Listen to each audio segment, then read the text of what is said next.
Chapter 1, Marry the Paralyzed School Beauty? What? You want me to marry Tang Qiuha? Incredulous voices echoed in the old, less than 20 square meter rented room. Dong Fengsuan was a recent graduate who had just left the university campus and was deeply experiencing the cruelty of society. At this moment, he was looking at the two uninvited guests in front of him with an expression that was almost like seeing a ghost. The empty instant noodle cups were still sitting on the small table in the corner, creating a stark contrast with the glamorous appearance of the two guests in front of them. The man was around 50 years old, wearing a dark gray custom-made suit that was obviously very expensive. The fabric was crisp and the details were exquisite. The Patek Philippe watch on his wrist, understated yet luxurious, shimmered with a restrained light under the dim light, as if silently saying, "This man is extremely rich." His face was resolute, and his eyes were deep. Even though there was lingering weariness and worry between his brows, his calm and composed aura, which he had long held in a high position, still made Dong Fengsuan feel a little suffocated. The woman was very well maintained and looked to be no more than 40 years old. She wore an elegant yet high-quality Chanel suit and a jade pendant with excellent color around her neck, exuding grace and poise. But at this moment, her eyes, which should have been bright, were red and swollen, filled with an overwhelming sadness and pleading. These two are practically synonymous with the word successful people, figures that Dong Fengsuan, a struggling wage slave barely making ends meet, could only catch a glimpse of in financial news. And now, they are truly standing in their dilapidated rented room, where it's difficult to even turn around. What made Dong Fengsuan's brain completely shut down and almost made him blurt out "holy crap," was the earth-shattering request they had just made. "Stop joking. Today isn't April Fool's Day." Dong Fengsuan's voice suddenly rose 8 octaves, becoming so shrill it almost lifted the roof off. He felt that he must have been hallucinating from staying up all night sending out resumes, or he was just having a bizarre dream. Tang Qiuha. She's the undisputed top beauty queen at Ocean University. It's a name that's always on everyone's mind during late-night dorm talks among boys, and it's the undisputed #1 on the campus forum's beauty rankings. She is not only stunningly beautiful with a tall and graceful figure and a wealthy family background, but also multi-talented and academically outstanding, truly a prodigy. The men who pursued her could line up from Haijing to the capital. Among them are many second-generation officials from prominent families, newly rich business tycoons with wealth comparable to that of a country, and talented campus heartthrobs. Would Tang Qiuha really be worried about getting married? This is simply the biggest joke of the century. Even if the sun rises in the west and all the frogs in the world turn into princes, it still won't be my turn. Although after the graduation ceremony party 3 months ago, due to the sorrow of parting and excessive alcohol, he and Tang Qiuha, who were originally like parallel lines with no intersection, did have an unexpected moment of infatuation, well, intimate contact. But that was a mistake. An accident caused by losing control while drunk. When they woke up the next day, the two looked at the blood-stained sheets, staring at each other in embarrassment that could be described as digging a hole in the 3-bedroom apartment with their toes. There was no tenderness, no farewell, not even exchanging any contact information, WeChat, QQ, phone numbers, nothing at all. It was as if they had tacitly decided to erase that night from their lives, and from then on, they would never meet again. In Dong Fengsuan's view, he was nothing more than an insignificant, or even unpleasant, interlude in Tang Qiuha's illustrious life, a chapter that had long since been turned over. He was very self-aware. He was just an ordinary guy from an ordinary family, with mediocre grades and repeated setbacks in his job search. What made him think he could reach that unattainable star? So even if Tang Qiuha really wanted to find a marriage partner, even if she closed her eyes and randomly picked someone, she wouldn't be able to find Dong Fengsuan, right? What exactly is going on? A prank? A new type of scam? Judging from their demeanor and attire, if a fraudster had this kind of style, why would he bother to scam a penniless guy? "Dong, please calm down and don't get agitated," said Tang Hubwa, the middle-aged man who was Tang Qiuha's father. His voice was low and hoarse, carrying an undisguised weariness, as if he had gone through countless sleepless nights. "We are Qiuha's parents. My name is Tang Hubwa and she is my wife, Zhou Yaro." Tang's mother, Zhou Yaro, nodded slightly, gently wiping her eyes with a handkerchief, her voice choked with emotion. "I'm sorry for coming so abruptly, I frightened you. We really have no other choice." Seeing these two successful people who should have been full of vigor and confidence, yet now showing such vulnerability and helplessness, Dong Fengsuan's shock and absurdity subsided slightly, replaced by a strong sense of unease and doubt. He forced himself to calm down, took a deep breath, and tried to sort out this mess. "Uncle Tang. Aunt Zhou? What is going on? What happened to Tang Qiuha? Why is she looking for me?" Tang Hugua and Zhou Yaro exchanged a glance, their eyes filled with pain. Zhou Yaro couldn't help but shed tears again. Tang Hugua sighed heavily, the sigh sounding as heavy as 1,000 pounds, making the air in the whole room stagnate. Alas, what a tragedy! Tang Hugua's voice became even hoarse. Not long after graduation, Zhou she fell ill. The following narrative struck Dong Fangsuan's heart like a series of muffled thunderclaps, leaving him utterly terrified and his soul scattered. It turned out that Tang Qiuhua's body had started to show some abnormalities after the graduation party. At first, I thought it was because of overwork from studying, but the situation quickly took a turn for the worse. After a series of complex tests, the diagnosis was a rare disease, Guillain-Barré syndrome. This is an acute disease that attacks the peripheral nerves of the human body. The disease progresses rapidly, but the prognosis is usually excellent. However, despite the Tang family utilizing the best medical resources and sparing no expense in their rescue efforts, they still encountered the 10% chance of failure. Everyone has their own destiny. The terrible disease left Tang Qiuhua with extremely serious aftereffects. Tang Qiuhua, who once danced gracefully on stage, radiated energy on the sports field, and whose smile could light up the entire campus, is now paralyzed in bed. She is unable to move most of her muscles and is completely unable to take care of herself.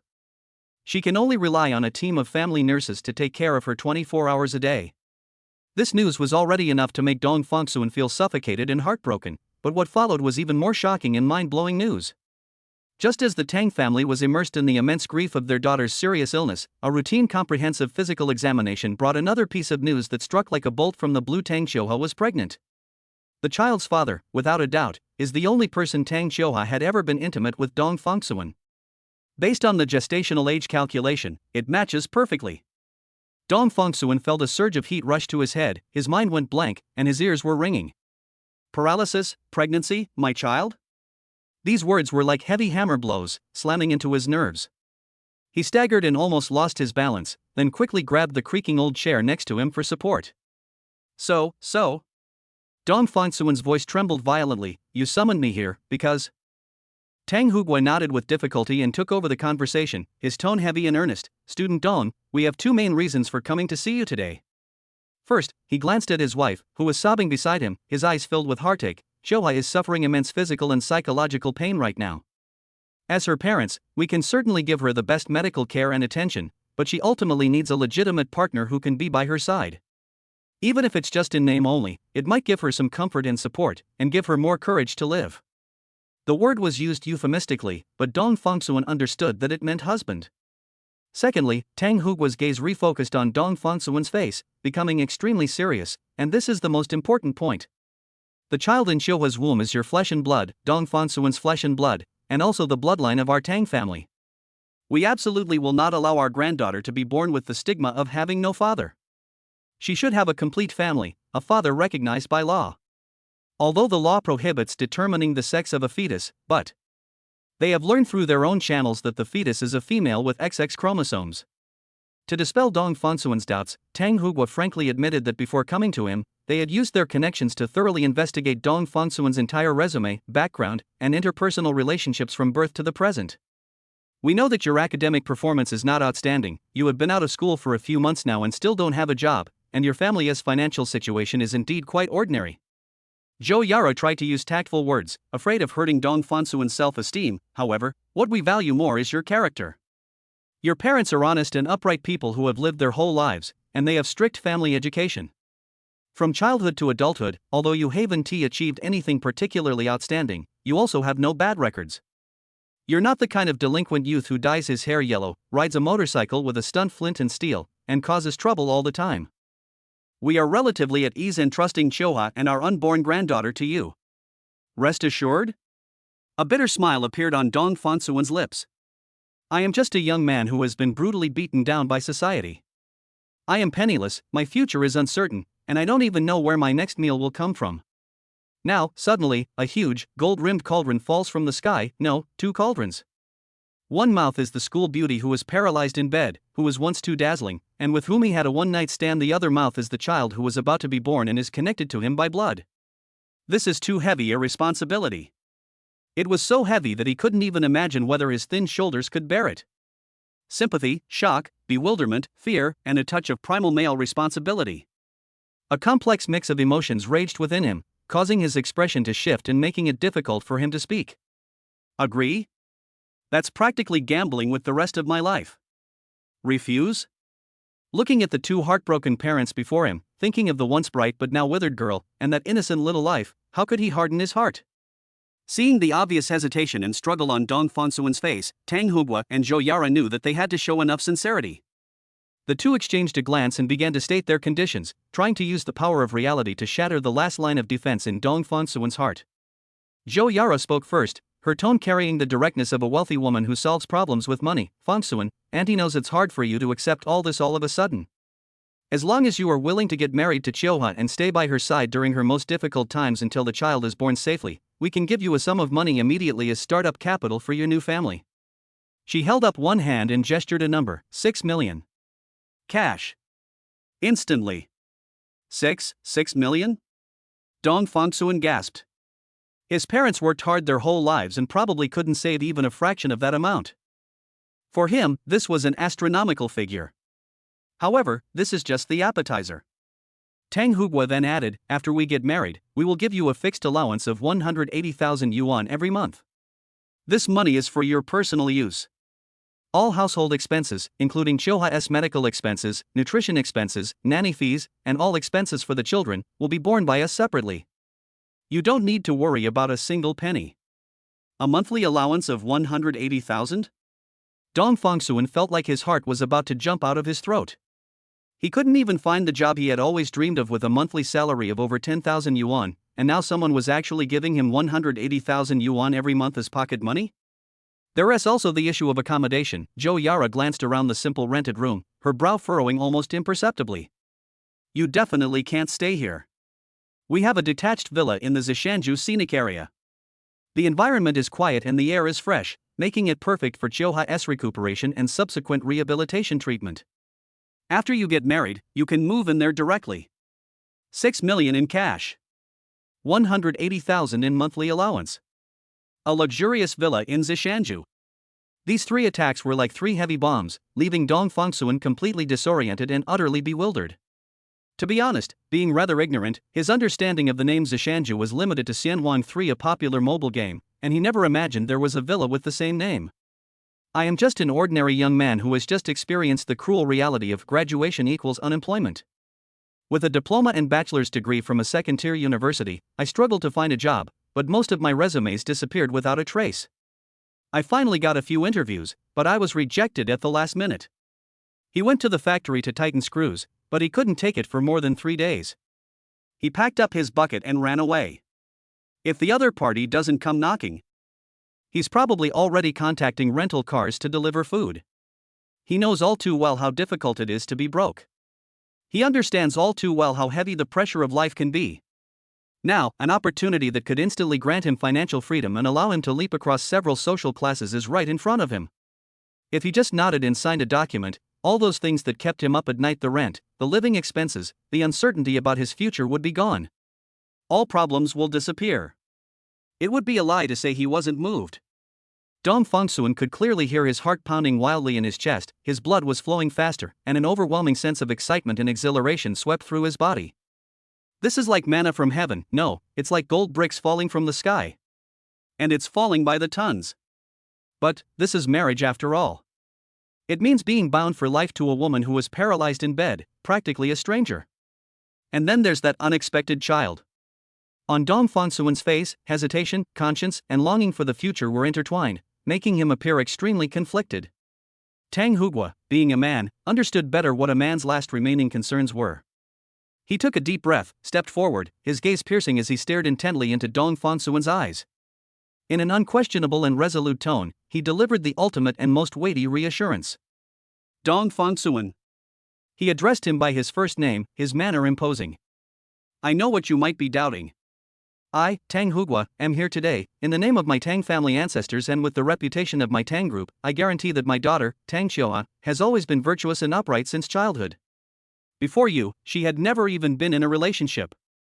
That night was her first and only time having an intimate relationship with a man. So, he said, almost emphasizing each word, the child in her belly is 100% yours, Dong Fongsuen's. There's absolutely no mistake. At this point, Tang Hugua gave his final promise without hesitation. If you still have even the slightest bit of unease in your heart, that's okay. We can understand. After the child is born, you can immediately get the most authoritative and accurate DNA paternity test done.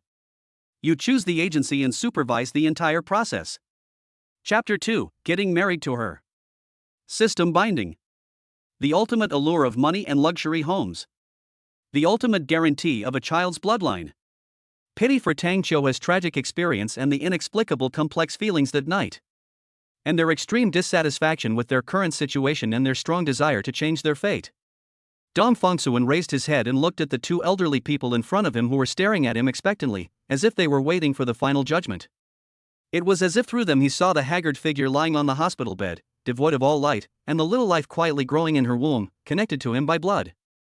A tremendous opportunity and a tremendous responsibility have arrived at the same time. Dong Fongsuan's throat bobbed violently, and his chest heaved. He closed his eyes, took a deep breath as if using all his strength, and then suddenly opened them. He licked his dry lips, his voice hoarse yet carrying an unprecedented firmness, and slowly uttered 3 words. I agree. Dong Fongsuan sat in the Rolls-Royce Phantom sent by Tang Hugua, watching the scenery rushing past the window, his palms slightly sweaty. Yesterday, he was still crammed into a musty-smelling rented room, eating cold steamed buns. Today, however, he was sitting in this top-of-the-line luxury car that he never even dared to touch, driving towards a villa that would become his own home. This extreme contrast gave him a strong sense of unreality, as if he were standing on clouds and could fall at any moment. The car eventually stopped in front of a magnificent modern villa. His assistant and servants, who were already waiting at the door, respectfully opened the car door for him. The moment Dong Fongsuan stepped into the villa, he was overwhelmed by the luxury before him. A spacious living room with huge floor-to-ceiling windows overlooking a meticulously maintained garden, gleaming marble floors, and displays of expensive artwork. Everything silently proclaimed the owner's wealth and status. Mr. Dong, your room is ready. Mr. Tang instructed that you please rest for a while, and that he will arrange for you to meet Ms. Tang this afternoon.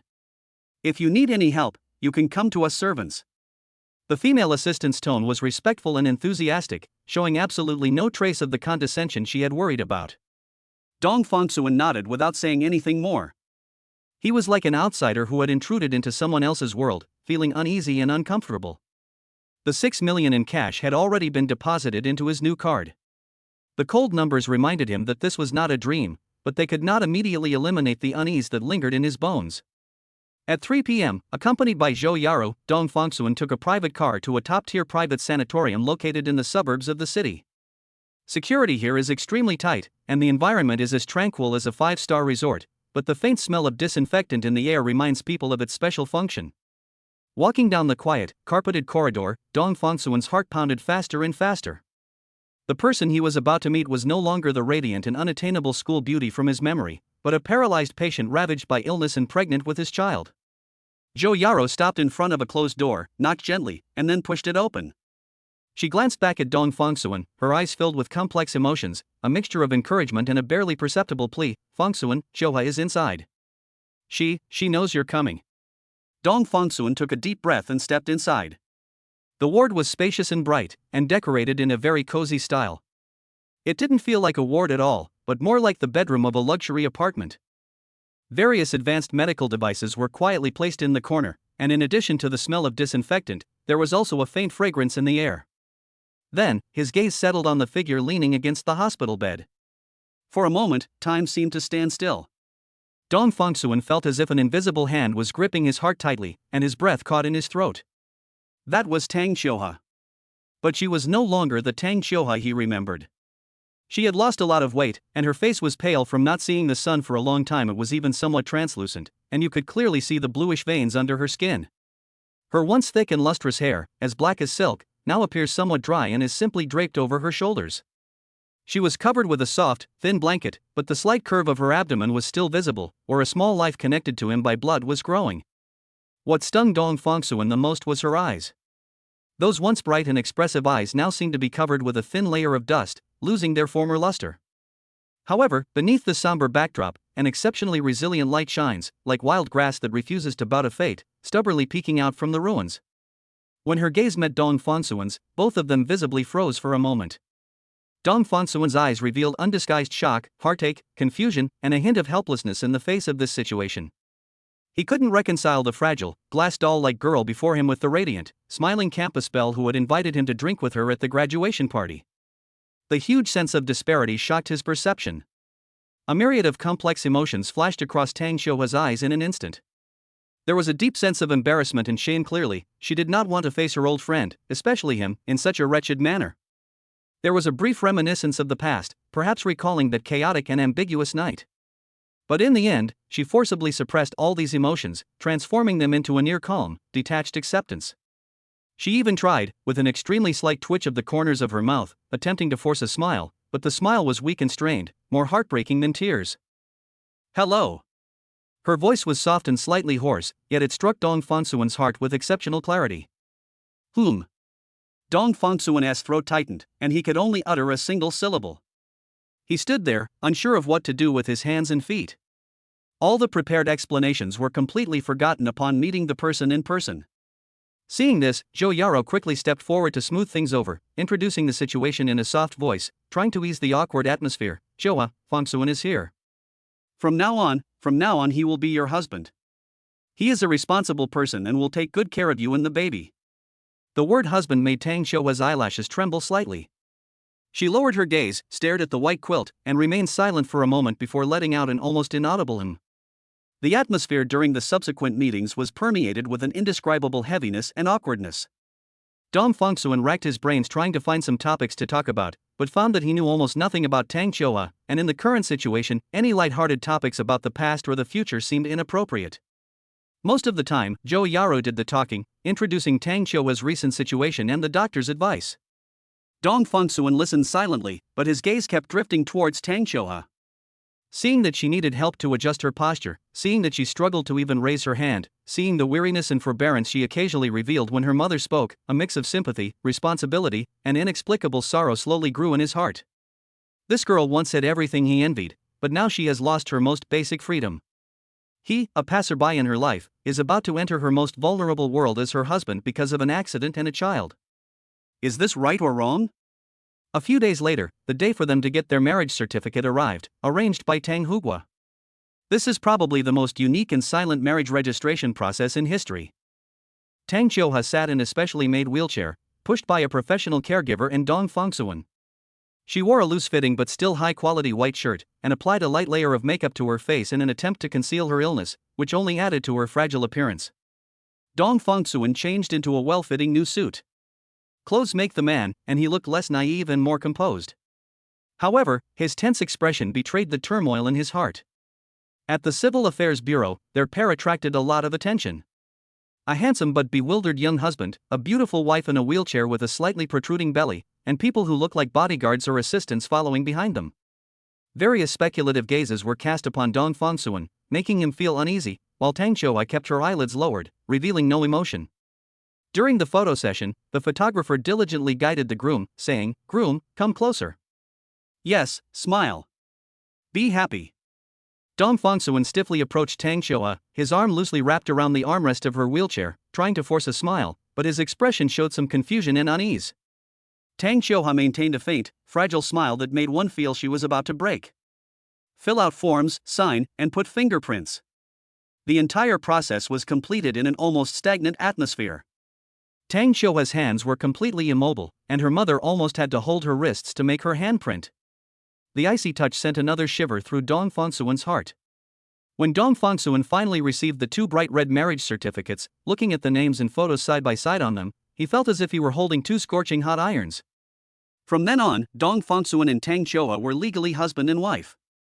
There were no flowers, no blessings, no wedding, only cold agreements, heavy responsibilities, and an unspeakable mix of emotions.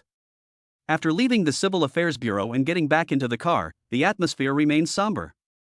Tang Hugua and Zhou Yaro seemed to understand the feelings of the two young people, and didn't say much. They simply instructed the driver to go directly back to the Zishanju villa. Dong Fangsuan leaned back in the comfortable leather seat, gazing at the rapidly receding street scene outside the window, clutching the brand new marriage certificate tightly in his hand, his mind a complete mess. The past hardships, the present upheavals, and the uncertainty of the future are all tangled together like a mess of knots. As the vehicle passed a busy intersection and waited at a red light, Dong Fangsuan turned his gaze away from the bustling crowd and fixed it on Tang Xiuhua. Meow. A crystal clear voice exploded directly in the depths of his mind without warning. The system has detected that the host already has a suitable virtuous wife candidate, and the system has bound the host. Chapter 3: Internal Force. Negative initial favorability? Tests showed that Tang Xiuhe, the wife, perfectly met the standards of a virtuous wife. A virtuous wife at home system is now officially integrated. Bound host, Dong Fengxuan. Bound wife, Tang Xiuhe status, completely paralyzed, pregnant. Detection indicates that the host and his virtuous wife have a child female, a fetus whose genes perfectly inherit the personality and appearance advantages of Dong Fengxuan and Tang Xiuhe. Reward, basic internal energy 3 years worth. Dong Fengxuan's pupils contracted slightly, his eyes widened in disbelief, and he subconsciously looked around. The other people in the car, Tang Hugua, Zhou Yaro, including the driver and bodyguard in the front seat, did not react at all, clearly not having heard anything. Hallucination? Is he hallucinating because of the immense pressure of embarking on a completely new chapter in his life? The warm airflow did indeed exist within Dong Fengxuan's body. It was not an illusion. It quietly resided deep within the abdomen, then slowly and steadily spread towards the limbs. This flow is not intense, it's more like a gentle immersion.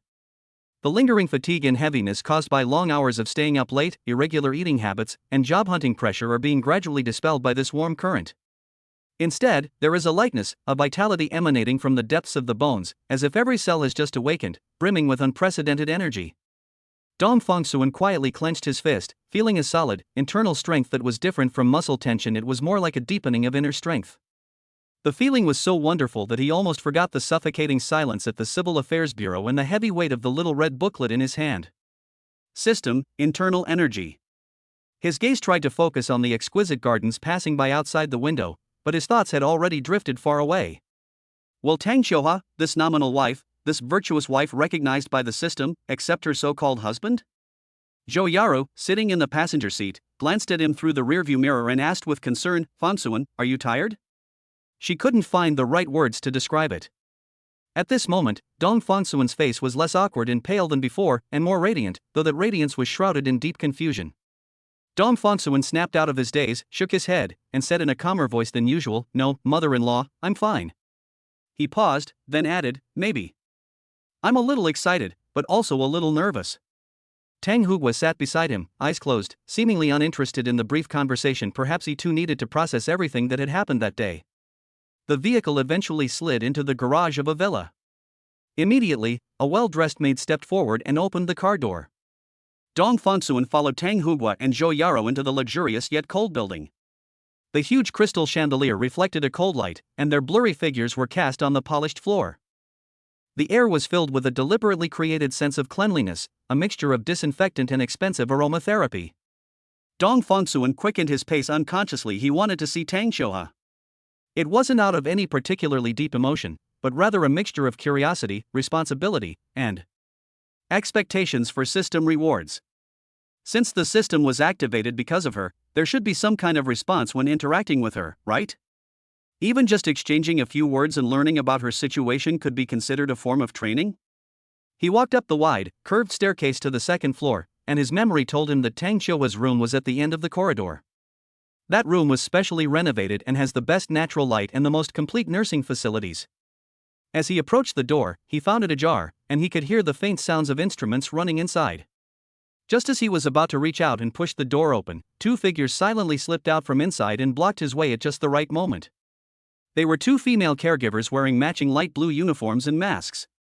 Their movements were well trained, carrying a professional politeness, yet also revealing an unyielding determination that could not be overridden.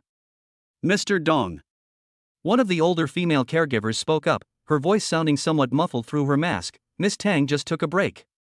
Going out to handle some paperwork today took a lot of toll on her physical strength, and the doctor advised that she needs to rest absolutely." Dong Fengxuan stopped in his tracks. He looked at the two women blocking him from entering, then at the half-closed door that seemed to separate him from another world. A subtle sense of awkwardness and rejection quietly arose. He was her husband, legally, yet he didn't even have the right to enter her room. Dong Fengxuan tried to make his tone sound more natural. "I just want to check on her. I'll be quiet and make sure I don't make any noise so as not to disturb her rest." Another, younger caregiver shook his head, his eyes filled with apology, but his stance remained unwavering. "I'm sorry, Mr. Dong. Ms. Tang's physical condition is very fragile right now. and any emotional fluctuation could cause her discomfort. We need to ensure she is in a quiet environment. Please understand our predicament. Understand? Dong Fongsuan looked at them. They are professionals, and their obstruction is based on their responsibility to the patients. This reason is irrefutable.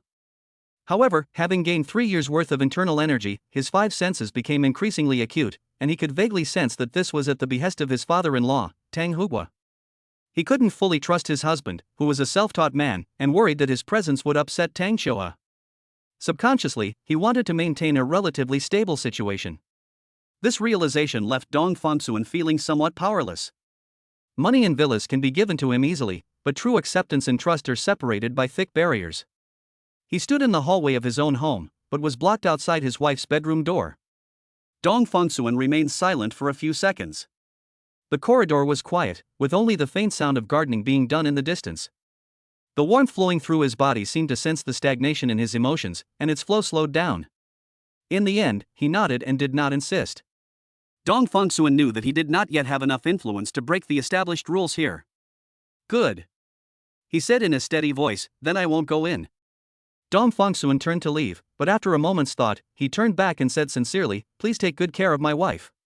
If you need anything. If anything happens to her, please let me know immediately. A faint sense of loss, mixed with a clear understanding of one's own situation, permeated the air. The system has bound me to a virtuous wife, but this virtuous wife is like a goddess being worshipped, making it difficult to even get close to her, let alone cultivate feelings. Just as he turned around, about to take a step, that cold, emotionless mechanical voice rang out again without warning from the depths of his mind. Meow. Tang Shoa's favorability rating increased by 3. Current favorability, 47. Initial base value 50. Rewards being distributed. Chapter 4, Just Coveting the Family Fortune? Superpower, Dream Infiltration. Deep within the Zishanju villa, a nearly perfectly transformed nursing ward isolates most of the outside noise. After completing her routine check, the older female caregiver gently tucked the blanket around the person in bed and reported in a low voice, Miss Tang, Mr. Dong has already left. The air purifier emitted a low hum, which, together with the regularly flashing indicator lights of some monitoring instrument, formed the background noise in the room. Sunlight streamed through the huge UV-protected glass windows and filtered through the thin gauze curtains, casting dappled and soft patches of light on the floor, yet it could not dispel the almost stagnant silence that permeated the space. The person on the bed did not move, their gaze seemingly unfocused, fixed on a distant cloud outside the window.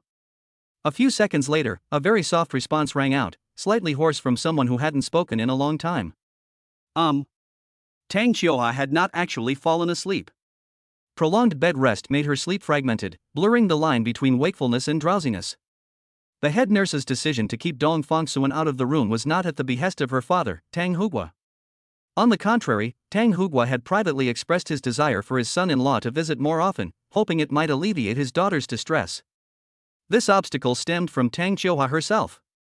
This understanding was a misunderstanding that Dong Fongsuan had not anticipated. The light traced her silhouette. The former vibrancy and brightness had been completely eroded by illness, leaving behind an almost transparent pallor. Her thin cheeks made her already delicate features stand out even more, but also gave her a sense of fragility. Her long hair lay scattered on the pillow, its former luster gone, like silk touched by frost. Her beauty did not disappear, but was forcibly distorted into another form of static, tragic, and heart-wrenchingly fragile beauty. Like a priceless piece of ancient porcelain, covered with irreparable cracks, it could collapse completely at any moment, yet its remaining spirit makes it all the more captivating. Tang Xiaohua stared blankly out the window, where the free wind and swaying tree shadows met a world she could no longer reach.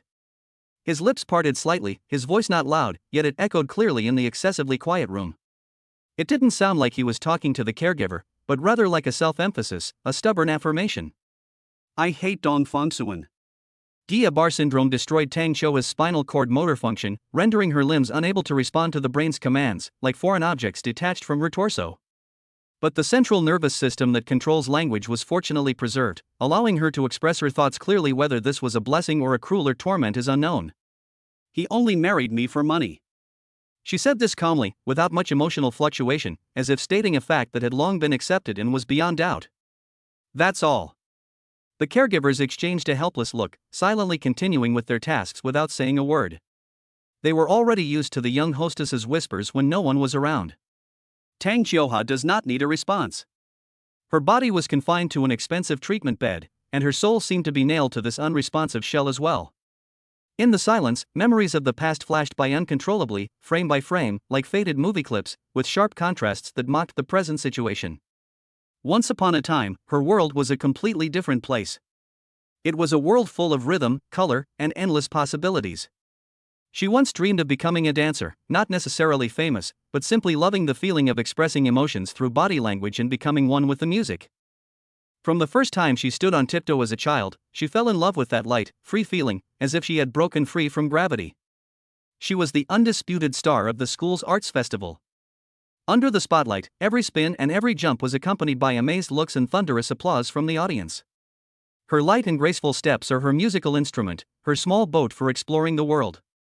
She envisions owning a small dance studio after graduation, teaching children to dance, and passing on the joy of touching dreams with one's toes. She even secretly dreamed of dancing a dance with her husband at sunset on a beach, to the rhythm of the waves, a dance just for the two of them. Now, the dream is shattered. Dancing toes? Nowadays, even perceiving their existence is a luxury. Those legs that could once leap in the most beautiful arcs now lie limply on the bed, needing help to perform even the most basic flexion and extension. Tang Xiuhua continued speaking, as if trying to build a wall with her words to separate herself from the man who had suddenly barged into her broken life. This marriage was definitely not based on love. Her eyes were vacant, reflecting the light from the window, but without focus. He's just someone who wants to marry into a wealthy family. Having seen too many sycophants surrounding her family, Tang Xiuhua naturally categorized Dong Fangsuan as one of them. After all, what else is there to covet for someone who is a burden who can't even take care of himself? No one will truly fall in love with a paralyzed girl. These words, trembling almost imperceptibly, touched upon her deepest fears and despair. The stark contrast between her former adoration and her current loneliness and helplessness makes it impossible for her to believe any kindness stemming from this situation. Dong Fangsuan, he won tea now, and he won tea in the future. He is just eyeing the Tang family's assets. Tang Xiuhua repeated, trying to suppress the slight uncertainty that had just flashed through her mind with this conclusion. The 2 words of advice that her nominal husband gave to the caregiver through the crack in the door before he left seemed to have a touch of sincerity in them. This slight wavering was quickly suppressed by Tang Xiuhua's stronger rationality and self-protection mechanism. It must be an illusion, or a clever disguise of feigned sincerity.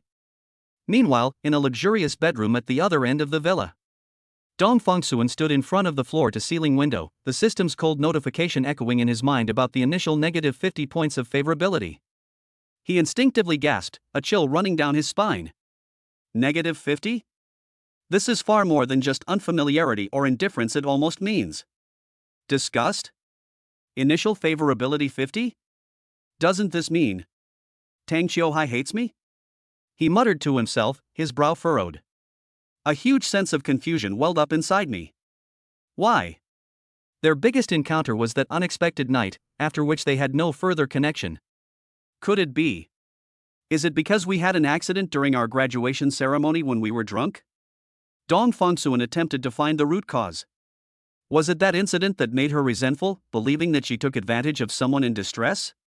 Or did she subconsciously attribute all the misfortunes that followed to that wrong beginning and blame herself for it? Various speculations swirled in his mind, but he could not find an answer. That negative favorability rating was like a thorn, pricking the budding anticipation he had just begun to feel after acquiring the system and internal energy. However, before Dong Fangsuan could think it through, the Virtuous Wife system in his mind reacted again, and a new flow of information poured in. Tang Xiuhua's favorability rating increased by 3. Reward issued, Superpower Dream Infiltration. Chapter 5 is the chosen one, and the only one.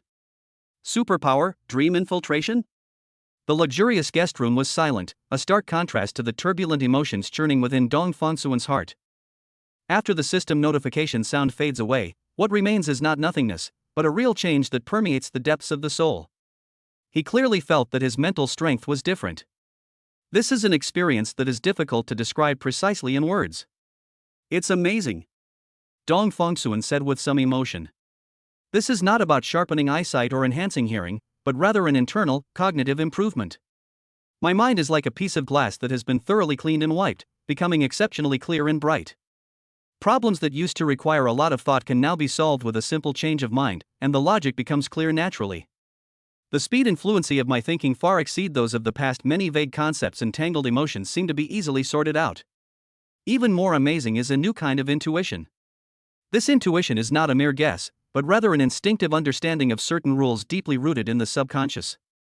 He vaguely grasped that as long as he entered a state of sleep, his consciousness could break free from the constraints of his physical body, lock onto a person within a radius of 500 meters as a target, and delve into that bizarre dream world constructed by the other person's deep consciousness.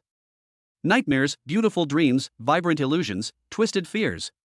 All of these seem to fall within his potential scope of exploration. The impact of this realization far exceeded the feeling of gaining 3 years of internal energy before. Although internal energy is miraculous and enhances physical strength, it is still within the traditional scope that he can understand. It can be classified as a kind of profound breathing and chi cultivation exercise, similar to ancient yoga. But this dream infiltrates. Dong Fongsuan stood in the center of the room, his breathing slightly rapid.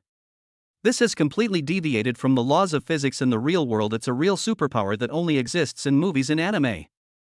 No. Although both rewards were extremely generous and were opportunities for him to achieve great things or even leap to the top, upon calming down and comparing them, the level of this reward was clearly more than one level higher than the internal energy he had gained over 3 years.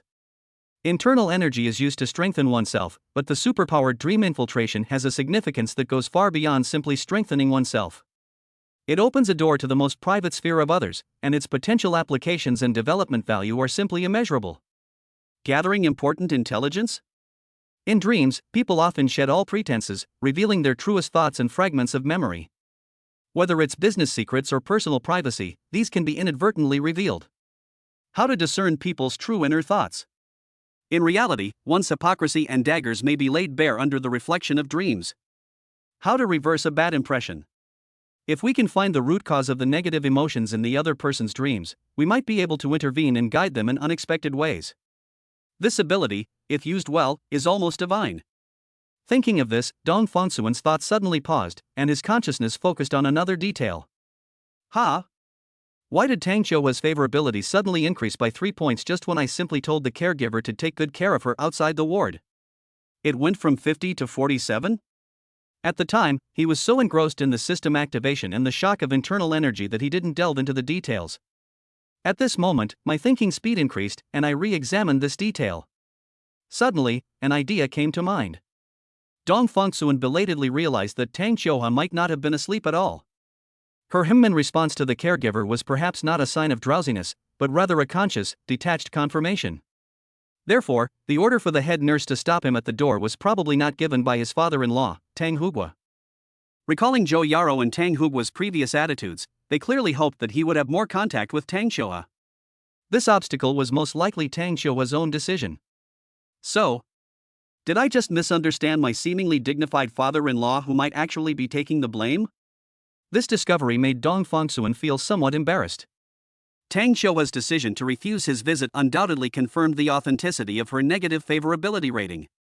However, she felt a slight emotional fluctuation, perhaps imperceptible to herself, when she heard his formulaic concern before he left, which increased her affection for him. What does this tell us?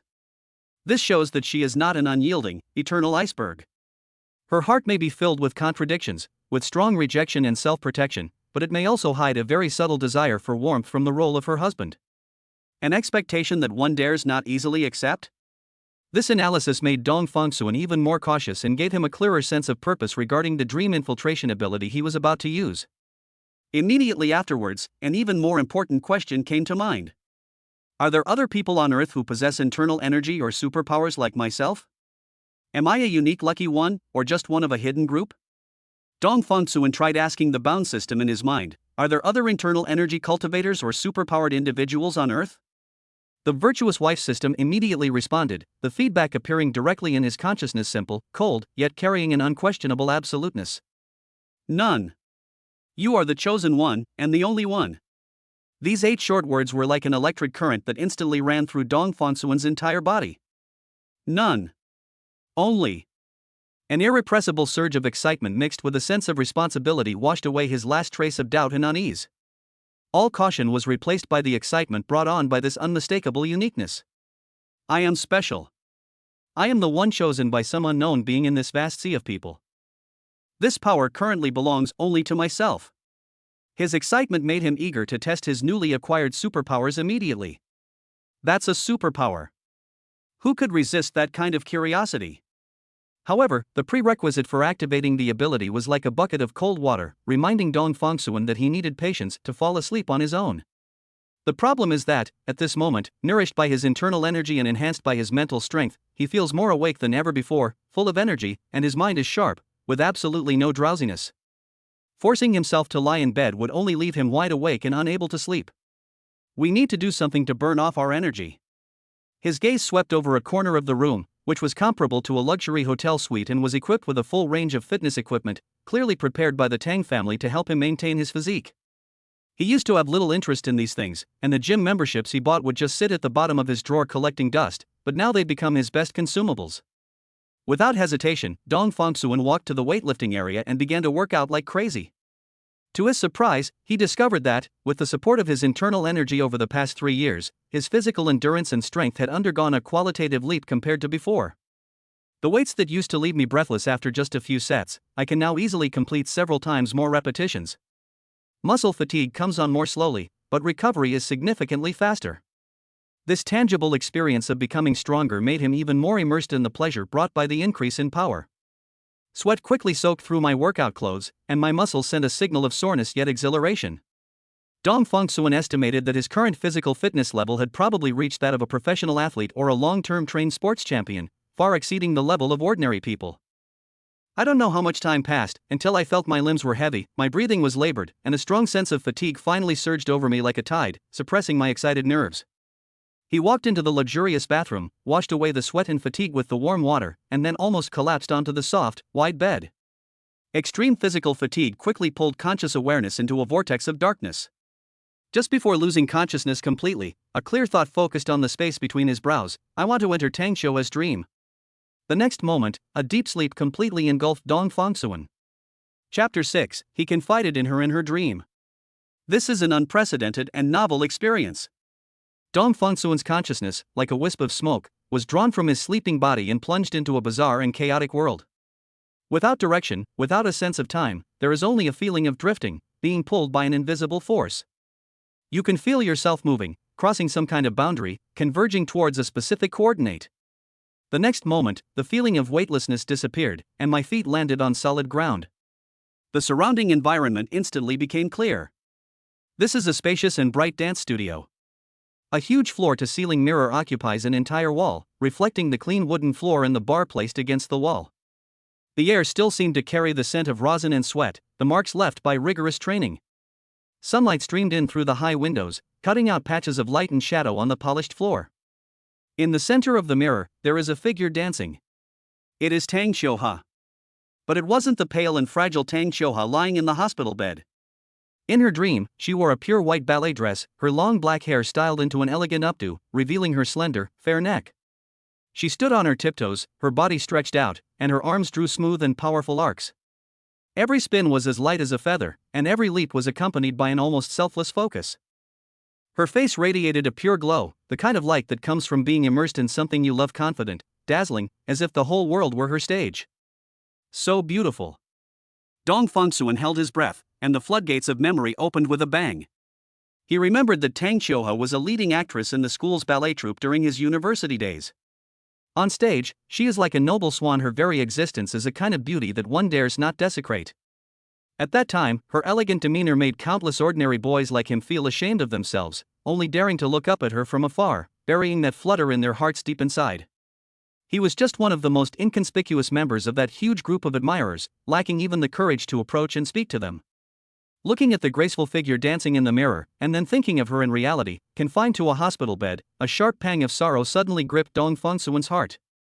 You must be very, very sad. Dong Fongsuan, who has a strong sense of empathy, suddenly felt a little sad. Tang Xiuha, who loved dance so much and regarded it as a part of her life, was cruelly deprived of her most proficient ability by fate and was mercilessly tormented. Desires that cannot be fulfilled in reality can only be expressed in dreams, dancing a solitary dance in front of the mirror, a dance that no one appreciates and perhaps no one understands. Just then, Tang Xiuha, who was dancing in the mirror, suddenly stopped. Her gaze, reflected in the mirror, precisely caught Dong Fongsuan, who had appeared in the corner of the dance studio at some unknown time. Dong Fongsuan.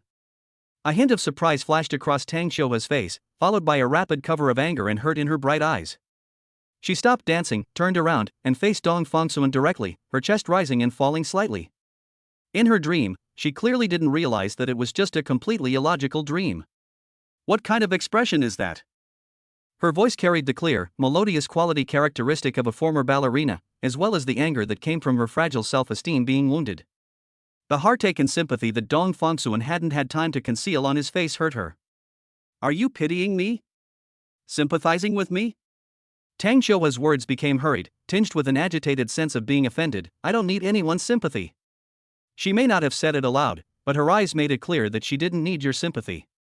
The man who became her husband for money, his appearance and expression at this moment were nothing short of a condescending humiliation. As soon as he finished speaking, the entire dream space shook and distorted violently, like shattered glass. The scene in the dance studio instantly shattered, and the light dimmed. The next second, all the scenes were rearranged. The bright dance studio has been replaced by a luxurious but cold hospital room. The smell of disinfectant dispelled the rosin. Tang Xiuhe's ballet dress disappeared, replaced by a hospital gown. She lay back on the large medical bed, her face returning to its sunless pallor. The radiance she had displayed while dancing was gone, leaving only a deep sense of powerlessness and a stubbornness that had been touched on sore spots. 1 second they're dancing, the next they're back on their sickbeds. This abrupt and extreme scene change allowed Dong Fongsuan to fully appreciate the absurdity and uncontrollability of dreams. As expected of a dream. At the same time, Dong Fongsuan also clearly realized some limitations of the superpower dream infiltration. First, the conditions for initiation are stringent, requiring both parties to be asleep. Secondly, he vaguely sensed that the effective range of his ability was limited, only about 500 meters, and beyond that distance he probably wouldn't be able to connect. Third, and most importantly, he is not the master of this dream and cannot change the basic rules and scenes of the dream at will. He is more like a passive witness? No. It's more than just witnessing. A strong thought arose. Although you can't control your dreams, you can participate in them. One's own existence and words and actions can influence the dreamer. Tang Xiuhe's intense reaction when she saw him just now is proof of that. The opportunity is right in front of you. In reality, she keeps people at arm's length, but in this dream, the barriers are weakened. Without hesitation, Dong Fongsuan walked to the bedside. In the dream, Tang Xiuhe seemed to want to dodge, but her body was unable to move, so she could only turn her face away, unwilling to look him in the eye. He reached out and gently but firmly grasped her slightly cold hand, which was outside the blanket. Tang Xiuhe's body trembled almost imperceptibly. In her dream, she tried to pull her hand back, but was powerless to break free. Dong Fongsuan stared at her, their eyes meeting. He suppressed any expression that might be misinterpreted as sympathy, his gaze calm and focused, carrying an unprecedented sincerity. Before the night of graduation, he spoke, his voice exceptionally clear in the quiet ward. I've always admired you and secretly loved you. Your beauty is captivating, your elegance is graceful, your kindness is admirable, your ballet steps are enchanting. I love everything about you. Tang Xiuhe's eyelashes trembled suddenly, and a hint of disbelief flashed in her eyes, but more so, wariness and suspicion. Dong Fongsuan continued, speaking slowly but firmly. Before, I didn't have the courage to confess my feelings to you. But now. He paused, his gaze sweeping over her immobile body before finally settling back into her eyes. Fate has made me your husband and the father of our daughter in this way. I know you don't believe me now, and you even hate me a little.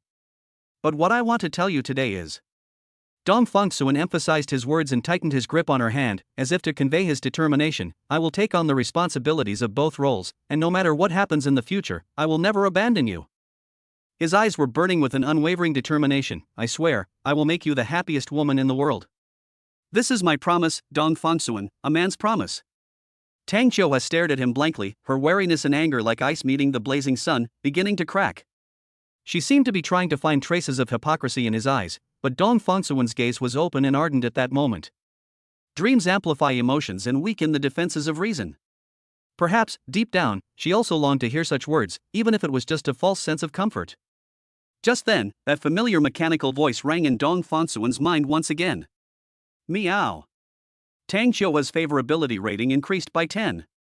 Current favorability, 37. Rewards being distributed. Chapter 7. What you think about during the day, you dream about at night?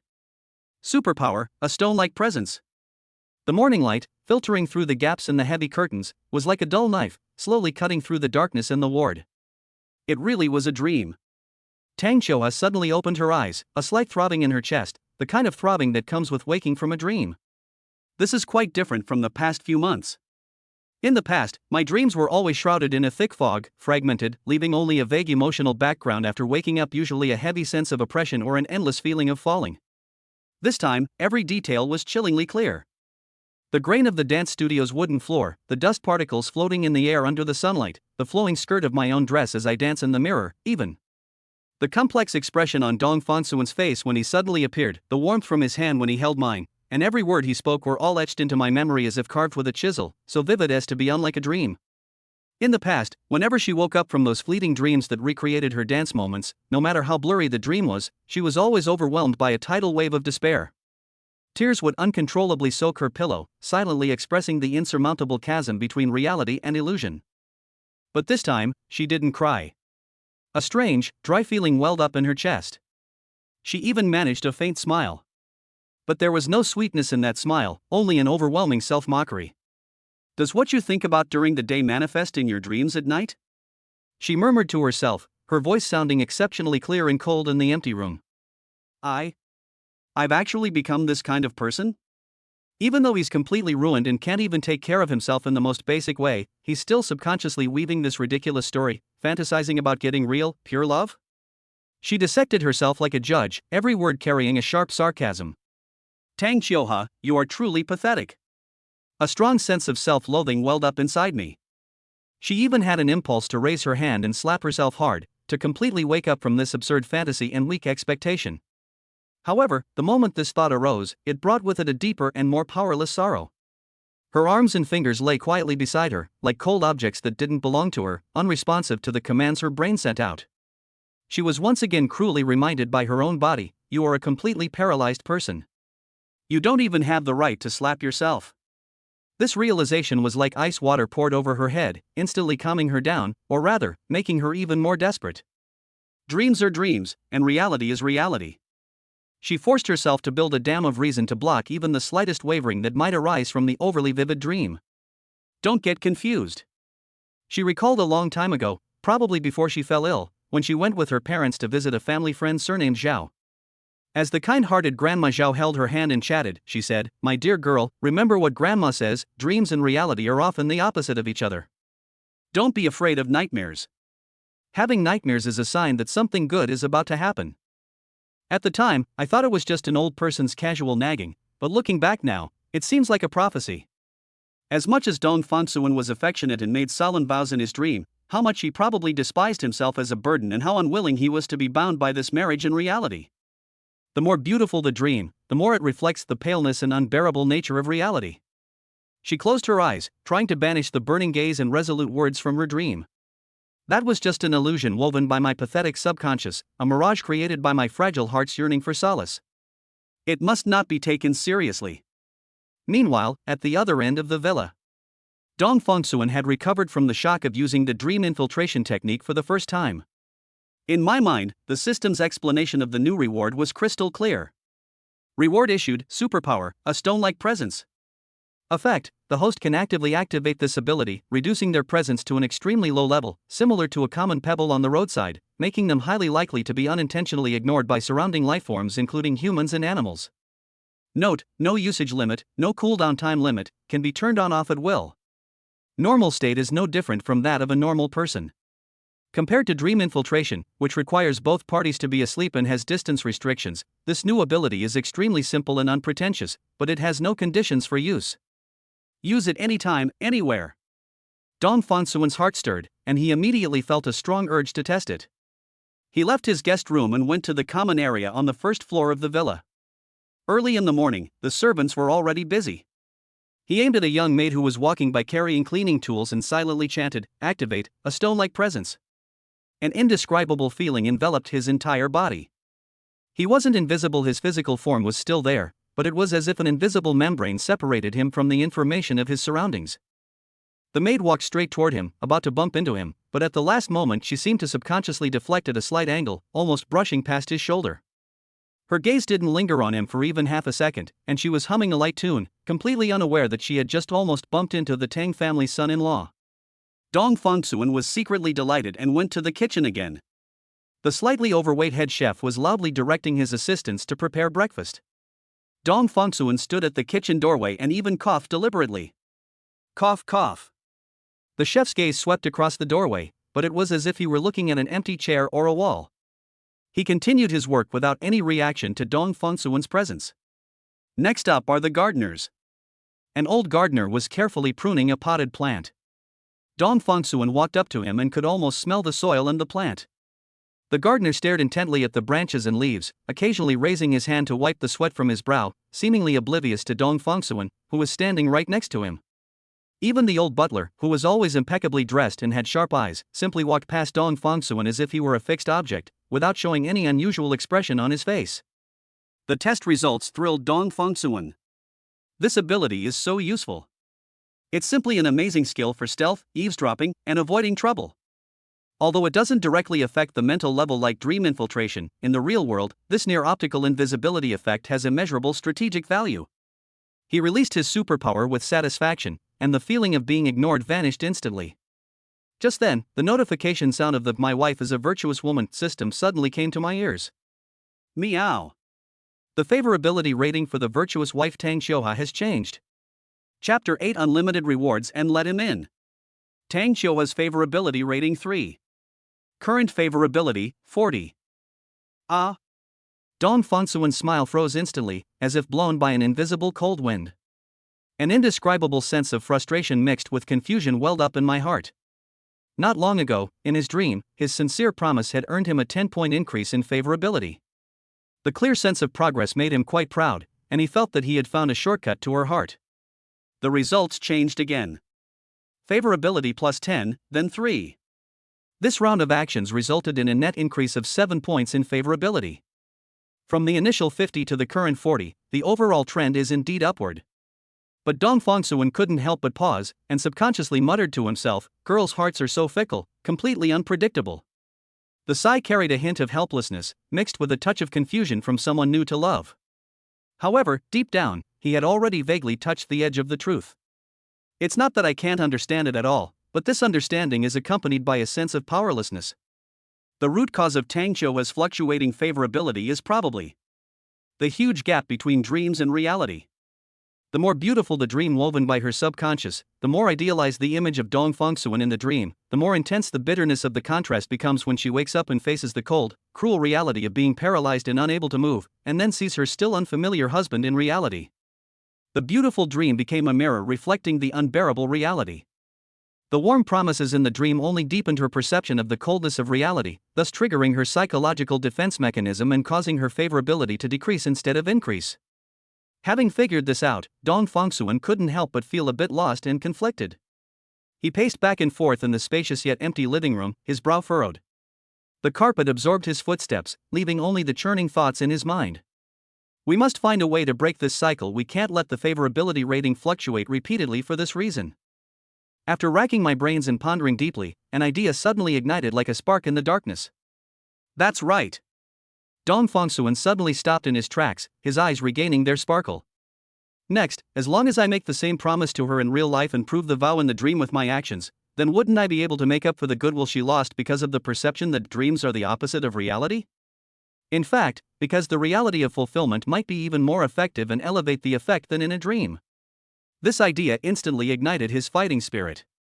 Although the road ahead is still fraught with challenges, at least there is a clear direction. As gamers often say, if you can see a health bar, you can kill even a god. As long as I can see the favorability progress bar, I don't need to guess or speculate. Compared to the initial abyss of 50 favorability, it has improved a lot now, reaching a level of 40. Dong Fongsuan optimistically cheered himself up, trying to dispel the slight gloom brought by the 3. He reassured himself, the ability stone-like presence is very useful, but it's okay if it gets replaced or taken back. There'll definitely be a better one next time. Ha!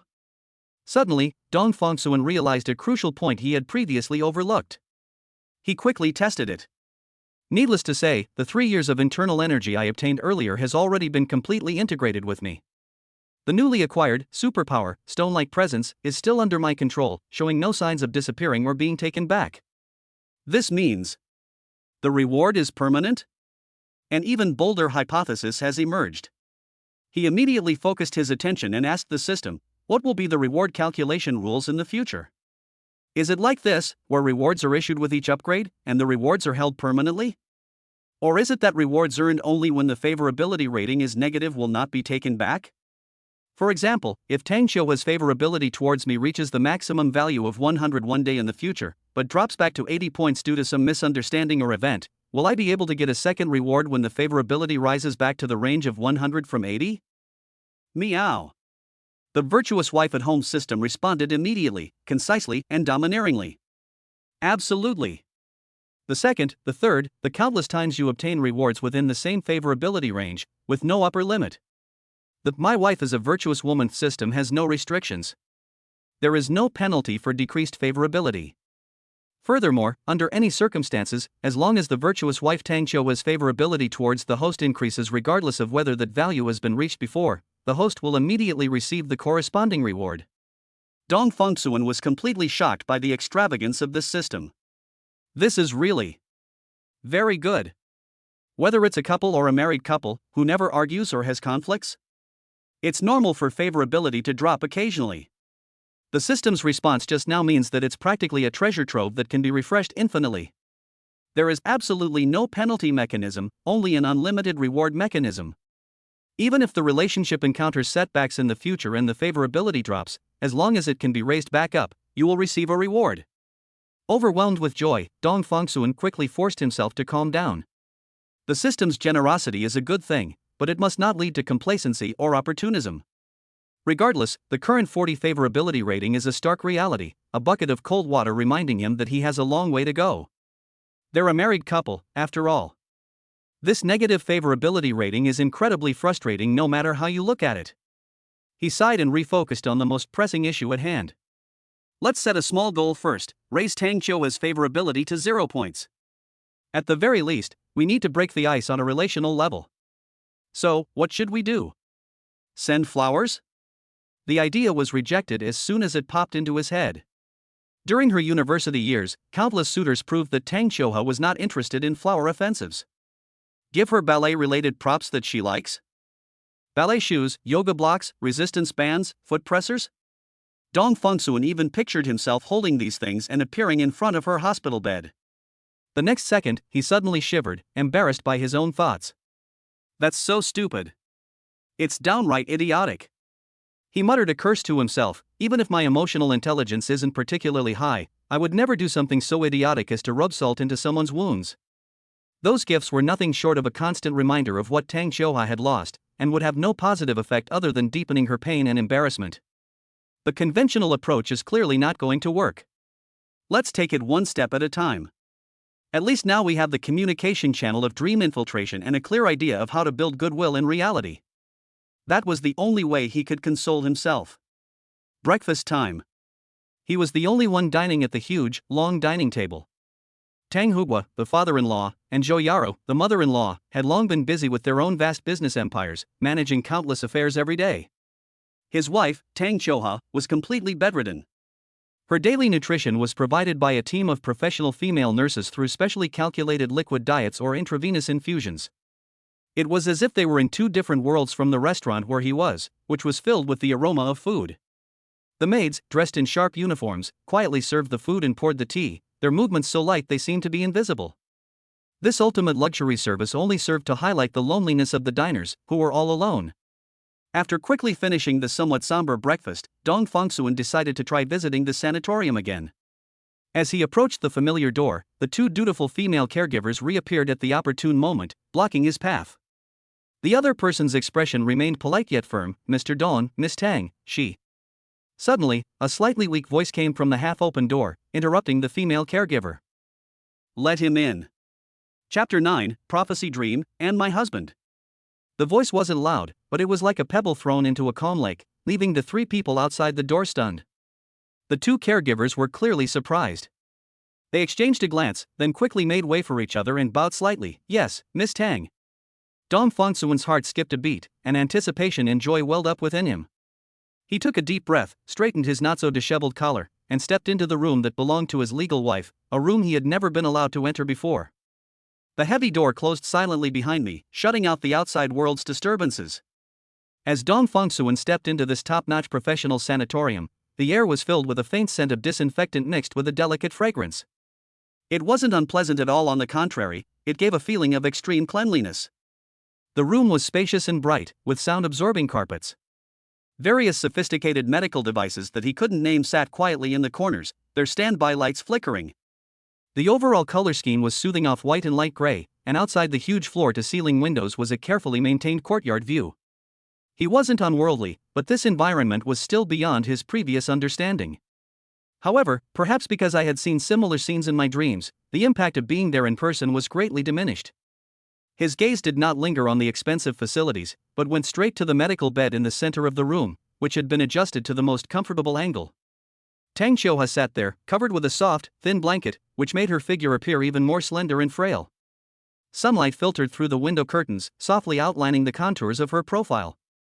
Her skin, long deprived of sunlight, was porcelain white, with a fragile, translucent quality.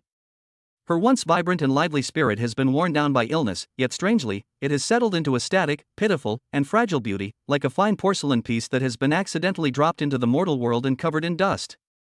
She seemed to sense his presence. Her long eyelashes fluttered, and she slowly turned her face. Those once bright and sparkling eyes were now veiled in a thin mist, unfocused, yet still clear. She looked at him without flinching or showing excessive emotion, but calmly, with a hint of imperceptible aloofness, met his gaze. "Hello," her voice was soft, slightly hoarse from not speaking for a long time, but still retaining its original clear and pleasant tone. "What can I do for you?" Their attitude wasn't exactly warm, but it was certainly not malicious. Just like on the day they got their marriage certificate, they maintained basic and proper politeness. Dong Fongsuan understood that this was not because she had any special feelings for him or unrealistic expectations, but simply because of her good upbringing and a kind of refinement ingrained in her bones. Deep down, she probably never truly accepted him as her husband, a figure who came into her life through a contract. Dong Fongsuan walked to the bedside and stopped at a distance that was neither too close nor too far away, so that she would not feel pressured. He gazed at her intently, with a solemnity he himself was unaware of. "Throughout university," he spoke, his voice low but clear enough to reach her ears, "I have always admired you and secretly loved you." Tang Xiuhua's heart began to race. That sounds so familiar. Your beauty is captivating, your integrity is impeccable, your elegance is refined, your kindness is admirable, your ballet steps are enchanting. Dong Fongsuan continued speaking, his pace calm, as if stating a long-buried truth. "I love everything about you." Each word was like a pebble thrown into the long-dormant lake of her heart, stirring up ripples. These words were so similar to what she had heard in her dream. Could it be a prophetic dream? Perhaps the person in front of me really is a husband who loves his wife? The thought had barely crossed her mind when she forcefully suppressed it. "No, that's not right." She smiled bitterly to herself. Had her long-term illness really weakened her will? How could I, in the past, have been swayed by a few light words? The body and mind are indeed mutually detrimental. Her frail body could no longer maintain the resolute spirit of the young girl she once was. How could my own resolve be so easily shattered? How ridiculous! Dong Fongsuan didn't miss the fleeting look of confusion and struggle in her eyes. He took a deep breath and uttered the most crucial part, almost identical to the vow in his dream. "Fate is like a knife, and destiny is unpredictable."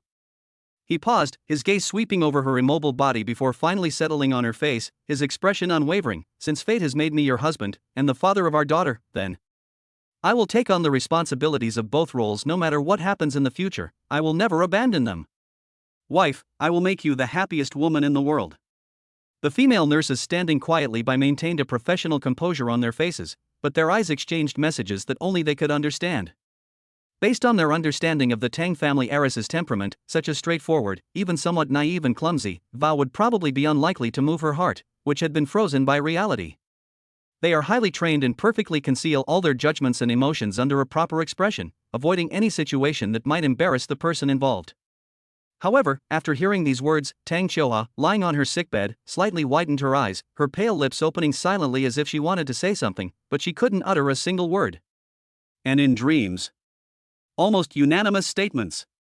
Although there were some minor adjustments, the core meaning and the resolute tone were almost identical. At this moment, the boundary between reality and dreams becomes blurred. Her heart, which was encased in layers of solid ice and had almost stopped beating, seemed to be touched by a tiny flame. The ice was too thick, and the flame too small to melt everything, but it brought a genuine warmth that had been almost forgotten, a faint tremor of hope. She opened her mouth, instinctively wanting to say no, wanting to maintain her last bit of pride in defense, and let him leave.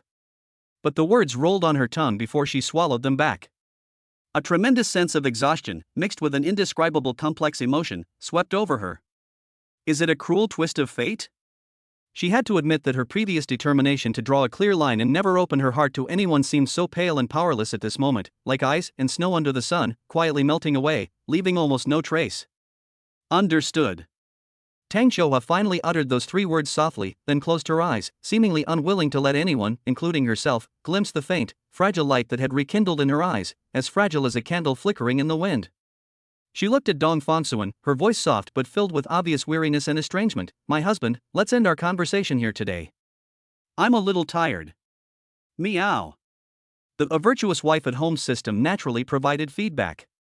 Chapter 10, Tang Xiuhua's illness, and external release of internal energy. He's gone. Inside the room, Tang Xiuhua slowly opened her eyes, gazing at the soft band of light on the ceiling, her expression empty and complex. She still didn't really like Dong Fongsuan. A man who appears when she is at her lowest point, and who is most likely after the Tang family's wealth, is unlikely to win her genuine affection. Love? That's too extravagant for her current broken body and life, it's simply a pipe dream. But his words, which sounded almost like a vow, echoed in my ears again and again. Even if there was an element of performance involved, and even if there might have been considerations related to money, the fact that he could say such things at least shows that he has the most basic sense of responsibility. That's good. What more could one ask for from a wife who is paralyzed in bed and whose future is bleak? Even the most devoted children will eventually tire of caring for their parents after a long illness. How much more so would a couple with no emotional connection? He was able to fulfill his responsibilities as a father to the innocent child in her womb and give the child the care it deserved. This was the best outcome she could hope for right now. Rational thinking, like ice water, quickly extinguished the slight ripples caused by those words. She forced herself to calm down, avoiding indulging in any unrealistic fantasies. Fantasy is like sugar once tasted, the bitterness of reality only doubles. She can't take another blow. When Guillain-Barré syndrome was first diagnosed, didn't the doctors confidently say that the cure rate was extremely high, the prognosis was good, and 90% of patients would not have any sequelae? But what was the result? Despite the Tang family mobilizing all available resources, hiring the world's top medical teams, and using the most advanced equipment and medications, she has still irreversibly become what she is today. A completely paralyzed person who is unable to take care of himself. Her case was so unique that it had deviated from the typical Guillain-Barré syndrome, and was thus helplessly and somewhat research-orientedly defined by the medical experts as Tang Xiuhua disease. She was well aware of the rarity and difficulty of treating a disease named after an individual. Hope is slim, almost non-existent. As for Dong Fongsuan, although he is her legally recognized husband, she dares not expect him to fall in love with her, who is flawed, pale, and ugly. Perhaps in the future, when he feels he has gained enough wealth from the Tang family, he might even begin to despise and loathe her as a burden. However, as long as Dong Fongsuan can remember his promise today, fulfill his responsibility as a father, and give his daughter complete fatherly love, that's already very good. Tang Xiuhua said to herself softly, with a resigned weariness, don't ask for more, girl who's been toyed with by fate. You should be content. Meow. Just as Dong Fongsuan had taken a few steps and hadn't had time to savor the complex emotions brought about by this encounter, the familiar notification sound in his mind rang out again, carrying a sense of entitlement. Tang Xiuhua's favorability rating increased by 15. Current favorability, 25. Reward issued, 10 years worth of internal energy. Plus 15. Dong Fongsuan stopped abruptly, almost instantly holding his breath. The overwhelming joy erupted like a volcano, instantly overwhelming all other thoughts. He clenched his fists tightly, barely managing to suppress the cheer that was about to burst out. This is the biggest single surge in favorability ever. It jumped directly from 40 to 25. The enormous leap made his heart pound like a drum. At the same time, a warm current, far more powerful and purer than before, seemed to be born out of thin air in his dantian, and then surged like a flood, bursting its banks to every meridian in his limbs and bones. The enhanced feeling brought by 3 years of internal energy had already surprised him, but the additional 10 years of internal energy brought a qualitative leap. A warm current surged and circulated within my body, and wherever it passed, every cell seemed to cheer and leap with joy, greedily absorbing this life energy. The slight sluggishness left over from my sub-healthy state was completely washed away, and an unprecedented feeling of strength, fullness, and energy filled my whole body. He felt as if his body was so light it could float, yet it was also filled with explosive power. His senses became exceptionally sharp, and he could even clearly hear the faint conversations in the distance of the corridor. At this point, the total amount of internal energy he had accumulated within his body had reached 13 years. This number may not sound earth-shattering, but Dong Fongsuan clearly felt that he was very strong. This is a powerful feeling that surpasses the physical limits of ordinary humans. He couldn't help but ask himself, "System, with my current internal energy of 13 years, what level would I be considered on Earth?" The system responds quickly and directly. Aside from Dong Fongsuan, there isn't a single human on Earth who possesses even half a year's worth of internal energy. It never existed before, it doesn't exist now, and it never will. The host is the only person on the entire planet Earth to possess internal energy. Without any reference points, please explore the specific skill level yourself. Despite having suspected it beforehand, Dong Fongsuan was still stunned by the system's affirmative answer. "I am unique, an extraordinary being walking among mortals." He took a deep breath, trying to calm his turbulent emotions, and nodded. He started walking, intending to take a stroll in the courtyard to process the series of surprises. After walking only a few dozen steps along the cobblestone path, Dong Fongsuan, immersed in the flow of power within his body, suddenly raised his hand as if struck by a flash of inspiration. He subconsciously pointed at the leaves of an ornamental plant by the roadside, trying to concentrate a trace of his inner strength at his fingertips, and then very slightly hooked it outward. The next moment, his eyes widened, and his face was instantly filled with immense surprise. The emerald green leaf trembled slightly, even though there was no wind. Although the magnitude is so small as to be almost imperceptible, it is by no means an illusion. I can actually project my internal energy externally? Dong Fongsuan was overjoyed. After possessing 13 years of internal strength, quantitative change indeed led to qualitative change. This means that one's power is no longer limited to the body, but can influence the external world. Of course, Dong Fongsuan's excitement wasn't solely due to his increased strength. I remember that many martial arts novels, comics, and movies feature internal energy, which has a certain healing effect on injuries. Science can't make Tang Qiuhua stand up again, but perhaps metaphysics can?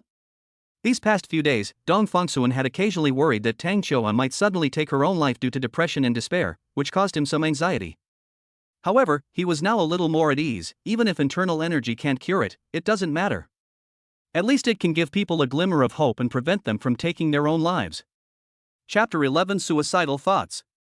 A secret to take to the coffin. The door closed silently behind him, leaving only Dong Fongsuan's own footsteps and slightly hurried heartbeat in the corridor. Before the joy of success could be fully digested, a lingering worry quietly surfaced in my mind. Tang Qiuhua's condition remains worrisome. She is not only the virtuous wife bound by the system, but also his legal wife, and the mother of his unborn daughter.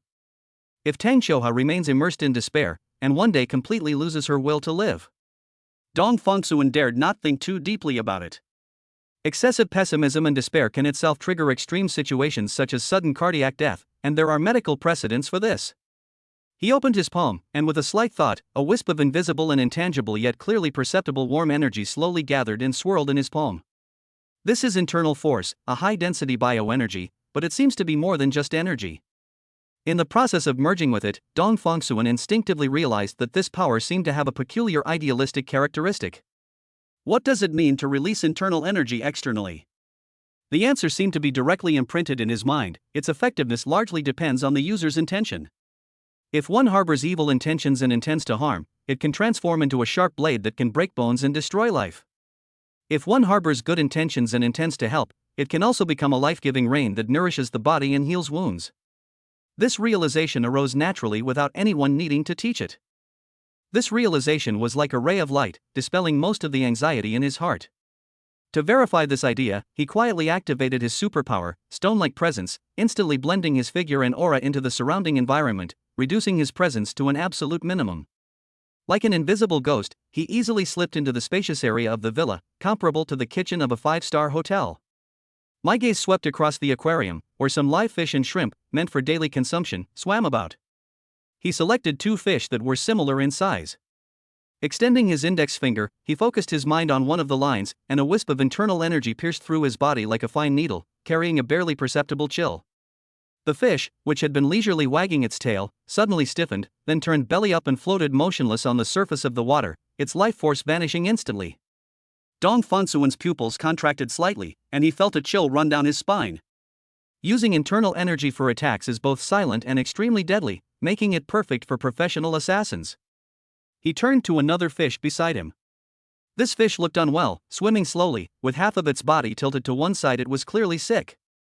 Dong Fongsuan extended his finger again, this time with a gentle and healing intent, slowly channeling a wisp of warm and soft internal energy into the fish's body.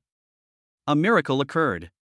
The sickly fish stopped tilting at a speed visible to the naked eye, and its scales seemed to regain a luster. It swung its tail violently, nimbly circling in the water, regaining its vitality, and even looking more energetic than the other healthy fish next to it. Dong Fongsuan felt much more at ease. He then found spare chickens and ducks from the kitchen and repeated the similar test, with the same result. Benevolently guided internal energy can indeed stimulate vitality and heal injuries, but firstly, it is not very effective in treating external injuries and cannot help wounds scab over quickly. Secondly, the transmitted internal energy seems to be temporary. The internal energy itself will quickly dissipate and will not leave behind a seed of internal energy in the body of the person being treated that can grow on its own. It really is a unique law of my own. He muttered to himself, completely confirming the idealistic nature of internal energy. This ability was practically tailor-made for the current situation. Now, he is no longer a student, nor does he need to struggle to make a living or desperately search for a job. His time has suddenly become incredibly abundant. Dong Fongsuan first transferred 2 million yuan to each of his parents' bank accounts. After exchanging information over the phone, he entrusted the housekeeper to purchase the most advanced gaming computer on the market.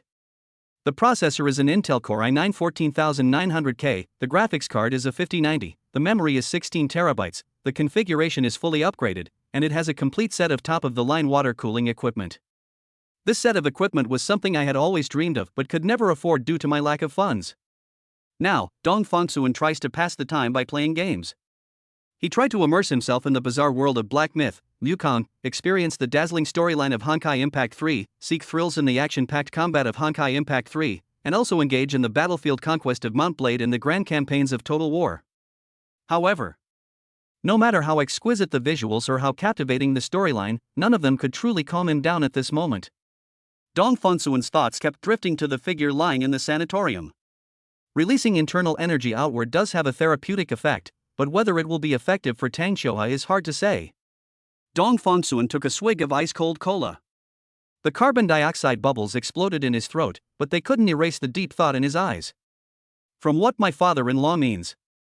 The disease she suffers from, Tang Xiuhua disease, is a rare and isolated neurological disorder. Modern medicine is helpless. Can this kind of idealistic internal force reach the root of the problem? Dong Fongsuan shook his head, unable to be certain. But one thing was absolutely clear to him. One thing is certain, I cannot tell anyone about the existence of the system. His eyes became unusually firm. Neither my wife, nor my daughter, nor even my biological parents, can I ever tell them. The system is the only secret I'll take to my grave, he emphasized again in his mind. Besides that, the derived abilities like internal force and special abilities might. Could one selectively use some white lies and appropriately present them? An idea gradually became clear. Completely hiding it might not be the best solution. Appropriately revealing some unique features might be more convincing and make things easier. As night fell, the villa area fell silent. Dong Fongsuan took a deep breath, concentrated, and activated his superpower, dream infiltration. Consciousness was stripped away again, falling into that familiar chaos, then quickly located itself and descended. The dream scene was still that cold hospital room, even more oppressive and gloomy than reality. Tang Xiuhua lay on the hospital bed, staring blankly at the ceiling, her whole being radiating an aura of overwhelming despair. Her whispers echoed clearly in my dream, carrying a heartbreaking stillness. After giving birth to my daughter, I will have fulfilled my responsibility of coming into this world. My daughter will take my place in caring for my parents and supporting them in their old age. By that time, can I finally end this suffering? Upon hearing this, Dong Fangsuan's heart tightened. Without further hesitation, he walked to the bedside. Tang Xiuhua in the dream seemed unaware of his arrival, still immersed in her own sorrow. Honey, don't be sad, I'm here for you. I've come to visit you. As Dong Fangsuan spoke, he reached out and gently covered her slightly protruding belly. The moment their palms touched, he focused his mind, discarding all distractions and retaining only the purest wish that she and the child would be healthy and well. Then, Dong Fangsuan channeled a wisp of pure and gentle internal energy, like a trickle, very slowly and carefully into Tang Xiuhua's body. Chapter 12 Miss Tang wants to see you. Superpower evolution, a presence like air. Even in this dream constructed by the subconscious, Tang Xiuhua was clearly aware of Dong Fangsuan's presence. Hello, my husband. She remained polite, tentatively acknowledging Dong Fangsuan's identity. However, as Dong Fangsuan approached, and his hand, with its tentative warmth, landed on her abdomen, a sense of resistance quietly arose. Tang Xiuhua has a certain degree of fastidiousness at heart. The man in front of her, her legal husband, was someone she knew had only chosen to marry into a wealthy family because she had no other options. She believes that Dong Fangsuan's motives stemmed from money. This makes it difficult for her to truly accept it from the bottom of her heart. Physical contact, even in her dreams, made her feel uncomfortable, as if it were a defilement of a pure relationship. However, just as she was about to subconsciously refuse, her thoughts turned to the little life quietly growing inside her. Her daughter with Dong Fangsuan. A gentle emotion welled up in my heart, softening my initial resistance. For the sake of the children. She eventually softened. Sigh. Tang Xiuhua sighed, then closed her eyes and stopped looking at him, with a sense of almost resigned helplessness. Let him touch me, it's through my clothes anyway. But the expected discomfort did not last. Instead, a strange, indescribable feeling arose. A cool, refreshing current seemed to seep into his palm, initially slightly chilly, but quickly transforming into a gentle warmth. This warmth was not domineering, but rather spread out extremely gently, like spring rain soaking parched land, quietly nourishing every inch of her skin and stiff muscles that seemed to be asleep. Those cells, long dried up and powerless like a dry well, faintly stirred with a desperate longing to be awakened as the warm current swept over them. The feeling was so unfamiliar, yet it carried a comforting quality that was both alluring and unforgettable. On the other side of the dream, Dong Fangsuan focused intently on slowly channeling a wisp of pure internal energy into his body, harboring a subtle, almost imperceptible expectation. He was well aware of the characteristics of internal energy within his own body. It was an inexhaustible and renewable source of power. However, once it leaves the body and enters other life forms, it will quickly dissipate if it is not used for instantaneous destruction or damage. It can only serve as a highly efficient one-time healing energy and cannot take root and grow. A bold idea flashed through his mind: why not try moving a finger? Maybe a miracle will happen. He hoped that this idealistic power could create a medical miracle. Tang Xiuhua caught his silent expectation. She silently tried to move her fingers, even her toes, which had long been disconnected, using all her willpower. However, she was met with a deathly silence and a sense of powerlessness, as if the instructions issued by her brain had vanished into nothingness halfway through. She shook her head almost imperceptibly, her voice in the dream carrying a hint of weariness. No, I can't move my fingers or toes. Dong Fangsuan's heart sank slightly, and the sense of disappointment brought by unmet expectations was clearly discernible. So that's how it is. Internal energy couldn't cure Tang Xiuhua's complete paralysis. He realized that this deep damage to the nervous system was probably beyond the reach of his current level of internal energy nourishment. But then I thought about it again. It's hard to say. This is a dream. In reality, who knows? A tiny, persistent flame of hope still flickers. Unlike his slight despondency, Tang Xiuhua's mood was slightly rippled. Although I still couldn't move my limbs, the feeling of being enveloped by warm air and having my cells seemingly activated was so real and so comforting. The physical state and the mental state always influence each other. She clearly felt that as long as she came into contact with Dong Fangsuan, her physical discomfort would be significantly reduced, and even her depressed spirit seemed to be illuminated by a ray of light, becoming a little lighter. Even the slightest change was like a refreshing rain in the desert for her, who had been confined to her sickbed for so long. The dream has just ended. The morning light shone through the curtains, bathing the room in a soft, warm hue. Tang Xiuhua slowly opened her eyes. Instead of calling for a nurse immediately, she quietly gazed at the gradually brightening sky outside the window and pondered for a long time. The strange feeling of her body being nourished by a warm current in her dream seemed to linger slightly after she woke up, making her feel less heavy when she woke up on other days. An absurd yet alluring thought popped into my head uncontrollably. Would the feelings in my dream repeat themselves in reality, just like the things he had said before?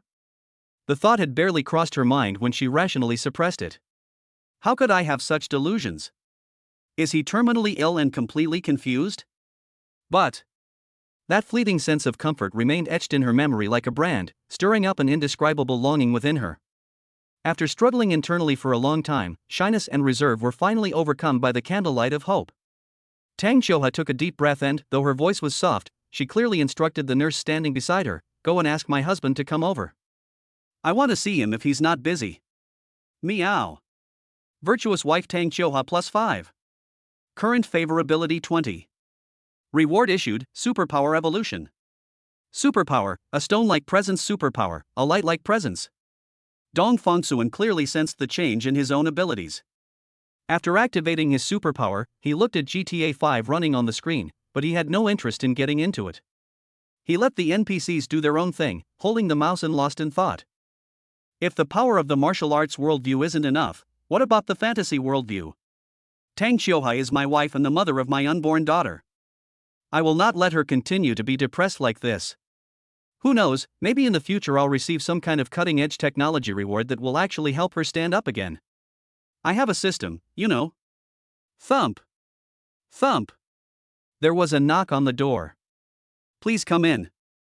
The head nurse of Tang Xiuhe's medical team pushed open the door and entered. Hey, where is everyone? She stared at Dong Fengsuan, but it was as if she saw thin air. She completely ignored his presence. There was clearly movement in the room. Dong Fengsuan immediately deactivated his superpower, presence like air, and waved his hand. The head nurse was startled and instinctively took a half step back, but quickly regained her composure. Hello, Mr. Dong.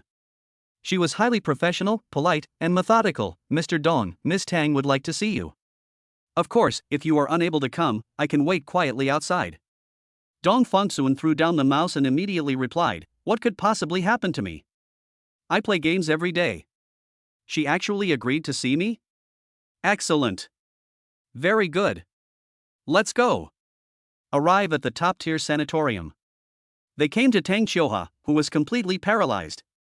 Tang Xiuhe blushed and said shyly, would you like to touch our child? As soon as she said it, she secretly cursed herself for being shameless and immediately closed her eyes. Chapter 13, Affection +15. Rewards issued. Dong Fengsuan felt a slight sinking feeling in his heart as he looked at Tang Xiuhe with her eyes closed. She wouldn't even glance at him. This silent rejection, like a tiny thorn, gently pricked him. However, this feeling came quickly and went quickly. He quickly adjusted his mindset. She is the mother of her own daughter, a fact that the system has verified, more reliable than any paternity test. Moreover, she was imprisoned and completely paralyzed, and despite her immense wealth, she faced a medically hopeless future. It's only natural to feel down and find everything unpleasant. Dong Fengsuan believes that sincerity can move mountains. How long have I been living in Zishanju?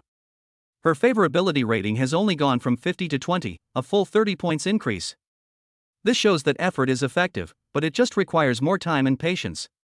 Thinking of this, Dong Fengsuan's mood improved, and he stopped worrying about Tang Xiuhe's closed eyes. He focused his attention on his hands, gently placing his palms on her slightly protruding belly with extremely gentle movements, as if he were carefully cherishing her, afraid that even the slightest force might disturb her or harm the fragile fetus in her womb. Tang Xiuhe kept her eyes tightly closed, but her long eyelashes trembled almost imperceptibly. Suppressing the shyness and discomfort caused by the unfamiliar contact, she secretly peeked at him through a crack in her eyelids. I have a feeling. Dong Fengsuan seems a little different than before? The facial features are still the same, but they look much more pleasing to the eye, and there seems to be a more indescribable clarity between the eyebrows and eyes. Is it an illusion? Or is it due to the angle? This was not her imagination. Dong Fengsuan received a 13-year internal energy bonus through the system. His qi and blood circulated vigorously and peacefully within his body. This pure energy nourished his physique and moisturized his skin, elevating his overall spirit and making him radiant. He was much more attractive than the somewhat dejected and confused graduate he had been in the past. Dong Fengsuan was completely unaware of this. All his attention was focused on his poem. He treaded on thin ice, carefully controlling the output of his internal energy, gently channeling the gentle, healing energy into Tang Xiuhe's body like a trickle.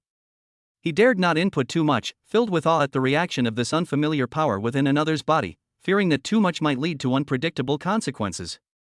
He simply maintained this subtle and continuous transmission, carefully observing Tang Qiuhua's complexion and physical reactions while meticulously sensing the trajectory of his internal energy flowing within her body. I felt a mix of trepidation and unrealistic anticipation. After all, a dream is a dream, and reality is reality. Could things that are impossible in dreams be different in reality due to some unknown opportunity? Maybe. Could a miracle really happen? Time passed slowly, and fine beads of sweat even appeared on Dong Fangsuan's forehead. He had almost exhausted his internal energy, and only when he felt his steps were becoming weak did he have to slowly withdraw his hand. The result was disappointing.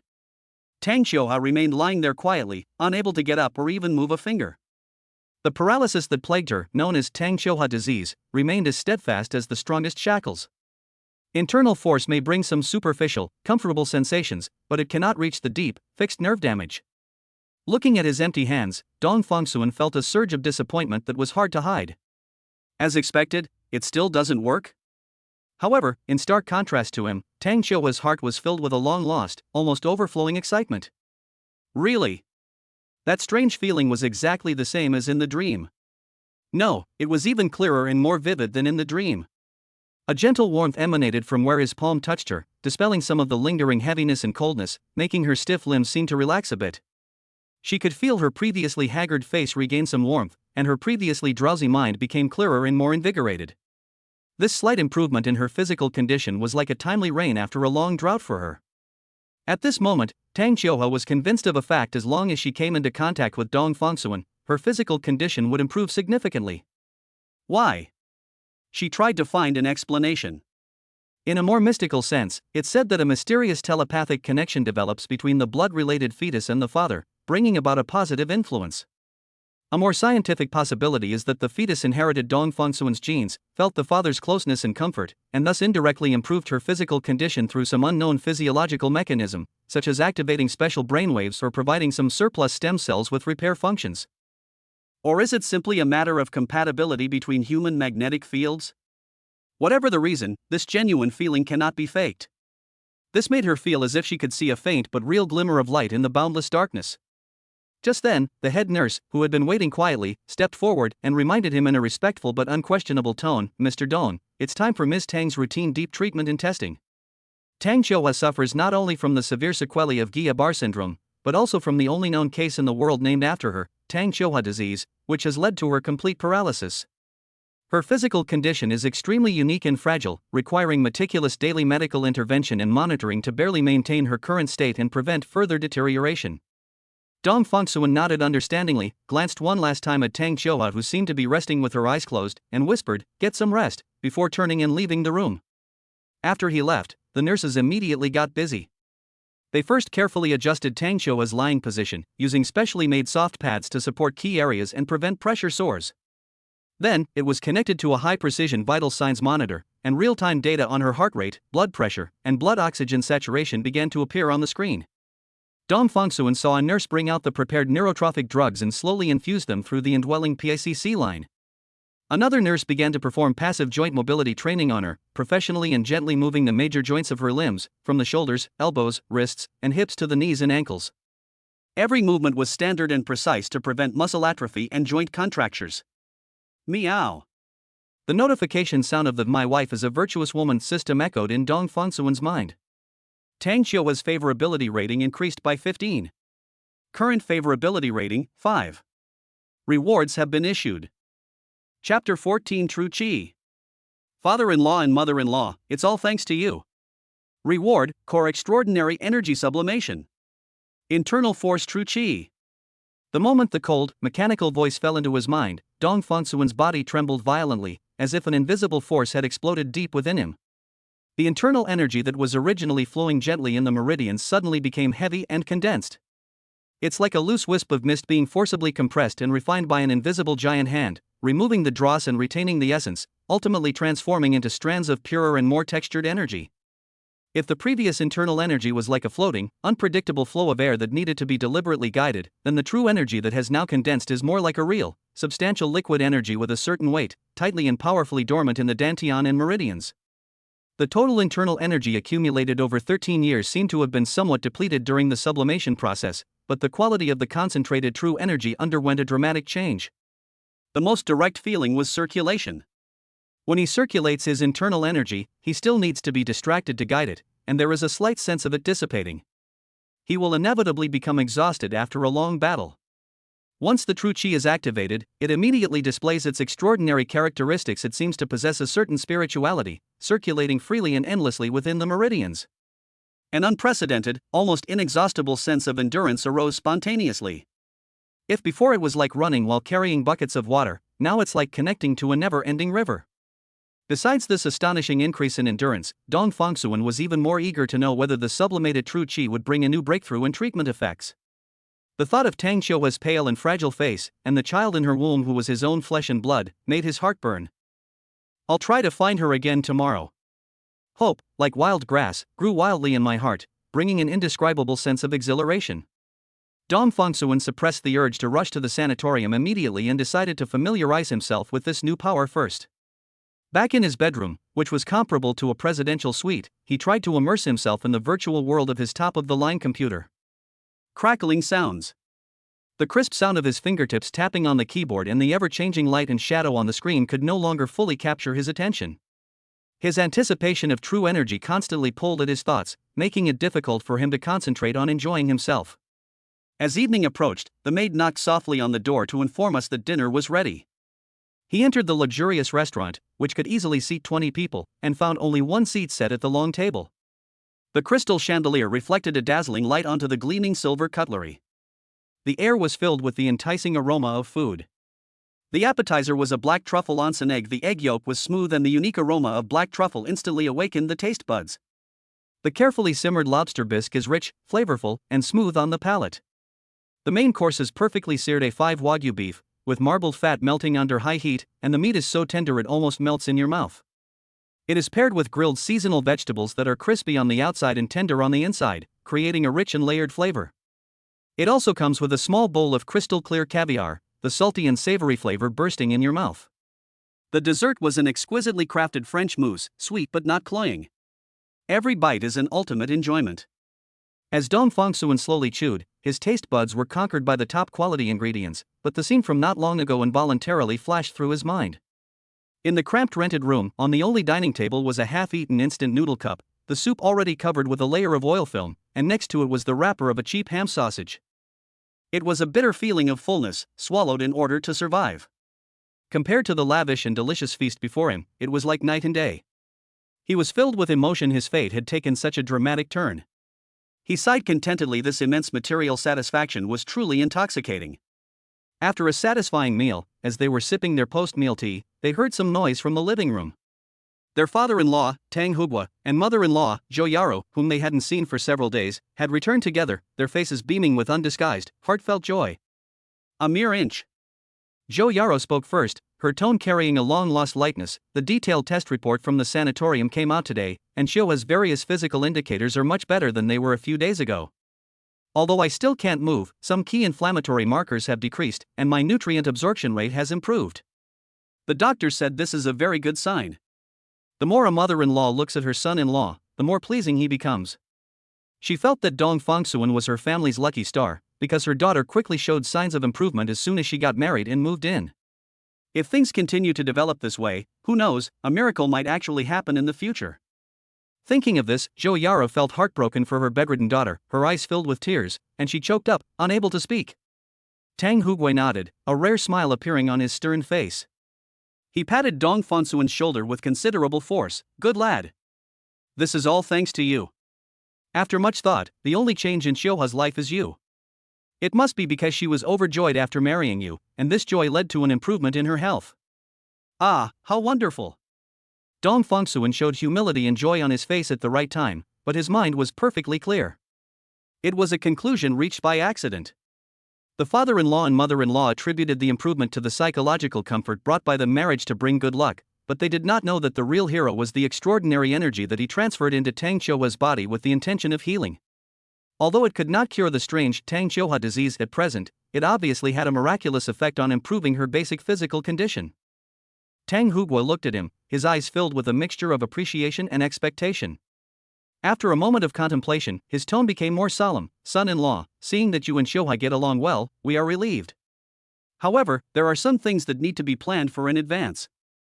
When they first approached Dong Fongsuan, it was just a last resort, and they didn't have high hopes for him. Tang Hugua now has a very good impression of Dong Fongsuan.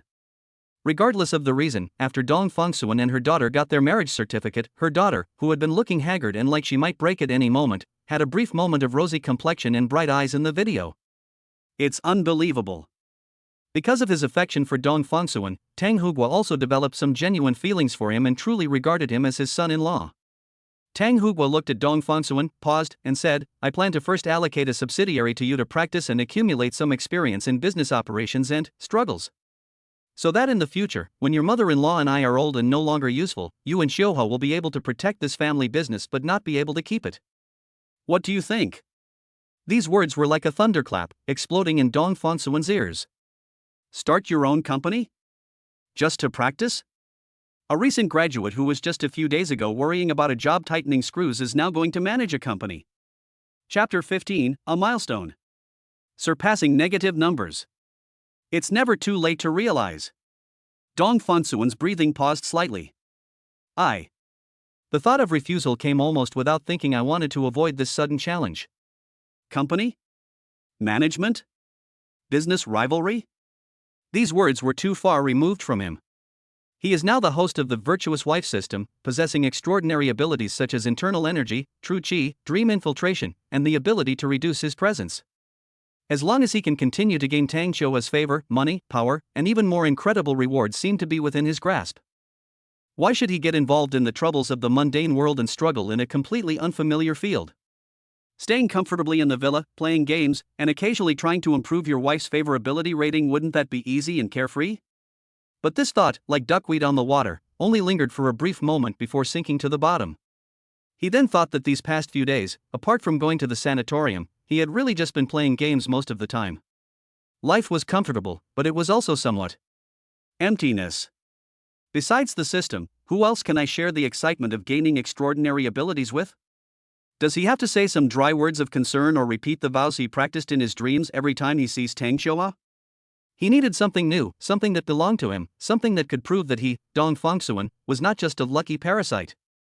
Moreover, the power he had gained these past few days, whether it was true chi or supernatural abilities, made him feel restless and itchy, as if he had just acquired a new divine weapon and wanted to find a place to test its edge. Staying cooped up in a villa is ultimately just empty talk. Upon thinking of this, a question he had long ignored suddenly illuminated his mind like a flash of lightning in the darkness. Tang Shoa's initial favorability rating for herself was 50 points. Could it be because she believed that he was a gigolo who only married into a wealthy family for money? This guess made his heart feel like it had been violently clenched. Put yourself in someone else's shoes. If you were Tang Shoa, how would you feel if a man appeared when you were at your most vulnerable and desperate, and whose motives were widely believed to be marrying you for your family's wealth? I see. Dong Fongsuan understood.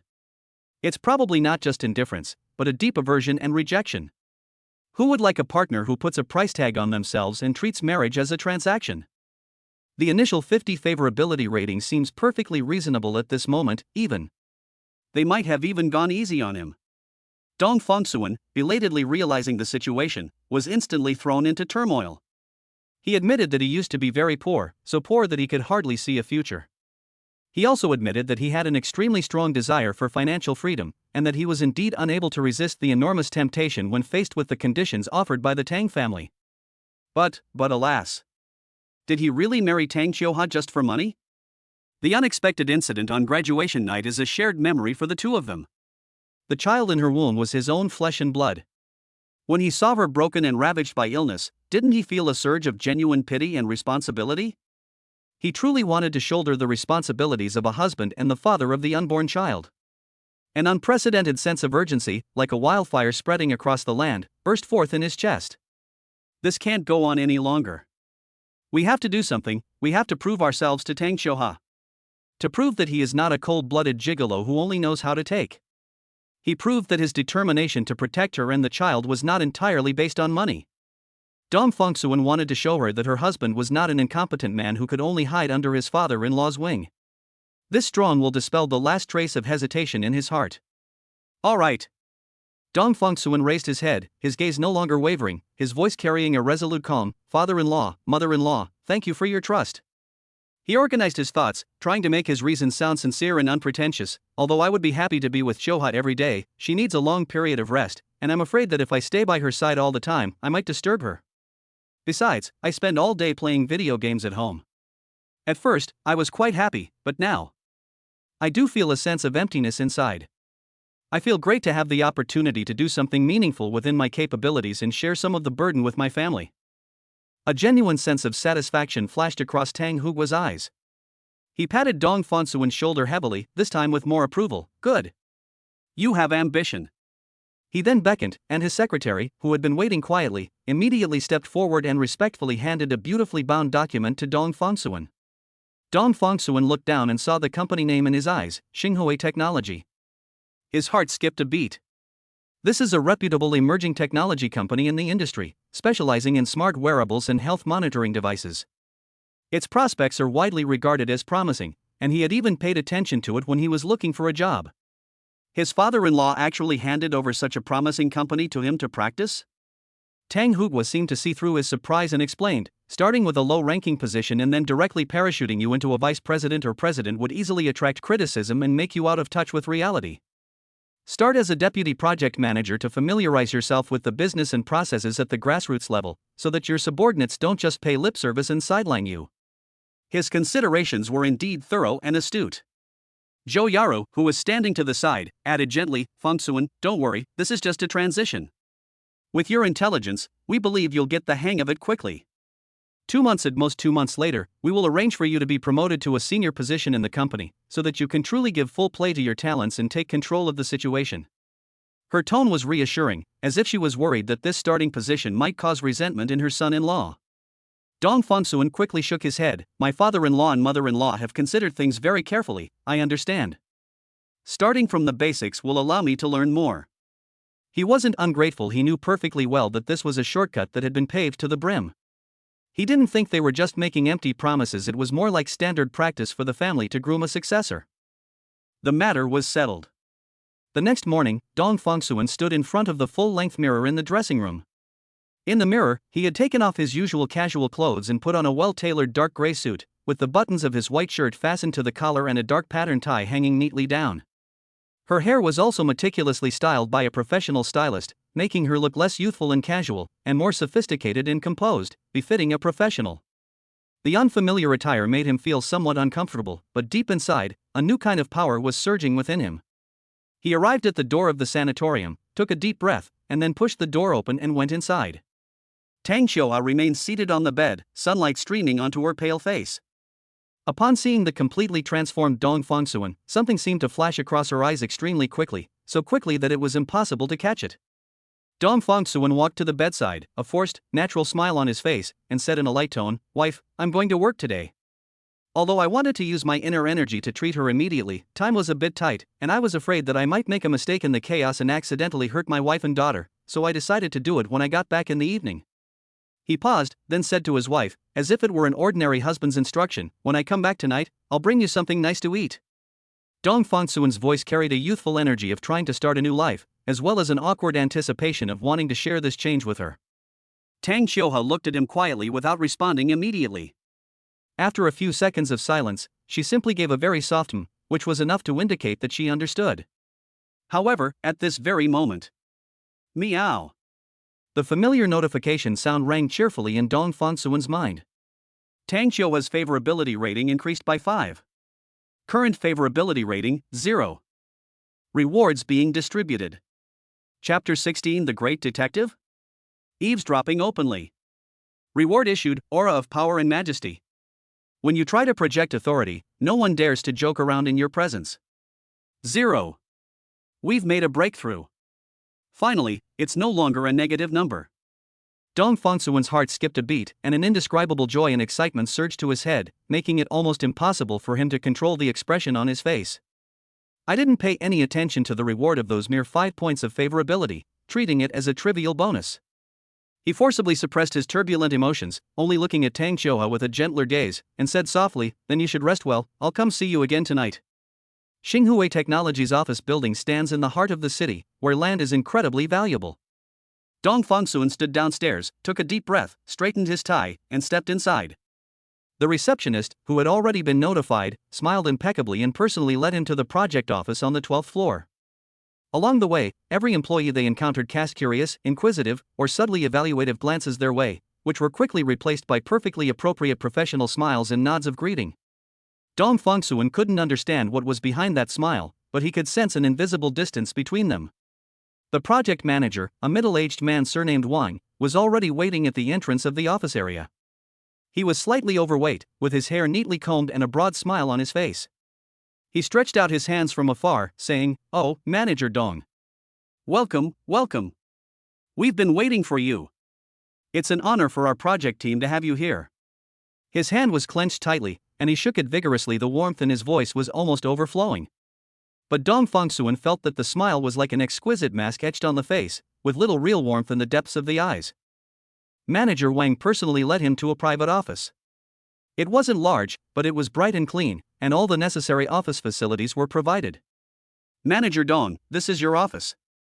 Please let me know if you need anything, and don't hesitate to ask." He patted his chest and assured them, then brought out a stack of personnel documents. "This is the list of your team members and their basic information. Please familiarize yourself with it first. Don't rush things with work, take your time." After exchanging pleasantries for a while, Manager Wang finally left, gently closing the door behind him. The office fell silent instantly. Dong Fengsuan sat in the large office chair, looked around, and a sense of unreality washed over him once again. Just a few days ago, he was an unemployed young man with no job prospects. Now, he has become a middle manager at this well-known technology company. He picked up the stack of personnel documents and started looking through them. He had 7 men in total, including himself. Zhang Wei is a key technical member with extensive experience, responsible for core code modules. He has a somewhat stubborn personality, isn't very good at communication, and reportedly doesn't respect leaders without a technical background. Zhao Chang is a front-end developer. He is energetic and has a strong learning ability. He is a bit impulsive, and his code may occasionally contain minor errors. Sun Lei, a back-end developer, is hardworking and reliable, a true workhorse in the team. However, he lacks innovation and is accustomed to following established procedures. Li Lily is a UI designer with excellent aesthetic sense and meticulous work skills. She is somewhat introverted and hesitant to express her opinions. Zhou Min, test engineer, is a newcomer who is conscientious and responsible. However, she lacks experience and sometimes misses the key points.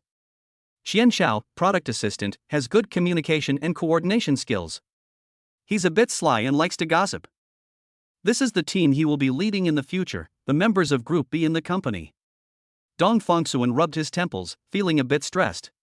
A small stack of documents awaiting processing was already piled up on the desk. He took a deep breath, picked up the top one, and began to flip through it. These are project progress reports, resource request forms, and routine expense reimbursement approvals. The content is not complicated. He was initially quite nervous, as he had no relevant work experience and was afraid of showing his incompetence and being looked down upon. He focused intently, reading each word carefully and deliberating repeatedly before cautiously signing his name or writing down simple comments. 1, 2, 3. As time passed, Dong Fengsuan's brows gradually relaxed, replaced by a sense of unbelievable absurdity. Is this what middle management does? The overwhelming chaos and helplessness he had anticipated did not materialize at all. These documents are easy to process, with clear logic and well-defined requirements, requiring almost no difficult decisions. He even thought that he could find any junior high school graduate with normal intelligence and good literacy, train them for a day or two, and they could handle the jobs he was in charge of. In less than half an hour, all the files on the desktop were processed and neatly stacked to one side. Dong Fengsuan leaned back in his chair, staring blankly at the empty desk, feeling somewhat lost. Is that all there is to it? What should he do for the remaining 7 hours? Am I just going to sit here, staring blankly at the computer, or keep playing games? A huge sense of emptiness and boredom welled up inside me. This is far from his expectations of proving himself and shining his light and heat. No, I can't just sit here like this. A thought flashed through my mind. He remembered his almost forgotten superpower. With a slight thought, the presence as light as air quietly activates. A strange sense of detachment enveloped him. He felt as if he had become part of his surroundings, no longer the center of attention. He stood up and walked out of the office as if nothing had happened. Outside in the common office area, employees were busy, with the sounds of keyboards clicking and hushed discussions filling the air, but no one paid any attention to him, as if he were just a passing breeze. He headed straight for the men's restroom. Just as he reached the door, he heard faint voices coming from inside, interspersed with a few low laughs. His ears twitched slightly as he caught a few keywords. Dong Fongsuan, parachuted in, could they be setting us up? Dong Fongsuan stopped in his tracks, and then a mix of curiosity and mischief welled up inside him. He gently pushed open the slightly ajar door and went inside. There were 3 or 4 people in the restroom, Zhao Chang and Qian Xiao, his subordinates, and another employee from another group whom he didn't recognize. They were standing in front of the urinal, chatting animatedly as they urinated, completely unaware that someone had appeared behind them. Dong Fongsuan swaggered over to the empty seat next to them and openly eavesdropped. The paratrooper, supposedly a rich young master, was forced into the position through connections. This was Zhao Chang's voice, tinged with contempt and jealousy. I really envy the sons-in-law of wealthy families. It's so good to be handsome. Qian Xiao said sourly, you can skip so many years of hard work. Where do you get this information from? The person next to him asked. Qian Xiao chuckled, a hint of boasting in his voice. Isn't that simple? His surname isn't Tang. And before he took office, several pretty young women in our company were collectively summoned and warned by the bigwigs above. It said that this manager Dong is already married, and they were told to be mindful of their behavior, keep their distance, and have a strong sense of boundaries. Think about it carefully. Inside the restroom, the men exclaimed in admiration, holy crap! He's a master detective. Chapter 17, a sudden increase in goodwill, turning a negative into a positive. Dong Fongsuan listened with great interest, and even felt a little amused. So that's what they've been saying about me behind my back? The impression of a son-in-law who is a relative or a live-in son-in-law seems to be quite deeply ingrained. He slowly zipped up his jacket, walked to the sink, and washed his hands at a leisurely pace. The water was flowing, and the complaints from the group continued, ranging from doubting his abilities to worrying that he might ruin the project. Feeling that he had heard enough, Dong Fongsuan turned off the tap and carefully dried his hands with a tissue. Then, he silently recited the command to dispel the superpower that made him feel like air. Almost instantly, the air in the toilet seemed to freeze. As Zhao Chang was shaking the water droplets off his hands, his eyes inadvertently swept across the mirror and he saw the face reflected there, the very face that had just been standing next to them, now smiling at them with a half-smile, the very face they had been discussing, Dong Fongsuan. Zhao Chang froze, his eyes wide open and his mouth agape, as if someone had suddenly grabbed his neck. Qian Xiao was admiring himself in the mirror, fixing his hair, when he saw Dong Fongsuan reflected in the mirror. The smug look and gossipy expression on his face, as if he knew everything, froze instantly, and the color drained from his face in a flash, leaving it deathly pale. The guy from another group next to me had an even more exaggerated reaction. He was probably facing away from Dong Fongsuan when he suddenly turned around and found the very person they were arguing about standing behind him with a smile. He was so startled that he let out a short ah, and his legs went weak, almost causing him to fall into the urinal behind him.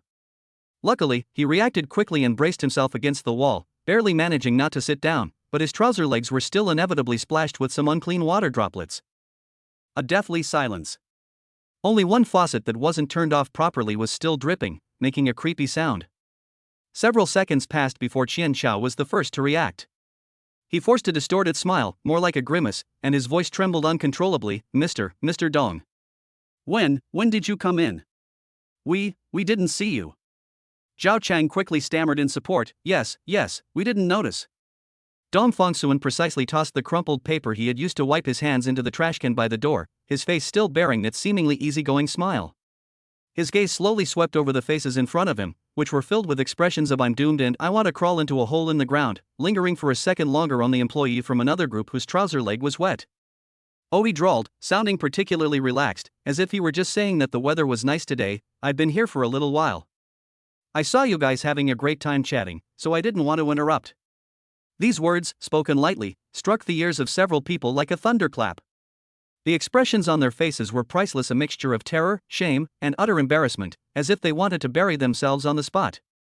Qian Xiao, who had just been analyzing things so logically as if he had grasped the core intelligence, now had a face as gray as a cement floor, and his legs were trembling slightly uncontrollably.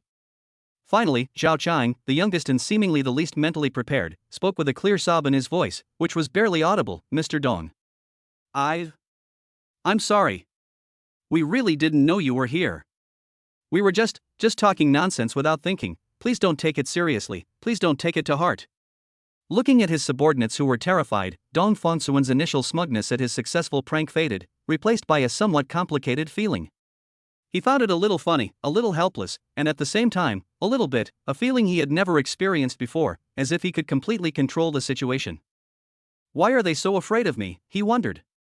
If I found this job through my own abilities, without any connections, would I also be like them, afraid of losing this well-paying job if I said the wrong thing? He couldn't help but think of his own anxiety when he was job hunting before. Thinking about it, he suddenly remembered the reward he had received that morning for only 5 points of favorability. Aura of power and majesty. So that's how it is. He suddenly realized. Everything the system gives you is definitely not free. I underestimated it before. Dong Fongsuan waved his hand, trying to keep his tone calm. It's all right, don't be nervous. I'm not one to hold grudges. From now on, as long as everyone works hard and doesn't cause trouble for me behind my back, we can treat each other the same way we always have. Upon hearing this, the group felt as if they had been granted a pardon, and breathed a huge sigh of relief. They looked like prisoners who had been spared the death penalty, their faces filled with gratitude. Dong Fongsuan didn't say anything more and turned to leave the restroom. It took a while after he left for the few people in the restroom to recover. They looked at each other and saw lingering fear in each other's eyes. Just now, the pressure was too strong. Zhao Chang wiped his forehead and realized that he was covered in cold sweat. Me too, my back feels completely soaked. Xian Chao said, still shaken. Is he really just a young master who's here to gain experience? I don't think so. Another person muttered quietly. I've never encountered anything like this in my entire life. I've never been this cowardly even when I was caught talking bad about the big boss behind his back. The employee from another group, whose trouser legs were still wet, echoed with a puzzled look. Dong Fongsuan ended a day in which he hadn't actually done any real work, and felt somewhat wistful. No wonder rich people say that going to work is easy and not tiring, and they can do more than 996 or 007. With this kind of work intensity every day, I could work 365 days a year and not feel tired. It's like taking a vacation every day. On his way home from get off work, he deliberately took a detour, bought a plate of Sichuan-style spicy chicken that looked very appetizing, and also carried a large bottle of iced cola before having his personal driver take him back to his ridiculously luxurious villa in Zishanju. He carried the food into the sanatorium with great enthusiasm, wanting to share it with Tang Qiuhua. Of course, he wanted to eat it himself too. Despite her sickly appearance, Tang Qiuhua forced a smile. Then I'll just eat a little bit. Pity. The head of the nursing team was very polite but also firmly prohibited the two from dining together. Given Ms. Tang's current health condition and dietary arrangements, she absolutely cannot consume such highly stimulating foods. She has specially prepared nutritional meals. For her and the fetus's sake, please. Dong Fongsuan didn't listen very carefully and was somewhat disappointed, but that was understandable. All right. Looking at the fragrant Sichuan-style chicken and soda in his hands, he clicked his tongue regretfully. My wife and daughter's health is the most important thing. We will follow the doctor's orders. It seems this delicious treat will have to be enjoyed by myself alone. Meow. The familiar notification sound rang cheerfully in Dong Fongsuan's mind. Tang Qiuhua's favorability rating increased by 5. Current favorability, 5. Rewards being distributed. Ah. Dong Fongsuan was taken aback, somewhat puzzled. I didn't do anything, so why did my favorability suddenly increase? Chapter 18. I'm actually a cultivator. Tang Qiuhua leaned against the soft pillows, gazing at the gradually darkening night outside the window, and had to admit a fact: she had accepted Dong Fongsuan as her husband. The feeling is subtle, like rainwater seeping into the soil without you even realizing it. She even began to look forward to his arrival every day, to hearing the soft sound of him pushing open the door, and to his sometimes clumsy, sometimes unexpectedly sincere conversation. Even something like today, when he excitedly brought food that wasn't suitable for her, only to be dissuaded by the nurse and leave sheepishly, the words wife and daughter he uttered warmed her heart. She wasn't uncared for. The professional nursing team around her was impeccable in their professionalism, always gentle in their movements and soft in their words, and always attentive to her physical data and emotional fluctuations. But Tang Xiuhua knew very well that this meticulous care stemmed from the generous salary paid by the Tang family and the entrustment from her parents. This kindness is cold and comes with a price tag. As for Dong Fongsuan, he may have initially come for the money. But now, what binds them together seems to be no longer just a contract and cold money. At least there's the daughter in her womb, who shares his bloodline. Besides, during this time, his seemingly naive yet earnest promises, and the changes he brought about that made her feel inexplicably comfortable. This connection is far more complex than a purely monetary relationship, and a little warmer. She took a deep breath, forcing herself to calm down from this nascent warmth. The gentlest knife can cut the most painfully. Tang Xiuhua, you can't let yourself get carried away. You can't afford to lose anymore. Just as Tang Xiuhua's mindset was subtly changing, Dong Fongsuan, who had just returned to his luxurious bedroom, was bewildered by a voice that suddenly rang in his mind. Reward issued, basic flight skill. Basic flight technique allows levitation and flight at low altitudes. Currently, the maximum levitation height is no more than 3 meters, and the flight speed is equivalent to an average person taking a walk. The effect can be enhanced as strength increases or higher level rewards are obtained. +5? Dong Fongsuan blinked, feeling a little confused. He didn't do anything just now. The nurse stopped him, and he immediately gave up his plan to feed the chicken with Sichuan peppercorns and sugary drinks. How did my favorability rating increase by itself? Could it be? Did she realize the sincerity of her own words, my wife and daughter's health is the most important thing? I can't figure it out. But he quickly put that doubt behind him. After all, an increase in favorability was a good thing.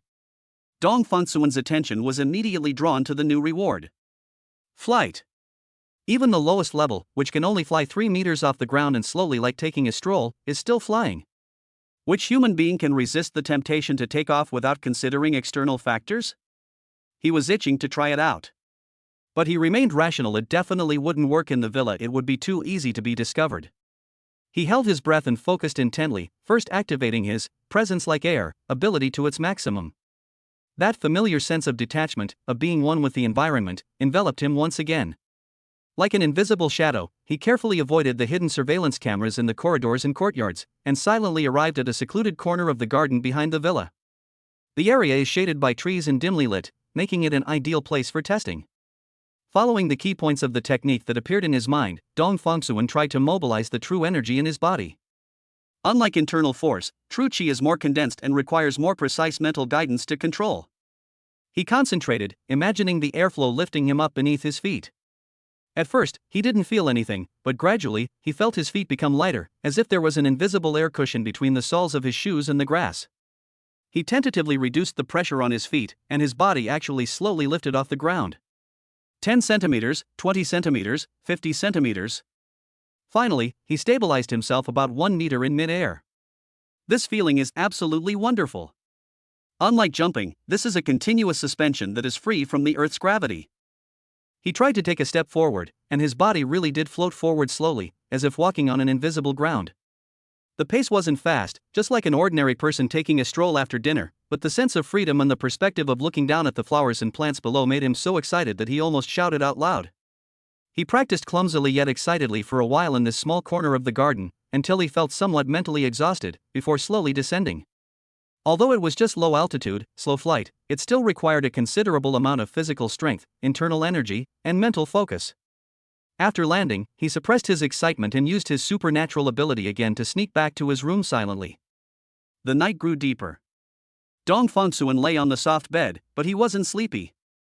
The slight increase in his favorability towards Tang Xiuhua during the day, as well as his successful test of his flying skills, put him in a state of subtle excitement. He realized that he hadn't had a chance to use his inner energy to nourish her body today. Perhaps. Go now? He closed his eyes, concentrated, and activated superpower, dream infiltration, again. His consciousness traveled through time, and after a familiar feeling of weightlessness, he arrived in Tang Xiuhua's dream. This dream scene was unlike any he had ever seen before. It was no longer a depressing hospital ward, nor a dance studio filled with regrets, but rather a university classroom. The afternoon sun streamed through the window, casting dappled shadows on the blackboard, and the air seemed to still carry the scent of chalk dust. Tang Xiuhua, dressed in a simple white shirt and jeans, sat by the window, head down, reading a book. Her profile was serene and beautiful. Dong Fangsuan walked over quietly and sat down in the empty seat next to her. In her dream, Tang Qiuhe looked up and saw him. She didn't seem surprised, she just smiled faintly. This time, she didn't resist or question, her eyes held a calm acceptance. "You've come," she said softly.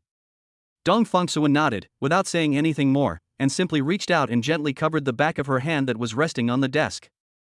The movements were gentle, and filled with tenderness. He guided the warm and gentle internal energy within him, like a gentle stream, into her body very slowly and carefully. He could feel that Tang Qiuhe in the dream was relaxing slightly, and even letting out a soft, comfortable sigh. She looked down at their clasped hands, and suddenly, her right index finger, which was originally unable to move in reality, trembled very slightly. Although it was just a response from a dream, Tang Qiuhe's face instantly lit up with immense, unbelievable joy. Those beautiful eyes, always tinged with sorrow, shone with an astonishing brightness, as if they were filled with starlight. Being able to move even one finger is better than being completely paralyzed. Even though it was just a dream, it gave her a long-lost sense of control over her body. Overwhelmed with happiness. The man who brought her happiness decided to tell a white lie. "I wanted to get along with you as an ordinary person, but I didn't expect to be misunderstood in return. Now, I'm not pretending anymore, I'm coming clean. I, Dong Fangsuan, am actually a cultivator." Chapter 19. Didn't you drink enough mangpa soup? The Two's Secret Code. The logic of dreams is naturally chaotic. Although it was a university classroom, Tang Qiuhe clearly knew that she was completely paralyzed. But this brief, illusory activity still gave her unparalleled comfort and joy. Tang Qiuhe blinked. "Are you kidding me?" Seeing the pure smile on her face, Dong Fangsuan's heart softened a little. He maintained the motion of channeling his inner energy, and said in a half-joking, yet somewhat mysterious tone, "You might not believe it. When I was a child, I felt that I probably drank less of the mangpa soup when I was reincarnated. I was going through a rough patch when I was looking for a job, and it was the lowest point in my life. Suddenly, I had some memories from my past life." Dong Fangsuan paused, observing her reaction, and continued, "In my past life, I was not an ordinary person, but an extremely powerful cultivator. It's the kind of thing that can fly, disappear into the earth, and move mountains and overturn seas. Pity. Later, I failed to transcend the tribulation, and had no choice but to reincarnate into this 21st century, where I married you." Hearing these bizarre words, Tang Qiuhe raised her eyes to look at him, a faint smile spreading across her beautiful eyes. That smile dispelled the melancholy that had lingered between her brows for years, making her appear exceptionally charming. She clearly didn't believe it, taking it as a clumsy fairy tale her husband had made up to amuse her. "Husband, what a joke you've made." She obligingly switched to a more classical way of addressing me, tilting her head slightly and speaking with a rare touch of playfulness. "It's a bit cold." Although she didn't believe it, she wasn't offended. In this bizarre dream, listening to his serious nonsense and feeling the warm current from the back of her hand that made her feel incredibly comfortable and at ease, she felt that this was pretty good too. Although he didn't really believe in any fantastical stories about cultivating immortality in a past life, his willingness to rack his brains and fabricate such absurd fairy tales to make himself happy was like a warm breeze blowing into her long-frozen heart. She let out a soft sigh, as light as a feather falling to the ground, carrying a sense of dependence and melancholy that she herself was unaware of. "Ah, if only your thoughts could be as simple and pure as they are in your dreams and reality." This sentence was almost her deepest subconscious desire, stripping away all realistic considerations and barriers. Dong Fangsuan did not respond to the topic of purity, his thoughts clearly pointing to another more crucial direction. He gazed at her, his eyes deep, as if trying to see into the very depths of Tang Qiuhe's soul. "You know perfectly well that you are dreaming, your consciousness is so clear, yet you haven't yet awakened from the dream. Don't you feel that something is wrong with this whole thing?" Tang Qiuhe was slightly taken aback by his question. Then she blinked her long eyelashes, revealing an expression that said, "This is normal." She explained softly, "Lucid dreams are not common, but they are not unheard of. I dreamt about this many times when I was a child. The most memorable time was when I dreamt that I became the world's greatest dancer, spinning and leaping on a stage in front of a huge audience." Her voice carried a faint trace of memories, and her eyes brightened for a moment, but quickly dimmed again, pulled back by the weight of reality, her tone carrying a resigned self-mockery. "However, dreams are just dreams, they're all fake, and they're often the opposite of reality." She waved her hand weakly. This subtle movement, which could be easily accomplished in a dream, only served to highlight the cruelty of reality. "You see, like now, in my dream I feel like I can move my hands and feet. Although it's very slight, it feels so real. Dreams are illogical, chaotic, and unreal. But when dawn breaks and I wake up from the dream, I am still trapped in this body, unable to do anything, a useless person. She spoke the last 2 words very softly, yet they carried a heart-wrenching weight. Dong Fongsuan's expression grew increasingly serious. He leaned forward, his gaze sharp. He posed a question that was enough to shake Tang Qiuhua's understanding. Do you think that the promises I made to you in the dream and later in your hospital room were just coincidences? These words struck Tang Qiuhua like a thunderclap. Is it not a coincidence? The striking overlap between dream and reality. The high wall in her heart, built by reason and despair, was violently struck by these words, and a clear crack appeared. The absurd claims about Mengpa soup and immortal cultivators are now spreading like vines along the cracks. Reason was shouting, "This is absurd," but deep in the heart of emotion, a faint but stubborn flame was ignited, a yearning for a miracle, an unspoken expectation that a way out of the desperate predicament might be found. Seeing the obvious wavering and struggle in her eyes, as well as that fragile light that had been rekindled, Dong Fongsuan knew the time had come. Instead of applying pressure, he provided a specific verification method. How about this? Dong Fongsuan softened his tone. Say a number, any number will do, one that has special meaning to you, or one that comes to mind. Let's treat this as a secret code just between the two of us. He looked intently into her eyes and, word by word, posed the hypothetical scenario that would determine their future. If, when you wake up from this dream, I am in reality, standing by your bedside, and I can accurately deliver this code to you, what will you think then? Infiltrating someone else's dream. This goes completely beyond the scope of hypnosis or any known scientific phenomenon. The idea was so bold and outlandish that Tang Qiuhua's heart skipped a beat, and she almost stopped breathing. If he can actually do that, what does that mean? It means that her husband possesses incomprehensible power. This suggests that all of Dong Fongsuan's seemingly nonsensical remarks may have concealed an astonishing secret. And her body, which medicine has declared dead for her, perhaps. Is there really still any hope of saving him?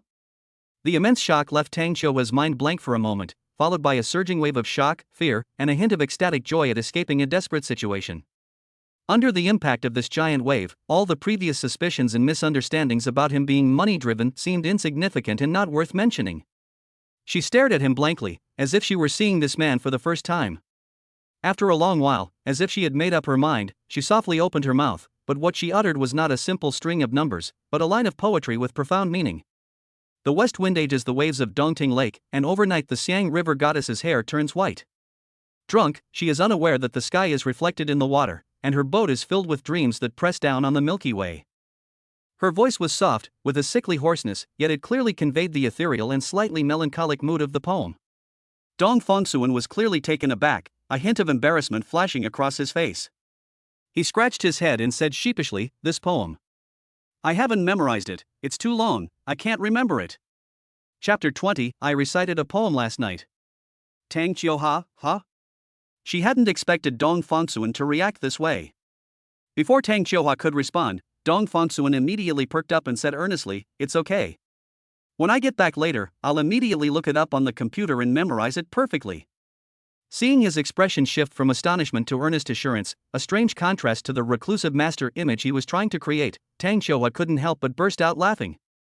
Although her smile was weak, it genuinely dispelled some of the gloom between her brows. She gave Dong Fongsuan a strange look, her tone surprisingly relaxed and teasing. "Is this how I subconsciously perceive you? The you I dreamt about was so interesting." This humor contained awkwardness, sincerity, and a genuine quality that she couldn't help but find endearing. Human hearts are made of flesh and blood. How could one not feel if someone treats them well? I'm not some bad girl with an NPD vampire personality. Dong Fongsuan also laughed, a smile that carried the satisfaction of a successful plan and a hint of barely perceptible tenderness. He knew that the bridge of trust had begun to be built. So, he looked at her intently, and said firmly, "See you in the morning." The dream shattered. Dong Fongsuan woke up in his own bed. Meow. The system notification sounded cheerfully in his mind. Tang Qiuhua's favorability rating increased by 10. Current favorability, 15. Rewards being distributed. Reward issued, superpower enhancement. Dream infiltration, dream mastery. You are no longer merely a visitor to dreams, but a weaver of dreams. You can freely construct, modify, and dominate the dream worlds of others, and even your own. Where your thoughts lead, dreams take shape. Dong Fongsuan was stunned for a moment, and then an indescribable feeling and a profound sense of evolution exploded from the bottom of his heart, instantly flowing through his limbs and bones. Dream control. First, the range of his abilities has expanded to a circle with a radius of 3 kilometers centered on himself, which is a significant increase. Secondly, it is no longer limited by the fact that both you and the target are asleep, and can be activated at any time. Furthermore, it is no longer a simple infiltration, and one is no longer a passive bystander or a cautious participant. This means power. You can turn your thoughts into paintbrushes and freely paint on the canvas of other people's dreams. This is no longer access, it's management. Countless thoughts bubbled up like boiling water. This ability is an invisible and deadly weapon against annoying people who oppose him. They can be easily dragged into an endless abyss of nightmares, tormented by fear and despair until their spirits are broken and their will is shattered. This is undoubtedly an extremely covert and terrifying attack method. And facing Tang Xiuhe. Thinking of her, Dong Fengsuan's heart beat a little faster. This ability is even more significant to her. He could no longer only watch her immerse herself in a solitary dance of sorrow or illusion. He can proactively weave beautiful dreams for her. You can recreate the interesting things and magnificent scenery you see during the day in her dreams and share the colors of your world with her. More importantly, he can allow her to temporarily escape that imprisoned body in her dreams. He can make her stand up, run, and dance again every time she meets him in her dreams, allowing her to experience the long-lost freedom. Even if it's just an illusion, the real feeling is a priceless comfort and a spiritual remedy for her, who has been paralyzed for a long time. Upon thinking of this, Dong Fengsuan felt his blood boil. He excitedly rolled over, burying his face in the soft pillow, but felt no sleepiness whatsoever. His newly acquired power made him eager to try it out. So, the first test subject is myself. He closed his eyes, concentrated, and activated dream control. The next moment, he appeared in a palace floating in the clouds. The steps were made of white jade, the ground was covered with golden clouds, and a strange fragrance filled the air. The long dining table was filled with delicacies he had never seen before, which were so tempting to look at that they made his mouth water. Dragon liver and phoenix marrow are commonplace, while fine wines and elixirs flow like water. He walked over, and without lifting a finger, with a thought, the food flew into his mouth automatically. The taste was so wonderful that it far surpassed any experience in reality. He feasted and drank heartily, reveling in the ultimate pleasure of food and drink and the joy of complete control in this dream world that he was in complete control of. When Dong Fengsuan awoke from this beautiful dream he had woven himself, it was already dawn outside the window. He stretched and felt refreshed, all the fatigue from yesterday gone, and he was so energetic that he felt like he could kill a bull with his bare hands. However, under the same morning light, the atmosphere in the quiet sanatorium room of Zishanju Villa was completely different. Tang Xiuhe barely slept a wink all night. Ever since that excessively vivid dream ended, she has kept her eyes open, watching the ceiling go from pitch black to a sliver of light, and then gradually be illuminated by the dawn. Time seemed to stretch out infinitely, each minute and second feeling like a slow, drawn-out process on her taut heartstrings. Her heart was tormented by an unprecedented anxiety and anticipation. Dong Fengsuan. Is what he said true? Was that "see you in the morning" the end of a beautiful dream, or a promise that is about to become reality? That agreement about the code was like a boulder thrown into a lake of the heart, stirring up not ripples, but towering waves. She feared it was just a vivid dream, and that when she woke up everything would be back to normal. The feeling of dashed hopes would be even more unbearable than never having had any hope at all. But deep in Tang Xiuhe's heart, a sliver of hope stubbornly grew, a hope that even she herself found absurd. What if he really can do it? This internal conflict kept her awake at all. In the silence, she could only strain her ears, trying to catch any possible sound outside the door, her heart pounding restlessly in her chest. Waiting makes time feel especially unbearable. Finally, a soft sound of footsteps approaching from afar came through the morning air and stopped outside her door. Then came the nurse's hushed voice, and the familiar voice she had been waiting for all night. Her heart leaped into her throat. "Mr. Dong, please come in." With the gatekeeper's permission, the door was gently pushed open. Dong Fengsuan walked in, his steps steady, his face showing a calm, even somewhat relaxed expression. He approached step by step, his gaze settling on her face. Tang Xiuhe watched him approach, her beautiful eyes fixed on him without blinking, her clear pupils filled with an extremely complex light. There was an almost overflowing anticipation, an anxiety that feared it was all just her imagination, a desperate tension, and a hint of vulnerability that was barely perceptible and that she herself was unwilling to admit. She held her breath, as if awaiting a trial.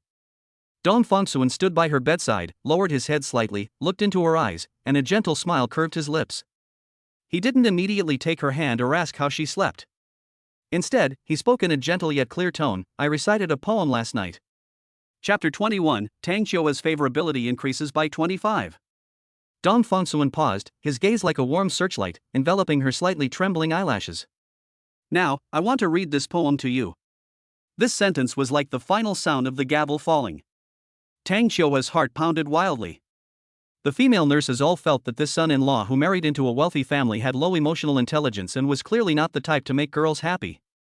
He even had a bookish air about him, seemed a bit dull and wooden. Even telling fairy tales is 10 times better than reciting poems, right? However, everyone felt that Dong Fengsuan was a very honest person and not annoying.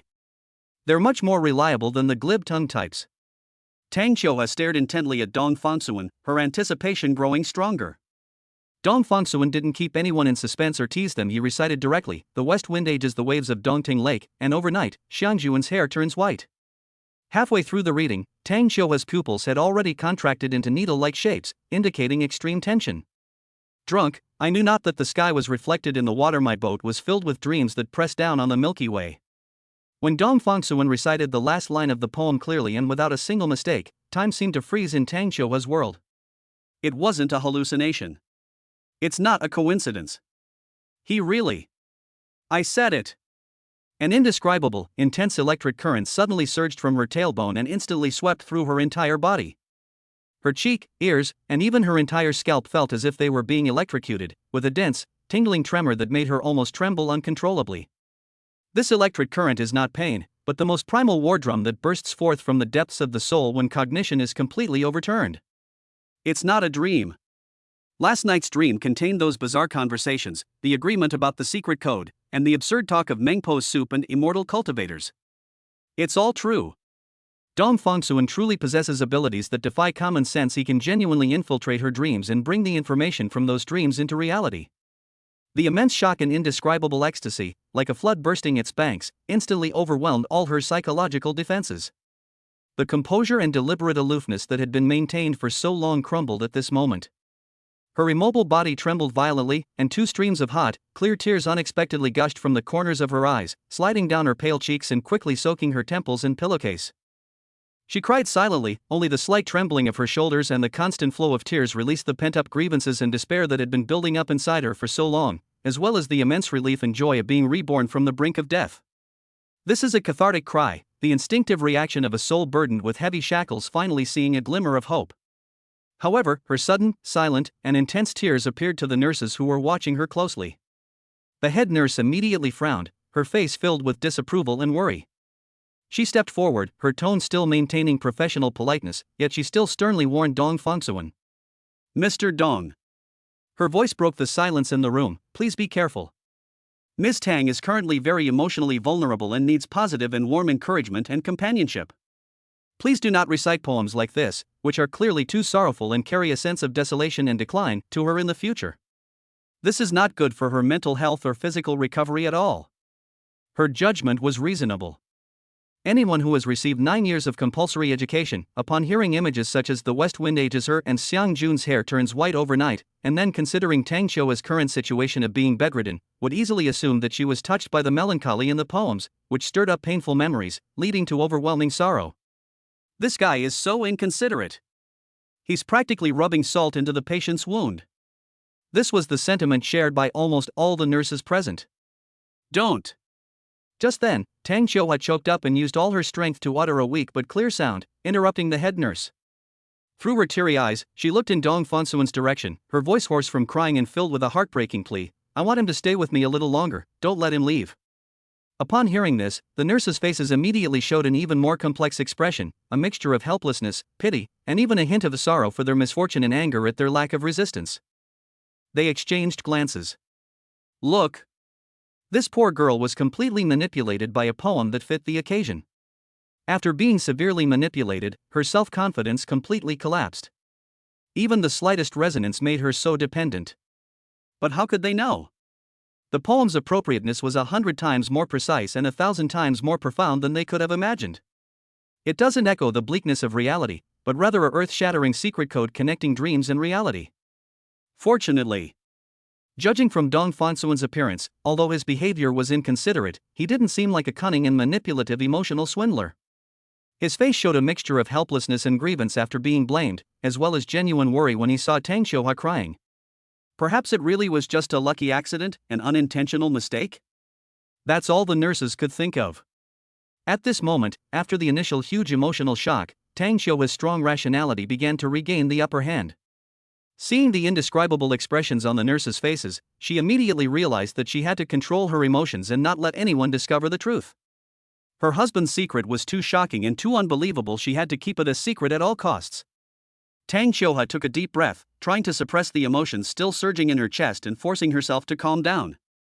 At this moment, under the nurse's less than friendly gazes, Dong Fongsuan sat down again on the chair by the bed. He didn't say anything more, but silently and naturally reached out and gently covered her slightly protruding belly under the blanket. The next moment, a familiar, gentle, and light stream of air, like a warm spring, slowly flowed into her body.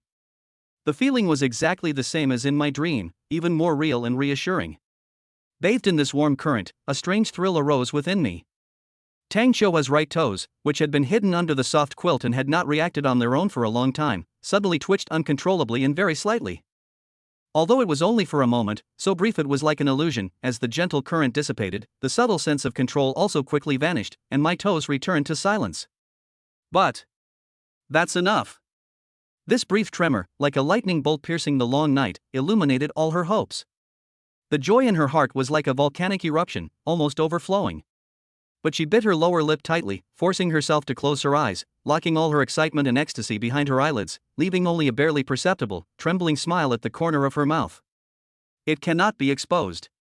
She must not cause her husband any trouble. She was now completely convinced that her union with Dong Fongsuan was not accidental, but rather the result of the perfectly coordinated turning of the gears of fate.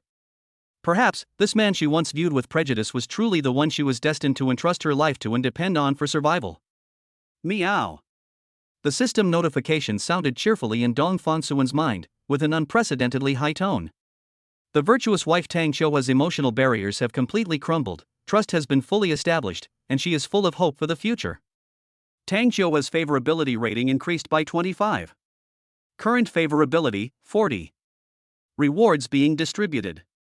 Chapter 22 Storage Space. Seventh Sense. Higher dimensional perception. No need to show mercy. The favorability rating jumped straight to 40 points. An increase of 25 points at once is an unprecedented and enormous gain. Dong Fongsuan felt a surge of heat rush from the soles of his feet to the top of his head, making him feel lightheaded. An indescribable sense of satisfaction and accomplishment filled his heart. All the previous efforts and anxieties have become worthwhile at this moment. He could even clearly feel that the invisible ice wall between him and Tang Xiuhua had collapsed, replaced by a new, warm connection. Reward issued, portable storage space.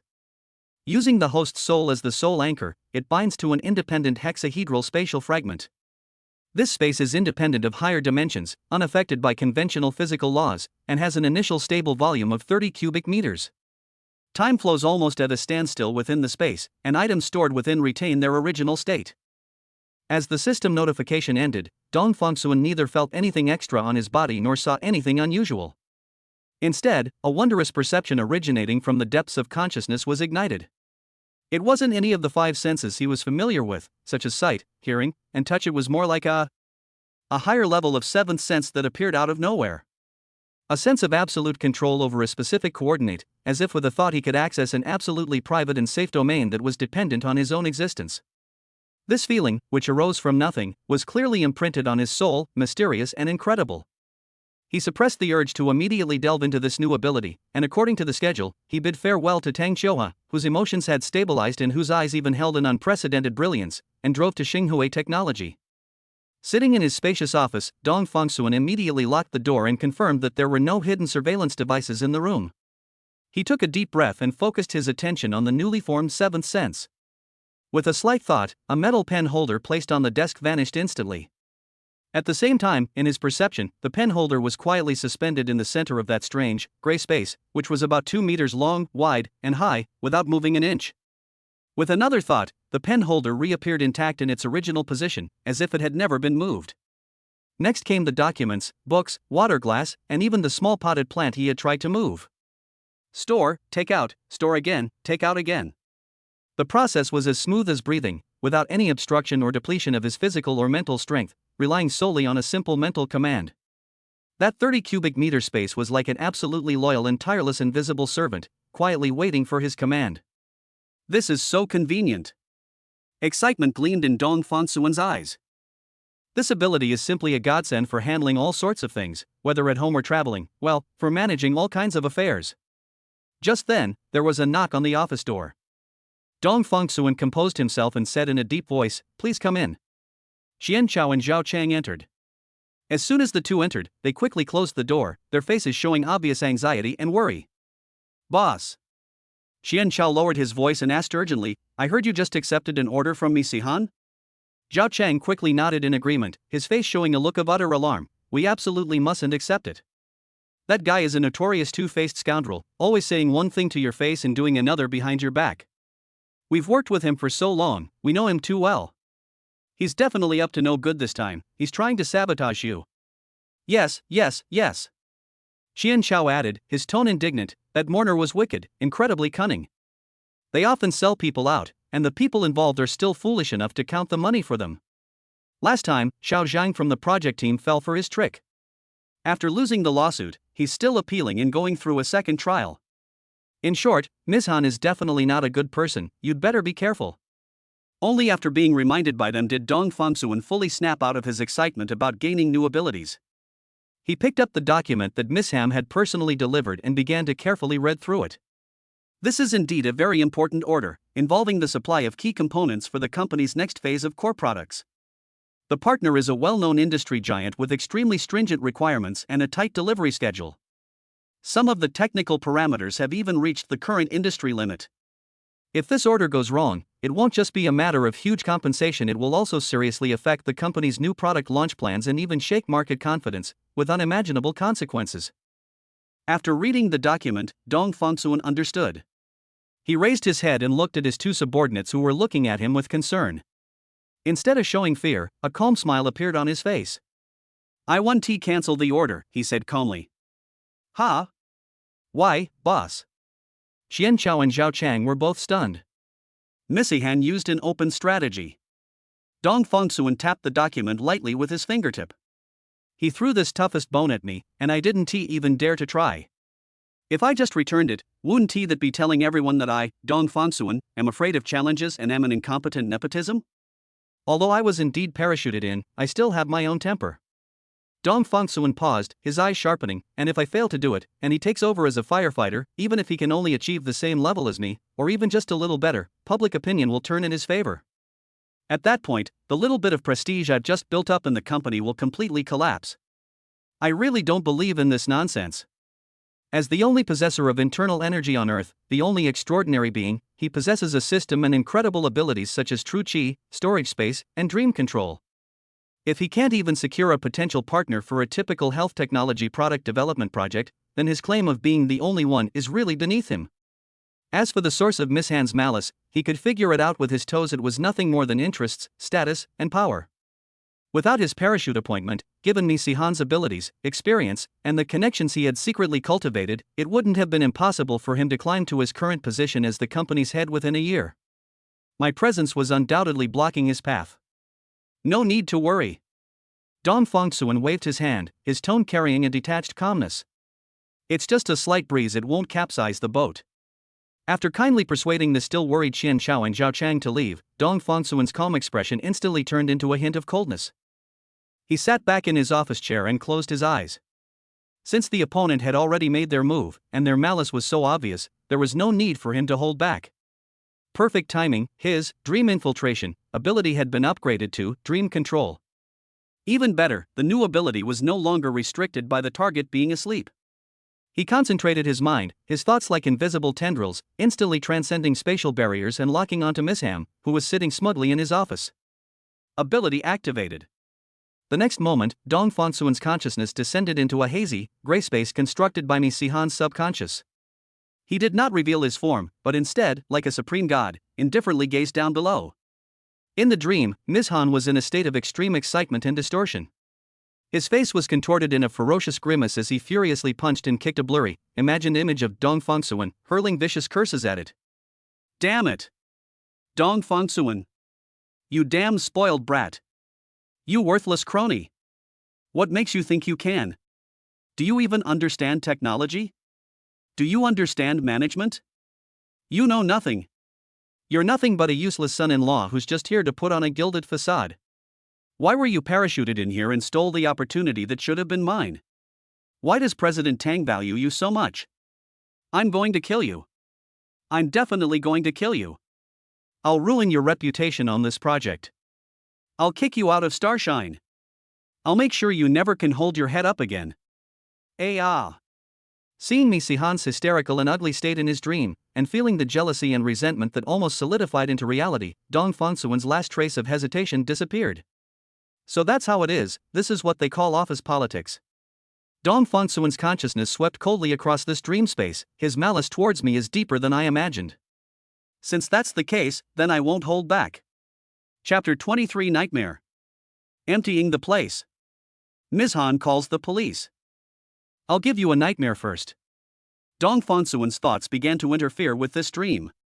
The solid ground beneath Miss Han's feet suddenly turned into a muddy swamp, the foul-smelling silt instantly submerging him up to his waist and continuing to drag him down. No! What's going on? Miss Han's rage turned into terror. He struggled desperately, but the more he struggled, the faster he sank. Countless pairs of eyes filled with resentment and mockery appeared around him, staring intently at him. Those were the blurry faces of colleagues he had wronged and suppressed. Whispers, sobs, and curses came from all directions, drilling into his ears and tormenting his nerves. Below the swamp, it felt as if cold, slippery tentacles were wrapping around his legs, dragging him even more forcefully into the endless abyss. The feeling of suffocation, fear, and despair overwhelmed him like a tidal wave. He tried to scream, but no sound came out. They wanted to escape, but couldn't move. He could only watch helplessly as he was swallowed by darkness, experiencing the all-pervasive mental torment. And this is just the beginning. In the time that followed, Dong Fongsuan acted like a ruthless director, orchestrating a series of bizarre yet deeply disturbing scenarios for him: betrayal by everyone, disgrace, and utter destitution. He wanted to let Ms. Ham experience the consequences of his malice in his dreams. After a long period of torment, a cold smile curled at the corners of Dong Fongsuan's lips. Miss Ham was tormented by nightmares. This was just the appetizer. The real return gift is yet to come. With a slight thought, his presence-like air ability quietly activated, making him seem to blend into the light and shadow of the office, his presence dropping to an absolute minimum. He slipped out of the door silently, like an invisible ghost, without attracting the attention of anyone in the public office area outside. Instead of immediately going to find Miss Ham, he first went to the employee break room, then turned a corner and headed straight for the company's monitoring room. In the monitoring room, a staff member on duty was yawning and staring at the screen with boredom.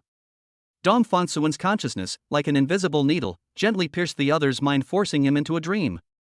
The staff member on duty tilted his head, leaned back in his chair, and instantly fell asleep. Dong Fongsuan's gaze swept quickly across the densely packed surveillance screens. Wearing gloves, his fingers awkwardly operated the control panel, turning off the operating indicator lights of more than a dozen cameras. These cameras covered all the routes and key areas of his planned operation. After doing all this, Dong Fongsuan left silently, just as he had come. Now, the real show begins. He arrived at an empty fire escape, focused his mind, and activated low-level flight technique. His body lifted slightly off the ground, maintaining a hovering height of about 1 centimeter, as if being lifted by an invisible airflow, gliding forward silently. This kind of low-altitude flight is not only much faster than walking, but more importantly, it leaves no footprints.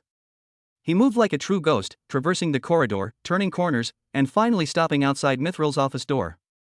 The door was tightly shut. Dong Fongsuan wasn't in a hurry.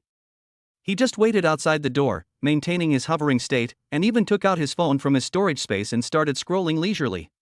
About half an hour later, Mi-Si-han opened the office door looking exhausted. His eyes were sunken, clearly indicating that the forced nap he had just taken was of poor quality, and had even made him more listless. Just as the door was about to close, Dong Fongsuan, like a slippery fish, crept silently through the crack in the door. Ms. Han was completely unaware of this. He even carefully locked the door before letting out a long sigh of relief, as if that would shut out the eerie nightmare. He would never have imagined that he had just locked the person he hated so much, the one who had tormented him in his dreams, into his own absolutely private space. Dong Fongsuan stood in the spacious office, looking around. The decor is exquisite, with a very bourgeois style. The documents in the filing cabinet are neatly arranged, and there is an unfinished cup of coffee on the table. His gaze first fell on Miss Han's computer. If we could find some evidence of his underhanded dealings, or the company's core secrets, things would be much easier. He pressed the power button, the screen lit up, and soon a login screen appeared that required a password. Dong Fongsuan. He tried entering several common default passwords or combinations of numbers that might be related to Miss Ham, and unsurprisingly, they were all wrong. I'm completely lost. I'm not a hacker, I don't know how to crack passwords. He scratched his head, feeling a wave of helplessness. Despite possessing extraordinary abilities, he was somewhat helpless in the face of such technical barriers. He suddenly realized that he should indeed learn some programming and hacking skills in his spare time, as they might come in handy someday. Are we just going to let it go like this? Did we come all this way for nothing? Looking at the office filled with the atmosphere of Misihan, Dong Fongsuan suddenly had an idea.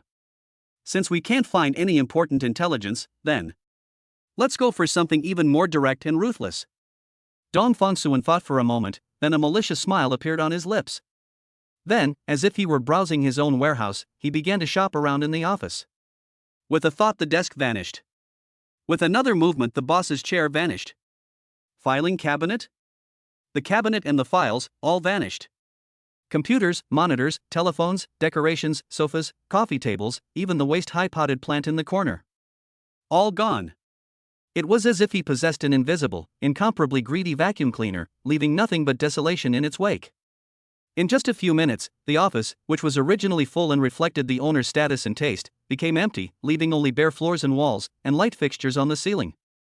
Having done all this, Dong Fongsuan was satisfied. He once again used his flying and invisibility abilities to leave the now empty office as if he had never been there. A few hours later, when Miss Ham, having cleared his head, was about to return to his office to rest, the sight that greeted him as soon as he unlocked the door left him frozen in place.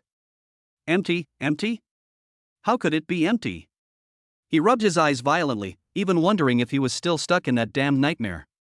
But the cold, empty reality before him ruthlessly shattered his illusions. Who did this? Misihan roared in shock and anger, his voice echoing in the empty room, sounding particularly shrill. No one responded. Nobody knows the answer. Even many company employees cast gloating glances their way. Miss Ham immediately dialed the police. I've called the police, nobody's leaving. Chapter 24 Wife, this is like containing Mount Sumeru in a mustard seed. The police arrived quickly and conducted a thorough investigation, the results of which left Miss Ham feeling utterly devastated. The door lock was intact, with no signs of tampering. The windows were locked from the inside, and there were no signs of intrusion. That's impossible. Miss Han nearly went berserk on the spot. You guys conspired together, didn't you? How much money did you receive from Dong Fongsuan? But most importantly, when reviewing the surveillance footage, it was discovered that the cameras in the relevant area were operating during the time of the incident. They all happened to malfunction and didn't record any footage. The on-site investigation only yielded Miss Ham's own footprints and fingerprints. Everything points to one conclusion: Miss Ham orchestrated this farce himself. Perhaps he's trying to frame someone? The investigation ultimately came to nothing and was left as an unsolved case. But this incident was a huge psychological blow to Miss Ham. He felt as if he were being watched by an invisible, terrifying adversary. The other party was able to empty his carefully guarded office without him even noticing. He became paranoid, seeing everyone as someone sent by the mastermind, and feeling that the entire company was hostile towards him. The initial high morale that had been fueled by the desire to use all sorts of insidious means to completely destroy Dong Fongsuan was instantly extinguished, as if a bucket of ice water had been poured over it. In its place came a chill that lingered in his heart and a lingering fear. He was a little scared. Inside the sanatorium of Zishanju Villa. As night deepened, the lights outside the window gradually came on. Tang Xiuhua lay motionless on the bed, like a goddess carved from a stone waiting for her husband, her eyes vacant as she stared at the deep night outside the window. Her heart was in turmoil, like a tangled ball of hemp thread. It's already 8 o'clock. She murmured silently. It was late at night, and Dong Fongsuan still hadn't gone home. He's outside. He didn't call back to let me know he was safe. Has he encountered some kind of danger? The thought had barely crossed her mind when she dismissed it. No, it won't happen. In his past life, he was a cultivator who could fly and escape into the earth. Even if my magic power hasn't fully recovered, it should be more than enough to deal with ordinary people in this country where guns are strictly controlled. So, is it because of myself? Is he finally getting tired of it? Tired of her being a bedridden burden who needs constant care? So you're going to abandon her? Or is it? Did he meet a better, healthier, more vibrant, and more suitable girl as a partner outside? The thought of this possibility gripped her heart like an invisible hand, a surge of bitterness, grievance, unease, and an indescribable panic washing over her, threatening to overwhelm her. The little confidence and joy that had just been built up because of that secret became shaky at this moment. She couldn't help but let her mind wander, and her mood gradually slid towards depression and loss. A dark shadow slowly settled over her bright eyes. On the other side, Dong Fongsuan, who had just sent off the police who had come up empty-handed and was feeling smug and had finally gotten his revenge, suddenly heard a system notification in his mind. Meow. Tang Xiuha's favorability rating 5. Current favorability, 35. Ah. Dong Fongsuan's smile froze instantly. Was she angry because he didn't come home late and she thought he was out partying and messing around, so she got angry? He was initially a little annoyed, but then he relaxed after thinking about it again. It doesn't matter. This little misunderstanding is nothing at all. That night, I entered her dream and recounted to her in detail and vividly how I encountered the smiling tiger, Misihan, and how I retaliated and emptied his office to vent my anger. I wanted to have a proper conversation with her. He believed that the lost 5 points of goodwill would be regained immediately. Who knows, you might even gain more. Back at the Zishanju villa, it was already late at night. Dong Fongsuan did not go directly back to his bedroom, but went to the sanatorium first. A soft bedside lamp was lit in the room. Tang Xiuha remained in the same position he had left in, like a delicate but fragile porcelain doll, quietly gazing out the window. Hearing the door open, her eyelashes fluttered slightly, but she didn't turn her head immediately. Dong Fongsuan walked to the bedside, sat down naturally, and said in a relaxed tone, "I'm back." Tang Xiuha slowly turned her face. Under the lamplight, her complexion appeared even paler than usual, and her eyes held a trace of undisguised worry. She spoke softly, her voice slightly hoarse, "You've been working overtime. Is it too tiring at the company?" Dong Fongsuan noticed her unease and, after thinking for a moment, decided to reveal part of the truth to put her at ease. Something strange happened. He spoke casually, as if recounting an amusing anecdote. The office of one of the company's senior executives was emptied out by someone. Nothing was left, it was spotless. He paused, then added, "Strangely, we couldn't find any clues, and calling the police was useless. The door lock was intact, and the surveillance cameras for that period of time just happened to malfunction. Everyone in the company is talking about it now." Sure enough, Tang Xiuha's attention was drawn to it. She widened her eyes slightly, revealing surprise. "Emptied out? Can't find any evidence?" Immediately, her delicate brows furrowed, and she looked at Dong Fongsuan with concern. "How could this happen? How about you stay home and not go to work until the truth of the case comes out? It's fine to stay at home." Her voice trailed off, carrying a barely perceptible pleading and insecurity. She was once a radiant campus belle at Ocean University, exuding confidence and charm. Now, she is just a patient who cannot even take care of herself, and she cannot even stay by her husband's side to support him when he encounters problems. This sense of powerlessness, like vines, entwined around her, quietly giving rise to feelings of inferiority and fear. She feared that she would become a burden, and that the man in front of her, who was gradually changing, would one day get tired of her and abandon her. At this moment, Dong Fongsuan did not fully understand the complex and turbulent emotions in her heart. He only thought that she was simply worried about her own safety. He reached out and gently took her slightly cool hand in his fingertips lightly tracing the back of her hand as he gave her a meaningful look. "Don't worry, I know what I'm doing." Dong Fongsuan's voice was gentle, yet it carried a reassuring strength. "We can talk about some things later." Looking back naturally refers to the dream. Tang Xiuha immediately understood his meaning. A faint blush appeared on her pale cheeks, and the worry in her eyes was replaced by an emotion that mixed with anticipation and secret excitement. She responded softly, The two said nothing more, and this unspoken secret became the most special bond connecting them. Back in his spacious bedroom, Dong Fongsuan didn't delay. He lay down immediately, concentrated, and activated his upgraded dream control. Wife. As soon as Dong Fongsuan saw Tang Qiuhua, he said, "Today I use 3 techniques: illusion technique, dream control secret technique, and containing sumaru in a mustard seed to punish a guy who wanted to harm me." Chapter 25: Pretending to be a ghost or god? Chu Fanfeng, a pharmacist who firmly believes in supernatural powers.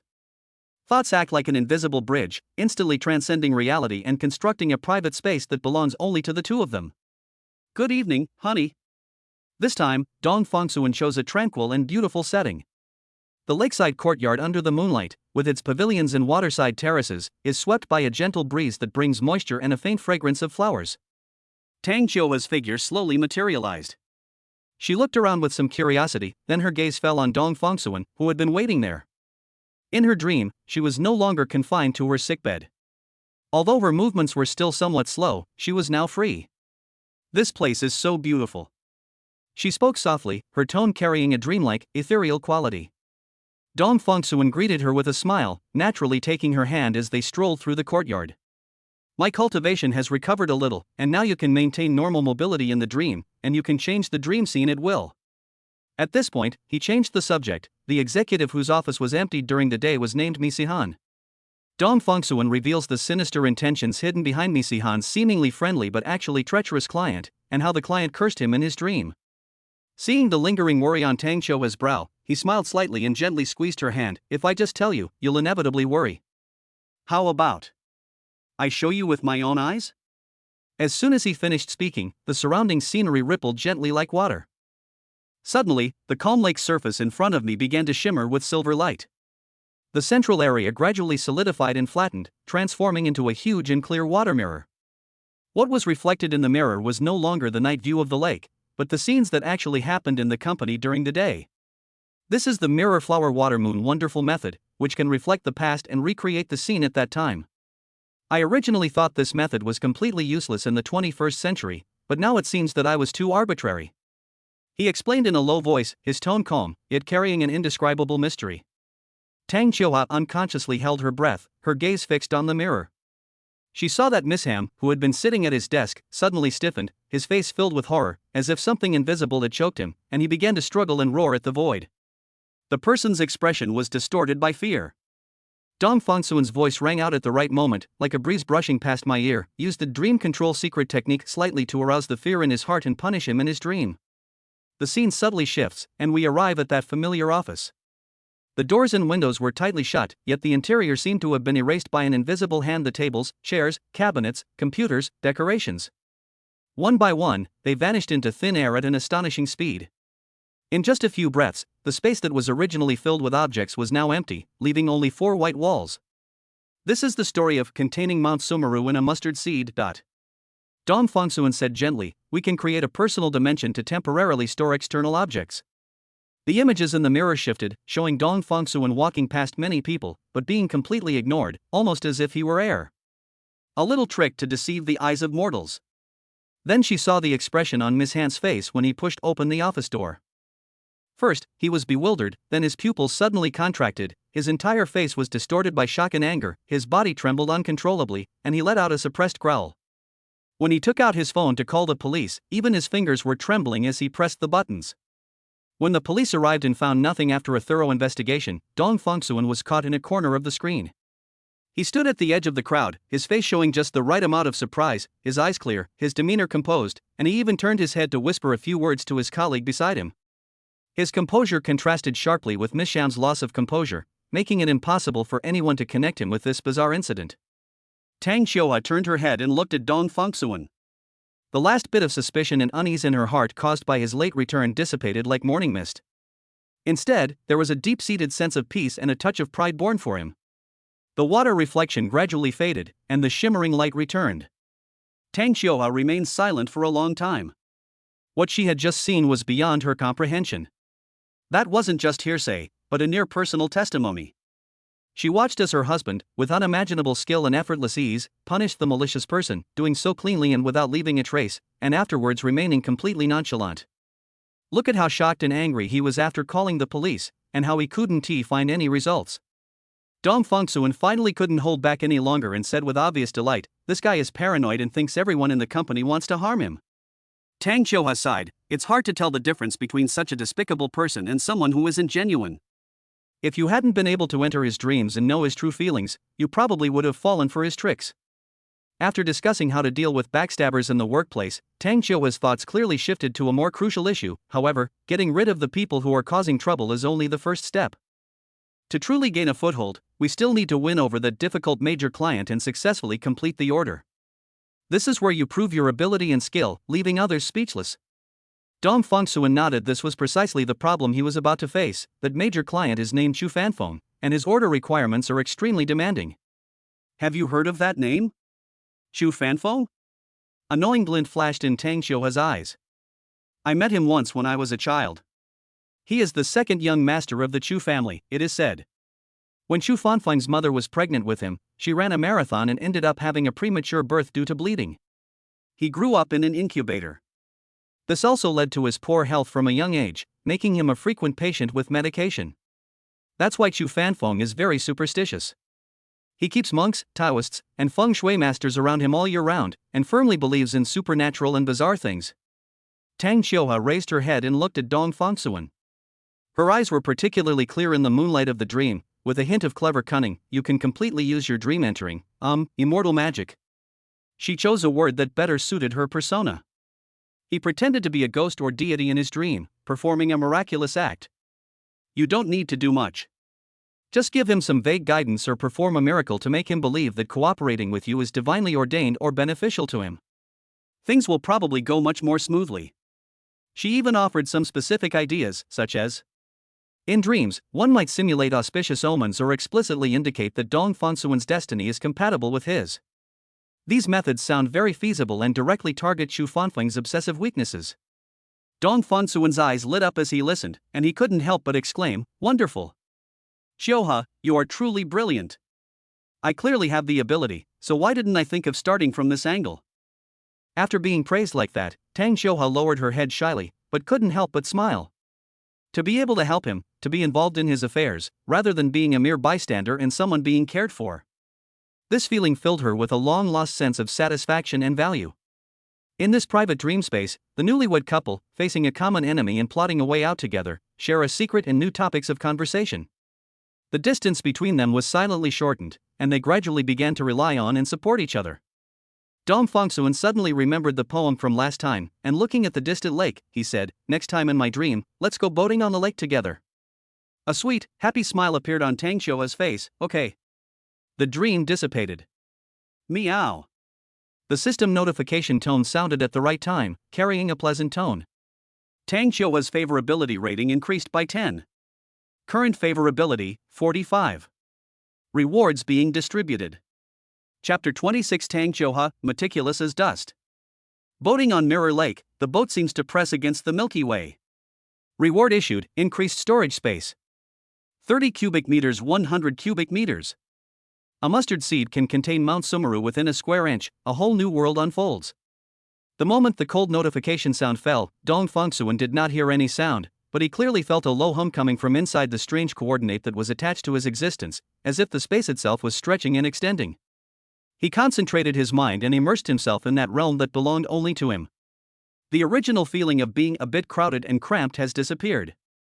The desks, chairs, filing cabinets, and other miscellaneous items that had been crammed in from Miss Sham's office now only occupied a small corner, looking rather lonely.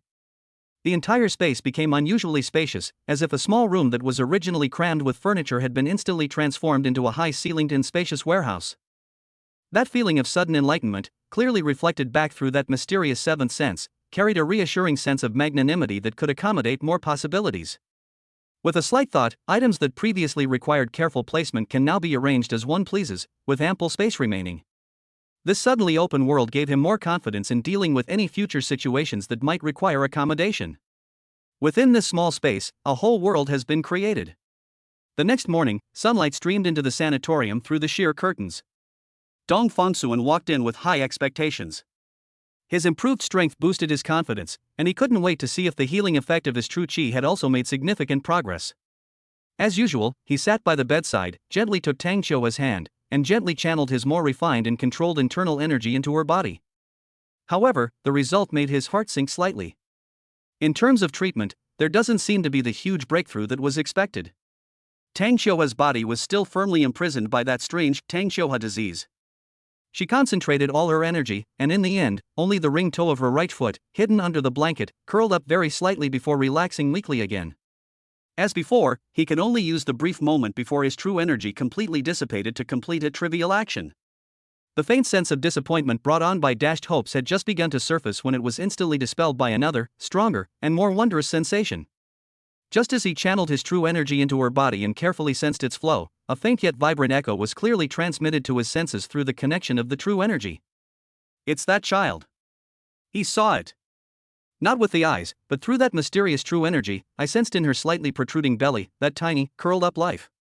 What made his heart tremble even more was that the little girl seemed to sense his presence and, through her mother's belly, rather impolitely kicked the spot where his true energy was being sensed with her little feet. The feeling was so clear, so real, carrying an indescribable, blood-related throbbing. In that instant, Dong Fongsuan felt as if his heart had been gently scratched by the softest feather, or as if it had been completely enveloped by warm spring water. A surge of emotions, a mixture of surprise, emotion, and boundless affection, welled up within him, almost bringing tears to his eyes. What company, what order, what Mizhan? Everything else became unimportant. He just wanted to stay here, to be with them every day, to watch his little princess grow up day by day, and to feel her every mischievous action. He didn't even want to go to work anymore. The thought was so strong that he tightened his grip on Tang Xiuhe's hand, almost blurting out, "I'm not going today." But he swallowed the words back down his throat. He looked at Tang Xiuhe's pale yet serene and gentle profile, recalling the sparkling eyes in her eyes when she offered him advice in his dream last night. If he stays at home all day, and the two of them just stare at each other, over time, even the deepest feelings will probably become bland. Moreover, he needs some outside experiences and observations to have endless things to say to her in his dreams, and he can't bear to lose the joy of sharing each other's worlds like a romantic relationship. Distance makes the heart grow fonder. The wisdom of our ancestors still holds true. More importantly, a man must have his own career in battlefield. Even if this career is just a trial given to him by his father-in-law, and this battlefield is just a small project department, it is still the foundation upon which he stands, and the source of his confidence to stand upright beside her. "I'm going to the company," he finally said softly, a hint of lingering reluctance in his voice. Tang Xiuhe seemed to sense his emotional fluctuations, and gently hummed in agreement, her gaze tender. Within the company, Miss Sham's situation was truly miserable. The mysterious eviction of his office not only made him the laughingstock of the entire company, but more fatally, it also caused the disappearance of many of his privately held important client documents and future project plans, resulting in a near devastating blow to his career. Like a gambler who has lost everything, he spared no expense in hiring a well-known private investigator and even openly pointed his suspicions at Dong Fongsuan. However, the results of the investigation left him utterly devastated. Neither the on-site investigation nor the tracking of Dong Fongsuan's whereabouts could find the slightest evidence. Dong Fongsuan's life trajectory was so simple as to be almost transparent, without any abnormalities. The detective could only conclude that it could not be confirmed that he was related to Dong Fongsuan. The series of blows had already left Miss Ham distraught, and in the days that followed, every time he stepped into the company, he would uncontrollably fall into extremely realistic and terrifying nightmares. Whether in the break room, the conference room, or even in full view of others, he might suddenly turn pale and break out in a cold sweat, as if he had seen something extremely terrifying. His nerves were completely worn out, his face was sallow, his eyes were sunken, and he was incoherent all day long, looking at everyone as if they wanted to harm him. Fear, like a venomous snake, coiled tightly around his heart. He finally couldn't hold on any longer. That day, with dark circles under his eyes and unsteady steps, he walked into the personnel department and handed in a resignation letter. The once spirited and ambitious Mizhan, who was trying to seize control of the company, is gone. Instead, there was a pathetic creature, utterly defeated, who just wanted to escape this ghost place as quickly as possible. He didn't even dare to look at Dong Fongsuan. When he handed in his resignation, his voice was low and trembling slightly, almost obsequious. "This problem is now completely solved." That evening, Dong Fongsuan returned to the villa and, as usual, had a brief, tacit exchange with Tang Xiuhe in front of the nurses. The truly in-depth heart-to-heart talks took place in my dreams. Night fell. A sweet dream came over me. Boating on Mirror Lake, the boat seems to float above the Milky Way. This scene is exactly as described in the poem. Tang Xiuhe looked at Dong Fongsuan, who was rowing the boat for her, tidied the messy hair on his forehead, and then said, "I have nothing else to do while lying in bed all day, so I asked the nurse to play some audiobooks for me to listen to." She paused, her tone becoming somewhat serious. I've listened to some ancient Taoist texts, such as the Qingming Dream Tai Xian Gong, as well as the Dream Observation Accomplishment Method of esoteric Buddhism, and some related strange tales. Dong Fengsuan looked at her with some surprise. I heard a story. It is said that Chen Tuan, the ancestor who drew the Taiji diagram during the Five Dynasties and early Song Dynasty, attained enlightenment in a dream. He could sleep for days on end, without breathing, and was even mistaken for a corpse by a woodcutter and almost buried. She raised her eyes and looked at Dong Fengsuan, a clear look of worry in her eyes. Although I don't know if your dream entry technique also has such a flaw, or similar consumption. However, it's always better to be careful when using these abilities outside. Dong Fengsuan was stunned. He had never thought about this question. I always thought that my control over dreams was incredibly powerful and I could do whatever I wanted, but I overlooked the risks or costs that any power might have. Even though Tang Qiuhua was bedridden, she was still paying attention to these things for him, consulting ancient books, and worrying about his safety. A warm feeling suddenly welled up in his heart, making his throat feel a little choked up. He held her hand, his gaze intense, his voice filled with sincerity and emotion. "Wife, you were so thoughtful. I hadn't considered that at all. I've taken your advice to heart, and I'll definitely be more careful in the future." This feeling of being cared for and thoughtfully looked after made him feel very warm and at ease. Meow. The system notification sounded at just the right moment. The virtuous wife, Tang Qiuhua, provides effective warnings out of concern for the host's safety, further deepening their emotional bond. Tang Qiuhua's favorability rating increased by 5. Current favorability, 50. Rewards being distributed. Chapter 27. I need all his information within 30 minutes. Reward issued, V1 Superpower Electromagnetic Interference.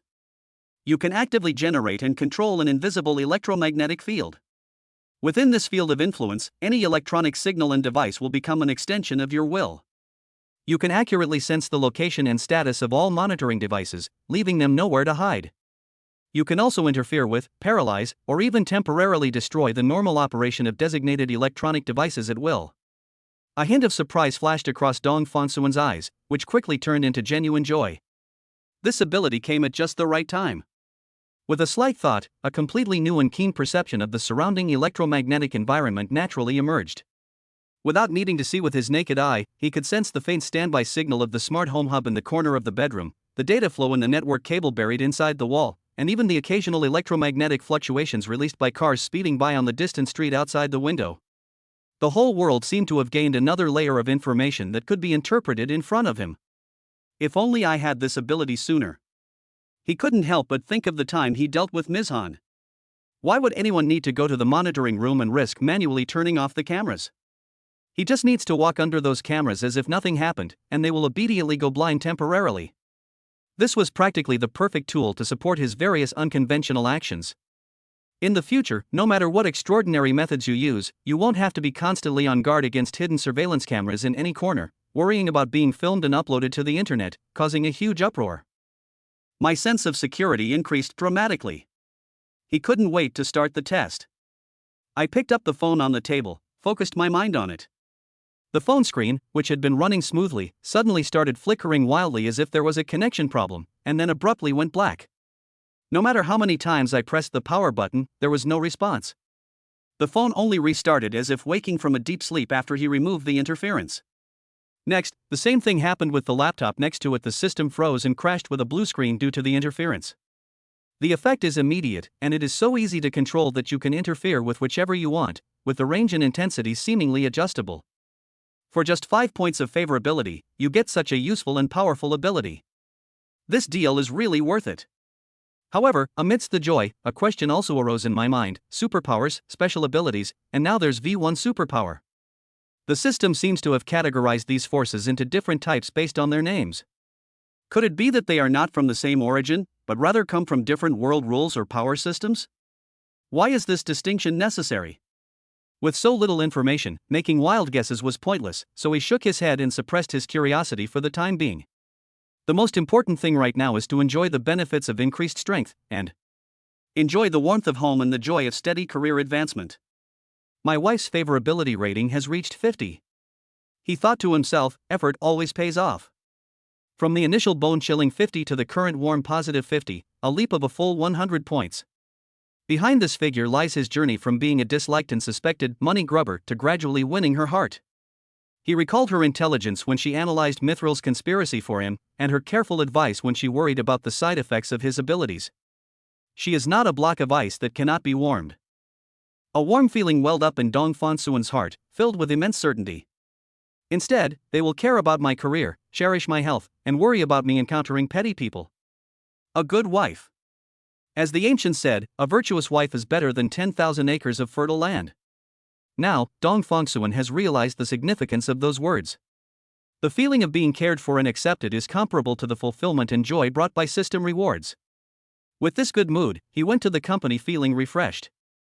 After efficiently processing his daily documents, he checked the time and instructed the driver, go to the Cloud Peak golf course in the west of the city.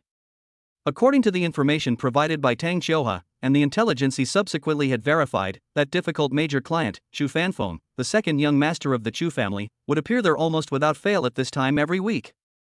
Upon arriving at the stadium, he didn't rush to find his target. Instead, he found a rest area with a good view, sat down, ordered a drink, and seemingly leisurely observed his surroundings, patiently waiting for the right opportunity. While waiting, his gaze inadvertently fell on a beautiful figure not far away. The man was dressed in a well-tailored white tracksuit, with an upright posture, and was walking and talking with several people who looked like business partners, clearly in a dominant position. Surrounded by admirers, she is extremely beautiful, but what is even more striking is the aura she exudes. Confident and sharp, with a composure and dominance that comes from long-standing authority. It was as if wherever she was, she naturally became the focus and center. Dong Fongsuan recognized her. Su Jiaqi. Dong Fongsuan had read her profile. She was a renowned businesswoman. He controls several large companies with businesses spanning multiple fields such as high-end manufacturing, new energy, and biotechnology. Each of these is a capital and technology-intensive industry, demonstrating his considerable strength. A promising potential partner, Dong Fongsuan concluded. It is said that Su Jiaqi has a keen eye and superb skills, and is a top figure who has truly carved out a place for himself in the business world through his own abilities. Seemingly noticing Dong Fongsuan's gaze, Su Jiaqi also glanced in his direction. Their eyes met, and a knowing look, tinged with a hint of disdain, flashed in Su Jiaqi's eyes. Another one trying to become a live-in son-in-law? Su Jiaqi looked Dong Fongsuan up and down, and misunderstood. He's not bad-looking. He hasn't had any plastic surgery or makeup. He's quite my type. Unfortunately, I would rather remain single for the rest of my life than marry a man who doesn't love me. Given her status and appearance, she encountered far too many men trying to get her attention in various situations. Among them are some pretty boys like Dong Fongsuan who are confident in their good looks. She almost subconsciously categorized Dong Fongsuan into that group as well. However, just as she was about to look away, she stopped. The look in this man's eyes. Something's not right. Unlike others, he didn't flinch or try to flatter or fawn over her after making eye contact. His gaze was calm, even carrying a hint of scrutiny. Dong Fongsuan met her gaze without flinching, his pupils seemingly possessing an indescribable clarity and confidence? It is a kind of composure and confidence that comes from the depths of one's heart and does not depend on external things. This kind of look is extremely rare among all the different kinds of people Su Jiaqi has met. Su Jiaqi pointed at Dong Fongsuan and said to her secretary, I need all the information about this person within 30 minutes. Chapter 28. She didn't think she would lose to a woman who was paralyzed in bed. Su Jiaqi's initial contempt vanished instantly, replaced by curiosity. She quietly gave a few instructions to her assistant beside her. Soon, basic information about Dong Fongsuan was delivered to her. I see, he really is an interesting man. Su Jiaqi quickly browsed through Dong Fongsuan's information. The newly appointed deputy project manager of Xinghui Technology, the son-in-law of the Tang family, recently caused a senior executive in the company named Ni Sihan to suffer a great loss and resign in a sorry state.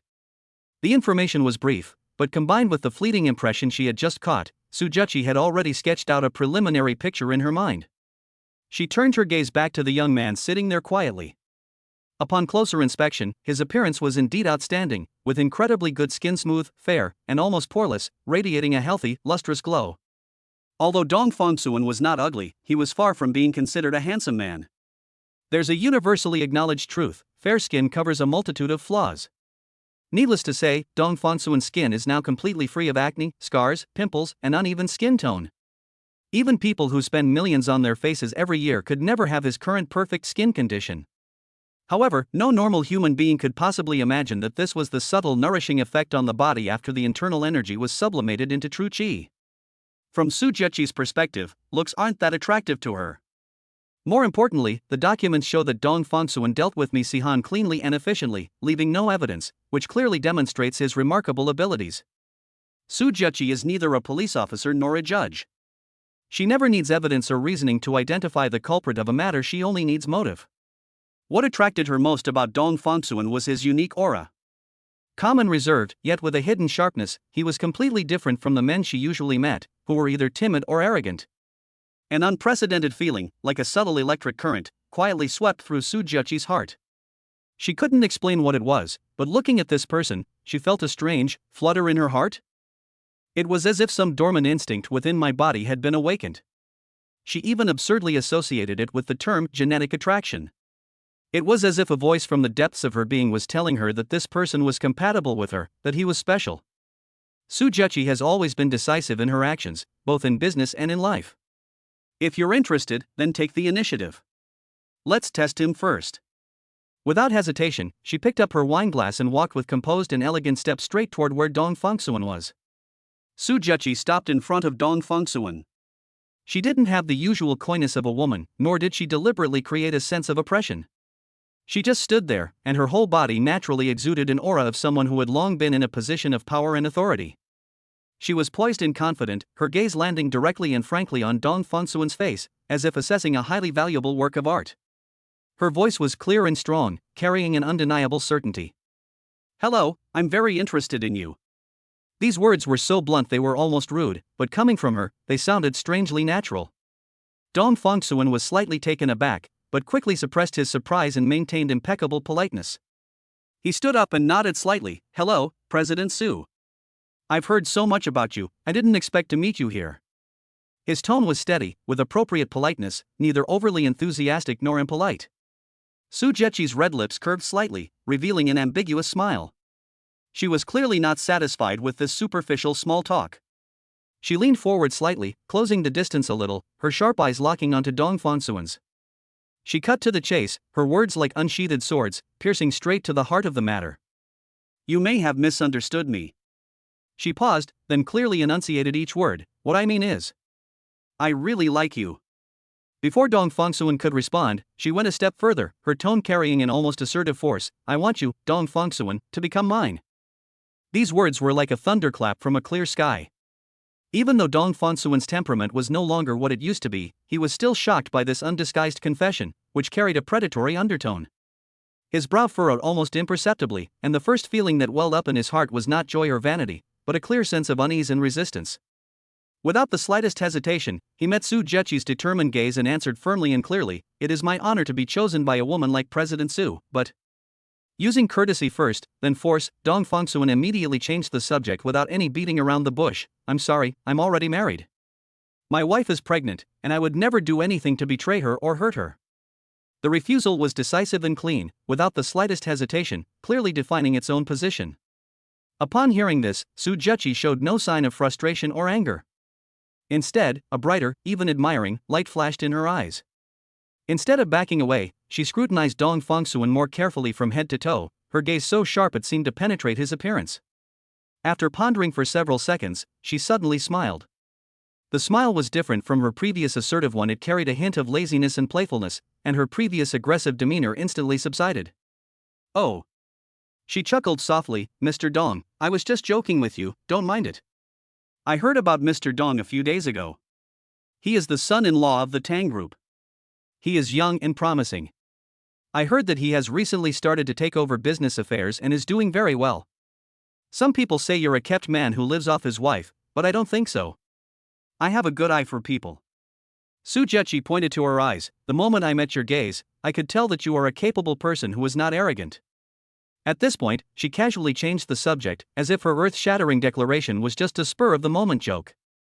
Su Zheqi stretched out her slender fingers and smoothed out non-existent wrinkles on her cuffs, regaining her composure as a female CEO. "I hope that our two companies will have more opportunities to cooperate in the future."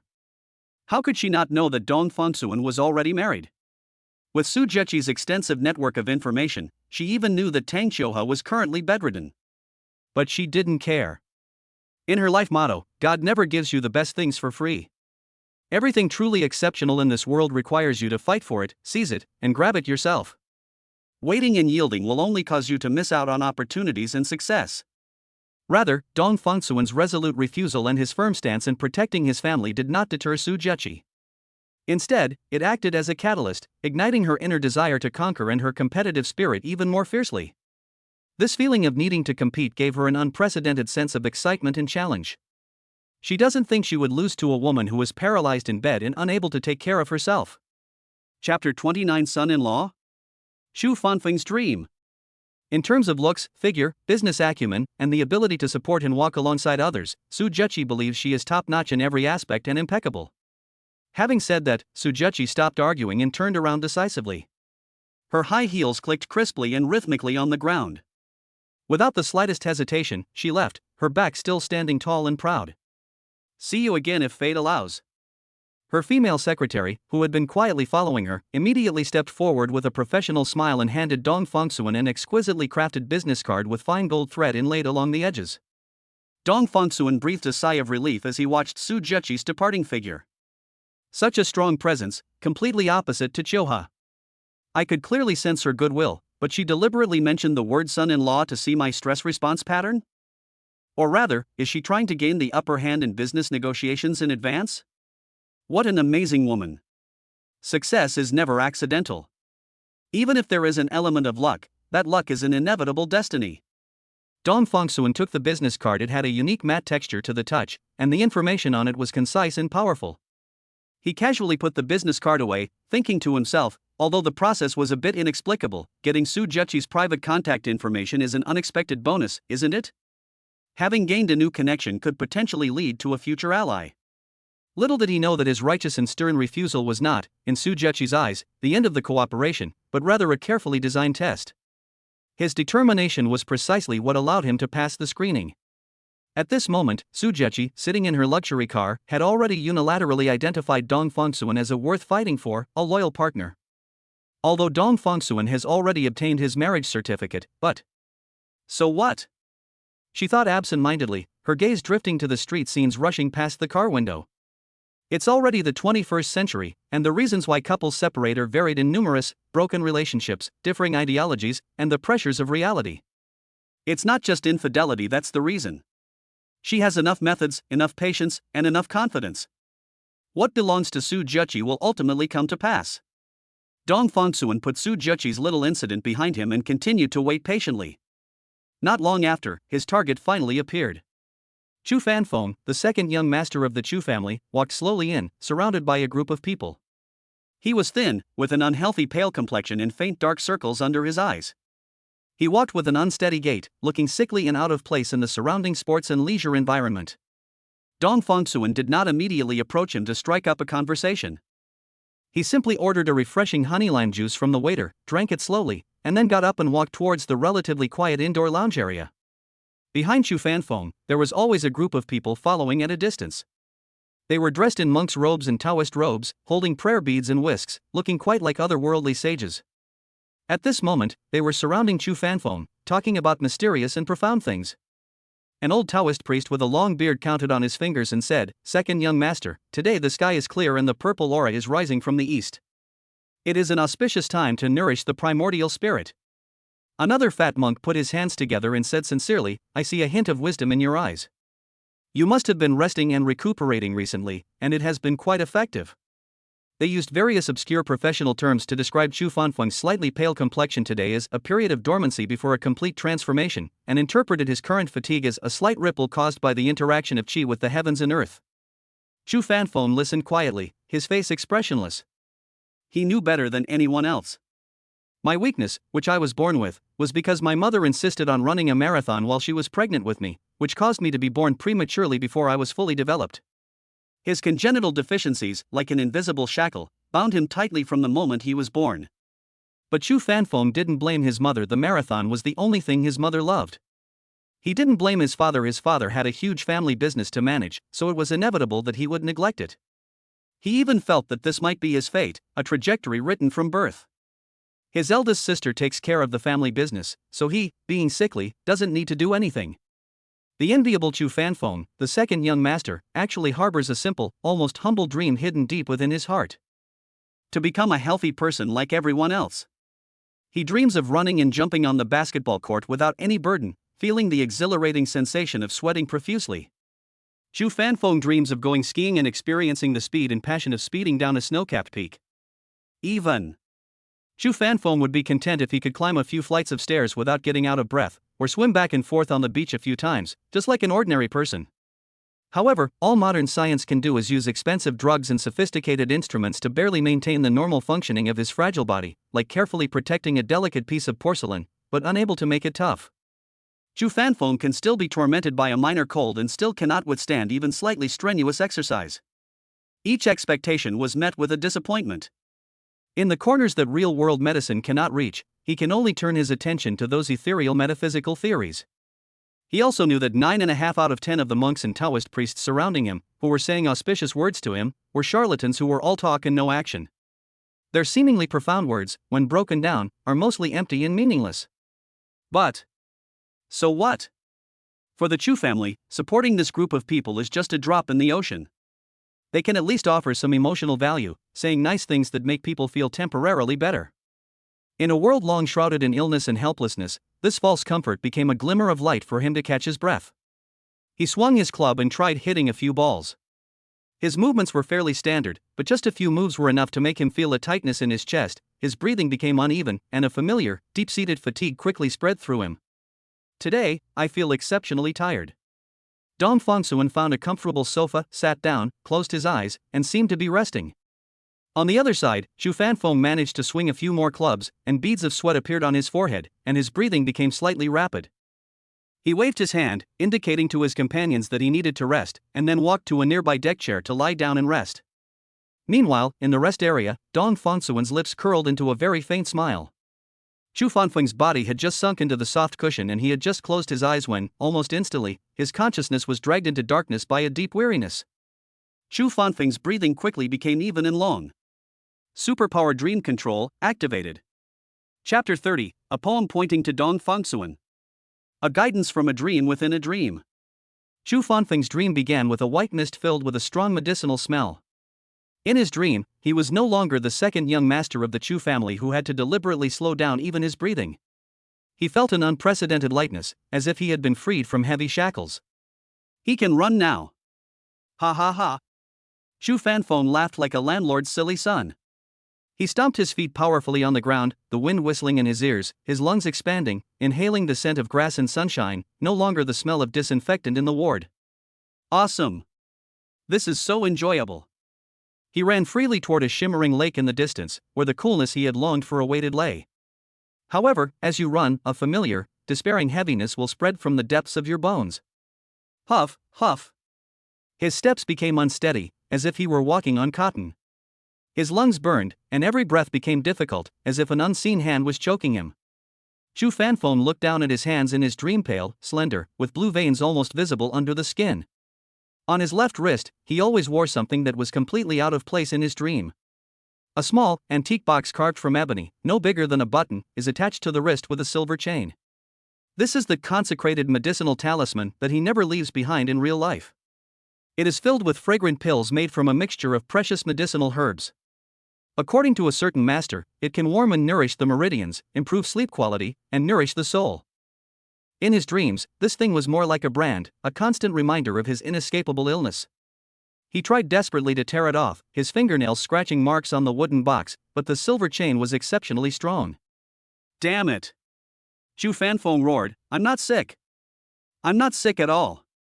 At the same time, the surrounding scenery began to distort. The lake receded, the green grass withered, and the ground beneath his feet became soft and powerless once again. He struggled to reach forward, trying to grasp the fading illusion of health, but his fingertips only touched a cold void. Ultimately, the dream always collapses with a violent, uncontrollable cough. Cough, cough, cough. The cough was so real, resonating in his chest, that it ruthlessly dragged him from his fleeting dream of health back into the shackles of his ailing body. The feel of the dark wooden medicine box on my wrist was particularly clear and cold when I woke up. Sigh. Chu Fanfeng sighed, resigning himself to his fate once again. But did he really wake up? Chu Fanfeng suddenly opened his eyes, breathing rapidly, the suffocating pressure from the nightmare still lingering in his chest.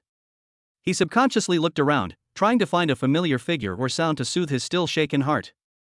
But what he saw made him freeze in shock. Wrong.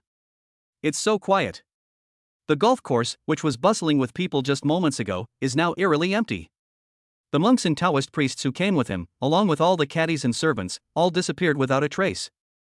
The sun was still shining brightly, and the grass was still lush and green, but the whole world seemed to have been put on mute, with only the faint rustling of the wind blowing through the grass blades remaining, which only highlighted the eerie silence. A chill ran down his spine, and Chu Fanfeng subconsciously gripped the dark, carved wooden medicine box on his left wrist. The icy touch brought him to his senses slightly, but it couldn't dispel the pervasive loneliness and unease. Just as his heart was pounding faster and faster, and he was almost starting to wonder if he had fallen into another, deeper dream, something unexpected happened. A dazzling golden light streaked across the sky, like a meteor tearing through the heavens, hurtling towards us at a speed beyond common sense. The golden light was so dazzling that Chu Fanfeng had to squint. As the light drew closer, he was horrified to discover that within the golden light was a tall, slender figure. The man stood on an ancient long sword, his clothes fluttering, and his body was shrouded in a dazzling golden light. Although his face was indistinct, as if through a flowing halo, his extraordinary and otherworldly demeanor, which allowed him to move with the wind, instantly struck the deepest and most devout faith in Chu Fanfeng's heart. Immortal. He is the legendary banished immortal. His long-standing fascination with metaphysics, intertwined with the miracle he was witnessing, overwhelmed all his reason in doubt. Almost instinctively, Chu Fanfeng knelt down on the soft grass with a plop, not caring whether the mud would soil his expensive clothes. He raised his head and, with all his might, pleaded hoarsely towards the figure in the golden light, his voice trembling with excitement and longing. Immortal. I beg you, immortal, have mercy on me. Grant me health. I don't want to be a cripple who can't even walk properly anymore. Please. He crawled down, his forehead pressed against the grass, his posture so humble it was almost insignificant. The immortal, riding a sword, hovered in mid-air, golden light swirling around him, his expression obscured. Only a calm yet inexplicably authoritative voice echoed clearly in the silent space. Foolish child, the opportunity has arrived, why come to beg me again? Has the opportunity arrived? Chu Fanfeng suddenly raised his head, his face filled with confusion and urgency. Where is the opportunity? Why was he completely unaware? Chu Fanfeng couldn't let this once-in-a-lifetime opportunity slip by. I beg the immortal to enlighten me. This disciple is foolish and humbly requests the immortal to explain in detail. His words were earnest, almost bringing him to tears. Every word came from the bottom of his heart.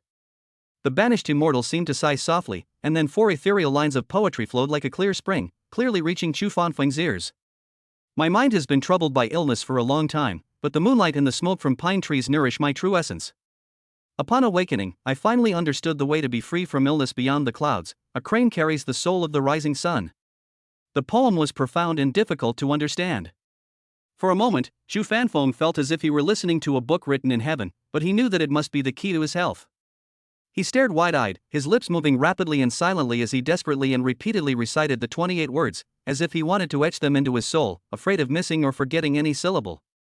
Seeing his appearance, the banished immortal said no more, but simply waved his hand, and his wide sleeves fluttered in the wind. Foolish child, go away. Before he finished speaking, the dazzling golden light that enveloped him suddenly burst forth, like a miniature sun exploding before his eyes. The boundless light instantly engulfed Chu Fanfeng's entire vision, stripping him of all his senses. Ah! He let out a short scream, his body jolting violently as if he were falling from a great height. The next moment, the real tactile sensation returned. He was still lying on the golf course lounge chair, the warm sun shining on him, and the faint sounds of voices and the crisp sound of balls being hit could be heard in the distance. The extreme silence and golden light from before had vanished, as if it had all been an illusion. But he was drenched in cold sweat, his hair was wet and clung to his skin, and his heart was pounding wildly in his chest. He gasped for breath, his eyes scanning the restored environment with suspicion, and the monks, Taoists, and staff who had reappeared in his sight. Was it a dream? But the figure of the sword-wielding immortal, his majestic voice, and especially those 4 profound lines of poetry, were still clearly imprinted in his mind, word for word. The opportunity has arrived, the opportunity has arrived. He seemed possessed, muttering to himself absent-mindedly, repeatedly chewing on the phrase. A profound sense of confusion and an indescribable anticipation swirled within him. He suddenly grabbed the arm of the nearest old Taoist priest with such force that the priest winced in pain. Quick! Get me paper and pen. No! I'll tell you right now, so listen up and write this down. He spoke incoherently, eagerly reciting the poem he had received in his dream. The monks and Taoist priests immediately gathered around, listening intently. After listening, they looked at each other in bewilderment, and then each quoted classical texts. Some people use Buddhist Zen koans to interpret it, while others use Taoist alchemical formulas to explain it, making it sound very eloquent and logical. But as Chu Fanfeng listened, his brows furrowed more and more tightly. Wrong. You are all wrong. These explanations, though seemingly somewhat plausible, were ultimately like scratching an itch through a boot, failing to grasp the profound meaning he felt in his dream and unable to resonate with the intense emotions surging within him. He waved his hand irritably, interrupting the experts who were still vying to show off, and slumped back into his recliner, sinking into even deeper confusion. Opportunity. Where exactly is it? Just then, a gentle breeze carried the clear sound of conversation from not far away. A staff member in a stadium uniform was speaking loudly to a young man. Hello, Mr. Dong Fongsuan. This is our specially prepared electrolyte drink for today. It's at the perfect temperature and contains a small amount of natural honey and herbal extracts tailored to your humidity level. It effectively relieves fatigue and provides gentle nourishment. Chu Fanfeng subconsciously looked in the direction of the voice, Dong Fongsuan? Dong Fongsuan. So that's how it is, that poem actually refers to this name? Chapter 31 I Love Your Husband. Chu Fanfeng almost staggered to his feet from the recliner, his gaze fixed on the young man known as Dong Fongsuan. His heart pounded wildly in his chest, a mixture of his long-held desire for health, the bizarre dream he had just experienced, and a near-blind intuition this person might be the opportunity he had been waiting for. Those 4 profound lines of poetry still lingered in my mind, and the whispered phrase, "the opportunity has arrived," was like a spell. He didn't have time to think about the logic behind it. For someone who had been struggling with illness for too long and was almost drowning, he would grab any straw that seemed to be a life-saving opportunity without hesitation, even if that straw came from an absurd dream. He strode towards Dong Fongsuan, even ignoring the slight fatigue that arose in his body from the hurried movements. He was about to speak, trying to get to know the other person in a way that was as polite as possible yet warm. However, before he could utter the first syllable, Dong Fongsuan seemed to have eyes in the back of his head, or as if he had just unconsciously looked around, and his gaze naturally fell on him. A perfectly timed look of surprise crossed Dong Fongsuan's face, which quickly turned into a friendly smile as he greeted them first. Chu Fanfeng? His tone carried a hint of familiarity, as if he had just bumped into someone who wasn't a complete stranger. What a coincidence, I didn't expect to run into you here. Chu Fanfeng paused, his prepared words caught in his throat, turning into pure astonishment. You know me? He asked himself. Although he was born into the Chu family, he was the second son and had a poor health, so he had always lived a secluded life and appeared in public very few times. Most of the attention and discussion from the outside world focuses on his capable older sister, who is in charge of some of the family's core businesses. How could Dong Fongsuan recognize him at a glance? Could it be a professional con artist who has been watching me for a long time? New tricks used by fraud gangs? How do they manipulate their dreams? That's not scientific. Even technology hasn't reached that level. And it was such a vivid dream within a dream. Dong Fongsuan's smile remained unchanged, and he explained in a relaxed tone, "Our Xinghui technology recently received an order from you regarding a sports enhancement device project." He shrugged, revealing a helpless yet resigned expression. To be honest, your order has high requirements and a tight deadline. Because of this, I even had a little conflict with a guy at the company that I don't get along with. He continued, as if casually mentioning an amusing anecdote, but it's strange, that guy has been having a run of bad luck lately. He had an accident, and before I could even do anything, he resigned and left. His tone was calm, without a trace of boasting or gloating, as if he were simply stating an objective fact. Goodbye. After saying this, Dong Fongsuan naturally turned to the side, looked into the distance, and made a gesture that said, "I've said my goodbyes, I should go now," and prepared to leave. His nonchalant and seemingly selfless demeanor was like a shot of adrenaline, deeply affecting Chu Fanfeng's heart. It's so different. This was completely different from the monks and Taoist priests who surrounded him all day long, racking their brains to say auspicious words and trying to get benefits from him. Dong Fongsuan's words and actions exude a sense of purity. It's like two strangers who meet by chance, have a slight connection, exchange a nod, and then go their separate ways, without any calculation of self-interest involved. This sense of purity held a fatal attraction for Chu Fanfeng, who had long been surrounded by people with clear motives. Of course, the thought only flashed through my mind. Chu Fanfeng immediately realized. Wrong. The two had already established business ties because of that order before they even met. But this did not diminish his goodwill towards Dong Fengsuan. On the contrary, he felt that the fact that Dong Fengsuan did not immediately try to curry favor with him because of this business contact made his character even more admirable. Seeing that Dong Fengsuan was really going to leave, how could Chu Fanfeng let him go? The speculation and anticipation that had arisen in his heart because of the dream now burned even more fiercely. Almost instinctively, he took a step forward and grabbed Dong Fengsuan's arm with such force that the small, dark wood medicine box on Dong's left wrist wobbled slightly. Brother Fengsuan. He blurted out the term of endearment, which seemed somewhat abrupt, but his face was full of sincerity and eagerness. I felt a special connection with you the moment I saw you. It felt like we'd known each other forever. Really? He gripped Dong Fengsuan's arm tightly, as if afraid he would run away, and invited him earnestly, let's not stand here anymore, let's go out for a meal together. How about we eat and chat?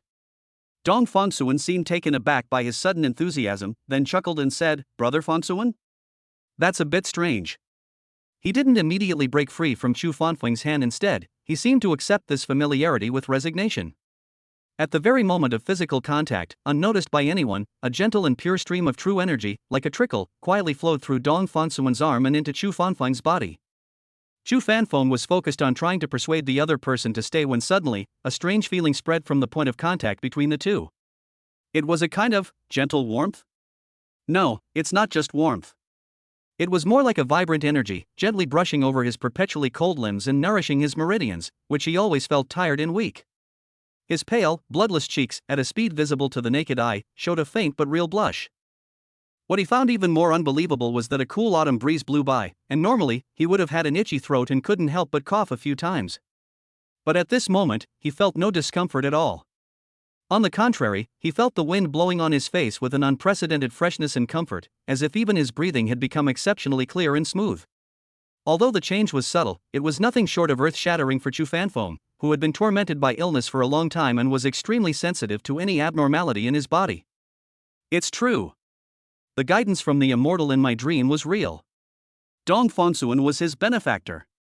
It is the key that the poem implies, which can bring about the method of no illness and allow him to regain his soul of the first son. Overwhelmed by immense joy and certainty, he was so excited that his hand gripping Dong Fengsuan's arm trembled slightly. Not surprising at all. Chu Fanfeng's enthusiasm instantly soared to its peak, his eyes burning so intensely they could almost ignite the air. Brother Fengsuan, please give me this much face. I know a top-notch Chinese restaurant that's not open to the public.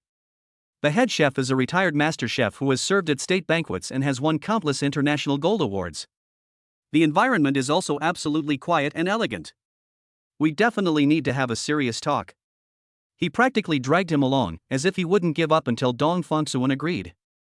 Looking at his completely different mental state and his noticeably improved complexion, Dong Fengsuan understood. A hint of helplessness, as if he couldn't refuse such a kind offer, appeared on his face. Finally, he nodded and said, all right, then I'll accept your kind offer. Meanwhile, inside the sanatorium of Zishanju Villa, Tang Xiuhua was quietly listening to an audiobook when her personal cell phone screen suddenly lit up, showing that she had received a new message. The sender's name in the message was none other than General Manager Su. Tang Xiuhua's brows furrowed almost imperceptibly. She had no personal relationship with this Mr. Su, and in fact, they were completely unfamiliar with each other. Tang Xiuhua gestured to the nurse next to her to bring her phone closer and opened the message. The message was brief, yet it pierced her eyes like a cold needle, catching her completely off guard. Your husband is a loyal man, unmoved by beauty, and I like him very much. Chapter 32 Hidden Worries. Miracle. The all-purpose true chi. That text message, like a cold, venomous snake, suddenly burrowed into Tang Xiuhua's peaceful world. Without any prior cause or consequence, only this solitary sentence, carrying a naked provocation and a certain declarative meaning, glaringly remained on the phone screen. The content of that message echoed in Tang Xiuhua's mind. A loyal person is unmoved by beauty, and likes. Should I be happy? He rejected a woman who confessed her feelings to him, but Tang Xiuhua's eyes were gloomy. She stared blankly out the window, pondered for a long time, and then whispered to the nurse beside her, investigate this President Su. I need all her information. After the initial shock, Tang Xiuhua took a deep breath and encouraged herself. Dong Fengsuan is her husband and the father of the child in her womb. He had experienced his most unbearable and desperate moments, yet he still chose to stay, fulfill his responsibilities, and even warm himself little by little in his own way. Didn't that text message also admit it? He's a loyal person. She believed him. However, this confidence, which stemmed from self-comfort, did not last long. As detailed information about Su Zheqi arrived one by one, Tang Xiuhua's heart felt like it was being clenched tighter and tighter by something after carefully reviewing it. Su Zheqi. She is a few years older than me, but far from the age of 30. She has a striking appearance, the kind of beauty that is both aggressive and assertive. I am but a fleeting ephemera, blooming briefly before withering away. Su Zheqi, on the other hand, is like a bright and dazzling blooming rose. The other person has a tall and graceful figure, a healthy curve sculpted through long-term self-discipline and exercise. Ability. It is truly outstanding. At a young age, she took charge of several large enterprises and wielded considerable influence in the business world, truly a powerful woman standing at the top of the pyramid. In terms of family background, wealth, and the potential to support a partner and walk side by side, Su Zheqi is proficient in everything and excels in everything. Tang Xiuhua, of course, believed in Dong Fengsuan's character. Dong Fengsuan might not betray them willingly, nor would he be swayed by beauty. The problem is, what about myself? A completely paralyzed person who is bedridden all day long, unable to take care of even the most basic life, and needs others to feed, clean, and turn over. A burden that cannot even offer a hug, and for whom even a walk side by side has become a luxury. This version of myself is really. Is she still good enough for him? Does she deserve this man who was gradually demonstrating extraordinary abilities and whose future is destined to be extraordinary? This thought, like a vine, once it took root, began to entwine wildly around her heart, tightening its grip and bringing waves of suffocating pain. As luck would have it, the audiobook playing nearby was playing a melancholic pop song, and the lyrics reached her ears clearly. There is a kind of love called letting go, giving up forever for love. If staying together means you have to give up everything. These lyrics, when heard at this moment, seem like the cruelest mockery and allusion to her situation. Tang Xiuhua abruptly closed her eyes, her long eyelashes trembling violently, forcefully pushing back the surging sourness. She didn't want anyone, not even her closest nurse, to see her vulnerable and disheveled state at that moment. A profound sense of powerlessness and self-doubt overwhelmed her like a tidal wave. Meanwhile, on the other side of the city, inside a top-notch Chinese restaurant that never opens to the public. Brother, the prices here are probably the highest in the city. Am I being sincere, buddy? Xu Fanfeng said. The environment is extremely tranquil, with antique-style pavilions and towers nestled in a serene waterside setting. The sounds of string and wind instruments were faint, and the air was filled with a gentle, comforting aroma of sandalwood and tea. The waiters, dressed in simple tang suits, moved with light steps and precision as if they had rehearsed 1,000 times, without making any unnecessary noise. One exquisite dish after another was served, each dish boasting top-notch color, aroma, and flavor. Xu Fanfeng and Dong Fengsuan sat facing each other, chatting happily. Xu Fanfeng was overjoyed and excited. He felt as if he had been reborn. In the past, I would feel bloated and have difficulty digesting food after only a few bites, and I would feel short of breath and tired after talking for a long time. But today, not only did he have a much better appetite, but he also chatted with Dong Fengsuan about all sorts of things for so long without feeling tired at all. His spirits were stronger than ever before, and his cheeks had a healthy rosy glow. This was nothing short of a miracle for him. Actually, it's the nourishing effect brought about by the non-linear transmission of the vital energy in the all-purpose ointment. Brother Fengsuan, let me tell you, in the past, I probably wouldn't have been able to lift my chopsticks after eating this meal. Today is really so different. Xu Fanfeng spoke excitedly, his eyes filled with admiration and gratitude for Dong Fengsuan.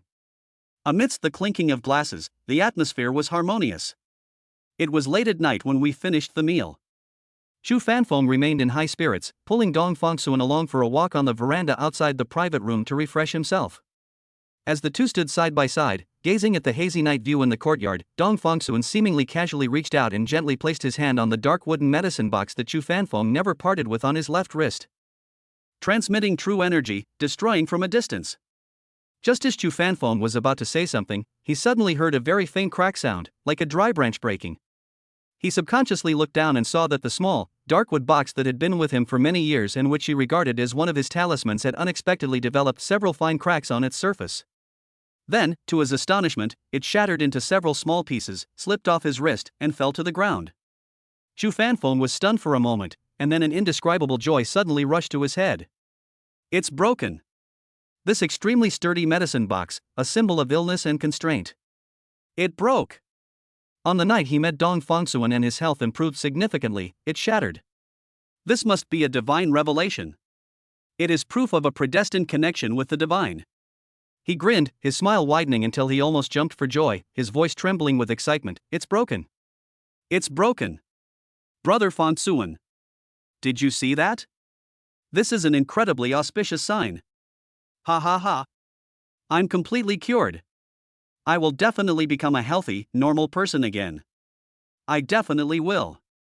He was so immersed in immense joy and boundless anticipation for the future that he didn't notice Dong Fongsuan beside him, whose smile froze instantly, a look of astonishment flashing in his eyes. At that very moment, a system notification clearly rang in Dong Fongsuan's mind. Tang Xiuhua's favorability rating 15.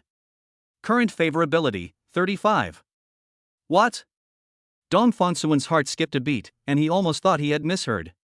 Everything was fine just now, how did it suddenly drop by 15 points? Ignoring Chu Fanfeng's ecstatic state and without considering what had happened, an impulse to immediately return to Tang Xiuhua's side seized him. Brother Chu, I have an urgent matter at home and must go back immediately. Dong Fongsuan hurriedly said something to Chu Fanfeng, who was still in an excited state, without even having time to explain further, and then turned around and strode out, eager to return home. Chapter 33: A World for Two? Let me take you flying for a while. When the car entered the Zishanju villa, the night was already as dark as ink. Dong Fongsuan practically rushed into the sanatorium, his anxiety almost overflowing. 15. The bright red number was like a thorn stuck in his mind. Why? Reason told him that he should be happy right now. After all, the rewards from the Virtuous Wife at Home system can be obtained infinitely. Dong Fongsuan was somewhat annoyed by the emotional aspect. It's quite satisfying to see the total favorability score increase. From a psychological perspective, the current state is probably what is known as loss aversion. Dong Fongsuan pushed open the door. Only a soft bedside lamp was lit in the room, casting a warm glow. Tang Xiuhua leaned quietly against the headboard.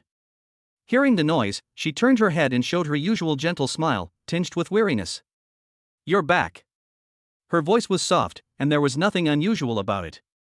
How was work today? Dong Fongsuan carefully observed her expression. In her clear eyes, apart from a faint weariness, there seemed to be no blame at all. There was no discontent, it was as calm as an autumn lake.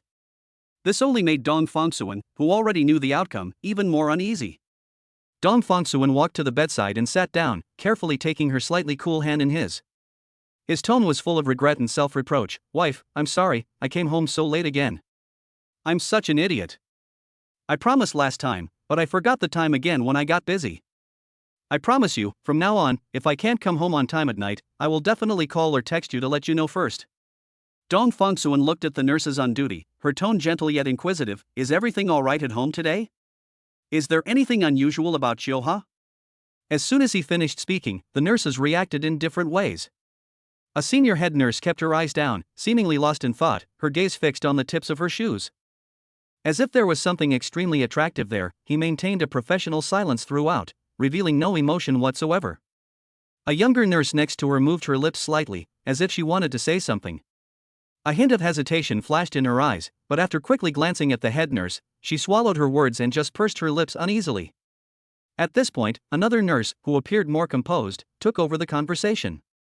Her expression was perfectly controlled, conveying just the right amount of worry, as she replied calmly, Mr. Dong, everything is fine at home, nothing unusual has happened. However, Miss Tang's physical condition today seems to be less relaxed than the previous 2 days, and her energy is also a little lower. It's possible that the illness itself has some minor relapses, which is unavoidable during the recovery process. She attributed the cause to fluctuations in the illness itself, which is reasonable. Dong Fongsuan listened, his gaze sweeping across the faces of the nurses, noticing their brief silences and hesitations, but not delving into it further. He was more inclined to accept the explanation that was out in the open and sounded reasonable. Oh, I see. Dong Fongsuan muttered to himself, his brows unfurrowing as if a weight had been lifted from his heart. Yes. He planned to meet Chu Fanfeng at the golf course today, and to ensure a smooth chance encounter and leave a deep impression, he deliberately reserved a considerable amount of pure true energy within his body, just in case. As a result, the total amount of true energy that Qian Du gave to Qiuhe to nourish her body in the morning was naturally less than usual. The effect was less than ideal. She didn't feel as well as she had the previous 2 days, and her spirits were low, which affected her mood and how well she was perceived. That makes perfect sense. The truth has come out. Dong Fengsuan suddenly understood, and even felt a little guilty for being slow to realize it. So that's where the problem lies. It was because I hadn't thought things through and came back too late. Dong Fengsuan immediately made a decision. When I go to the company tomorrow, I must leave Qiuhe with more true energy.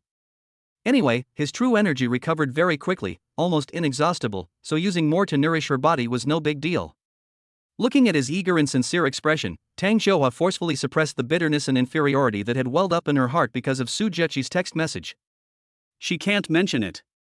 That would make her seem petty, jealous, and like a resentful woman. Moreover, it seems that nothing has actually happened between Dong Fengsuan and Su Zheqi so far. If she clings on, like a petty and vindictive burden, she might actually push away the husband she has gradually come to accept and even somewhat like.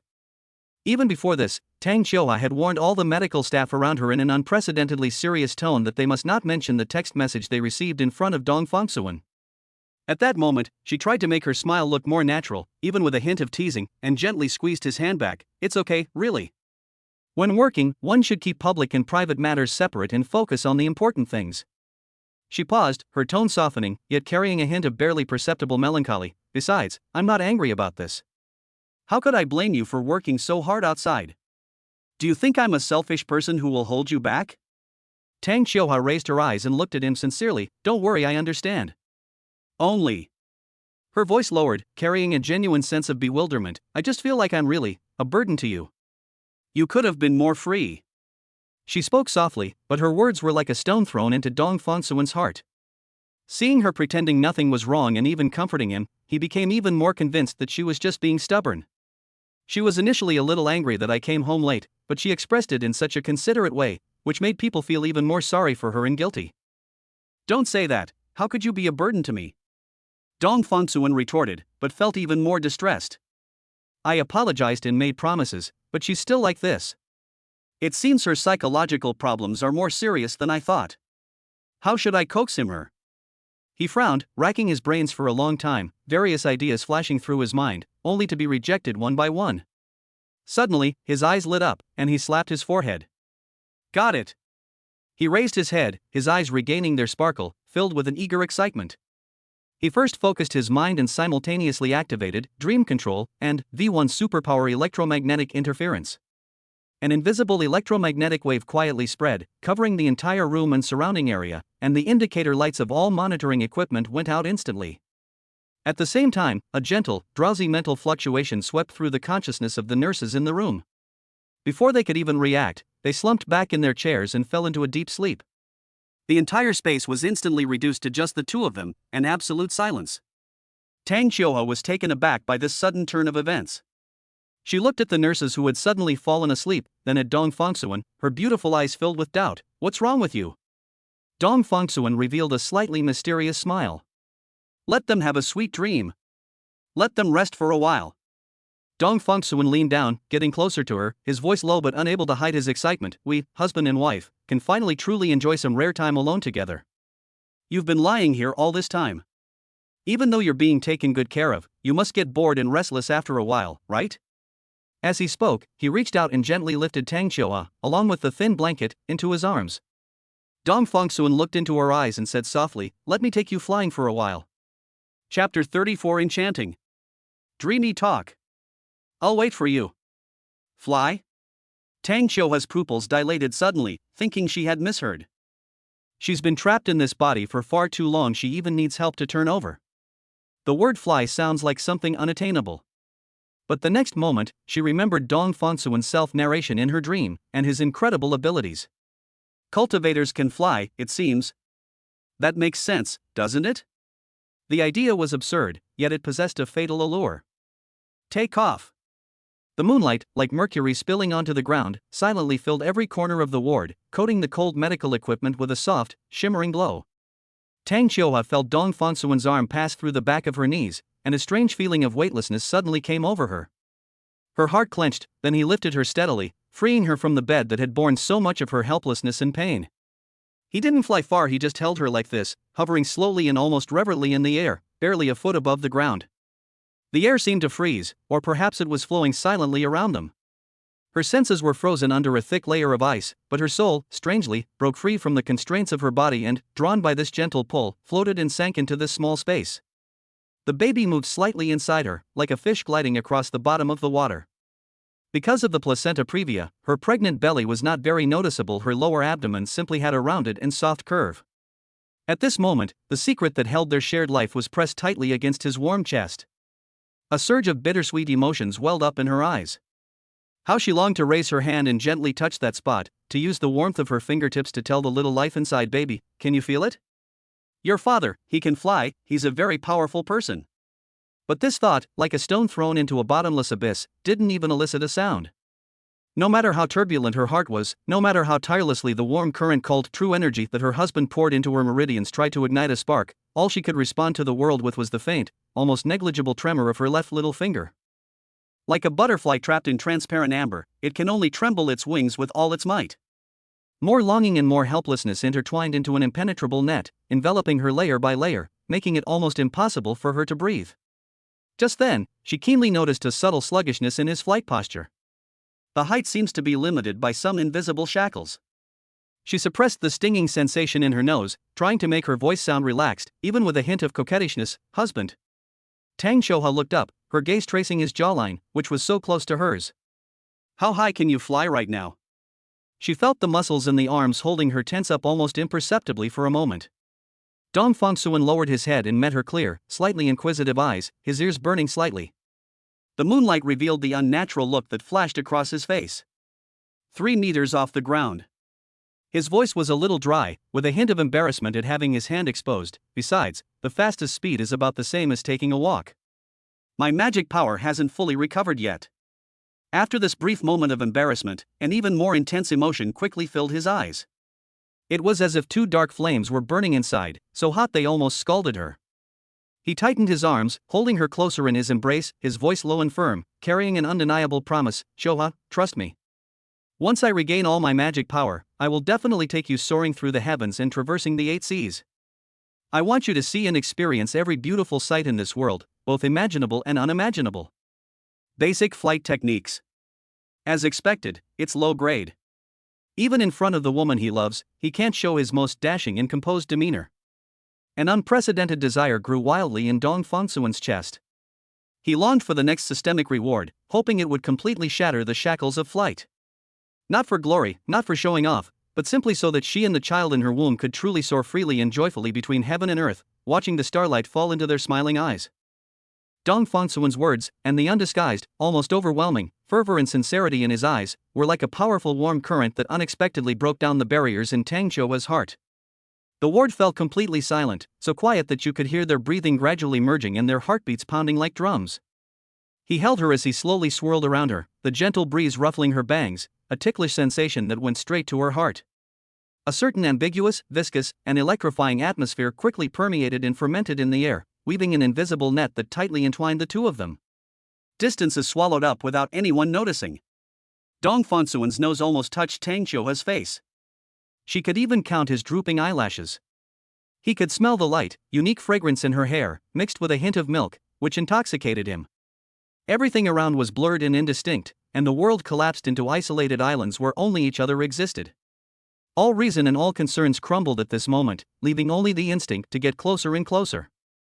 Tang Xiuhua shyly closed her eyes, appearing ready to be picked at will. However, just as their lips were about to touch, their warm breaths intertwined, as if they were about to ignite all their suppressed emotions. Just then, on the bed next to her, the head nurse let out a muffled murmur. Little girls, no slacking off.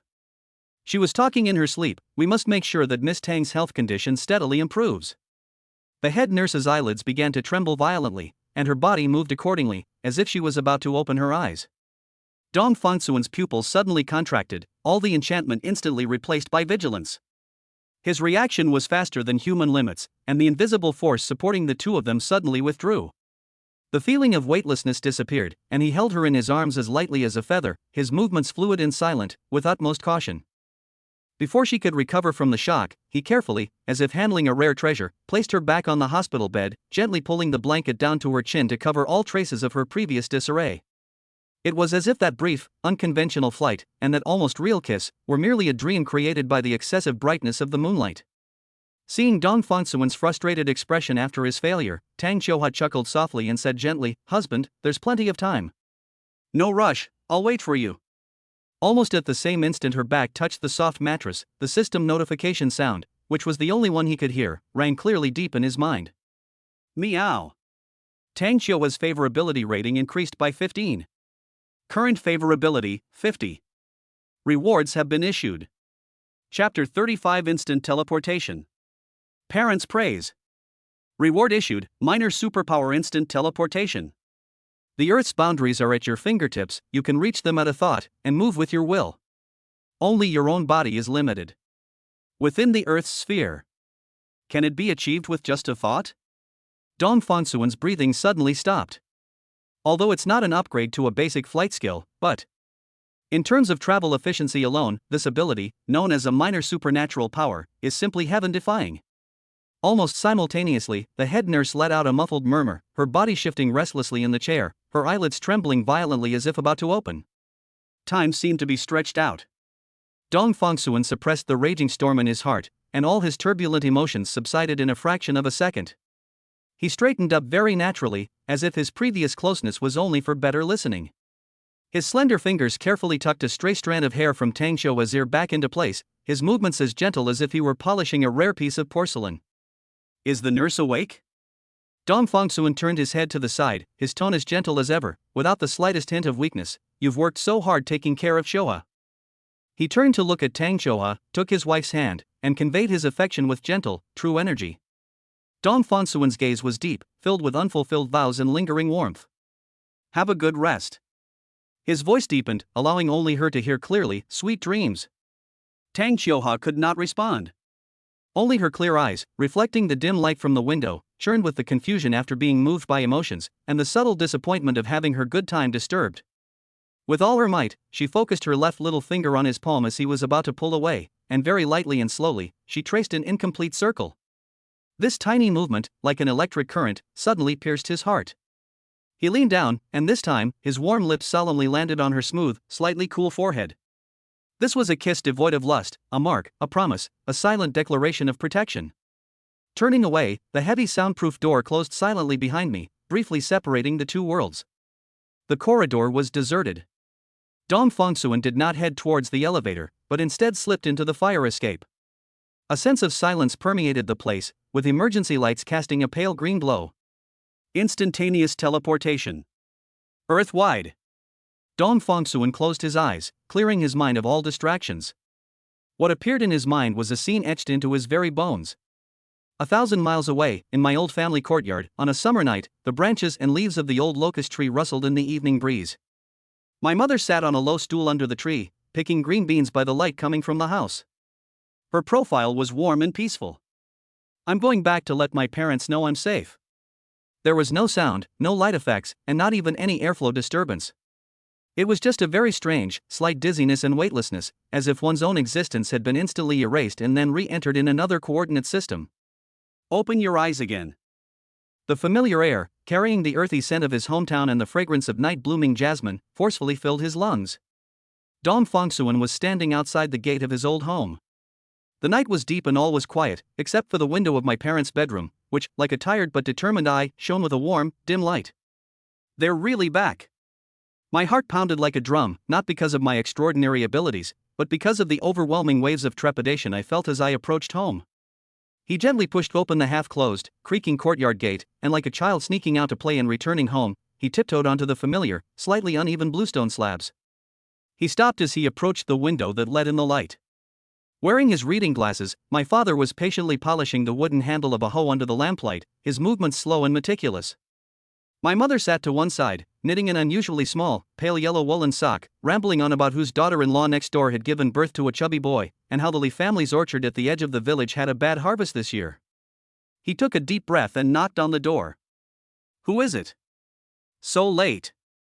The mother's voice was wary as footsteps approached. Mom, it's me, Dong Fangsuen. The door was suddenly pulled open. The mother's surprised face appeared in the light. The father also put down his work, stood up with the support of the table, his face filled with disbelief. The father, who looked like an old farmer, started with his habitual cursing. "You little brat, what are you doing back here?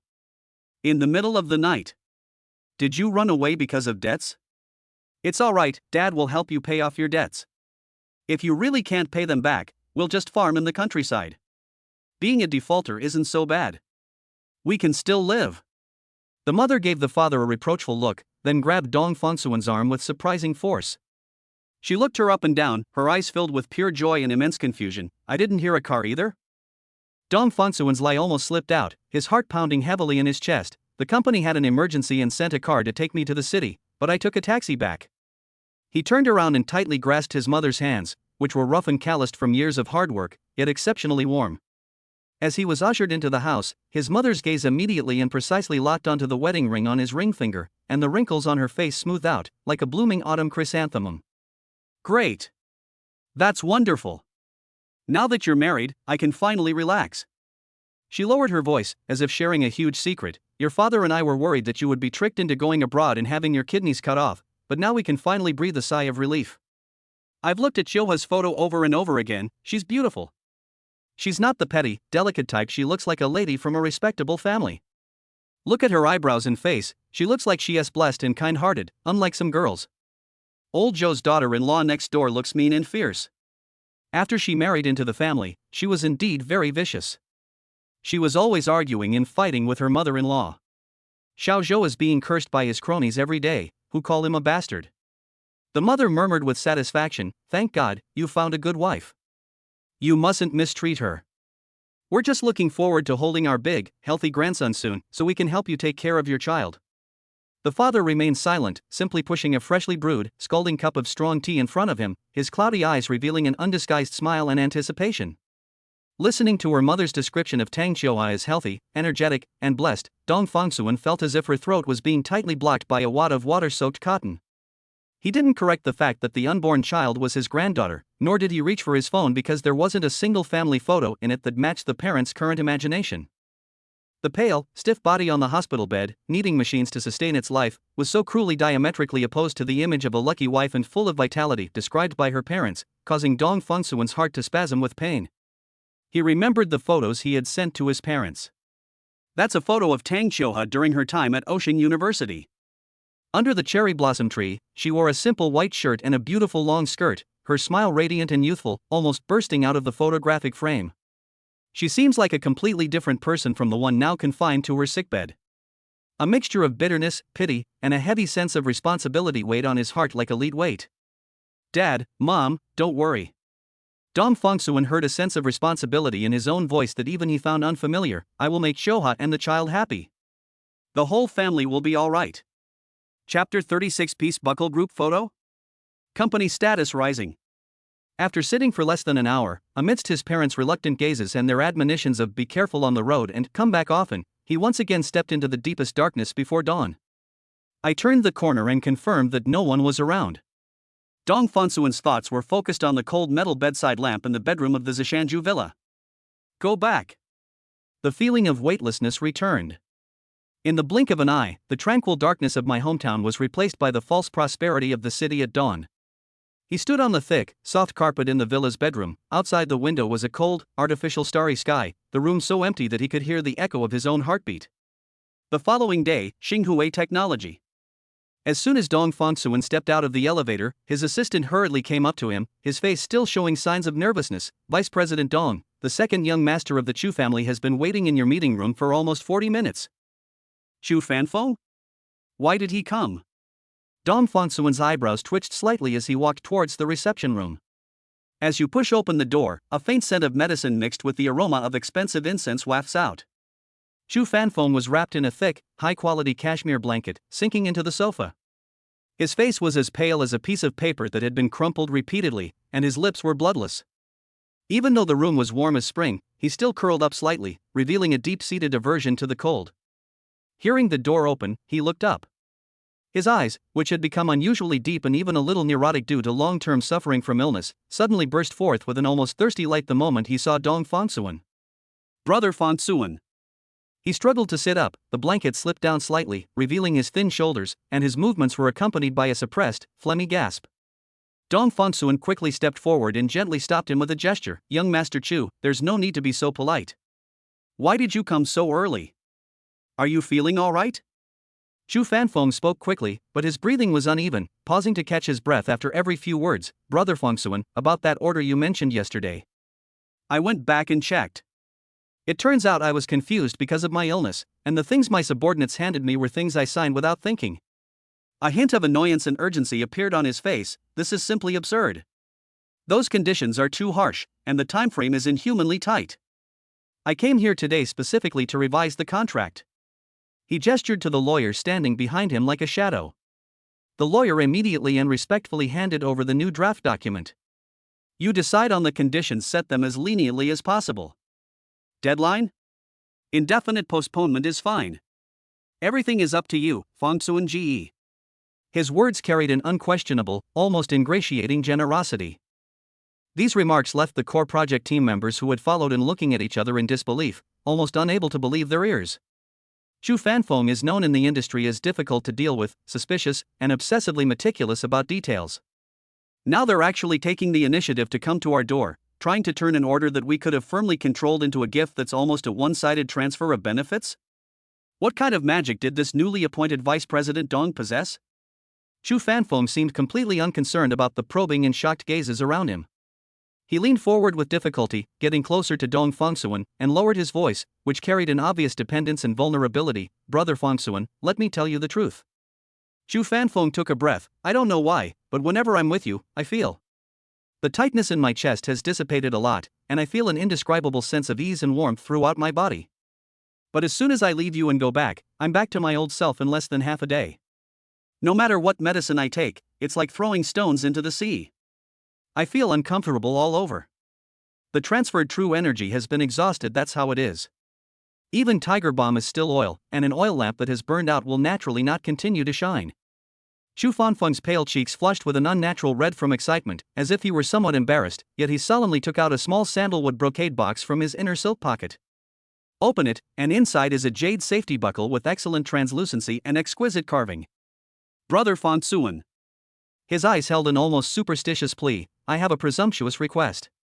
Could you please take a picture with me? I want to shrink the photo down and put it in this class to wear close to my body, as a talisman to ward off evil spirits and bring peace of mind, and also to share in your good fortune." His humble demeanor was completely unlike that of the second young master of the Chu family, who came from a top-tier wealthy family. The meeting room was so quiet you could hear a pin drop. All the staff held their breath, their gazes toward Dong Fongsuan shifting from initial scrutiny and curiosity to a mixture of awe, admiration, and bewilderment. For Chu Fanfeng to lower himself to this extent, this goes beyond ordinary business cooperation skills. It's simply the ability to turn lead into gold, and even to subtly win people's hearts. The project team's biggest potential crisis, before it even officially erupted, was already vanished without a trace amidst these seemingly relaxed and casual conversations. Chu Fanfeng even became the strongest ally in ally. And Dong Fongsuan's position in Xinghui technology was quietly and firmly established amidst this silent shock, becoming unshakable. Dong Fongsuan calmly met Chu Fanfeng's eager and uneasy gaze, his mind clear as a mirror. This is undoubtedly the result of the psychological suggestion from the other party's immortal dream power, and the combined effect of the true energy that one has transferred into the dream. Dong Fongsuan showed no sign of smugness, his face remained that reassuring, warm smile. He nodded slightly to Chu Fanfeng. "Since young Master Chu believes in this, it's just a photo. If it can put your mind at ease, it's my honor." The two entered the office together. An invisible and intangible wave quietly spread out from Dong Fongsuan's center. Buzzing. V1 super electromagnetic interference activated. The target was precisely locked, the custom-made luxury mobile phone camera that Chu Fanfeng was holding tightly in his hand.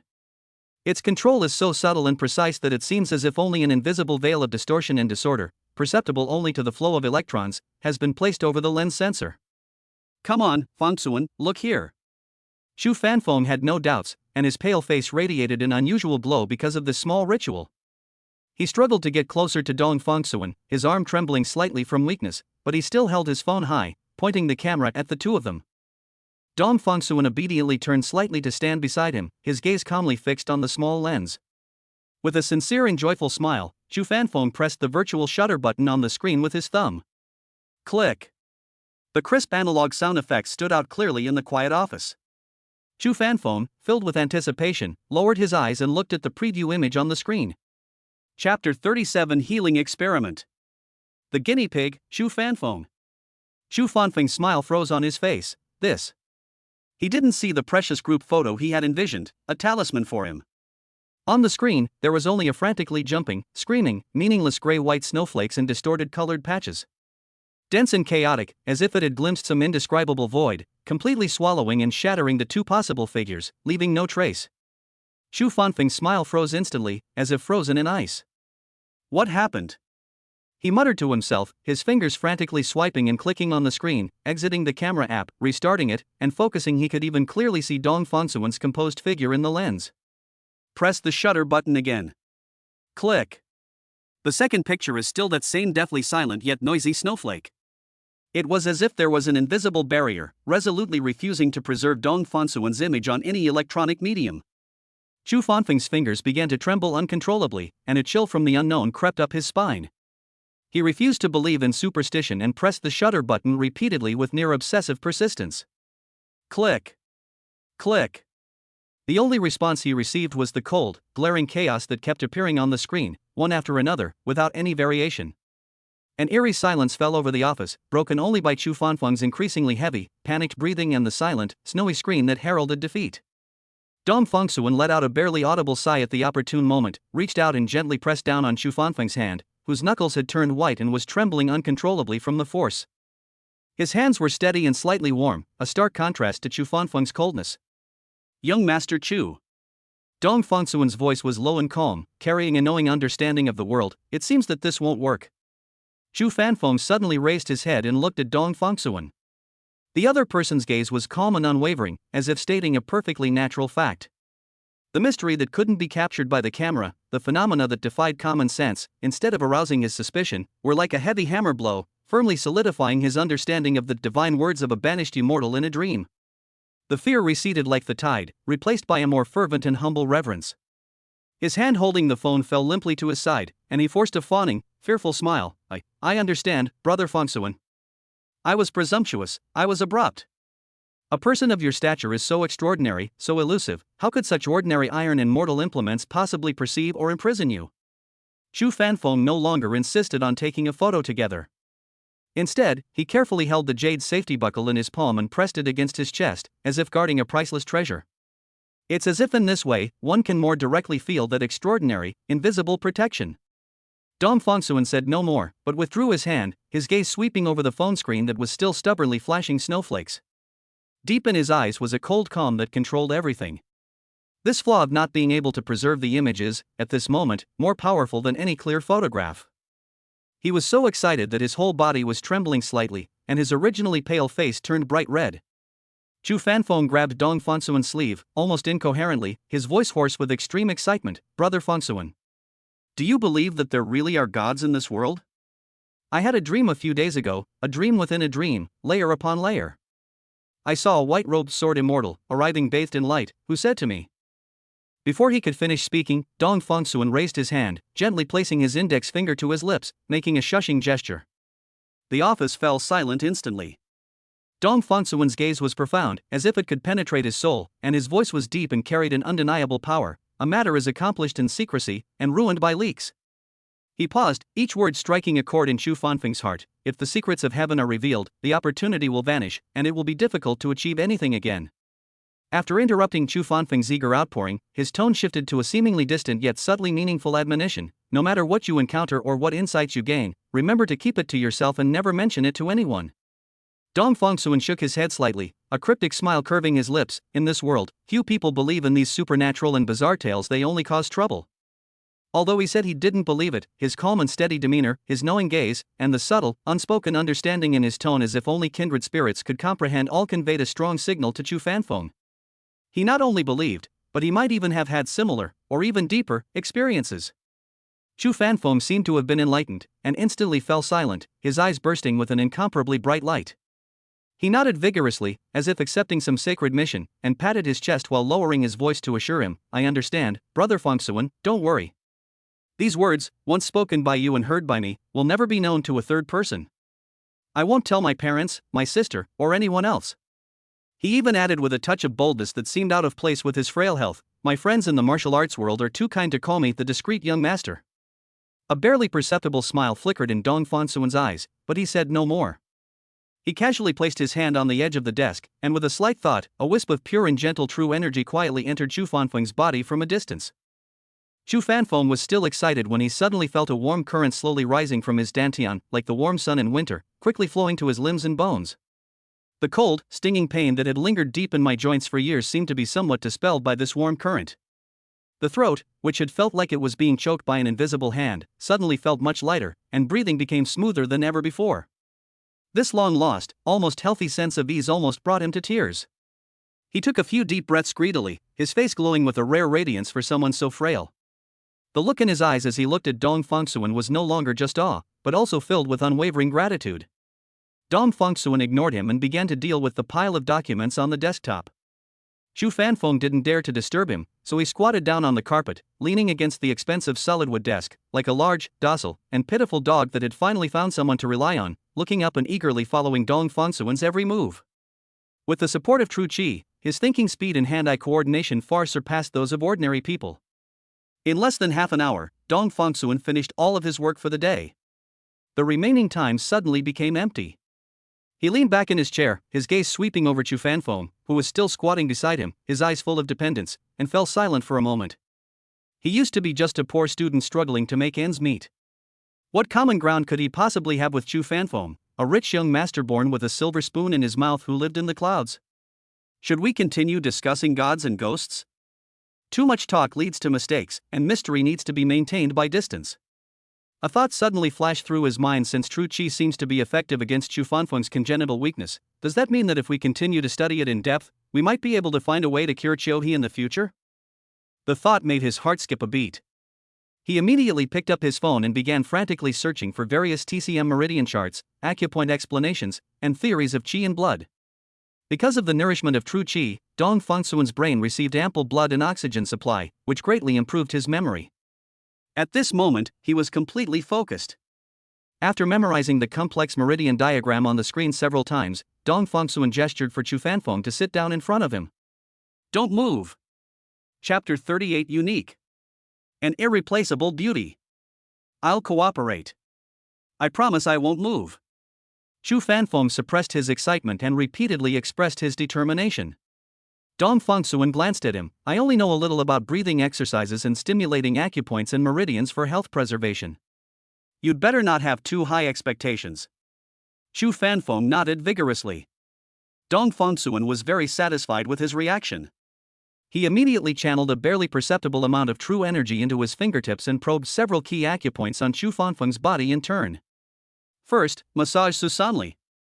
Chu Fanfeng felt a surge of soreness and heat rising from his calves, reaching his stomach, and his usually cold abdomen suddenly felt warm. Next was the Guanyuan acupoint. Dong Fangsuan gently pressed it with his fingertips, and pure qi flowed in like a trickle. Sizzle. Chu Fanfeng felt as if a small heater had been lit in his waist and abdomen, and most of the coldness he had since childhood was dispelled. Then there are the Jiang and Mingmen acupoints on the Du meridian. Dong Fangsuan carefully transformed his true energy into countless threads finer than cow hair, and following the instructions of the diagram, tried to unblock those congested and weak meridians.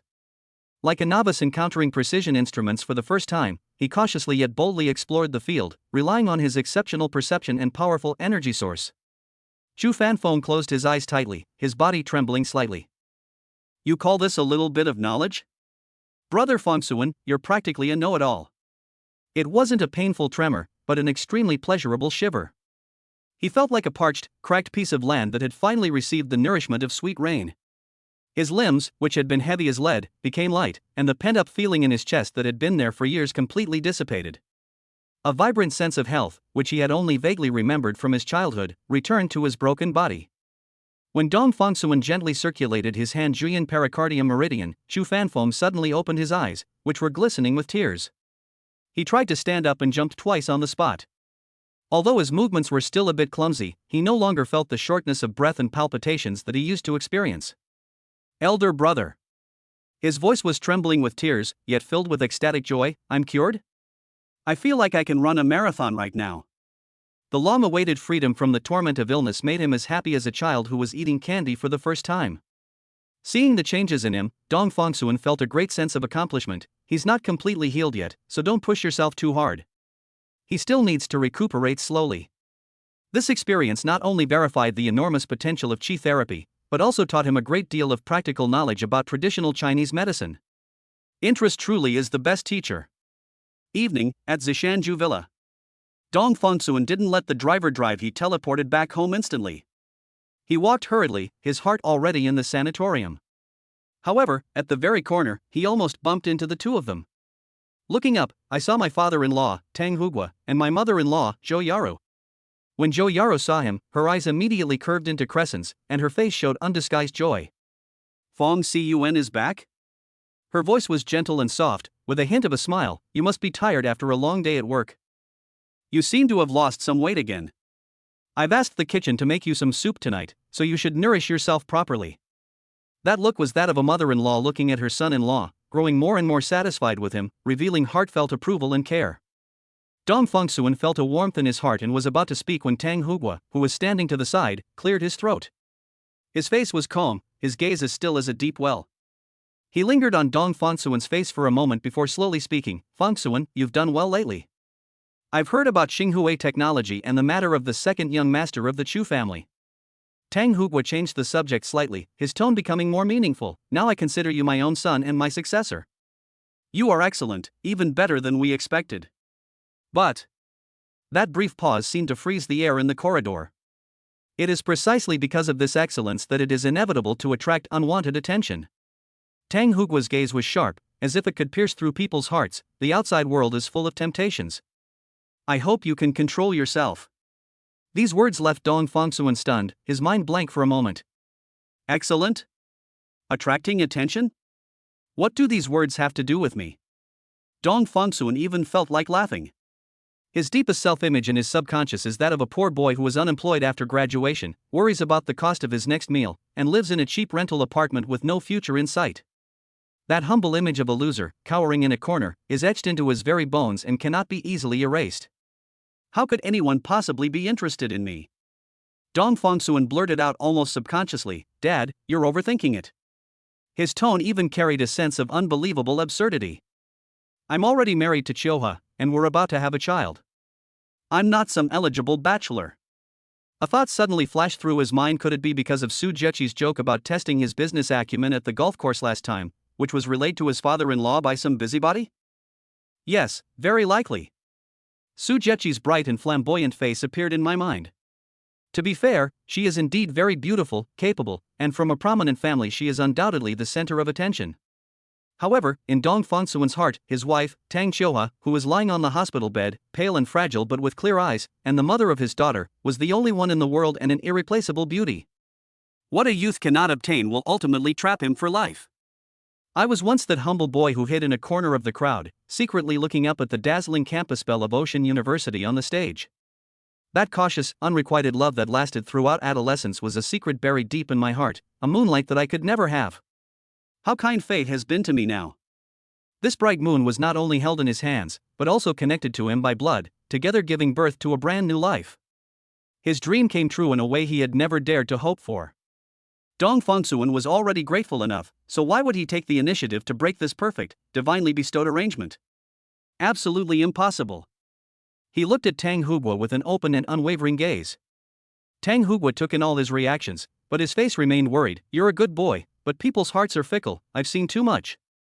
Zhou Yaru gently patted Tang Hugua's arm, interrupting his speech. The mother-in-law looked at Dong Fongsuan, her tone gentle and full of trust. All right, we know what kind of person Fongsuan is. Go check on Chioha, she seems to be in good spirits today. Dong Fongsuan breathed a sigh of relief, smiled gratefully at his mother-in-law, stepped aside and walked past them, his steps becoming more hurried as he headed towards the sanatorium. Behind her, Zhou Yaru took her husband's arm and whispered reproachfully, You just worry too much. The afterglow of the setting sun shone through the gauze curtains, casting a soft halo over Tang Chioha's pale profile. He sat down gently on the edge of the bed, without saying anything more, and simply took her right hand, which was also hanging limply at her side. Warm fingertips gently covered her Higu acupoint between her thumb and index finger. Immediately, a wisp of true energy, even purer and gentler than that used on Chu Fanfeng, filled with boundless tenderness, slowly flowed in. Instead of the sweeping, forceful dredging he had done in the afternoon, he transformed his inner energy into the finest nourishing rain, which flowed along the lung meridian of Han Taiyin, slowly and patiently soaking into those withered, dormant acupoints and meridians. From Yuji and Taiyuan to Lai Ke? Wherever the true energy passes, it seems to awaken the sleeping land. At the same time, he leaned down and whispered in her ear. Dong Fangsuan's voice was deep and gentle, like the finest wine, painting a picture of the future. Joa, I've learned something new today. The knowledge about meridians and acupoints is very useful. Perhaps, before long, I will find a way to make you better. Once you're better, we'll take our daughter and go to your favorite Irai Lake. Didn't you say you wanted to see the clouds and sunrise there? We can take lots and lots of photos by the lake, just the three of us. We also need to go to that small town at the foot of the Alps that you're curious about. He talked on, his words of love and promises intertwined, outlining a clear and moving blueprint for the future. Guided by his words, the true energy seemed to take on the warmth of emotion, flowing even more deeply. Tang Xiuhua listened quietly, unable to respond, only a single tear silently sliding down her cheek and quickly disappearing into her pillowcase. However, just as Dong Fangsuan's true energy circulated to the vicinity of the Shunmen acupoint on her Han Shaoyin heart meridian, he keenly sensed that the fingertips of all 5 fingers of her left hand, which had been covered by the blanket, were simultaneously trembling very faintly, but definitely present. Although as subtle as the fluttering of a butterfly's wings, it clearly conveys a struggling desire to respond. Almost at the same moment, the system notification in my mind arrived as expected. Meow. Tang Xiuhua's favorability rating increased by 10. Current favorability, 60. Rewards have been issued. Chapter 39 Prenatal Checkup? Lack of companionship. A 2-level advancement in flight capability. Reward issued, skill enhancement. Basic flight skills, intermediate flight skills, advanced flight skills. Beneath the vast sky, driven by will, riding the wind, reaching speeds comparable to a passenger plane, soaring straight up to the highest peaks. Skipping the intermediate level and jumping straight to a double level? Even though Dong Fangsuan's temperament had become much calmer, he couldn't help but feel his heart surging with excitement. A surge of emotion mixed with surprise and disbelief rushed to his head. Most civilian airliners cruise at around Mach 0.8, or about 800 kilometers per hour. I can fly that fast? Without relying on external aids, a mortal body can actually achieve this level of skill. A sudden thought occupied Dong Fangsuan's entire mind. I must show off my divine power in front of Xiuhua. It's not some low-altitude hovering trick, but the real thing, taking her out of gravity and into the freedom of blue skies and white clouds. Let her see with her own eyes just how amazing the man she entrusted to her is. However, this impulse was quickly suppressed by reason. Advanced flight techniques, achieving speeds comparable to passenger planes, and altitudes reaching thousands of meters? This is no child's play. I must first have complete control over the process to ensure that everything is foolproof. The flight must be as smooth as walking on the ground, without the slightest turbulence or shaking, so that she and her unborn child do not suffer any risk. His mind was made up, he needed a clear sky.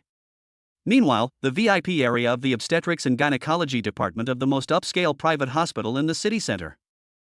The air was filled with the mixed scent of disinfectant and a faint fragrance. Tang Xiuhua lay on a portable hospital bed, surrounded by a luxurious team of nurses, as they slowly made their way down the spotless corridor. The dean, vice dean, and several department heads personally accompanied him, their faces bearing just the right amount of respectful smiles, occasionally exchanging a few words in hushed tones to ensure that every step was flawless. Ms. Tang, please rest assured that all the equipment is the latest import, and our expert team will conduct the most detailed evaluation for you. Please let us know if you need anything. Polite and considerate words flowed in her ears, but Tang Xiuhua only nodded slightly, her gaze somewhat blankly falling on the flowing light on the ceiling. As a high-risk pregnant woman with Guillain-Barré syndrome and the unique condition of Tang Xiuhua disease, her entire pregnancy was destined to involve more examinations and monitoring than that of ordinary pregnant women. For her, the usual 7 to 11 prenatal checkups will only become more frequent. In the waiting area, several young couples who came for checkups were snuggling together. The husband carefully supported his wife, whispering tender words and sharing his excitement and anticipation upon seeing the ultrasound images. Their gazes invariably fell upon Tang Xiuhua's large and imposing group, their expressions complex. Wow, that's quite a show. A young wife leaned against her husband, her voice low and tinged with barely concealed bitterness. It's so good to be rich, you can use the best of everything. Her husband hugged her tighter and whispered back, what's the use of a big show? Look at her, she comes to her prenatal checkup and doesn't even have anyone with her, just a bunch of nurses and doctors? Money can't buy genuine companionship. Maybe her husband is a super rich man who's so busy he barely has time to breathe? Even if you're busy, you should come at a time like this, right? Unless his heart isn't at home at all, he's probably having affairs outside. The sound, though soft, was like a tiny needle tip, precisely piercing the silence of the VIP area and penetrating Tang Xiuha's seemingly calm heart. The head nurse frowned slightly and gestured for a team member to politely ask the group to keep their voices down so as not to disturb others. Tang Xiuha remained expressionless, as if those words were nothing more than a passing breeze. Those words stirred up memories she had deliberately buried deep inside. The crucial NT ultrasound, blood tests for Down syndrome screening, detailed anomaly scans. Every time, she was like this, lying in a hospital bed, surrounded by a professional team, but the one person who should have been by her side was missing. She knew that this was not Dong Fengsuan's fault. He had his own reasons, and he had his own troubles to face and resolve. He, a new father, may not even fully understand the significance of prenatal checkups for a pregnant woman, especially one in her situation. Tang Xiuha never asked for it. A hard shell of pride and inferiority prevented her from asking for companionship. But she is also a woman. She also hopes that her husband can share the thrill of hearing her child's strong heartbeat. I also hope that when she sees that blurry yet adorable little figure on the screen, someone can join her in painting a picture of what the future will look like. She also hopes that when the doctor tells her that everything is fine, a pair of warm hands will hold her tightly, conveying strength and reassurance. A lack of security, like an undercurrent in deep water, carried the silt of inferiority and surged wildly in her heart. She couldn't stop her mind from racing. Fear gripped her heart like vines. She was afraid that her damned Tang Xiuha disease, which even the medical community couldn't cure, would be passed on to her unborn daughter, like a curse of fate. This heavy worry was amplified infinitely during the lonely prenatal checkup. On the other side of the city, high in the sky, Dong Fengsuan activated superpower, presence like air, and the one superpower, electromagnetic interference, his figure seemingly blending into the azure sky. He hovered 1,000 meters in the air, the strong airflow brushing against his body, but it was easily neutralized by the invisible barrier of true energy around him. This is advanced flight technology. With a slight thought, his body shot out like an arrow, the city beneath his feet instantly shrinking into a dense model of building blocks, and the winding rivers resembling shimmering ribbons. The clouds rushed past us, sometimes as soft as cotton wool, sometimes as magnificent as icebergs. Several migratory birds happened to be flying by, and were startled by his sudden appearance and speed, scattering in all directions and letting out clear cries, as if protesting against this uninvited guest who had disrupted the order of the sky. Cool. He freely adjusted his speed and angle, sometimes climbing vertically, feeling the slight resistance of breaking through the airflow. Sometimes it swoops down, and then gracefully pulls up when it approaches a certain height, drawing a perfect arc. He needs to be familiar with every situation to ensure that every future undertaking is like walking on flat ground. The freedom and sense of control he felt while soaring through the sky filled him with boundless pride.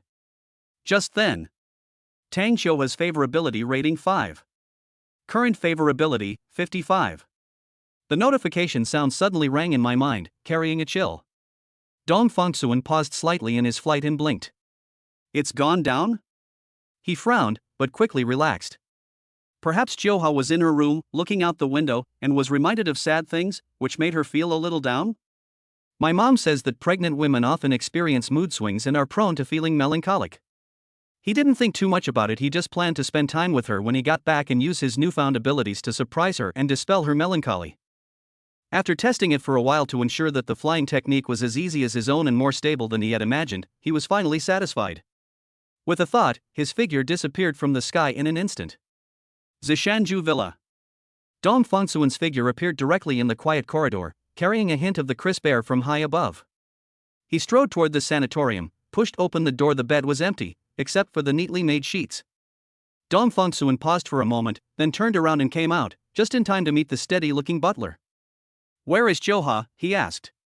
The butler stopped, his face calm, but an indescribable look flashed in his eyes, as if to say, "You finally remembered." He bowed slightly, his tone respectful yet carrying a subtle hint of reminder. "Madam has gone to the hospital for a prenatal checkup, sir." Dong Fengsuan subconsciously repeated, his face showing genuine confusion. "Prenatal checkup?" What is that? Which hospital is it in? There are countless men who can mishear a large anomaly scan as a large plate of chicken, and Dong Fongsuan is just one of them. After all, times are changing too fast. When Dong Fongsuan's parents had him, they had never heard of prenatal checkups, so it was only natural that they couldn't teach him about them. Upon hearing this, the butler's eyes twitched slightly, and he remained silent for 2 seconds, seemingly organizing his thoughts. Mr. Dong, it's understandable that you're a first-time father and unfamiliar with these specific procedures. The housekeeper looked at the belatedly aware Dong Fongsuan with a face full of unspeakable emotion, but Miss Tang's situation is special, and each examination is crucial, concerning the safety of her and the child. You should take the initiative to learn a little about it. Chapter 40 Wife, let me show you a magic trick. The housekeeper's words were simple yet carried immense weight, pressing the weight of the word prenatal checkup heavily on Dong Fongsuan's heart. So that's how it is, Dong Fongsuan murmured. The explanations about fetal development monitoring, maternal health assessment, and risk warnings were like fine needles, piercing through the barriers he had previously built due to ignorance. He pictured Tang Qiuhe lying alone in a hospital bed, being wheeled into various diagnostic instruments, surrounded by professional medical staff, but missing her husband who should have been there to support her. A burning sense of guilt instantly gripped him, making his throat tighten. I'm such an idiot. He was so focused on testing his new skills that he forgot his most basic responsibilities as a husband and father. I'll be right there. Dong Fongsuan practically forced those words out of his throat. Remedies must be made immediately. With focused attention, the coordinates of the hospital where Tang Qiuhe was located were instantly locked in his mind. The next moment, a slight dizziness from the spatial shift washed over him, and he found himself in an empty disabled toilet stall in a hospital. Inside the examination room, the air was cold, with only the low hum of the instruments as they operated. Tang Qiuhe lay quietly on the examination bed, letting the female doctor and nurse skillfully operate various probes and sensors on her abdomen. Her gaze was fixed on the ceiling, but her thoughts had already drifted far away. The image of Su Zheqi's bright, confident, and aggressive face kept appearing in her mind uncontrollably in the document. The woman's appearance was like a stone thrown into a stagnant pond, completely disrupting the peace she was trying to maintain. She suddenly realized with absolute clarity that she had a strong, possessive desire for Dong Fongsuan that she could not share. Just thinking about Dong Fongsuan's business dealings with Su Zheqi, about their possibly pleasant conversations, even. Her heart felt as if it were being tightly gripped by an invisible hand, a mixture of bitterness, suffocation, and an indescribable sense of panic. Not just Su Zheqi, any healthy, outstanding woman who can stand shoulder to shoulder with him could become the source of her inner torment. Tang Qiuhe had no idea. The beauty and charisma of strong women are often admired and aspired to by young women. Traditional men like Dong Fongsuan have a rather ordinary view of so-called outstanding women, regarding Su Zheqi only as a potential business partner, without any romantic feelings in their hearts. The problem is, just imagining that scene made Tang Qiuhe feel a sharp pain in her heart. But she would never voice these dark thoughts that would make her seem so petty and wretched.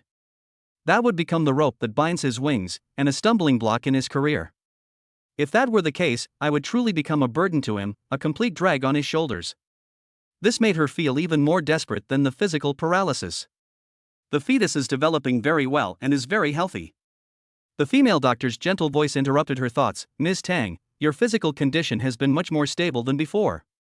Although the conditions for a natural birth are still not met, the expected risk factor for a cesarean section has been much lower than our initial assessment. This is a stroke of luck amidst misfortune. A glimmer of light finally pierced through the darkness in Tang Qiuhe's heart. The fact that her child was all right was her greatest comfort. After the examination, she was carefully wheeled out of the examination room by the nurse. As soon as the door opened, a familiar figure came into view. Dong Fongsuan was waiting outside, his face showing the urgency and weariness of his journey that he hadn't had time to fully conceal. He strode forward and tightly grasped her cold and weak hand, his warm palm instantly enveloping her. His voice was a little hoarse, and his eyes were filled with a compensatory eagerness. When you get home later, don't go straight back to the sanatorium. Would you like to spend some time in my bedroom? He paused, looking intently at her. It's just the two of us, we should have some time alone together. After he finished speaking, he seemed to remember the professionals next to him, turned around, and asked the medical team and the attending female doctor in a sincere tone, "Doctor, is it okay?" Just for a little while. The medical team's attention all fell on Tang Qiuhe. She felt the warmth and strength from Dong Fongsuan's palm, and seeing the unmistakable expectation in his eyes, a crack seemed to appear in the icy field of her heart. She was very curious about what his usual living environment was like, and she also greedily wanted to have more of his time to herself and learn more about the parts of him that she had never been a part of. I want to go see it too, she heard herself say softly, with a hint of barely perceptible longing. The female doctor adjusted her glasses, a knowing yet slightly teasing smile appearing on her face. Of course, proper emotional relaxation is beneficial for pregnant women. But her gaze lingered on Dong Fongsuan's face for a moment, and her tone became serious and direct. Remember, absolutely no sexual intercourse. Considering Miss Tang's current physical condition, as her husband, you must be patient and restrained, understand? These words were like a thunderclap, instantly flushing Tang Qiuhua's pale cheeks with a shy blush, even her ears burning. Dong Fongsuan was also taken aback for a moment, then chuckled and quickly assured him, okay, thank you for the reminder, doctor.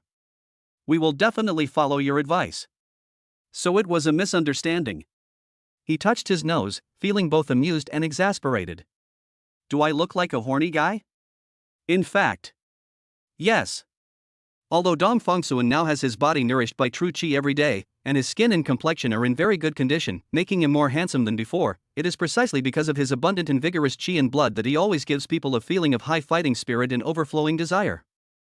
The female doctor only glanced at him and immediately sensed that Dong Fongsuan was a husband who couldn't control his impulses, which was why she gave him special instructions. Back at the Shishan residence villa, Dong Fongsuan carefully teleported Tang Qiuhua, wheelchair and all, to his bedroom. This was the first time Tang Qiuhua had entered his private space. The room was simpler than she had imagined, not dirty or messy. There was a faint, refreshing scent in the air, unique to Dong Fongsuan, coming from the bed sheets and the clothes hanging there. This aura made her feel inexplicably at ease, as if she were gently enveloped by his presence. Dong Fongsuan knelt excitedly in front of the wheelchair, looking at his wife's haggard but still beautiful face, and was overwhelmed with emotion. He had originally planned to show her his newly acquired advanced flying skills as soon as he returned, taking her straight up into the sky to watch the clouds roll and unroll. What a breathtaking sight that would be. But then he changed his mind and calmed down. Advanced flight techniques are too fast carrying a paralyzed pregnant woman like her. What if? He dared not take any risks. Moreover, when the two act together, it is difficult to completely conceal their movements. Nearby monitoring is relatively straightforward, but how do we avoid detection by satellites in low Earth orbit? If they were seen, it would cause her great emotional turmoil. A sense of powerlessness quietly spread. I'm still not capable enough. Dong Fongsuan sighed silently in his heart. If you can't be absolutely sure it won't go wrong, you shouldn't try it lightly. So, how can you give her a memorable surprise that will make her happy? His eyes suddenly lit up, and an idea flashed through his mind. Wife. Dong Fongsuan grasped Tang Qiuhua's hand, a mysterious yet childlike smile on his face. Let me show you a magic trick. Chapter 41 Current Favorability, 70. Tang Qiuhua gazed quietly at Dong Fongsuan, her pale lips involuntarily curving upwards, stirring her long dormant facial muscles. She liked seeing him put in effort for her, even if his efforts seemed a little clumsy. Okay. She agreed softly, her voice low but filled with complete trust and a hint of barely perceptible expectation. Upon receiving approval, Dong Fongsuan immediately perked up. He first rolled up his sleeves, then showed Tang Qiuhua his empty hands. First little trick, honey, you choose a card. As he spoke, he casually grabbed at the air with his right hand, as if pulling out a complete deck of cards with intricate starry sky patterns printed on the back from the flowing air. He skillfully unfolded the cards in his hand into a smooth fan shape and handed them to Tang Qiuhua. You don't need to say it out loud, just think it in your heart. Tang Qiuhua's gaze swept across the cards, finally settling on a heart ace. Unable to use her fingers, she could only linger slightly with her gaze. Dong Fongsuan seemed to understand her thoughts. He smiled and closed the entire deck of cards, gently holding it in his left hand. Then, he extended the index and middle fingers of his right hand and made an extremely slow motion, as if drawing a card from the eye of his left fist. As he moved, the edge of a playing card slowly appeared. It was the Ace of Hearts. But this is just the beginning. He didn't completely draw the card. Instead, he stuffed it back into the void. Then he snapped his fingers. Smack! With a soft sound, the entire deck of cards that had been floating above his left hand, like dandelions scattered by the wind, instantly turned into countless shimmering fragments that fluttered down. Amidst the rain of fragments, the only one intact, slowly rotating and emitting a soft red light, was the Ace of Hearts. It seemed to come alive, flying lightly to Tang Qiuhua's eyes and remaining still, the red heart-shaped pattern appearing to pulsate slightly. A genuine look of surprise flashed in Tang Xiuhua's eyes. Amazing. She looked at the floating red ace of hearts and felt her heartbeat seem to synchronize with it. Dong Fengsuan was very satisfied with her reaction, and he cleared his throat. The second magic trick requires a small prop. He showed his empty hands again, then pinched them together with his thumb and forefinger as if he were holding onto something. He gently blew into the air, and a coin shimmering with silver light appeared out of thin air at his fingertips. He placed the coin on the back of his left hand and then covered it with his right hand. The classic coin penetrating trick, he explained, but we can do something different. He slowly moved his right hand away, and the coin was still there. But when he covered it again and moved it away again, the coin was gone. Dong Fengsuan gestured for Tang Xiuhua to look at his left palm. It was empty.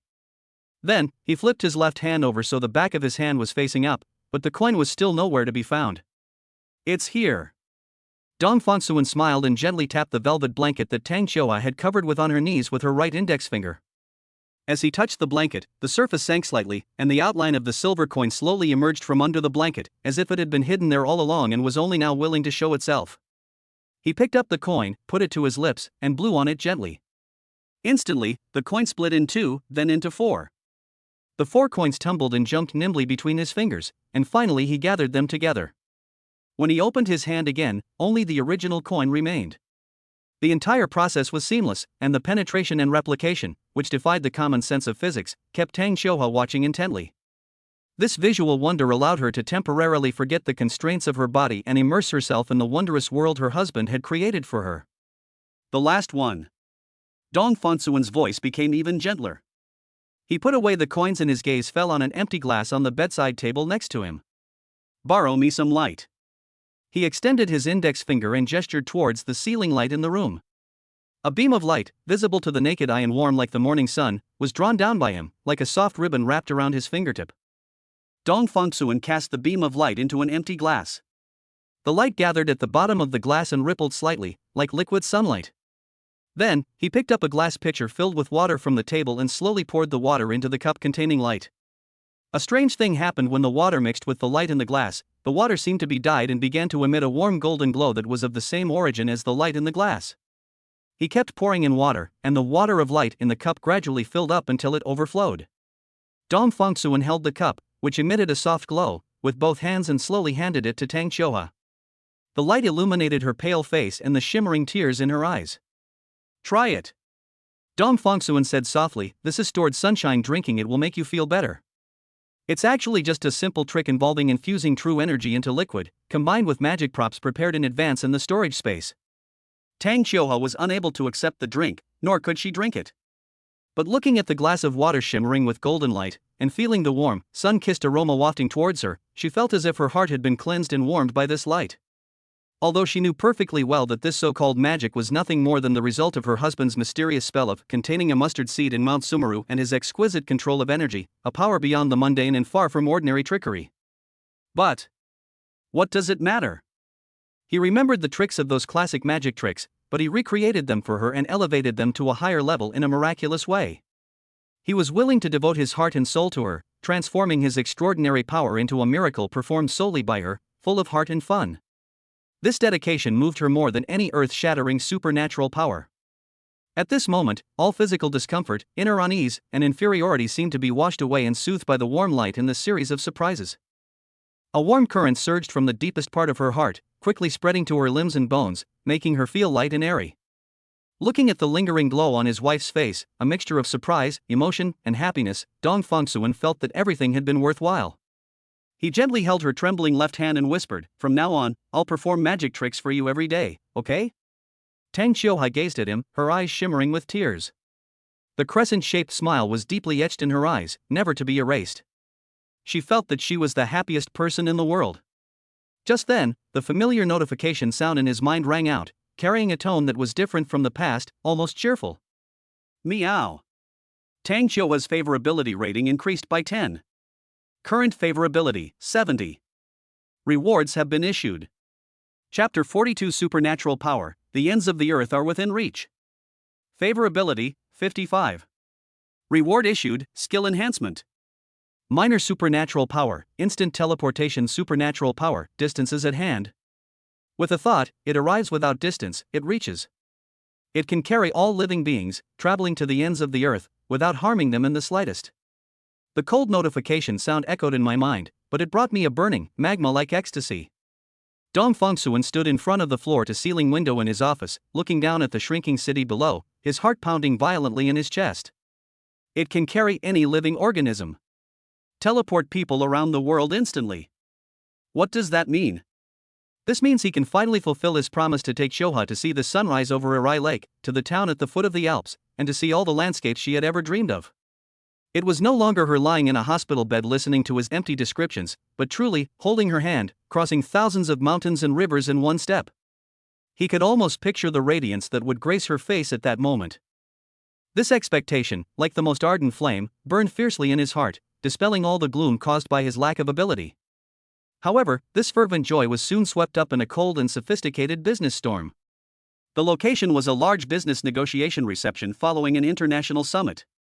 The crystal chandelier cast a dazzling light, and the air was filled with the aroma of expensive perfumes, cigars, and vintage wines. The attendees were all impeccably dressed and elegantly poised, yet their conversations were fraught with tension and conflict. Each of them controls staggering wealth and resources, and has a brilliant track record worthy of being written into business schools as a classic case study. If it weren't for Dong Fongsuan's swift and decisive actions at Xinhui Technology recently, which successfully resolved a series of thorny projects and established a solid relationship with the Chu family, thus greatly enhancing his prestige within the company and making him the true leader, he wouldn't even have been qualified to step into this venue. Holding a wineglass, he moved through the crowd, engaging with elites from all walks of life with impeccable manners and composure. He secured several preliminary agreements and established bridges for potential future collaborations, reaping considerable rewards. But beneath this glitz and glamour, he always maintained an inner clarity and detachment. Su Juqi was undoubtedly one of the most dazzling figures at the event. She is like a cheetah in the night, elegant, sharp, and with an undeniable aggressiveness. Surrounded by numerous business people trying to strike up conversations and seek cooperation, she handled them with ease, chatting and laughing, but her gaze would occasionally sweep across the direction where Dong Fongsuan was, like a precise radar. Finally, she found a moment to slip away from those around her and gracefully walked towards Dong Fongsuan. She held a glass of beautifully colored red wine in her hand, her steps swaying with elegance. "President Dong, congratulations. I heard that Xinhui has recently secured several major projects." She smiled radiantly, her voice possessing a unique magnetism. President Su is well informed. Dong Fongsuan raised his glass in acknowledgement, his tone calm and polite, like a businessman. The two clinked glasses and took a small sip. Just as Dong Fongsuan was about to end the brief exchange of pleasantries, Su Juqi seemed to trip over something, stumbled, and the glass of red wine in her hand spilled directly onto the front of Dong Fongsuan's expensive suit. The deep red wine spread rapidly, leaving glaring stains on the white shirt and dark suit. "Oh dear. I'm so sorry, Mr. Dong. I was so careless." Su Juqi exclaimed in surprise, her face filled with just the right amount of annoyance and apology. She immediately put down her wineglass, and before Dong Fongsuan could react, she took out a silk handkerchief from her handbag, leaned forward without saying a word, and personally wiped the wine stains off his chest. Her movements were quick and focused. She tilted her head slightly, so close that Dong Fongsuan could clearly smell her strong perfume and see her curled eyelashes and a fleeting, unapology-filled glint in her eyes. At that very moment, in some hidden corner, a barely audible shudder sounded. Click. A scene of a business elite accidentally spilling wine and the man intimately bending down to wipe it up has been captured forever. Dong Fongsuan took a half step back without making a sound, avoiding her hand. "It's all right, President Su, I can handle it myself." He remained polite, but with a noticeable distance between him and others. Su Juqi didn't press the matter further, readily withdrawing her hand while maintaining her impeccable smile. "I'm truly sorry, I will definitely come to apologize in person another day." Dong Fongsuan said no more, nodded slightly, and turned to walk towards the restroom. He didn't take this little incident too seriously, treating it as an accident or some kind of test from Su Juqi. "I've heard that these successful people and those in positions of power all have their own secret little circles, unknown to outsiders. Perhaps it takes passing certain tests to become one of the big shot's true insiders?" But Dong Fongsuan didn't care. The only superhuman on Earth has no need to join those groups. Inside the sanatorium of Zishanju Villa, Tang Qiuhai is receiving her daily muscle massage, accompanied by a nurse. Her phone was on the bedside table next to her when the screen suddenly lit up. It was an anonymous MMS message. The nurse helped her open it. The nurse was very tactful and didn't even look at the contents. In Tang Qiuhe's field of vision, a highly clear photograph instantly filled the screen.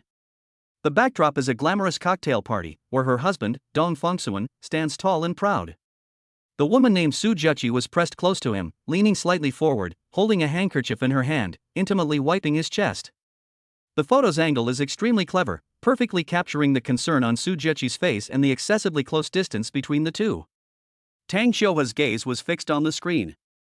My heart felt like it was being gripped tightly by a cold, rusty giant hand, and then twisted violently. A sharp, stinging pain instantly pierced through her limbs and bones, making it almost impossible for her to breathe.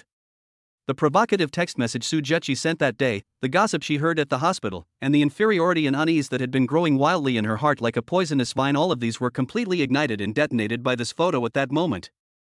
He stood there, radiant with light, standing next to that equally dazzling woman, and it seemed. They are a perfect match, a handsome man and a beautiful woman. And what about myself? A paralyzed man who cannot even take care of himself, a burden who needs to rely on his and his parents' enormous wealth to survive. What else could she give him besides the child in her belly? She couldn't even straighten his collar when he needed it. An overwhelming sense of sorrow and despair engulfed her like a tsunami. The nurse noticed something was wrong with her and called out worriedly, "Miss Tang?" Tang Qiuhe did not respond, but slowly closed her eyes, as if that would shield her from all the harm caused by the photo. The party finally came to an end. Dong Fengsuan got into the car on his way home and rubbed his throbbing temples. Although there were some minor hiccups along the way, today's gains were substantial, expanding my network and paving the way for the future. He was in a fairly good mood, and had even begun to plan in his mind where he should take Qiuhe for the first time after the Tianya Ruzichi ability stabilized. Just then, the system notification sounded out without warning, as cold as the winter wind. Meow. Tang Qiuhe's favorability rating 15. Current favorability level 55. Chapter 43 Honeymoon. A trip to Greenland. The slight relief on Dong Fengsuan's face instantly froze. It dropped again? This time it's at 3 p.m. Unlike his previous baffling experiences, this time he was able to pinpoint the trigger that ignited the crisis almost immediately. During the business meeting, under the watchful eyes of many people, Su Jiaqi's ambiguous act of accidentally spilling wine and then personally wiping it up was eventually caught by someone and somehow reached Qiuhe. A mixture of anger and impatience welled up inside me. Su Jiaqi. Dong Fengsuan certainly didn't think this woman would be interested in him. He just felt that the other party's business methods were not very fair and aboveboard, and were rather unpleasant. But at this moment, it is pointless to blame others. The most important thing is to make amends and to immediately soothe Qiuhe's sensitive and fragile heart. Dong Fengsuan took a deep breath, suppressed all distracting thoughts, and drove home at top speed without violating traffic regulations. He went straight back to the Zishanju villa, not even having time to change out of the suit that smelled faintly of alcohol and unfamiliar perfume, and strode towards the sanatorium. Pushing open the door, the room was dimly lit. Tang Qiuhe lay quietly on the hospital bed with her eyes closed. Her thick eyelashes cast a light shadow under her eyelids, making it impossible to tell whether she was asleep or awake. But Dong Fengsuan could sense the oppressive silence surrounding her. He took a deep breath, walked to the bedside, and gently but firmly instructed the team of nurses accompanying him, "Don't disturb us for the next half day. I need to spend some time alone with her, read a novel, or play some games." The nurses nodded knowingly, quietly withdrew, and gently closed the door behind them. Only the two of them remained inside. Dong Fengsuan turned around, slowly drew the heavy curtains shut, and checked for any other possible gaps in the view to ensure that the space was completely isolated from the outside world. After doing all this, he returned to the bedside, leaned down, and whispered in Tang Qiuhe's ear. Instead of immediately explaining about the party, he whispered in a mysterious and excited tone, "Honey, let's go on a long trip." Tang Qiuhe's long eyelashes trembled slightly as she slowly opened her eyes, her gaze still tinged with sadness, and a hint of bewilderment stirred by his words. Dong Fengsuan looked at her, a bright, slightly childlike smile spreading across his face, and continued to utter the astonishing statement, "Let's go to Greenland. Let's set off now, as a belated honeymoon, okay?" Greenland? Tang Qiuhe repeated subconsciously, her beautiful eyes widening slightly, almost overflowing with confusion. Given her current physical condition, even leaving this hospital bed is a luxury, let alone going to the icy plains thousands of miles away. A thought flashed through her mind, and she whispered a guess, filled with longing for the descriptions in ancient Chinese books. Could it be out-of-body experience, a journey beyond the physical body? Recently, out of curiosity about her husband's abilities, she has been reading a lot of supernatural tales and Taoist classics, trying to find clues to understand his power. The more I looked, the more I felt that the methods my husband displayed had long surpassed the scope of a cultivator, and were more like those truly authentic immortals from legend. Or perhaps, a celestial being banished to the mortal realm? Dong Fengsuan was amused by her imaginative guess. He shook his head and reached out to hold her weak but slender hand tightly. It's not daydreaming. Dong Fengsuan's voice was firm yet gentle. We will go directly there, we will be there in person. As he spoke, he suddenly moved his mind and took out an extremely thick, soft, snow-white, warm blanket with fluffy down from his storage space. His movements were extremely gentle, as if he were wrapping a fragile, priceless treasure, carefully and layer by layer the blanket around her body to ensure that every inch of her skin would not be affected by the cold outside. Looking at his busy and serious profile, and feeling the warmth of the blanket, Tang Xiuhua felt the gloom in her heart dissipate a little, but she was still in disbelief. Fly directly there? Like last time at home? She recalled that time she hovered low in the air, then frowned her delicate brows and shook her head worriedly. There are too many people outside, they'll see us. Let's just forget about it. She was trapped in this small space every day, like a bird with broken wings. How could she not yearn for the outside world and long for the scenery of foreign lands? But she was even more afraid that her willfulness would expose her husband's unacceptable secret. This deep-seated love and protectiveness made her willing to remain trapped here. Let's discuss this with Mom and Dad after our daughter is born, okay? She tried to suppress her restless desire with reason. It's not flying. Dong Fengsuan patiently corrected her, having already wrapped her up tightly in a blanket, leaving only her pale but still pretty face showing. He bent down, slipped his arms under her knees and back, and carefully lifted her, blanket and all, into his arms in a standard and steady hold. His actions were filled with a sense of cherishing, which made her feel incredibly at ease. Dong Fengsuan looked into her eyes, which were so close to his own, and saw his reflection reflected in them, filled with doubt and a hint of expectation that was forcibly suppressed. I already said, I'm going straight there. His tone carried a convincing magic. Don't be too surprised, close your eyes first. Tang Xiuhua gazed into his deep and gentle eyes, where the confidence and certainty were like a warm tide, trying to drown the unease surging in her heart. That photo of them wiping each other intimately at the party is like a cold needle, still piercing her heart, reminding her of the chasm between them drawn by health and frailty. Does she deserve someone as radiant as him? Does she, a burden who needs others to even breathe freely, really deserve this almost miraculous favoritism?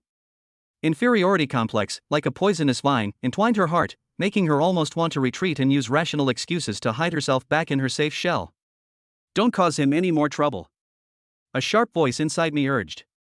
However, when his warm arms held her firmly, and when she felt the undeniable cherishing and strength in his embrace, another, stronger emotion broke through the soil, a longing that he had carefully protected and was almost forgotten. A yearning for freedom, a yearning to break free from this rigid body, a yearning to witness firsthand the vast world he spoke of. His eyes showed no hesitation, only pure sincerity, a desire to share everything with her. This sincerity shattered the barriers in her heart more powerfully than any explanation or vow. She took a deep breath, as if to expel all her worries. Then, she obediently and slowly closed her eyes. Her long eyelashes, like butterfly wings, gently fell, carrying a sense of reckless trust as she completely surrendered herself to him. Open your eyes in a bit. Dong Fengsuan's voice rang in her ear, deep and steady, like the most solemn promise. We've arrived.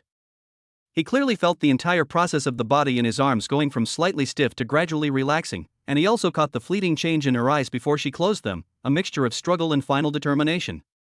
Dong Fengsuan hugged her tightly, feeling the light body in his arms that carried the weight of his entire world.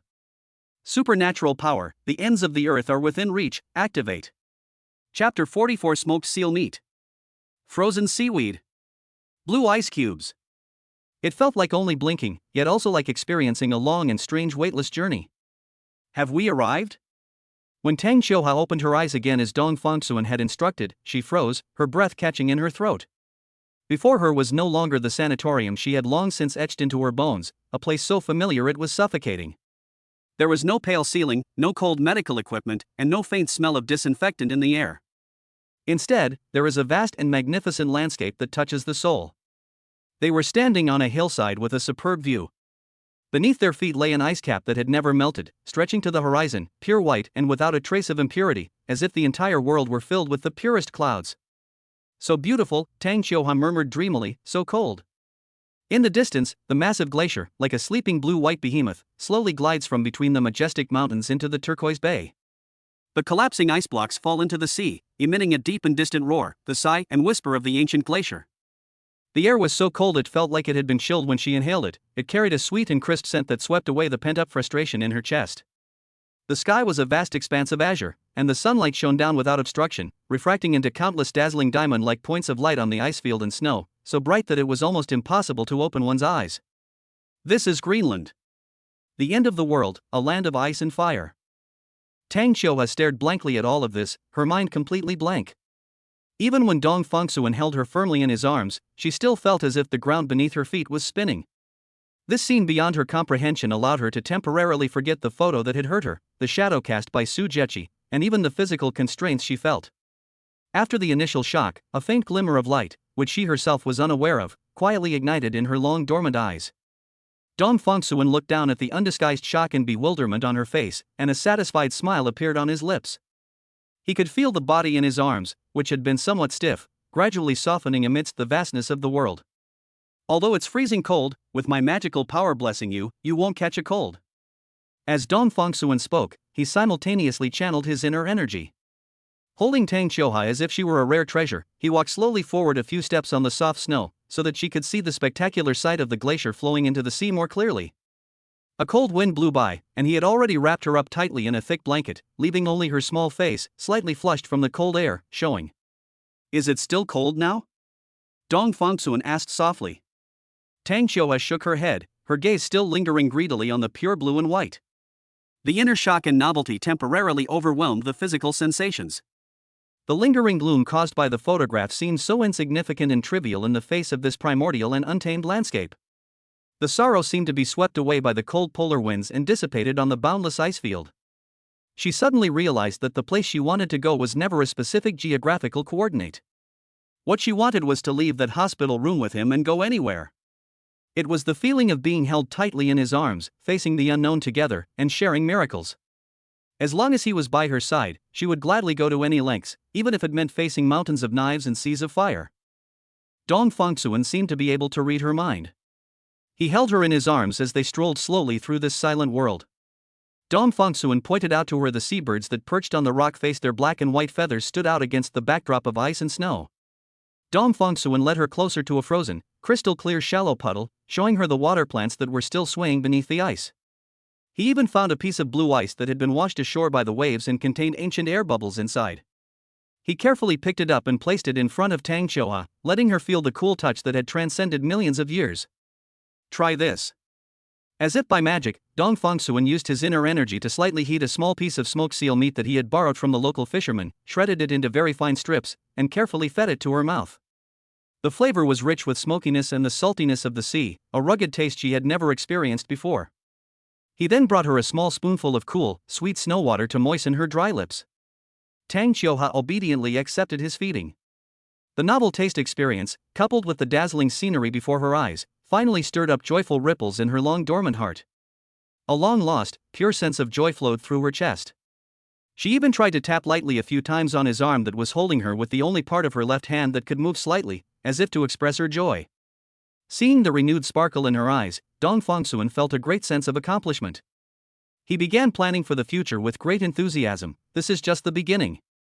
Qiuhua, you wait, we'll be going to so many places in the future. We want to go to Antarctica to see penguins in the aurora, to lie on the dunes in the Sahara Desert and watch the Milky Way, and to Siberia to experience the vast snowfields.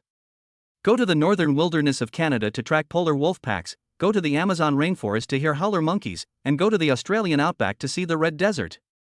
Go to the Qinghai Tibet Plateau to touch the sky, go to the Mongolian grasslands to ride horses. And those remote islands, like Kelgaron Island, we'll go there too.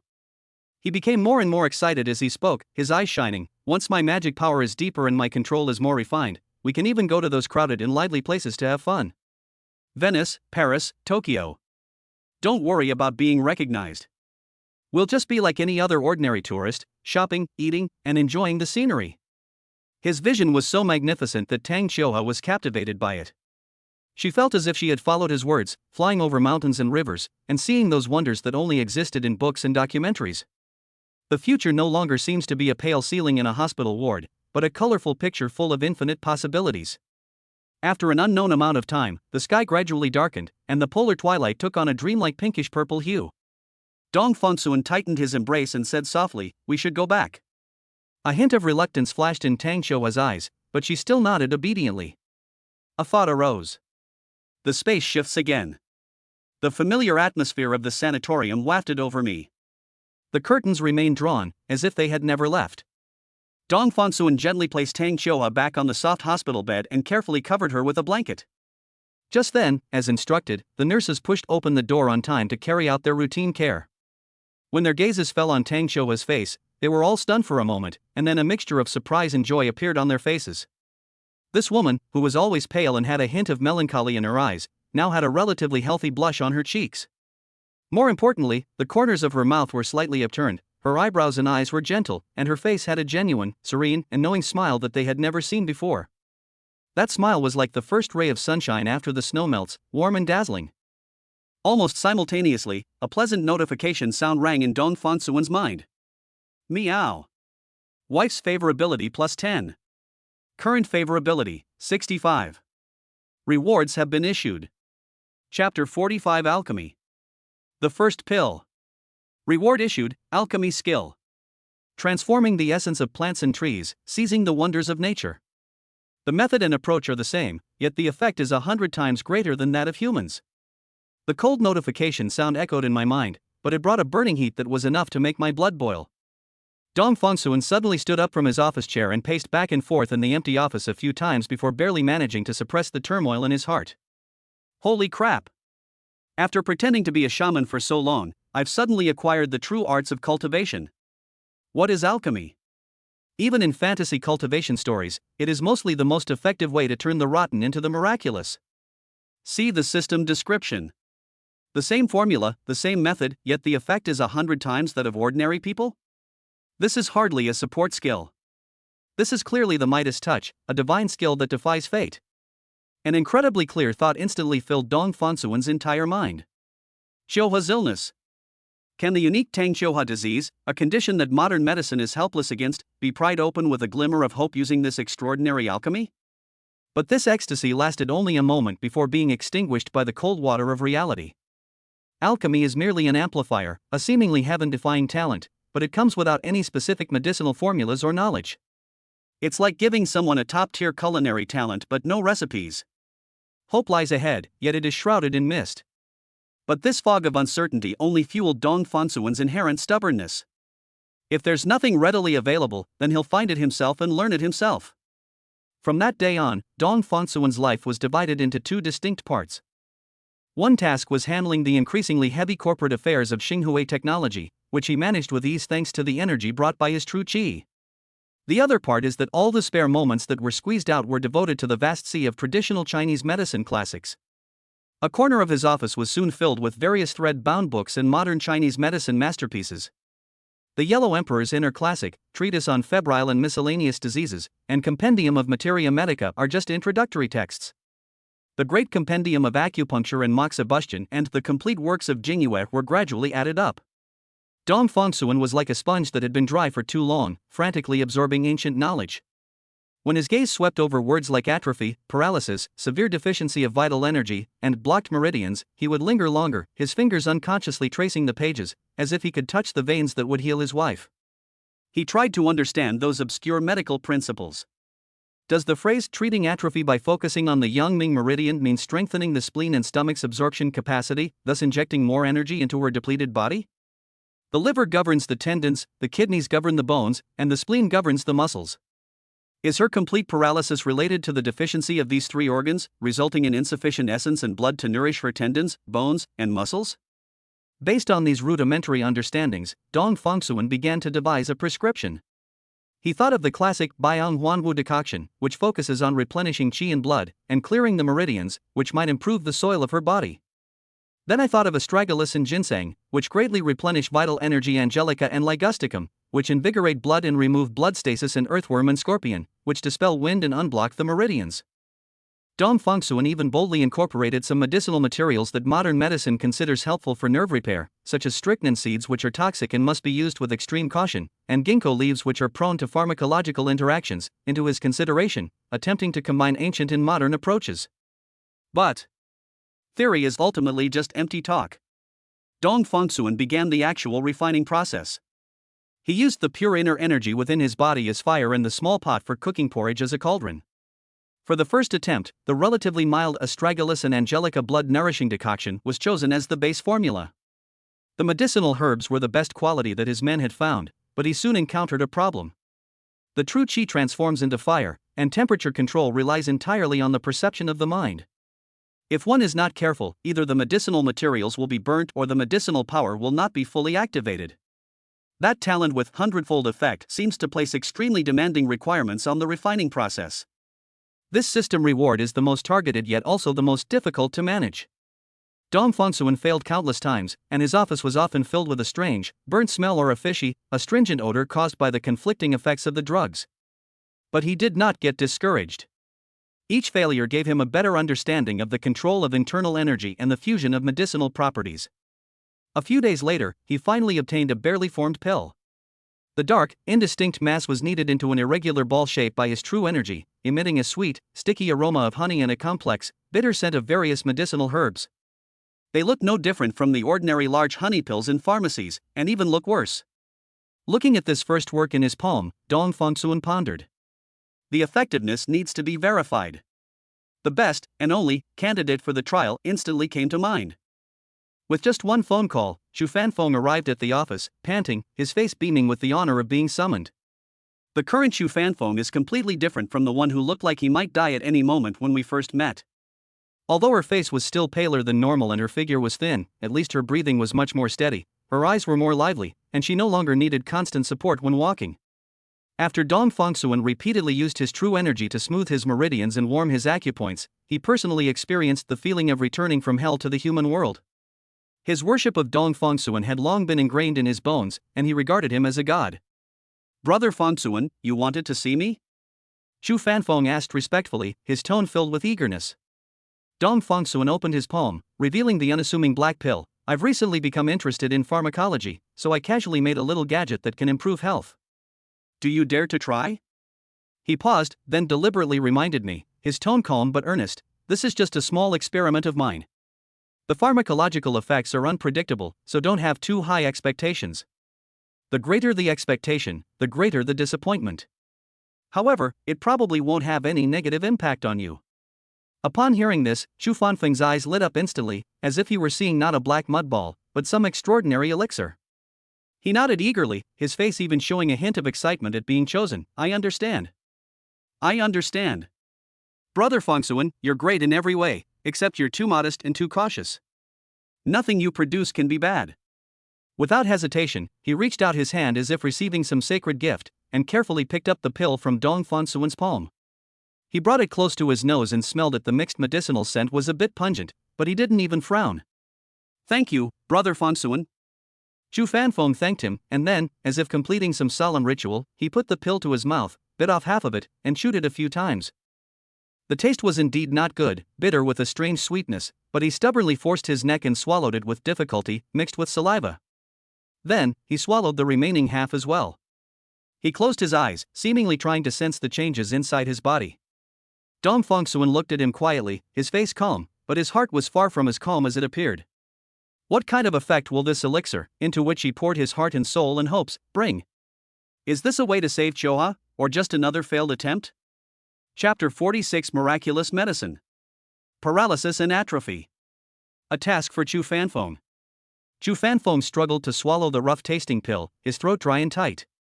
He quickly grabbed the water glass on the table and gulped down several mouthfuls before he could barely swallow it.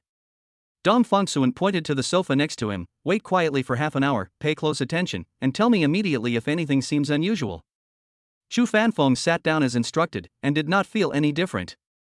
However, he felt a faint warmth rising in his stomach, as if he had drunk a bowl of warm ginger tea. But soon, the warmth was no longer gentle.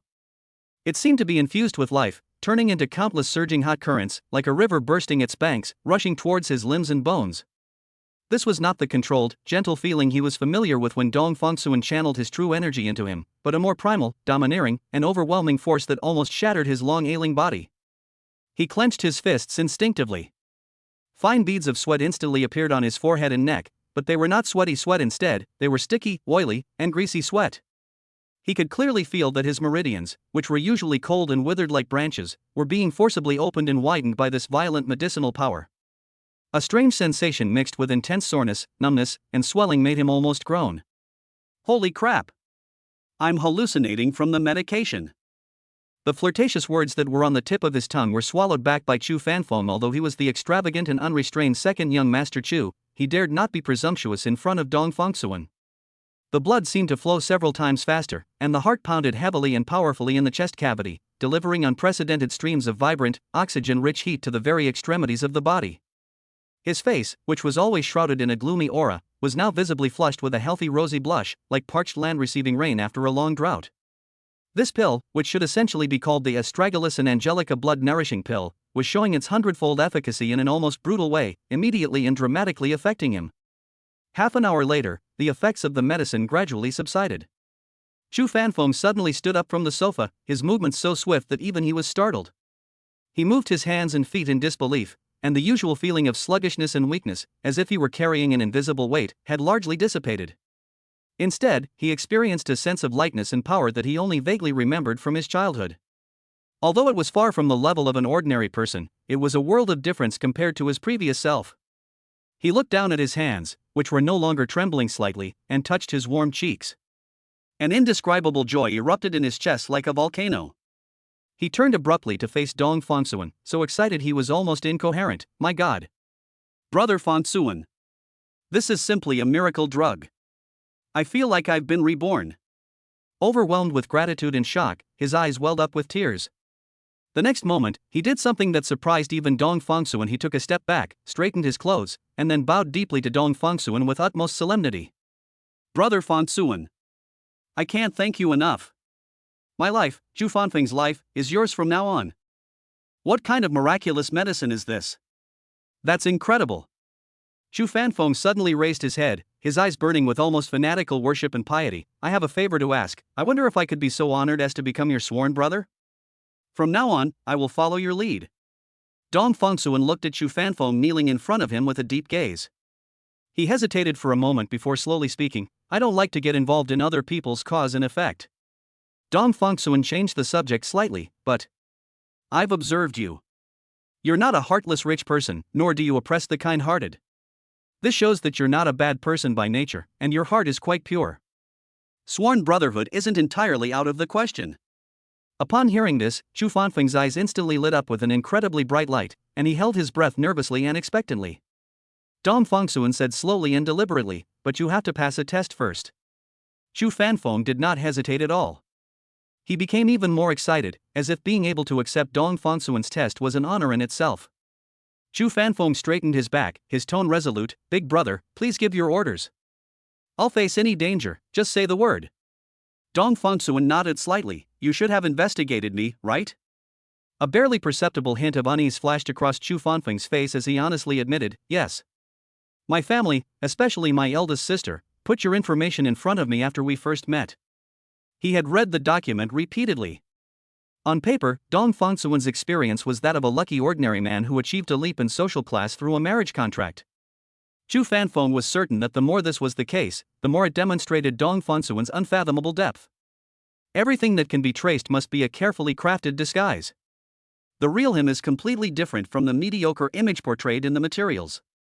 Putting everything else aside, just the way Dong Fongsuan calmly gazed at him at that moment, the invisible majesty he exuded, which made his heart tighten and was even more terrifying than the gaze of a tiger, was something that no ordinary person could possess.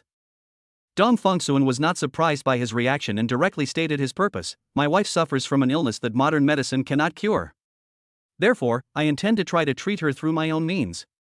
He mentioned several classic approaches and famous prescriptions from ancient Chinese medicine for Bai syndrome and Wei syndrome. For example, the tiger stealing pill, which focuses on nourishing the liver and kidneys and strengthening muscles and bones, requires leopard bone, prepared Rehmannia root, and tortoise shell that have been aged for a sufficient period of time. Or, the modified Biang Huanwu decoction, which focuses on invigorating qi and blood circulation and relieving atrophy, requires extremely high-quality wild astragalus, which must grow in a specific region and be old mountain astragalus of sufficient age. Its medicinal effects are far superior to those of ordinary cultivated varieties. There are also formulas like Dahuo Luodan that are extremely complex, requiring large quantities of medicinal materials such as musk, bezoar, and agarwood. Each ingredient must be carefully selected, and some of them are not suitable for pregnant women. Some materials, such as rhinoceros horn, are even more difficult to obtain due to legal protection. I need you to help me collect these medicinal herbs. Dong Fongsuan listed a list in a light tone, but said in a serious tone, the age must be sufficient, and there must be absolutely no trace of adulteration or artificial cultivation. It must be a pure, natural, wild, authentic medicinal herb. Some of these may be extremely rare, and you need to do your best. After listening, Chu Fanfeng showed no reluctance, but rather seemed to have received an extremely glorious mission. He immediately patted his chest and assured him, "Don't worry, brother. I've got it covered. Even if I have to search the whole world, I'll definitely gather all these medicinal herbs for you." Chu Fanfeng understood the role that his family's vast network of connections and resources could play at this time. Then, Chu Fanfeng acted swiftly and decisively. He used the Chu family's global business connections, collectors' networks, and even underground auction houses, sparing no expense, all to acquire top-quality medicinal herbs that met Dong Fongsuan's demanding requirements. Meanwhile, Dong Fongsuan's status at Xinghui Technology was quietly changing as he demonstrated his abilities, and Chu Fanfeng offered unreserved support. If he was merely a senior manager with the opportunity to take over the company before, now he is gradually becoming the true, undisputed power holder of the company. He had mountains of important documents requiring decisions, meetings were coming one after another, and the number of projects that required his personal attention and promotion was increasing. His workload was incomparable to when he first joined the company. His increasingly busy work schedule inevitably reduced the time he could spend with Tang Xiuhe. That evening, he returned to the Zishanju villa and, as usual, went to the sanatorium.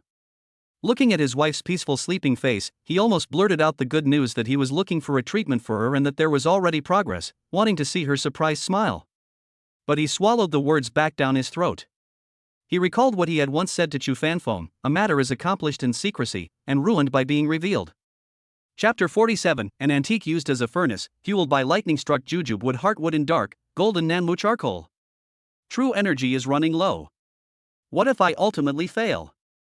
If we give her hope now, but the result is not as expected, wouldn't that be like making her suffer the pain of falling from the clouds?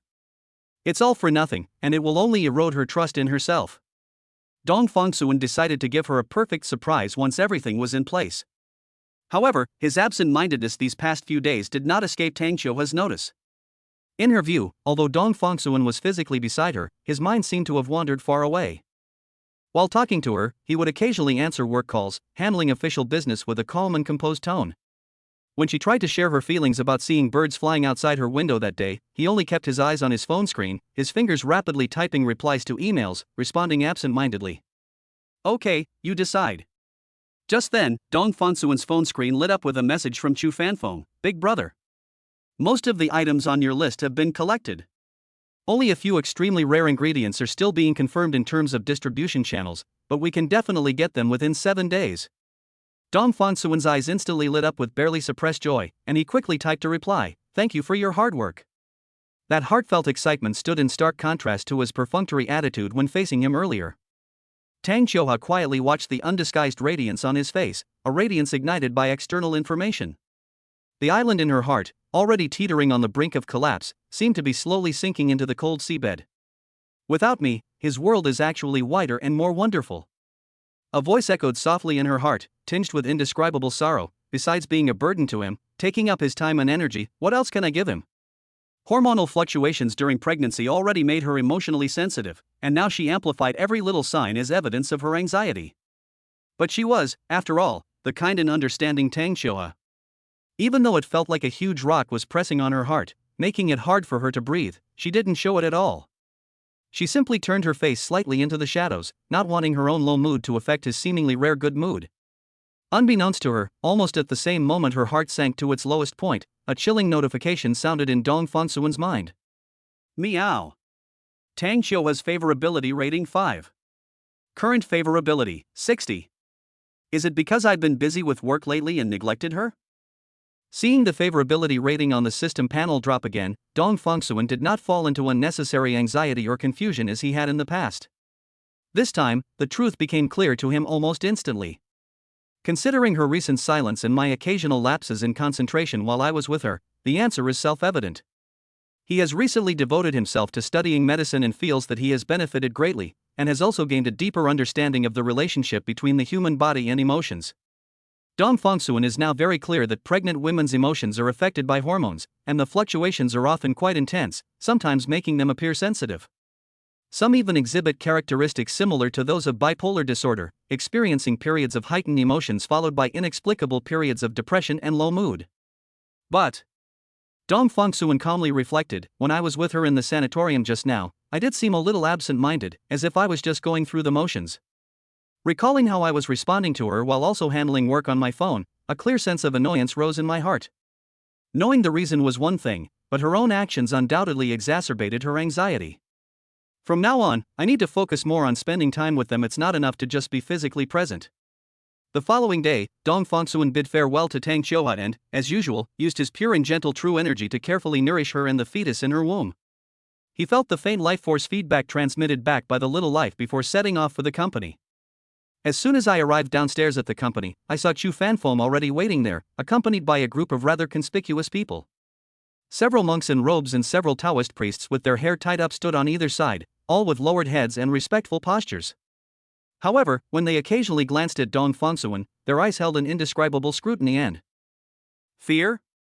That look in his eyes clearly said, this boy's cultivation is unfathomable.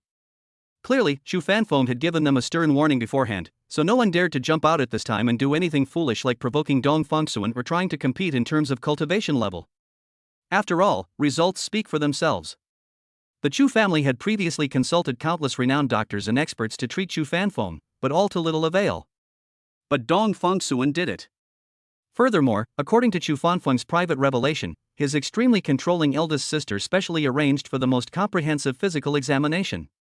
After a joint consultation by several renowned doctors from home and abroad, not only were no illegal drug substances found in Chu Fanfeng's body, ruling out the possibility of stimulants, but all indicators showed that his physical condition was steadily improving. In any case, this is enough to prove that Dong Fongsuan is a truly capable person and should not be underestimated. Big brother. Chu Fanfeng came forward, his face beaming with barely suppressed excitement. We found most of what you wanted. Please take a look. He led Dong Fongsuan to a quiet room that had been prepared temporarily. Inside, several antique sandalwood chests had been opened. An elderly monk stepped forward, clasped his hands together, pointed to the medicinal herbs in the box, and began to introduce them in a calm voice. Master Dong, please look, this is wild Zeton astragalus, which has grown for over 300 years in the secret realm of southern Yunnan. Its aroma is deep and rich, and its effects of replenishing qi and strengthening the exterior are far superior to those of ordinary astragalus.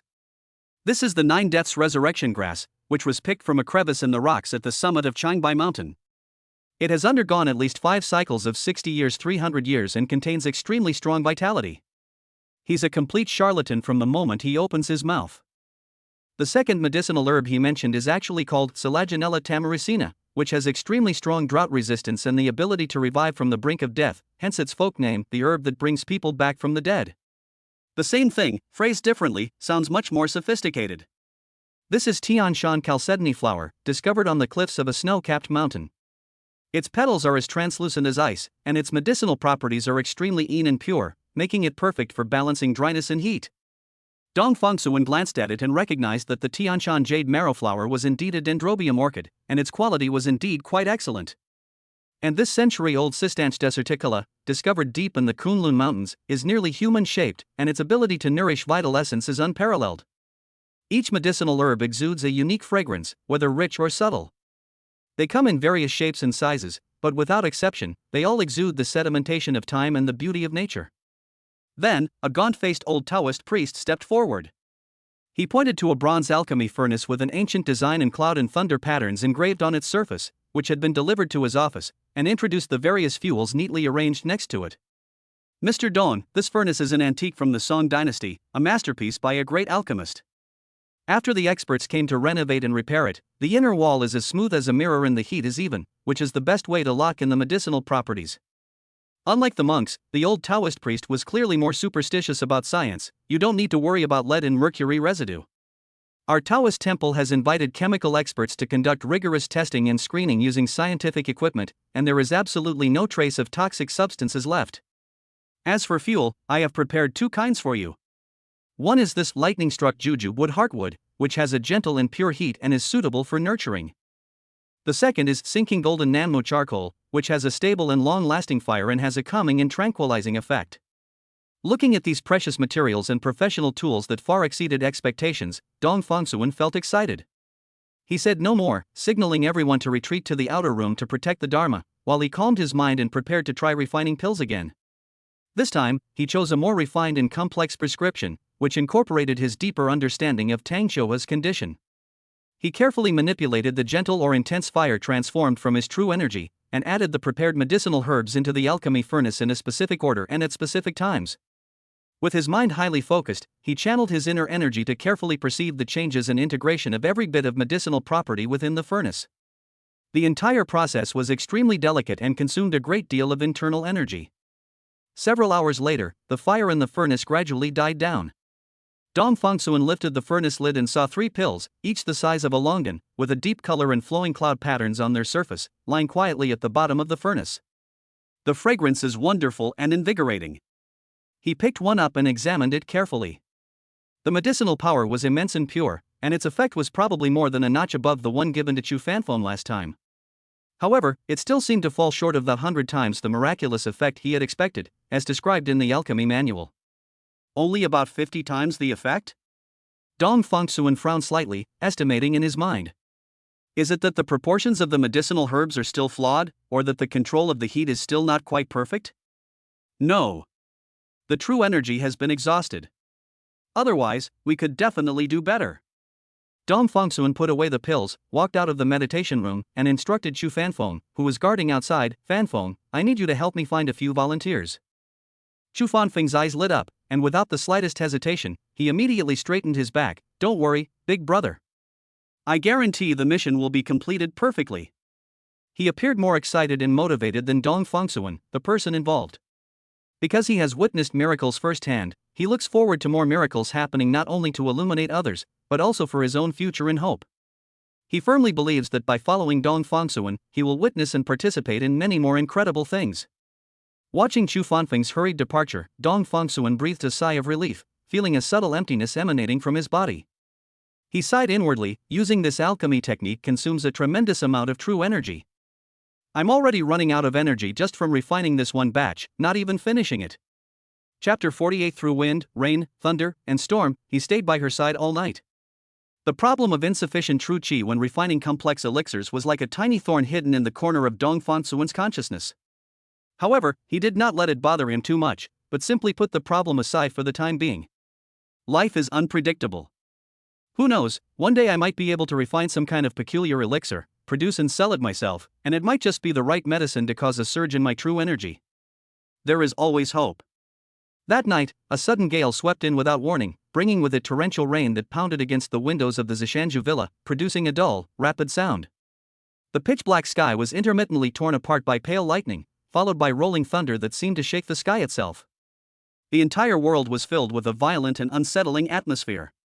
Even in the sanatorium, despite the excellent soundproofing, the thunder and the sharp sounds of wind and rain pounding against the glass, seemingly close at hand, still penetrated everywhere.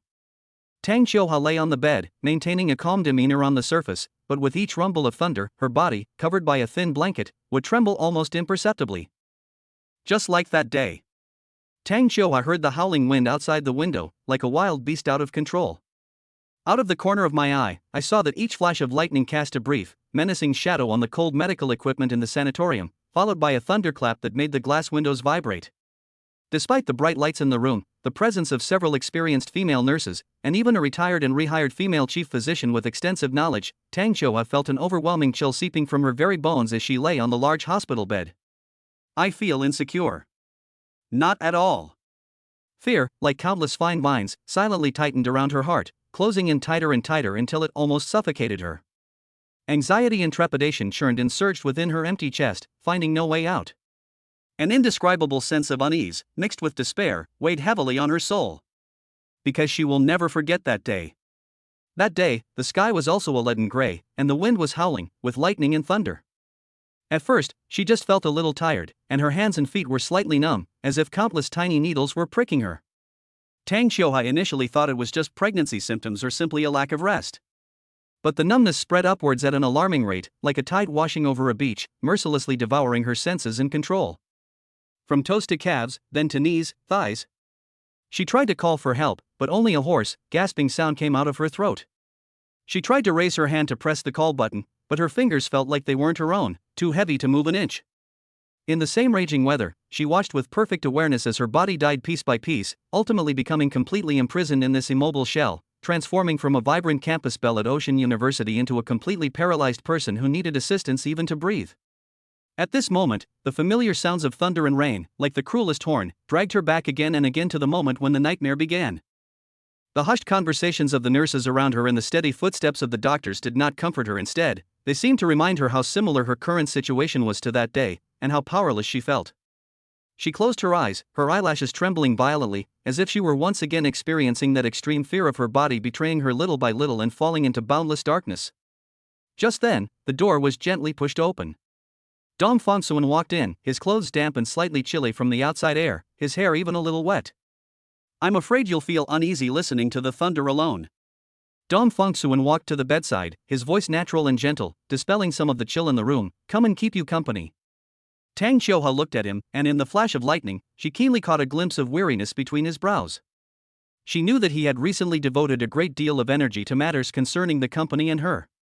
"I'm fine," she said softly, her tone genuinely concerned. "Go and rest, you don't need to stay with me." Upon hearing this, Dong Fongsuan winked at her and gave her a reassuring smile. "It's all right. Don't you know my physical condition? A day or two without sleep won't hurt me." As he spoke, he sat down on the chair by the bed and, quite naturally, reached out and took her slightly cool and weak hand. A pure, gentle, and warm spring sun-like energy flowed slowly into her body through their touching skin. The warm current meandered gently, dispelling the chill and subconscious fear brought by the thunderstorm, and bringing an indescribable peace and comfort. Holding her hand, Dong Fongsuan's thoughts drifted to the question of the elixir. The pills given to Chu Fanfeng for testing were indeed effective, proving that the direction of alchemy was correct. But the situation with Autumn Lotus is completely different. She was not only a patient, but also a pregnant woman carrying his child. Any medication applied to her had to be carefully considered in terms of its potential impact on the fetus, and could not be taken lightly. Moreover, Chu Fanfeng was born weak and had blocked meridians, while Qiuhe suffered from neurological paralysis. Since the causes were different, the approach to medication naturally needed to be adjusted and could not be simply applied to one another. He was immersed in repeatedly deliberating and weighing the specific prescription, his mind flashing through countless names, properties, and meridians of medicinal herbs, as well as the subtle changes that might occur when they were combined. How could he clear her blocked nerves and nourish her withered meridians without harming the fetus? This problem occupied his entire mind. Time slipped away quietly as I pondered. When he finally snapped out of his highly focused flow state and subconsciously looked out the window, he realized that the wind and rain had stopped some time earlier, and the sky was turning a pale white. It was already dawn. He looked down and realized that, without realizing it, he was still holding her hand tightly, and the hand in his palm was much warmer than the one last night. Tang Xiuhai had fallen into a deep sleep at some point, her breathing even and her face serene, as if even in her dreams she was at peace. Just then, Tang Xiuhua's long eyelashes fluttered a few times, and she slowly opened her eyes. After the initial confusion of waking up dissipated, the first thing she saw was Dong Fongsuan's figure still guarding her bedside. He kept holding her hand, his posture seemingly unchanged from before she fell asleep the night before, as if he hadn't left her side for a single moment all night. The faint morning light outside the window fell on his profile, outlining his features and illuminating the barely perceptible bloodshot veins in his eyes caused by staying up late and overthinking. He stayed by his side all night. A warm current unexpectedly rushed into his heart, quickly spreading to every part of his body, washing away the last trace of unease caused by the thunderstorm, as well as the slight sense of loss that had arisen from his recent busy schedule. Instead, there is a sense of security, of being caught firmly and cherished and protected. She looked at him, her lips moving slightly, but she didn't know what to say for a moment. Almost simultaneously, the pleasant notification sound rang in Dong Fongsuan's mind. Meow. Tang Xiuhua's favorability rating increased by 10. Current favorability, 70. Rewards have been issued. Chapter 49 Instant Results. His hand can move again? Reward issued, 10 years worth of true chi. Its energy flows like a river rushing to the sea, like starlight refined into brilliance that endures continuously, requiring little use. This text is not just a description, but more like an ancient proverb. As the voice fell, an indescribable, pure and powerful force instantly poured in from nothingness. Dong Fengsuan could even clearly hear certain delicate, previously unopened barriers within his body being gently yet firmly breached by this torrent, emitting subtle sounds like ice cracking. The meridians, which were already far beyond those of ordinary people, were further widened and strengthened at this moment, becoming more resilient and expansive, as if a dried-up riverbed had welcomed the long-awaited spring flood. Within the Dantian and Dantian, the already substantial true chi has undergone a qualitative change, with its total amount increasing exponentially and its purity far surpassing that of the past. As the true chi circulates, it carries a heavy, majestic foundation that seems capable of nourishing all things and shaking mountains. With a slight thought, the true chi moves as easily as an arm or finger, and a feeling of fullness permeates the limbs and bones. He slowly opened his eyes, his pupils seemingly swirling with starlight before returning to calm, leaving only a deeper, more profound light. He clenched his fist gently, his knuckles making a soft cracking sound, feeling the seemingly endless, surging power flowing through his fingertips like a tide. The biggest hurdle that had been weighing on my mind, the constraint that my total amount of true energy was insufficient to support the high difficulty, long-term alchemy, has finally vanished completely, like a fog dispelled by the sun. That's more than enough. It provides a solid foundation for refining even the most complex pills. He felt much more at ease, and a calm and unwavering confidence, stemming from his own strength, quietly replaced his previous slight impatience. In the quiet room on the top floor of the company, specially prepared for him to be isolated from the noise, Chu Fanfeng had been waiting for a long time. He seemed a little restless, his fingers unconsciously tapping the armrest of the mahogany chair. Hearing the familiar footsteps outside the door, he immediately stood up like a spring, his face a mixture of anticipation after completing the task and a hint of barely perceptible tension, as if afraid that he hadn't done something well enough. "Big brother, you've arrived." He quickly stepped forward, his tone respectful. "I've brought everyone as you requested, they're inside." He stepped aside to introduce them, adopting a very humble posture.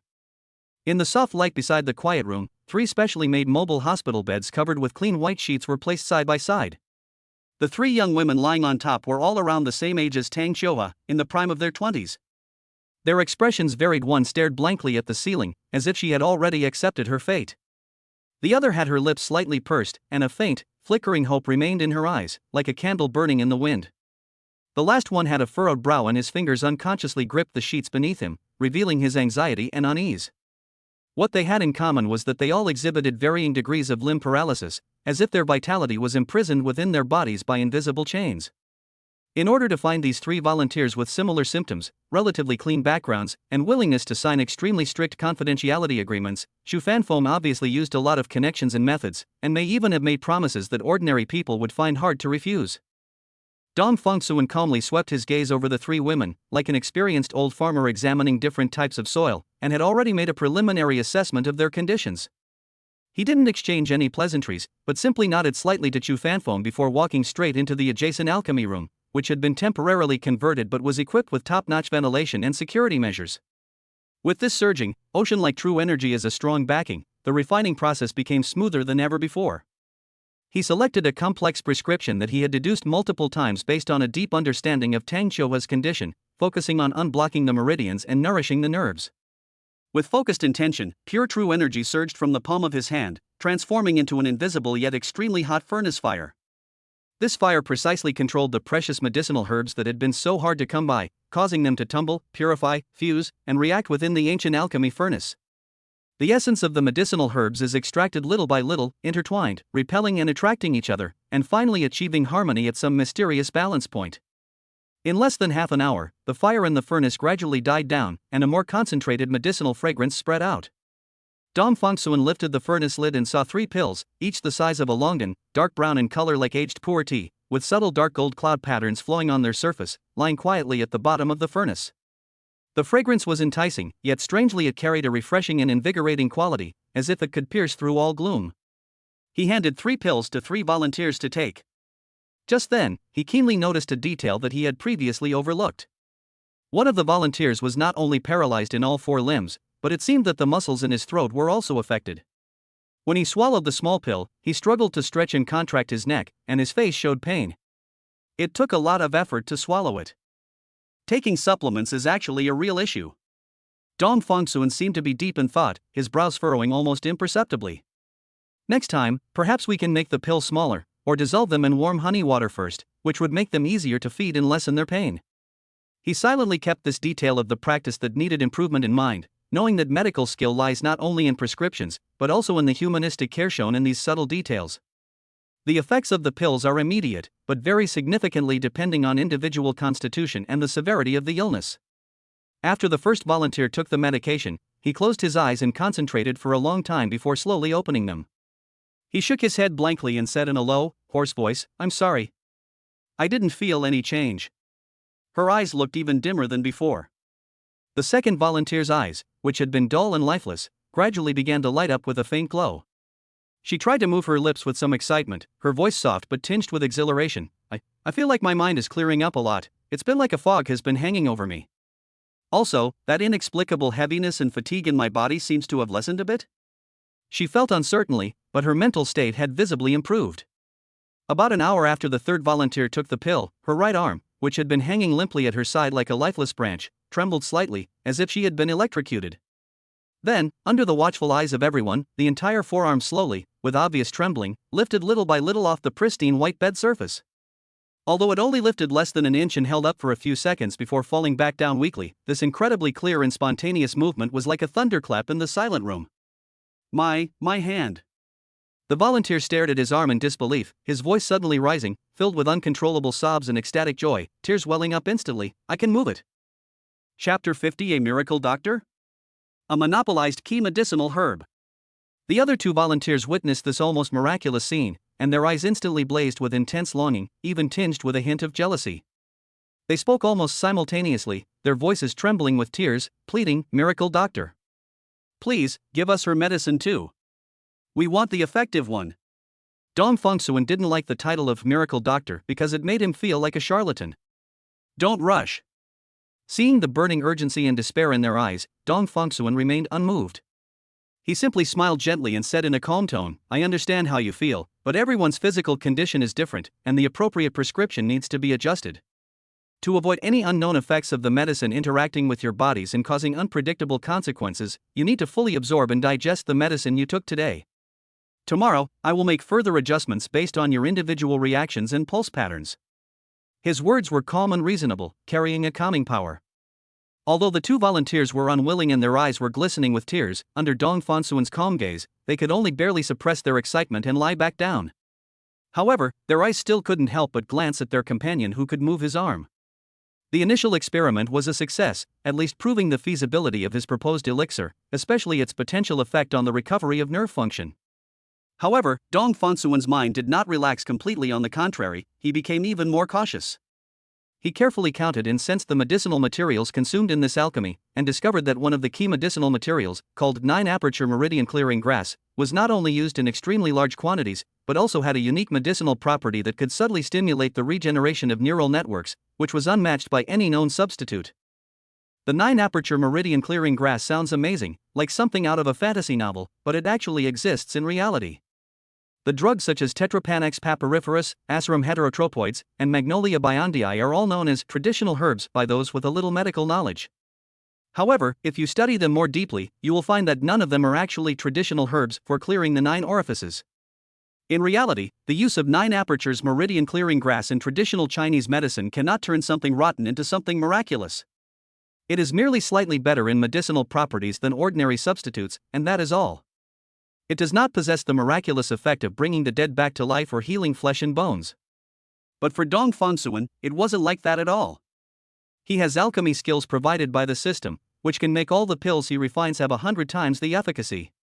Striving for excellence, even in small ways, can lead to drastically different results. There are so many minor troubles that can arise when dealing with traditional Chinese medicine. Dong Fongsuan frowned slightly, his mind racing. If I study modern medicine and create some chemically synthesized drugs, then use some excipients to shape them, and finally make them into pills, will the alchemy still work? If I could, why would I even bother studying traditional Chinese medicine? Dong Fongsuan's subconscious told him that perhaps it was not possible. Otherwise, this thing shouldn't be called alchemy, it should be called alchemy. In reality, both traditional Chinese medicine and Western medicine are outdated and relatively backward. The former is often too slow to take effect, and the practitioners are a mixed bag. The latter is like cutting off the head when there is a headache or the foot when there is a footache, with random side effects. What's truly effective is modern medicine. Dong Fengsuan was still unwilling to give up, thinking, once things stabilize at the company, I'll embezzle public funds to set up a chemical pharmaceutical laboratory and see what happens. Well, we'll observe the situation then. If the risk is too great, we can use our own savings to do this. What if it works out? But that's all for the future. Now, the core problem facing Dong Fengsuan is the highest quality wild 9-aperture meridian clearing grass, grown on specific snow-capped mountains and aged at least 50 years, has its core production area and innovative preservation and cultivation technology firmly monopolized by Su Jieqi's biotechnology industry. The medicines that are occasionally circulated in the market are either less than 10 years old and have weak medicinal properties. They are either artificially cultivated in greenhouses, and although they are similar in appearance, they have lost the unique qi that comes from the beauty of nature, and cannot meet Dong Fengsuan's requirements for the ultimate effect and no room for error. To treat Xiuhua's illness, the best treatment must be used. There is no room for compromise on this point. Dong Fengsuan looked at Chu Fanfeng, who was standing to the side, and directly raised the most pressing issue at hand. Fanfeng, what about the high-quality source of this 9-aperture meridian opening grass? Chu Fanfeng's face immediately showed obvious difficulty, even with a hint of resentment at being deliberately made difficult. Big brother, Su Jieqi knows that we urgently need this thing right now, and that ordinary goods are not good enough for you, so she deliberately blocked it. Under normal circumstances, given the influence of our Chu family, or even if we were willing to pay 3 or 5 times the market price, there would be absolutely no problem. But the person in charge on her side sent a message, in an arrogant tone, saying that if you want to obtain the top-grade 9 apertures meridian clearing grass in a long-term and stable manner, you need to talk to Ms. Su Jieqi in person.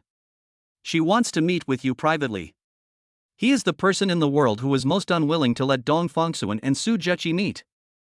This reluctance even exceeded Tang Qiuhua's possible worries, and also exceeded Dong Fengsuan's own aversion to the matter. Deep in his heart, he had long regarded Dong Fengsuan as the benefactor destined to save him from the prophecy, an opportunity, and his greatest secret that he alone could not allow outsiders to see. He almost obsessively wished that Dong Fengsuan would always be seen by the world as an ordinary person who rose to power by luck, while only he knew the extraordinary, profound, and unyielding spirit hidden beneath that ordinary exterior. But his remaining rationality also made him clearly aware that the matter at hand concerned his sister-in-law's recovery. His own insignificant, possessive selfishness was utterly insignificant and even laughable in the face of such a crucial matter. After listening, Dong Fengsuan frowned slightly and remained silent for a moment. He knew perfectly well the purpose behind Su Jieqi's relentless pursuit. This woman was like a hunter with a keen sense of smell, always finding the perfect moment to strike. But Qiuhua's illness cannot be left untreated, and he cannot back down because of this man-made obstacle or his personal likes and dislikes. Okay. He finally made his decision, his tone calm and unwavering, revealing no emotion, as if he were simply deciding on a routine matter. Since she wants to talk, then let's talk. You can arrange a time. Looking into Dong Fengsuan's calm yet unfathomable eyes, Chu Fanfeng knew that there was no turning back now. He was extremely unwilling, as if some treasure had been taken away from him, but he could only reluctantly take out his phone. Chu Fanfeng found the number he was extremely reluctant to contact, took a deep breath, and then, with a stiff tone, almost squeezed out each word, arranged a time to meet Dong Fengsuan at a highly private tea room. After hanging up the phone, Chu Fanfeng hung his head, looking as if he had lost a battle. He genuinely didn't want someone as shrewd and capable as Su Jieqi to have too much contact with Dong Fengsuan. If the two of them get along well, wouldn't the Chu family's influence and network of connections become replaceable? My standing in Dong Fengsuan's eyes will probably decline day by day. Chapter 51. The most fleeting things in life are beauty and decay, like flowers falling from trees. Chu Fanfeng hung up the phone, his expression not very good, and said in a muffled voice, "The time is set for 7 o'clock tonight, and the location is the Cloud Mountain and Mist-Hidden Tea House." 7 p.m. tonight? Upon hearing this, Dong Fengsuan instinctively wanted to ask the other party to change the time. Meeting in private under the cover of night always felt a bit suspicious and could easily lead to misunderstandings, especially since it might reach Qiuhua's ears and cause her unnecessary trouble. His lips moved slightly, but he ultimately didn't say the request to reschedule. A thought flashed through my mind, and I realized clearly that I was the one who needed their help at that moment. The initiative is not in our own hands. Since it's a negotiation, you have to follow the other party's rules, at least initially. He suppressed his discomfort, walked to a quiet corner, took out his phone, and dialed the number for Zishanju Villa. The nurse on duty answered the phone, and soon, Tang Xiuha's gentle voice came through the receiver. Autumn Lotus. Dong Fengsuan's voice softened unconsciously. I have some important things to take care of tonight. I might be back a little late, so you should get some rest. Don't wait for me. There was a moment of silence on the other end of the phone, followed by her still docile reply, Okay, I understand. You should focus on your business and be careful on the road. There was no hint of complaint or doubt in her voice, only complete trust and understanding, and even a touch of trepidation as if she were afraid of causing him trouble. This excessive obedience and virtuousness was like a soft feather, gently scratching at Dong Fengsuan's heart, bringing a slight bitterness and an even stronger surge of pity. He could almost picture her lying in her hospital bed, trying her best to appear sensible. This made Dong Fengsuan even more determined to cure her at all costs, so that she could stand up again and walk and run freely. After hanging up the phone, Tang Xiuha remained silent for a moment, then asked the nurse next to her to help her edit a long message and send it to his phone via text message. I recently watched a lot of instructional videos on classical dance, and I suddenly felt that compared to ballet, the flowing sleeves and graceful movements passed down from our ancestors seem to be more beautiful and have more flavor. When I get better and stand up again, I will definitely study hard and dance for you alone. Hidden within these seemingly casual words are her hopes for the future and her secret desire to show him something beautiful. At exactly 7 o'clock in the evening, Dong Fengsuan stepped into the private tea house called Yunshan Wuyin. Upon entering, one is greeted by a winding path leading to a secluded spot, as if instantly stepping from the bustling city into another tranquil space. The decoration is extremely sophisticated, not a lavish display of gold and silver, but a subtle and understated way of showcasing luxury.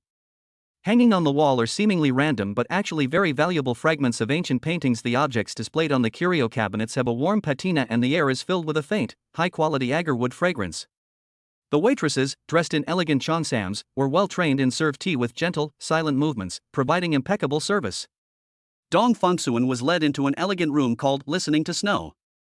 Although he had no in-depth study of tea ceremony and lacked the corresponding aesthetic and knowledge accumulation, as soon as he sat down, he could taste the clear tea served by the waiter. The tea soup was clear, the aroma was delicate and lasting, and the aftertaste was sweet. He could tell that this was definitely not the kind of tea commonly found on the market. A moment later, the door to the private room was gently pushed open. Su Jiaqi walked in. Today she wore a well-tailored dark suit skirt, her long hair was tied up, revealing her beautiful neck, her makeup was exquisite, and she exuded a powerful aura. She sat down opposite Dong Fengsuan without any hesitation, her bright eyes fixed on him with undisguised scrutiny and interest. I am aware of your recent activities. She cut to the chase, a half-smile playing on her lips. What, so you're turning to ancient Chinese medicine remedies because Western medicine can't cure your stubborn ailments?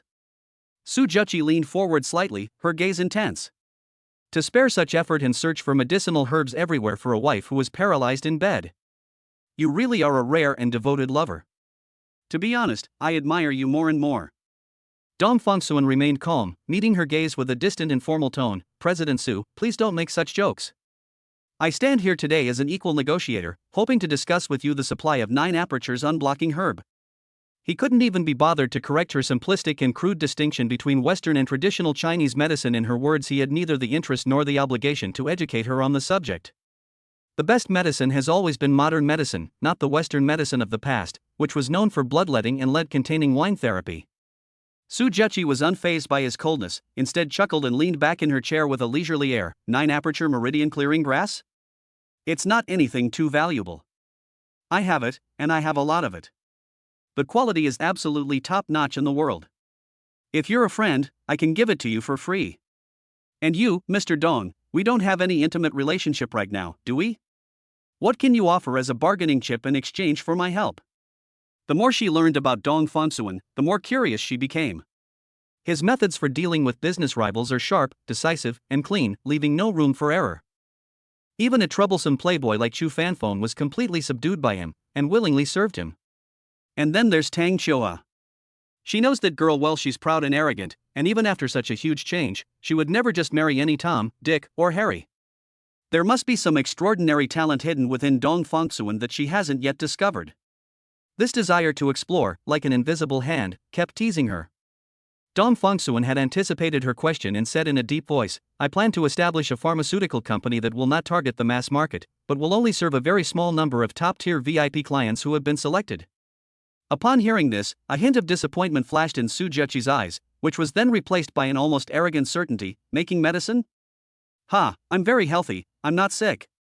What you've described is utterly unappealing to me.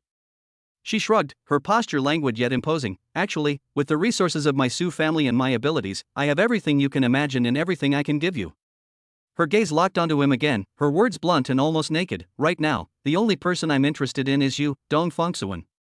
She paused, then offered an even more shocking proposal, her tone forceful and authoritative. If you find it difficult, or if you can't bear to leave your sick wife, that's fine too.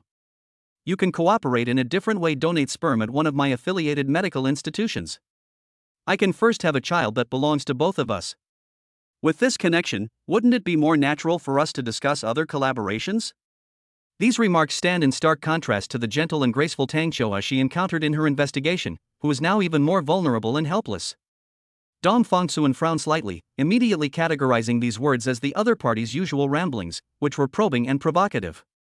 In his view, women who are accustomed to using their beauty to bully others and using their superior conditions as bargaining chips are likely to say similar things to anyone. It is just another form of psychological game and pressure tactics. Dong Fongsuan, who never presumes to be sentimental, remained completely unmoved, and even felt a little amused. He acted as if he hadn't heard her startling words, and continued to say to himself, the most fleeting things in life are beauty and youth, like flowers falling from trees. Dong Fongsuan slowly recited the words, his gaze calmly falling on Su Zheqi's flawless face. As a visually normal man, I cannot deny your stunning looks and unique charm at this moment. He then abruptly changed the subject, his tone revealing a worldly wise calm. But, Miss Su, you are beautiful now, but what about 10 years from now? 20 years from now? Even the most expensive skincare products and the most cutting-edge medical aesthetic techniques can hardly completely stop the signs of aging, right? He leaned forward slightly and offered his true bargaining chip, one that he believed the other party could not refuse. One of the core products of the pharmaceutical company I'm planning will be drugs that can truly beautify the skin, preserve youth, and delay aging. It's not just a simple skincare product, it can fundamentally regulate vitality, allowing youthful vitality to last longer and slowing down the fading of beauty. It will allow you to retain your current charm to the fullest extent, and age gracefully and elegantly, even 10, 20, or more years from now. Chapter 52 is amazing. The transaction was successful. The person who hates scammers the most. Su Zheqi picked up the warm teacup and gently stroked the delicate porcelain surface with her fingertips. She took a sip before raising her eyes to look at Dong Fongsuan, her gaze filled with scrutiny and undisguised suspicion. The pie in the sky you've painted does sound very tempting. Her tone was flat, revealing neither joy nor anger. Unfortunately, I have a weak stomach and can't digest things that are too abstract or ethereal. Su Zheqi has fought her way through the turbulent waters of the business world, and has long since developed a heart of stone and a keen eye for detail. Empty promises and extravagant futures mean nothing to her. She only believes in value that is visible, tangible, and preferably immediately verifiable. Dong Fongsuan was not surprised by her reaction at all. He even nodded silently to himself, putting himself in Su Zheqi's shoes. If he were Su Zheqi, his first reaction to someone claiming to be able to create a miracle drug for maintaining youth would probably be to scoff. Dong Fongsuan did not offer any further explanation. He simply took out a not too thick but neatly bound document from his briefcase and gently pushed it onto the tea table in front of Su Zheqi. These are preliminary records of some recent drug trials I've conducted, as well as feedback from some volunteers. His voice remained steady. President Su can take a look. Su Zheqi raised an eyebrow, put down her teacup, and picked up the documents with a somewhat casual air, continuing to sip her tea while quickly browsing through them. At first, her expression retained its usual condescending casualness, but soon, that casualness melted away like thin ice in the blazing sun, replaced by an increasingly heavy atmosphere, and even a hint of undisguised astonishment appeared on his face. Her reading speed slowed down noticeably, her gaze lingering on the texts that recorded comparisons of physical indicators before and after medication, as well as descriptions of volunteers' subjective feelings. The more I looked, the more turbulent the emotions in my heart became. A person who was paralyzed from the waist down due to an accident in childhood and spent nearly 20 years in a wheelchair, actually regained warmth and tactile sensation in his upper limbs after taking the medication, and was able to move one arm freely? She raised her head, her gaze sharp as a knife, shooting straight at Dong Fongsuan, her voice filled with disbelief. What kind of black technology therapy is this? Falsified data? She had considered this possibility. With her experience and extensive intelligence network, most elaborate scams are hard to hide from her. Moreover, based on her indirect understanding of Dong Fongsuan's style of doing things, he was not the kind of person who would be frivolous and adventurous, and would use such clumsy and easily exposed methods. He should have been well aware of the dire consequences he would face for deceiving Su Zheqi in this matter.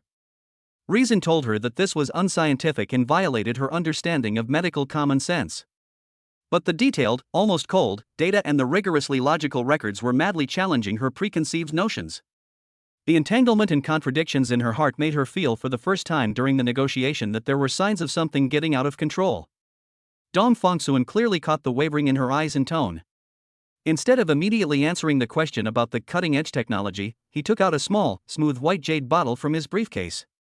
The bottle had no label on it. "These are pills that I refined myself." Dong Fongsuan placed the jade bottle next to the documents. Its original purpose was to help Brother Fanfeng improve his congenitally deficient body. "I came in a hurry today and just grabbed one with me." He gently pushed the bottle forward. "President Su can send it to any top-tier institution that you deem reliable for a comprehensive chemical composition analysis. Or, have someone you trust try it and experience the effects for yourself." Su Zheqi stared at the elegant white jade bottle, her eyes flickering.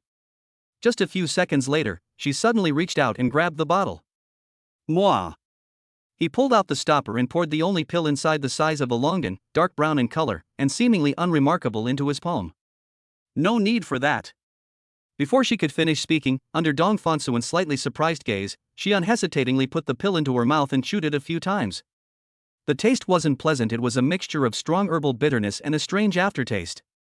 She frowned slightly, then picked up the teacup in front of her and took a big gulp, swallowing the remaining medicine residue and taste in her mouth. After the pill entered the stomach, there was no special feeling at first. But in just 1 or 2 minutes, an indescribable warm current slowly rose from the dantian and quickly flowed to the limbs. It wasn't just simple warmth, it was more like a deep nourishment, as if parched land had been moistened by spring rain. The fatigue accumulated from days of high-intensity work was gently wiped away as if by an invisible hand, leaving my mind exceptionally clear and my senses seemingly sharper. Most noticeably, her hands and feet, which were usually quite cold, were now feeling a comfortable warmth. The change is so clear, so real, that there is no room for doubt. That's amazing. Su Zheqi sat there, feeling the changes happening inside her body that defied all her previous understanding, and her heart was shocked like never before. This was completely beyond her understanding of medicinal effects. She decided to go back and get a blood test and a full body checkup. But now, when Su Zheqi looked up at Dong Fongsuan again, her expression had completely changed. The previous scrutiny, skepticism, and arrogance were replaced by an extremely complex mix of shock, inquiry, and increasingly intense curiosity. This woman's ability to stand firm in the business world demonstrates extraordinary decisiveness. After a brief moment of shock, she quickly suppressed all her turbulent emotions, looked intently at Dong Fongsuan, and spoke with a resolute tone, carrying an undeniable force. "All right. Dong Fongsuan, I trust you this time. From today onwards, it's not just the 9-aperture meridian clearing grass.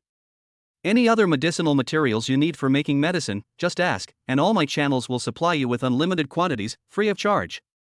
I will never refuse to do anything within my ability." She leaned forward, displaying a strong sense of aggression and willingness to cooperate. "I want to join your pharmaceutical company. If it involves core secrets and makes it inconvenient for me to place my people, then at least I request to become your company's highest priority VIP client." Su Zheqi took a soft breath, a hint of instinctive resistance to the passage of time flashing in her eyes, and softly recited, "How long can those delicate eyebrows last? In an instant, white hair will be as disheveled as silk." Immediately, her gaze became firm and fervent once again. Throughout history, beauties and famous generals have never been allowed to grow old in this world.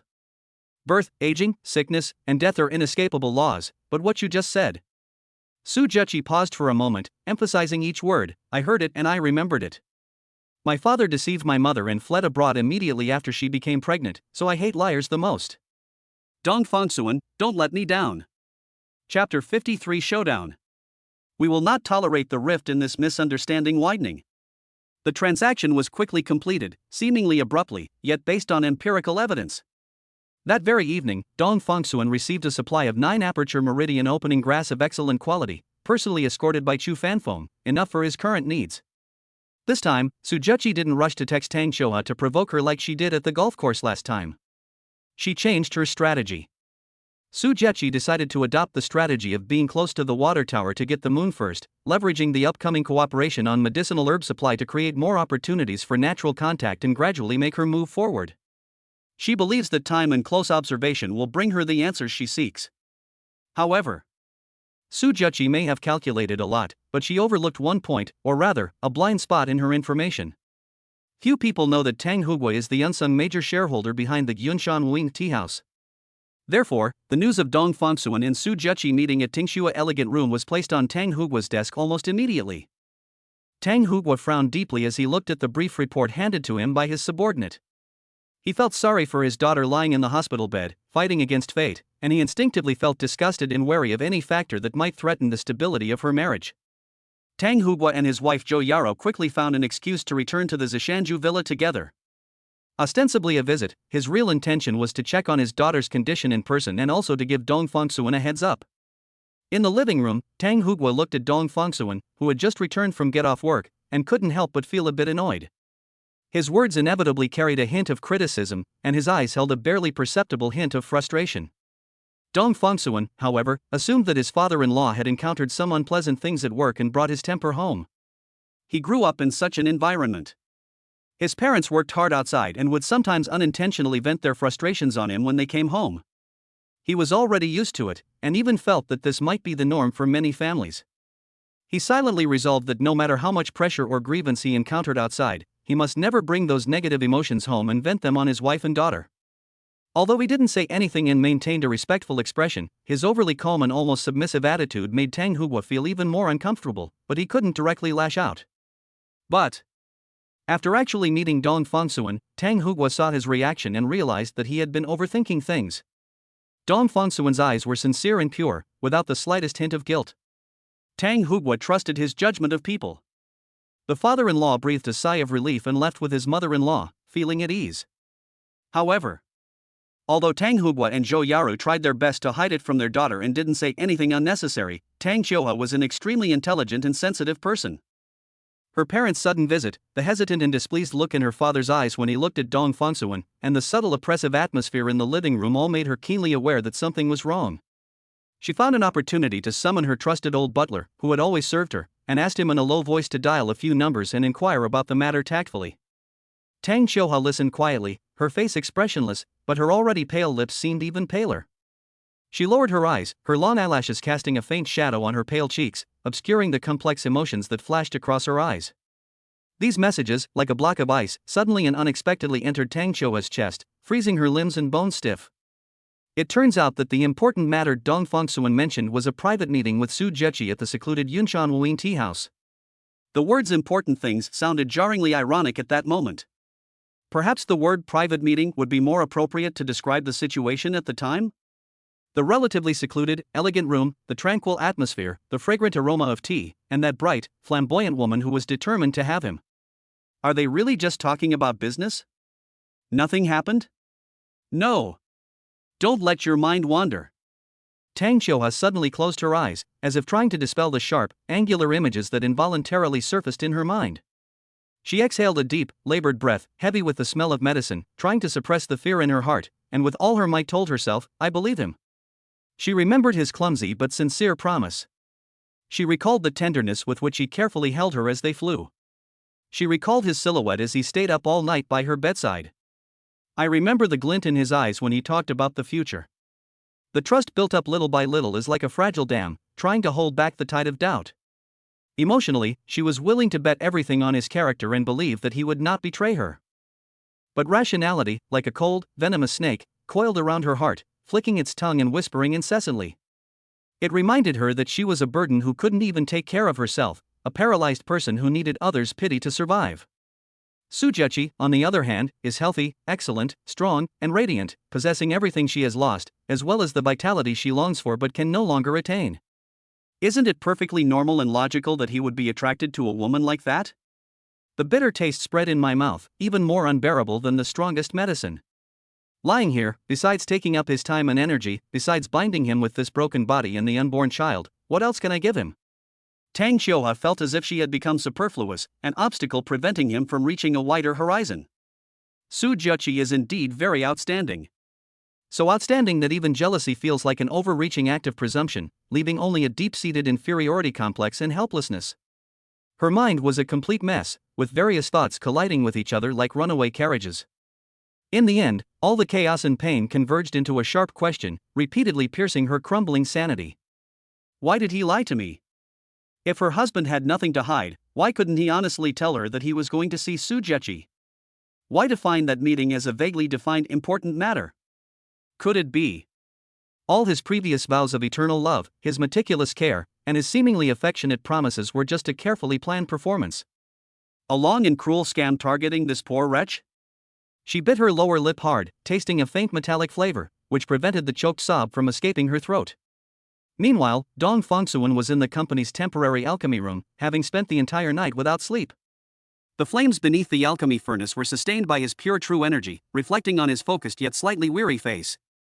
He focused intently on sensing every change in the medicinal properties within the furnace, carefully controlling the heat and eliminating all distractions related to negotiating the medicinal materials. He had only one thought in his mind: to quickly refine a pill that would be effective for Xiuhua, so that she could suffer less.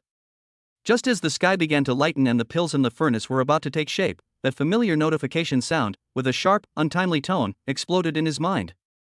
Meow. Tang Xiuhua's favorability rating 15. Current favorability, 55. Ah. Dong Fongsuan's hand, which was controlling the flames, trembled violently, causing the furnace fire to flicker and nearly ruin the nearly perfected pill. He quickly composed himself, but his face was filled with astonishment and confusion. 3 p.m. This wasn't just ordinary mood swings, nor was it sadness caused by hormonal fluctuations during pregnancy. This was clearly what happened that could shake her trust in him. The change in the numbers was like a cold alarm bell, instantly waking him up. Without much deduction, he connected this to his meeting with Su Juqi last night. His intention was not to worry her, but he overlooked the possibility of the news leaking and underestimated how this might be interpreted in her sensitive state of mind. That was no longer normal business socializing, but a private rendezvous filled with ambiguity and the possibility of betrayal? The misunderstanding must be cleared up. There's no time to lose. The faint light of the completed pills illuminated the furnace. Dong Fongsuan, without bothering to carefully nurture them, quickly placed the 3 newly made pills, still warm from the furnace, into a jade bottle. His eyes were bloodshot, and his face showed a mixture of exhaustion from staying up all night and anxiety after learning that his favorability rating had plummeted. He didn't pause for a moment. Supernatural power, the ends of the earth are within reach, activate. Target, Zishanju Villa. I must see Xiuhua immediately and explain everything clearly. Dong Fongsuan would never tolerate this rift based on misunderstanding continuing to widen between husband and wife until it became irreparable. Chapter 54, Favorability plus 20. Current favorability, 75. Dong Fongsuan almost jogged through the quiet corridor of the villa. The morning sunlight shone through the tall glass windows, casting dappled shadows on the floor, but it couldn't penetrate the gloom in his heart. The door to the sanatorium was gently pushed open, making a soft sound, as if afraid of disturbing the person inside, or perhaps a reflection of his own cautiousness. Inside, Tang Xiuhua had already woken up and was being adjusted into a lying position by a nurse. The morning light outlined her delicate and fragile features. Hearing the noise at the door, she almost subconsciously, with an almost instinctive speed, tried to pull up the corners of her mouth, attempting to create a gentle and docile smile, no different from her usual one. But that smile was like oil paint barely floating on the surface of water, stiff and deliberately maintained, while deep in his eyes lay an unconcealable gloom, a mixture of hurt and fear. The forced calmness pierced Dong Fongsuan's heart more than the tears that flowed directly. Without any hesitation, he strode to the bedside, not even caring that there was a nurse present, and knelt down on one knee, bringing his gaze level with hers. This posture conveyed a humble and earnest desire to communicate. Dong Fongsuan reached out and gently grasped her cold, unresponsive hand, his gaze sharp and honest as he met her eyes, which were trying to look away. Autumn Lotus. Dong Fongsuan's voice was hoarse from not sleeping all night, but it was exceptionally clear, and every word carried weight. I did go to Yunshan Wuyin tea house last night and met Su Juqi. He keenly sensed that the hand in his palm had stiffened almost imperceptibly, and the fingertips had even curled up slightly, as if resisting some kind of invading chill. But I'm going there. He immediately followed up, his tone becoming more serious. carrying an eagerness to explain himself and a hint of annoyance at his plans being disrupted and his good intentions backfiring. My original intention was to give you a surprise that would truly make you happy. Tang Xiuhua's eyelashes trembled violently, like the wings of a startled butterfly. Confusion filled her eyes, but the icy wall built by suspicion and inferiority did not immediately melt away because of this simple explanation. Dong Fengsuan knew that empty words were not enough, he needed to provide more evidence. He took a deep breath and tried to make his narrative sound clear and organized. I have recently devoted a lot of energy to researching some things, which are about ancient elixirs. Fortunately, or rather, incredibly, we have made some progress that is beyond the scope of current general medical understanding. He carefully chose his words, unable to mention the system, and could only attribute everything to his own research and some inexplicable luck. Dong Fengsuan even mentioned that these achievements have had a positive effect on some paralyzed people. As soon as he finished speaking, a young nurse who was checking the medication list next to him paused noticeably. She looked up, her gaze quickly sweeping over Dong Fengsuan, her eyes filled with undisguised astonishment, followed by a hint of pity that seemed to suggest, is this family member having delusions due to excessive pressure? But she immediately realized her mistake, quickly lowered her head, pursed her lips, and stared intently at the list in her hand, as if it contained something extremely enticing. The other medical staff around them exchanged a knowing glance, and a silent atmosphere filled the air, tinged with doubt and a little awkwardness. Dong Fengsuan took all of this in stride, but remained unmoved. At this moment, all he cared about was the trust of the person in his bed. He ignored his surroundings and took out the slightly curled document from the somewhat worn briefcase. Dong Fengsuan patiently and solemnly unfolded the book page by page before Tang Xiuhua's eyes. He pointed to the cold but objective data, a comparison chart of nerve signal conduction speed before and after medication, and records of subtle changes in muscle strength levels. Tang Xiuhua's gaze was initially unfocused, carrying a kind of instinctive defensive alienation after trauma, unwilling to touch this seemingly illusory hope. But Dong Fengsuan's fingertips firmly guided her gaze. Those detailed records, those feedbacks from different identities and different degrees of paralysis, all pointing in the same direction of light, were like pebbles thrown into stagnant water. At first, they only caused ripples, but then the ripples grew bigger and bigger, gradually shaking her frozen heart. Her eyes involuntarily widened slowly, and her breathing became shallow and rapid. Could it be? Did I really misunderstand him? His late-night returns, his tired eyes, his seemingly absent-minded companionship, behind all of this lies a shocking secret. It turns out that for her body, which even top medical institutions are helpless against and which has been sentenced to life imprisonment, they are secretly carrying out such a desperate gamble. But if all of this is true, then what about Su Jiaqi? That woman, dazzling like a blazing flame, possessing everything she had lost? Why her of all people? This question, like the last stubborn thorn, coiled around her heart, piercing her with pain. Dong Fengsuan seemed to know her inside and out, accurately capturing the lingering gloom in her eyes. He took a deep breath, his tone tinged with honest helplessness and a hint of regret for not being able to perfectly realize the surprise plan. To refine this kind of pill, you need one of the most essential medicinal ingredients. What you can find on the market are either not old enough or artificially cultivated, and their medicinal effects are unsatisfactory. Only the channels controlled by Su Jiaqi can provide the best quality wild medicinal materials, which can be called top grade. He paused, his eyes filled with sincere apology as he gazed at her. My original plan was to negotiate the supply terms with her privately, secretly refine the pills, and then tell you the good news. But I never expected that things would be leaked beforehand, and I certainly never imagined that it would cause you such a deep misunderstanding. Xiuhua, I'm sorry. I was too naive and didn't do a good enough job. Dong Fengsuan's words, like warm sunshine, finally dispelled all the doubts and gloom that had been lingering in Tang Xiuhua's heart. It's not betrayal, not boredom, not abandonment after comparison. He was trying, in an almost clumsy but all-out effort, to break through the ice of despair for her and steal the spark of hope for her. An overwhelming sense of guilt overwhelmed her like a raging tide, 100 times more intense than any previous doubts or feelings of inferiority. The one who should apologize is me. Her voice suddenly broke down, filled with a tearing sob, and tears streamed down her face like broken beads, quickly soaking her pale cheeks and the pillowcase beneath her. You've done so much for me behind the scenes, sacrificed so much, yet I'm like a pathetic worm hiding in the shadows, using the darkest and most despicable thoughts to speculate about you, to doubt you. I'm sorry. I'm so sorry. How could I do this? Her weeping stemmed not only from remorse for misunderstanding her husband. Her torrent of tears was mixed with a more complex and profound pain. On one hand, it is to commemorate the self that was once confident, radiant, and full of brilliance, but has now degenerated into a weak person who can only be sensitive, suspicious, self-pitying, and inferior on his sickbed. On the other hand, it was because she hated herself for not only becoming a heavy burden on his path forward, but also for constantly hurting and wearing down the man who had supported her with this unfounded suspicion. Looking at her thin shoulders trembling slightly from crying, and at her face streaked with tears, Dong Fongsuan felt no blame, only boundless heartache and pity. He reached out, his fingertips slightly warm, and gently wiped away the wet, cool tears from her face, his movements clumsy yet filled with unmistakable tenderness. Just then, that familiar notification sound rang out crisply in his mind, carrying a sense of clarity and lightness after the rain. Meow.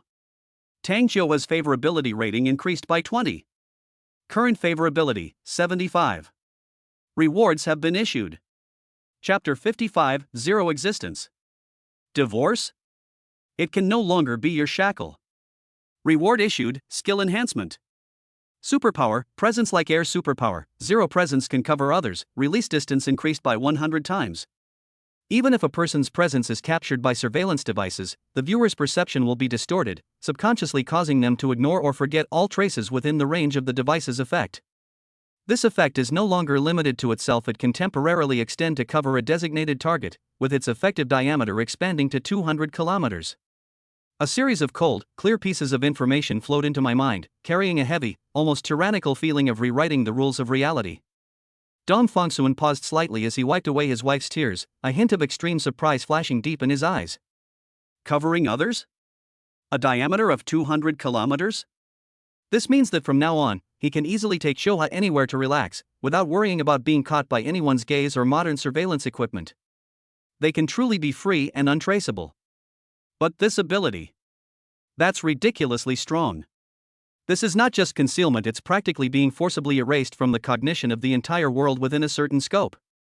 If he wanted, he could even make a building, a street, or even a small town temporarily disappear from everyone's perception in full view of everyone, artificially creating a ghost area with no sense of existence. Is this the qualitative change brought about by a one-time increase of 20 points in favorability?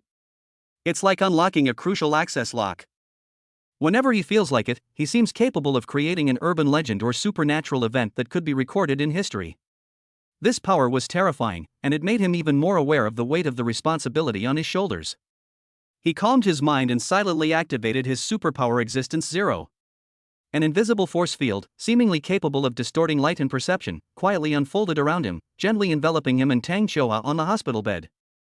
To the nurses around them, the two of them seemed to become transparent in an instant. Although their eyes could see them, their brains automatically ignored their presence and did not have any intention of disturbing them, as if they had entered another parallel, quiet space. In this absolutely private space, Dong Fongsuan, holding Tang Xiuhua's hand, could speak more frankly without any reservations. He pointed to the few newly refined pills, still gleaming with a warm luster, his voice deep and clear. Xiuhua, look, these types of pills have been preliminarily verified and have indeed had a positive effect on some paralyzed patients. Some have regained some sensation, and some can even make tiny movements. His tone carried the caution of a researcher, without the slightest exaggeration. But you are different from them. You are not only paralyzed, but also pregnant with our child, and you also suffer from the unique Tang Xiuhua disease. Your physical condition is too special and too complicated.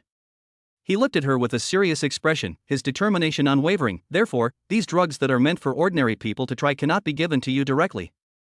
I must tailor-make one just for you, finding the most precise and safest formula that is uniquely yours. This will take time and more attempts. I absolutely cannot risk your and the child's safety. As Tang Xiuhua listened to his detailed explanation, feeling the heavy sense of responsibility and careful care in his words, a mixture of warmth and sorrow welled up in her heart. She responded softly, her voice thick with a nasal tone, I know. I know everything. Thank you for everything you've done for me.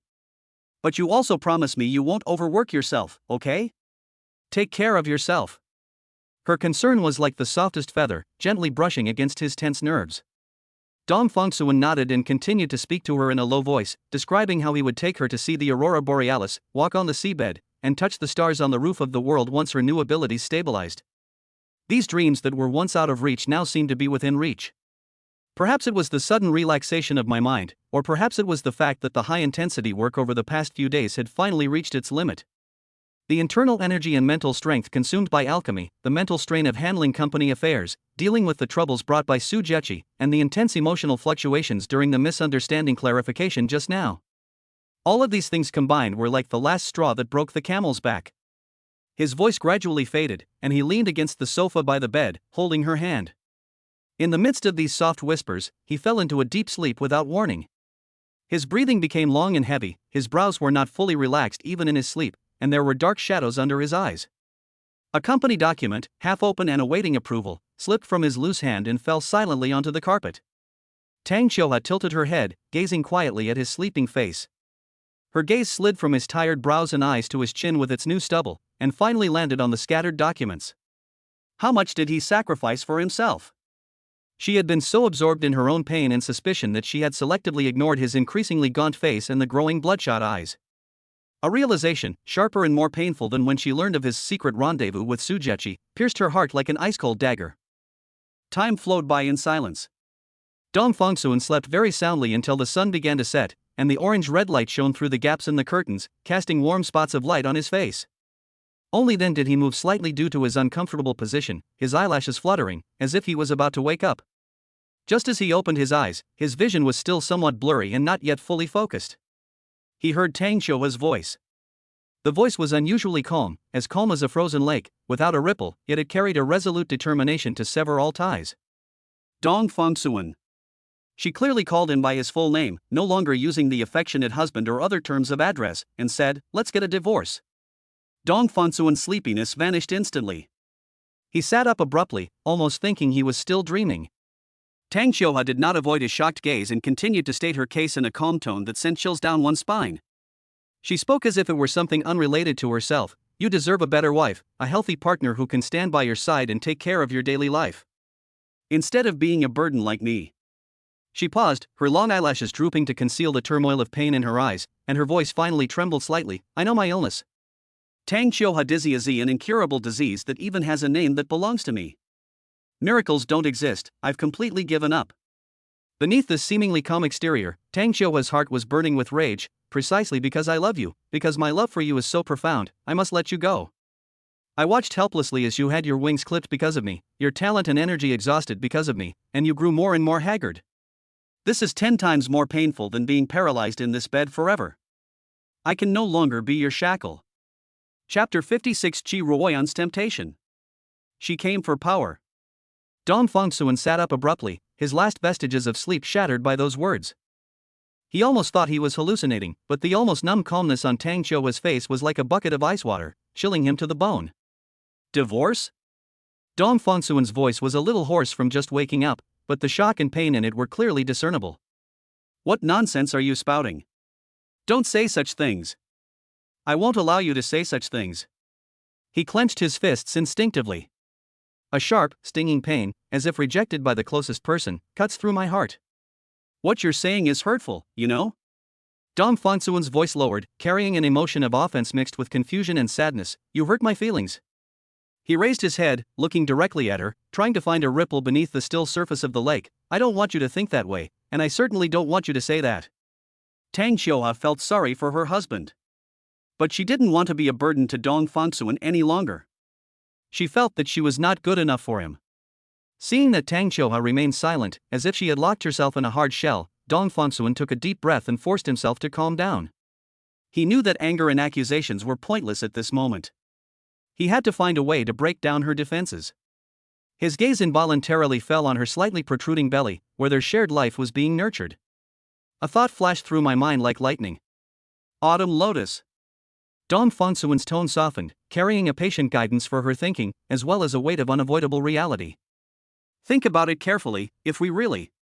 It came to that point, and we got divorced. What about our children?"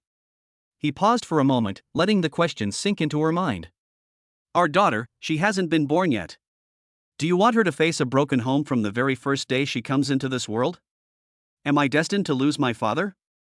These words, like a precise key, unexpectedly pried open the hard shell that Tang Qiuhua had built with despair. Daughter. These two words exploded in her mind, violently pulling her out of that tragic feeling of self-sacrifice.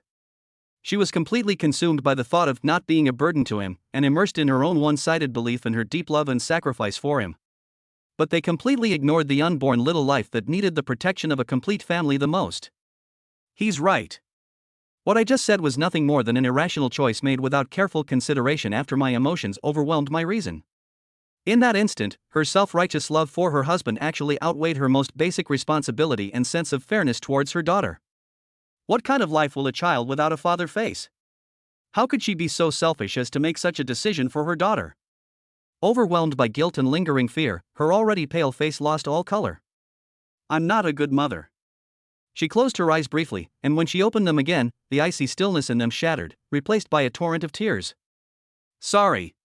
Her voice was broken and filled with genuine regret and self-loathing. I was wrong. I was out of my mind just now, and I said some nonsense. I shouldn't have thought that way. I'm sorry. She apologized incoherently, overwhelmed by a surge of emotions and the exhaustion of pregnancy, leaving her feeling utterly drained. Dong Fongsuan sighed and patted her head, which had regained its intelligence. I want to rest for a while. She turned her face slightly inward, tears silently soaking her pillowcase, unwilling to let him see her disheveled state. Looking at her like this, Dong Fongsuan's initial resentment at being so easily abandoned was instantly replaced by a more complex mix of heartache and helplessness. He knew she needed to process these emotions on her own. He silently stood up, tucked the blanket around her, and said softly, "Okay, you should rest well." After saying that, he turned and left the sanatorium, gently closing the door behind him. Back at the company, Dong Fongsuan did not immediately immerse himself in the research in the alchemy room as usual. He felt a tightness in his chest, an indescribable sense of unease gripping his heart. The person you've poured your heart and soul into protecting so easily proposes divorce. Even knowing it stems from love and insecurity, the sting of being rejected still lingers. He sat behind his large desk, trying to deal with the pile of documents, but he seemed somewhat distracted. The pen nib lingered on the paper for a long time, but couldn't write a single word. Just then, there was a gentle knock on the office door. Enter. Dong Fongsuan didn't even look up, his voice was low and displeased. The door opened, and a slightly strong perfume scent, clashing with the serious atmosphere of the office, wafted in first. A young woman, dressed in a tight-fitting pencil skirt and with overly elaborate makeup, walked in, carrying a cup of coffee and swaying with her steps. She is the company's newly hired administrative assistant, named Shi Ruoyan. Vice President Dong, you look very tired, so I made you a cup of coffee.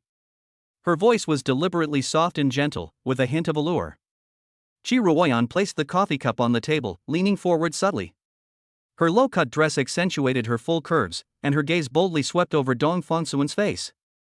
Dong Fongsuan frowned, feeling uncomfortable with this overly obvious flattery. Put it there, thank you. His tone was cold, and he didn't even look up at her. Shi Ruoyan seemed oblivious to his aloofness. Instead of leaving, she went around to the side of the desk. She casually brushed her hand across the edge of the table, getting so close that you could almost feel the heat and rich fragrance emanating from her. Vice President Dong, you work so hard, you must take care of your health. Shi Ruoyan's words were full of hints, her eyes were intense, and she made no attempt to hide her purpose. She coveted Dong Fongsuan's current position and considerable wealth in the company, hoping to climb the social ladder by leveraging his power and achieve the luxurious life she had always dreamed of. She even gently closed the office door behind her with a click, shutting out the outside world. The two of them were left alone in the room, and the atmosphere instantly became ambiguous and subtle. Seeing that Dong Fongsuan did not immediately reprimand her, Shi Ruoyan became bolder. She reached out, her fingers, painted with bright red nail polish, and actually reached towards the back of Dong Fongsuan's hand, which was resting on the table, her movements full of provocative intent. Shi Ruoyan blinked her long eyelashes and lowered her voice even further. Some things don't actually need to be done personally, they can be shared with someone more thoughtful. Chapter 57: In-depth communication? Even a failed recording can be taken out of context. Brother Dong, I admire you so much. Shi Ruoyan said these insincere words, with an almost blind confidence in her own charm. This confidence stems from her numerous past successes, from a small-town family that had to carefully budget to make ends meet, to now establishing herself in this bustling metropolis. She knows how to use her own strengths as a stepping stone. She had seen all sorts of men and knew that her young, full body, coupled with her perfectly timed glances, was enough to break down many seemingly strong defenses. Dong Fongsuan glanced at her sideways. That's it? Shi Ruoyan's goal is realistic to the point of being ruthless, To get rid of a life where she has to depend on others, seize every opportunity, and climb up to a man who can bring her a good life and a respectable status. The young, powerful, and well-connected Vice President Dong in front of her is undoubtedly the most ideal target she can reach at present. Chi Ruoyan smiled and said, "Of course not, we can have a more in-depth discussion." Perhaps. More than once? She dreamed of becoming one of Dong Fonsuan's own people. Even if it was just a secret relationship, it would be enough for her to rise to the top and live a life surrounded by luxury goods and envious glances. Sitting behind his large desk, Dong Fongsuan could clearly smell the cloying, overly sweet perfume scent in the air, which seemed out of place in the office. He was a man with perfectly normal physiological functions. Faced with such a direct and bold temptation, his blood flow did indeed change subtly at a certain moment, and his heartbeat unconsciously quickened a bit. To say that there was no instinctive stirring within one would be self-deception. However, the pent-up frustration and resentment that had been building up since his wife filed for divorce now acted like a cold wall, firmly isolating him from this physiological restlessness. What weighed on his heart was a complex mix of heartache and anger towards Choa, and a sense of frustration with his own situation. In this state of mind, he would rather vent his frustrations alone than have anything to do with the woman in front of him who was clearly after his money and status and whose intentions were impure. That would only make him feel more ashamed, more demeaning of himself, and even more sorry for his sick wife and the daughter in her womb. A happy family needs to be carefully maintained. Just one wrong step can destroy it completely. Dong Fongsuan felt that the woman in front of him was not worthy of him. Having been holding in so much anger, it seemed like I had finally found an outlet. He raised his eyes, his gaze as cold as a scalpel, and glanced sideways at Chi Ruoyan, his tone filled with undisguised sarcasm. "What do you think?" Dong Fongsuan deliberately slowed his speech, each word carrying a heavy scrutiny. "Are you qualified?" Chi Ruoyan was slightly stiffened by that cold gaze, but her long-standing and invincible experience allowed her to quickly regroup. Instead of backing down, she straightened her back even more, deliberately showing off her stunning curves. Chi Ruoyan plastered what she thought was an impeccable smile on her face, her voice so sweet it could drip honey. "I think I'm enough." She even boldly took another half-step forward, almost touching the edge of the desk. "Vice President Dong, I am very sensible and can meet all your needs. Whether at work or in life." She emphasized the words "in terms of life," her eyes filled with ambiguity. Dong Fongsuan's sense of annoyance had almost reached its peak. He was currently upset about family matters and had no desire or inclination to use phrases like "I have a wife" or "I love her very much" as a shield. That would make him feel like he was using Choa's situation to prove something, which would be an insult to both him and Choa. Dong Fongsuan wanted a more direct, overwhelming, and thorough way to shatter the other party's ridiculous confidence. Then, he let out a short, cold snort, carrying a deliberately crafted, almost sarcastic arrogance, and rebuked. "President Su Jechi, do you know?" He stared at Chi Ruoyan's face, which changed color slightly in an instant, his tone icy. "A woman like her has confessed her love to me more than once, offering far more favorable terms than you can imagine, and I rejected her without hesitation." His gaze swept over Chi Ruoyan as if he were assessing a defective product, a merciless smile curving his lips. "You?" Dong Fongsuan uttered the word with disdain. "She's not even as good as one of her legs, she's far inferior." This statement was partly an attempt to capitalize on the situation, and partly a boast. Dong Fongsuan didn't really believe that a woman like Su Jechi would be genuinely interested in him. In their previous interactions, he attributed it more to an excessive business tactic driven by a desire for control and curiosity, or perhaps to her quirky sense of humor. But at this moment, using it to strike down this overconfident woman in front of him had an immediate effect. Chi Ruoyan's smile froze completely, and the color drained from her face, turning her complexion alternating between pale and bluish. Su Jechi's name was undoubtedly well known to her. She was a figure she could only look up to from afar. Dong Fongsuan's words were like a precise and vicious slap in the face, not only hitting her hard but also completely crushing her confidence based on her appearance into the mud. Extreme embarrassment, shame, and anger at the failure of her plan gnawed at her heart like venomous snakes. "Every man has needs, so stop pretending to be virtuous." Nausea. A hint of undisguised resentment flashed in her eyes, but she dared not do anything rash. She could only suppress the tears that were about to spill from her eyes and rushed out of the deputy general manager's office, looking disheveled and almost fleeing in panic. The heavy wooden door slammed shut behind her. Chi Ruoyan leaned against the cold wall, her chest heaving violently. Her fingers were clenched tightly together in extreme anger, her nails almost digging into her palms. With trembling hands, she reached for her phone hidden in her pocket and pressed the stop recording button forcefully. Her original plan was to record some intimate audio recordings as leverage to blackmail or extort benefits in the future.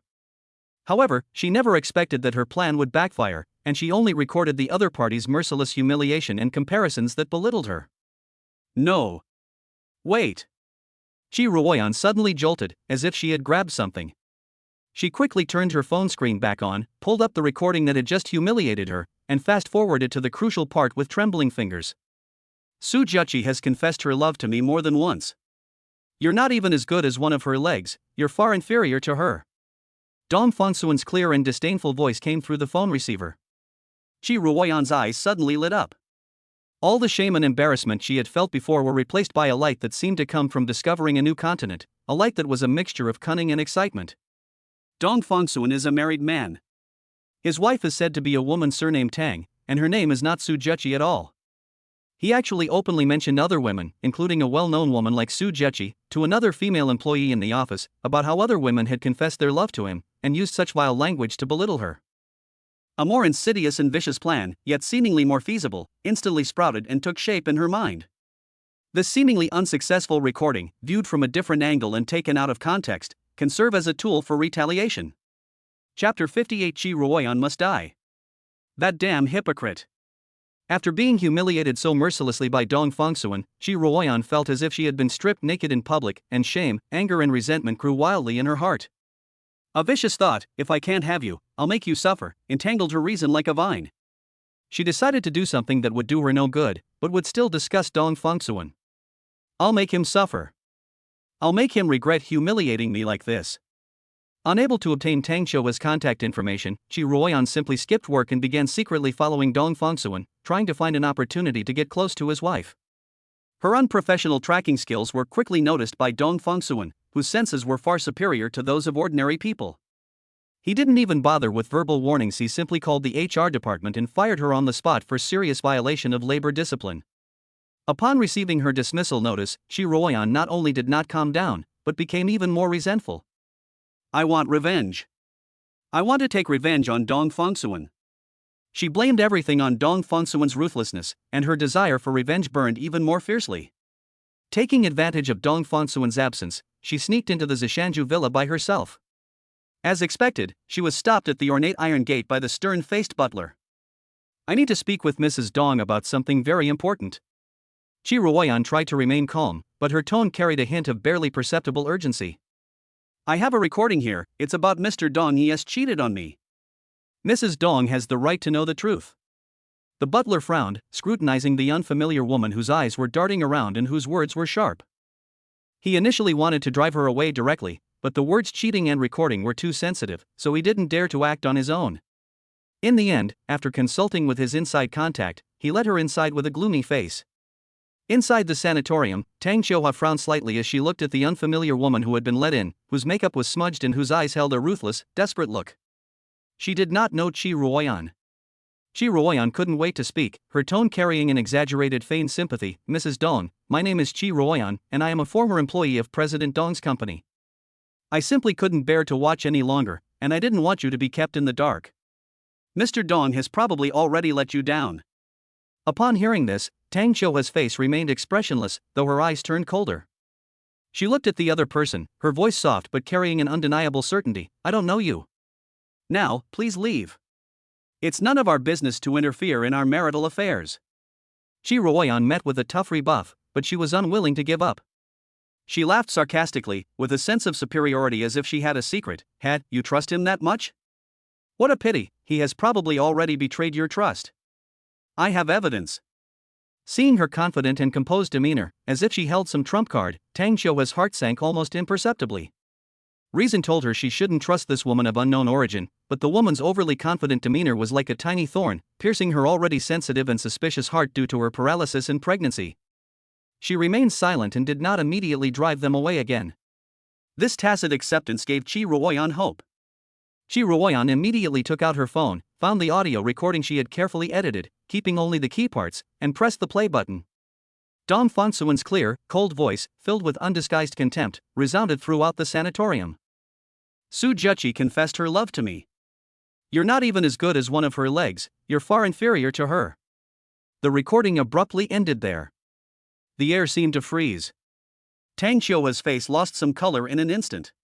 Although she tried her best to maintain a calm appearance, her slightly trembling eyelashes betrayed the turmoil in her heart. This recording. This at least proves that Dong Fongsuan did indeed have a private relationship with Su Zheqi that she was unaware of, and also, his evaluation of Su Zheqi. This is the kind of comparison we're talking about. Qi Ruoyan stared intently at Tang Xiuhua's face, not missing a single subtle change in her expression, a smug and malicious smile spreading across her face. However, to Qi Ruoyan's surprise, after a brief silence, Tang Xiuhua suddenly let out a cold sneer. The laughter was trembling with suppressed emotion, and it also carried a sharp edge as she defended her husband. Get out! Tang Xiuhua's voice suddenly rose, carrying an undeniable sense of expulsion. You despicable person! What do you think this recording proves? This just proves your shamelessness and despicable nature. This proves that you were resentful and angry after your attempt to seduce my husband was rejected. If I weren't bedridden, I would slap you right now. Her words lashed at Qi Ruoyan's face like a whip. You must have felt terrible after being rejected by my husband, right? Is that why you came here barking like a mad dog? Now, get out of here right now. Although Tang Xiuhua drove Qi Ruoyan away with the strongest momentum and tried to defend her husband with the most resolute words, the contents of that recording, like a poisonous thorn, had already pierced her heart. Doubt, unease, and a deep sense of inferiority stemming from her own circumstances surged up again like a tide, shattering the little sense of security she had just built up. Almost at the same time that Qi Ruoyan was invited out of the Zishanju villa by the housekeeper. While in his office, Dong Fongsuan was suddenly struck by a notification sound. Meow. Tang Xiuhua's favorability rating 15. Current favorability, 60. His heart tightened suddenly, and a bad premonition gripped him instantly. Before he could think about it, his phone vibrated and he received a text message. The sender was a nurse in Tang Xiuhua's convalescent team. Dong Fongsuan now has a lot of liquid funds at his disposal, and he has gradually come to understand the necessity of exchanging money for information and loyalty at certain critical moments. He has also developed some of his own informants. The text message was concise. Mr. Dong, a strange woman just barged in, showed your wife a recording, and spread rumors that you were having an affair. The lady is very angry and has already asked us to kick the people out, but the lady's mood seems to be very bad. Dong Fongsuan's face instantly darkened as he looked at the text message. He immediately realized where the sudden drop of 15 points in favorability came from. Qi Ruoyan, you deserve to die. For the first time in his life, Dong Fongsuan felt such a clear, intense, and uncompromising killing intent towards someone. It wasn't disgust, it wasn't hatred, but something much purer, a resolute desire to completely erase its existence from this world. That woman's malice was like a cold, venomous snake, burrowing into the pure land he was trying so hard to protect, attempting to crush the treasure he cherished most. Dong Fongsuan's temples throbbed, blood rushed to his head, and he even heard a faint buzzing in his ears. An urge to chase after it and crush it roared within him like a wild beast. We must not act rashly. Breathe, inhale, breathe, inhale. He forced himself to stand still, closed his eyes, and fought against the instinct that was about to break free. After taking deep breaths for a long time, the turbulent ferocity in his chest was forcibly suppressed, and his boiling blood gradually cooled down. Dong Fongsuan finally calmed down. After carefully weighing the pros and cons and assessing the risks and consequences of various approaches, he made a rational and correct judgment that woman who stirred up trouble must die. We must eliminate any future troubles. Those unscrupulous and self-destructive people are like a bomb that could explode at any moment, as long as they live. They could hurt their families again and destroy the balance they have worked so hard to maintain. Although Dong Fongsuan had never killed anyone before, he had made up his mind at this moment to kill Qi Ruoyan immediately. Chapter 59, Death Ends Resentment. The true culprit arrested. The night was deep, and the rain silently soaked the city. It's time to make a move. Dong Fongsuan stood on the edge of the rooftop of the high-rise building. The rain was dispersed by his true energy, and not a single drop fell on him. He had already mentally rehearsed every detail countless times. The superpower, dream control, had already infiltrated Qi Ruoyan's subconscious the night before, planting seeds of exhaustion and chaos in her heart. At this moment, it was already difficult for her to remain conscious, let alone alert. The time has come. V1 Superpower Electromagnetic Interference Full Power activated. The true energy flowed through his meridians, perfectly blending Dong Fongsuan's body temperature into the coolness of the rainy night. His superpower, Existence Zero, was quietly activated, and his figure gradually blurred in the rain, as if turning into a faint shadow. His advanced flight skills allowed him to float down from the rooftop like a falling leaf, without disturbing a gust of wind. Shi Ruoyan was walking briskly down the alleyway home, her high heels making a crisp sound as they clicked on the wet pavement. She was still muttering something under her breath, her fingers unconsciously tightening around the backpack strap. Just as she turned the corner of the alley, a barely perceptible flash of cold light appeared. Shi Ruoyan suddenly stopped in her tracks, her eyes widening in disbelief. Ugh! A cool sensation came from my neck, followed by warm liquid flowing down my collarbone. She instinctively reached out to touch it, her fingertips touching something sticky. He wanted to scream, but only a hoarse, leaky sound came out of his throat. The air suddenly became a luxury, and every struggle to breathe brought excruciating pain. Shi Ruoyan's legs went weak, and she slowly knelt down on the ground, futilely covering her neck with one hand while frantically rummaging for her phone in her bag with the other. Why is this happening? Shi Ruoyan couldn't understand. She was in excruciating pain, her vision blurred, and her consciousness gradually faded. In the final moments of her life, all Shi Ruoyan saw was an empty, rain-soaked alley and distant, hazy lights. Shi Ruoyan never understood how all of this happened until her death. Dong Fengsuan stood 3 steps away. The rain soaked his shoulders, but it couldn't wash away the coldness in his eyes. He watched silently as she convulsed on the ground, as her fingers finally fell limply to the ground, and as those once calculating eyes gradually lost their light. When a person dies, their resentment dissipates. When everything calmed down, Dong Fengsuan let out a soft breath. This matter ends here.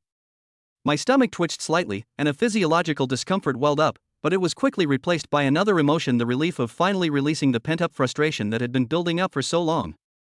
Many of the preparations, including vomit bags, have now proven to be unnecessary. With a slight thought, the ordinary-looking knife disappeared into the storage space. Dong Fengsuan activated his supernatural power. The ends of the earth are within reach, and his figure suddenly disappeared at the alley entrance, as if he had never appeared at all. Half an hour later, the sound of sirens shattered the tranquility of the night. The scene was quickly cordoned off, and police officers were busy in the rain. The forensic doctor squatted beside the body and examined it carefully, his brows furrowing deeper and deeper. A clear wound, a fatal blow. The forensic doctor looked up at the veteran detective leading the team. The murder weapon was just an ordinary knife. The veteran detective looked around. Where are the security cameras? The surveillance cameras in this alley were reported for repair last night. The young police officer shook his head helplessly. The main camera at the intersection lost signal during the time of the incident and didn't capture anything. What's even stranger is that when all the residents in the surrounding area were interviewed, not a single person remembered seeing any suspicious people at the time of the incident. Even the old man on duty at the alley entrance said he was dozing off and didn't hear anything. The rain was still falling, washing away the last traces on the ground. Meanwhile, on the other side of the city, Dong Fengsuan stood in front of the floor-to-ceiling window of his home, quietly watching the rain outside. My hands are stained with blood. On the task force's whiteboard, Shi Ruoyan's social relationship diagram gradually became clear. Several striking red lines connect 3 names that are highlighted. Next to Dong Fengsuan's name, there is a clear note indicating their working relationship and recent conflict. Shi Ruoyan's dismissal from Xinhui Technology is clearly documented, and the company's surveillance cameras even captured her following Dong Fengsuan. There seems to be a motive, but the timeline is questionable. Dong Fengsuan has already been investigated. The young officer placed the report in front of the veteran detective, saying, he has a complete alibi. He couldn't have been at the scene at the time of the incident. The veteran detective stared at the report, his fingers unconsciously tapping on the table. Everything was too perfect. However, in a society governed by the rule of law, evidence is essential for handling cases. Just as their investigation reached a stalemate, 2 other leads surfaced. Shi Ruoyan's bank statements show that she has received several transfers from different men in recent months. After further investigation, the police came to the attention of 2 men. One was a middle-aged business owner who ran a building materials business, and his wife's family was very influential. Shi Ruoyan has been pressuring him more and more lately, even threatening to confront his wife. The other is a young bartender who frequents nightclubs and has a criminal record for fighting. Neighbors reported that they heard them arguing fiercely in the hallway the night before the incident, with Shi Ruoyan threatening to make him get what he deserves. Neither of the 2 men could provide a definite alibi. The bartender disappeared after leaving get off work early that night, and the building materials boss claimed to be sleeping at home, but no one could testify to that. 3 suspects, 3 different directions of investigation. Each clue points to a possible motive for the murder, yet each clue lacks crucial evidence. The veteran detective rubbed his throbbing temples, staring at the intricate relationship diagram on the whiteboard, his thoughts a jumbled mess, unable to make sense of it all. At the time of the incident, Dong Fongsuan was at a top-tier golf club in the suburbs. Chu Fanfeng accompanied him the whole time, and the two were inseparable. Dong Fongsuan's bathroom break during the trip lasted no more than 2 minutes. The club staff clearly remembered that Mr. Dong's golf skills were really not impressive. He played quite poorly on several holes, which made Chu Fanfeng laugh good-naturedly. Not only Chu Fanfeng, but also the business people, club regulars, and even the monks and Taoists invited by Chu Fanfeng to adjust the feng shui who were also at the stadium that day could all confirm that Dong Fongsuan was indeed present at the time. Their testimonies corroborated each other, forming a large and reliable network of witnesses. More importantly, the club provided clear and accurate surveillance footage. The precise timestamps on the footage show that, within the timeframe estimated by the forensic examiner, Dong Fongsuan was on the green of the 11th hole, talking to a waiter and even shaking his head in frustration at a shot that went astray. The physical distance of tens of miles, coupled with this irrefutable evidence of time, constitutes a perfect alibi. After a thorough investigation, the police had no choice but to rule out his suspicion, politely asked him to leave, and informed him that he was free to move around for the time being. As he walked out of the police station, Dong Fongsuan muttered under his breath, "What bad luck." Chu Fanfeng, who had been waiting outside, immediately came forward, followed by a group of friends and subordinates who had come to welcome him and boost his morale. "Brother, you've been wronged," Chu Fanfeng said indignantly. "I've seen many women like Qi Ruoyan. He has a wicked heart and causes trouble everywhere, but he doesn't know that my elder brother is protected by great fortune. If you try to stage an accident with malicious intent, you'll get bad luck and suffer a lot of misfortune. Now look what happened, they've run into a murderer. Karma." His words were resolute, his face filled with righteous indignation for Dong Fongsuan. He never even considered, nor could he have considered, that the elder brother he spoke of was the real murderer. In fact, the time of death estimated by modern forensic technology is a range, not accurate to the second. This brief window of time was more than enough for Dong Fongsuan, who possessed the supernatural ability to make distant places seem close at hand. He could easily have used the brief moment he went to the restroom to carry out an impossible assassination in full view of everyone, and then returned to the court as if nothing had happened. Logically, this case should have remained an unresolved mystery. But to everyone's surprise, just a few days later, the local police held a press conference to announce that the case had been solved and the real culprit had been successfully arrested. Chapter 60 Chu Fanfeng's blind and fanatical worship. Dong Fongsuan turned off the TV news, his fingertip lingering on the remote control for a moment. "The images from the police report are still haunting me." The wanted fugitive, responsible for 6 deaths, calmly confessed to murdering Qi Ruoyan in front of the camera. "Every detail matches perfectly: motivation, timing, method. It's as perfect as a meticulously rehearsed script." Dong Fongsuan walked to the window and looked at the endless stream of car lights below. This was strange. The case was closed much faster than anyone could have imagined, as if an invisible hand was pulling the strings behind the scenes. Why did that wanted criminal admit to a murder case that had nothing to do with Dong Fongsuan? Was it due to pressure, or is there another hidden reason? But Dong Fongsuan quickly suppressed these doubts. Since someone was willing to take the blame, and it was a villain who deserved to die anyway, Dong Fongsuan naturally had no psychological burden. That's how the world is sometimes absurd yet full of perfectly timed coincidences. With the case closed, Dong Fongsuan can finally devote himself fully to his work. The 9-aperture meridian opening grass that Su Zheqi promised was neatly stacked in the jade box in the alchemy room.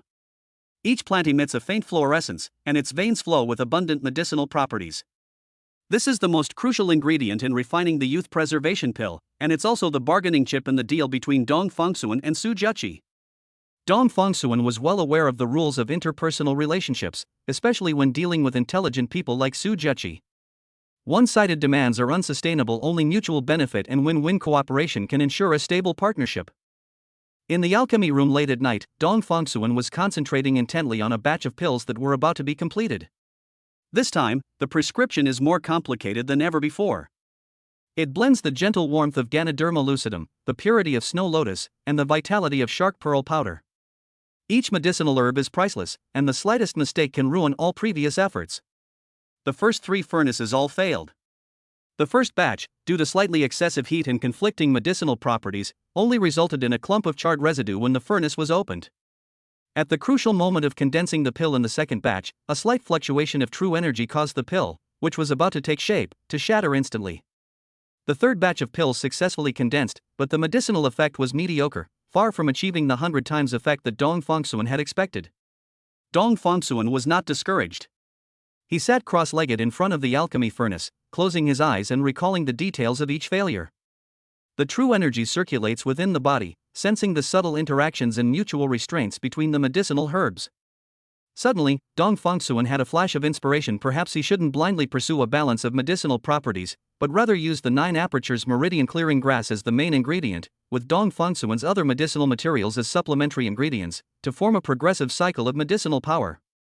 After the recipe was readjusted, the fourth batch began. This time, Dong Fongsuan was extra careful. The true energy transformed into countless threads, precisely controlling the temperature of the furnace fire. Fine beads of sweat appeared on Dong Fongsuan's forehead, but he dared not be distracted in the slightest. Inside the alchemy furnace, various medicinal liquids slowly fused together under the guidance of true qi, emitting a 7-colored light. Just as the elixir was about to take shape, a sudden change occurred. The medicinal properties inside the furnace suddenly fluctuated violently, and it looked like the same thing was about to happen again. Dong Fongsuan made a decisive move, biting his fingertip and dripping a drop of blood containing pure true energy into the furnace.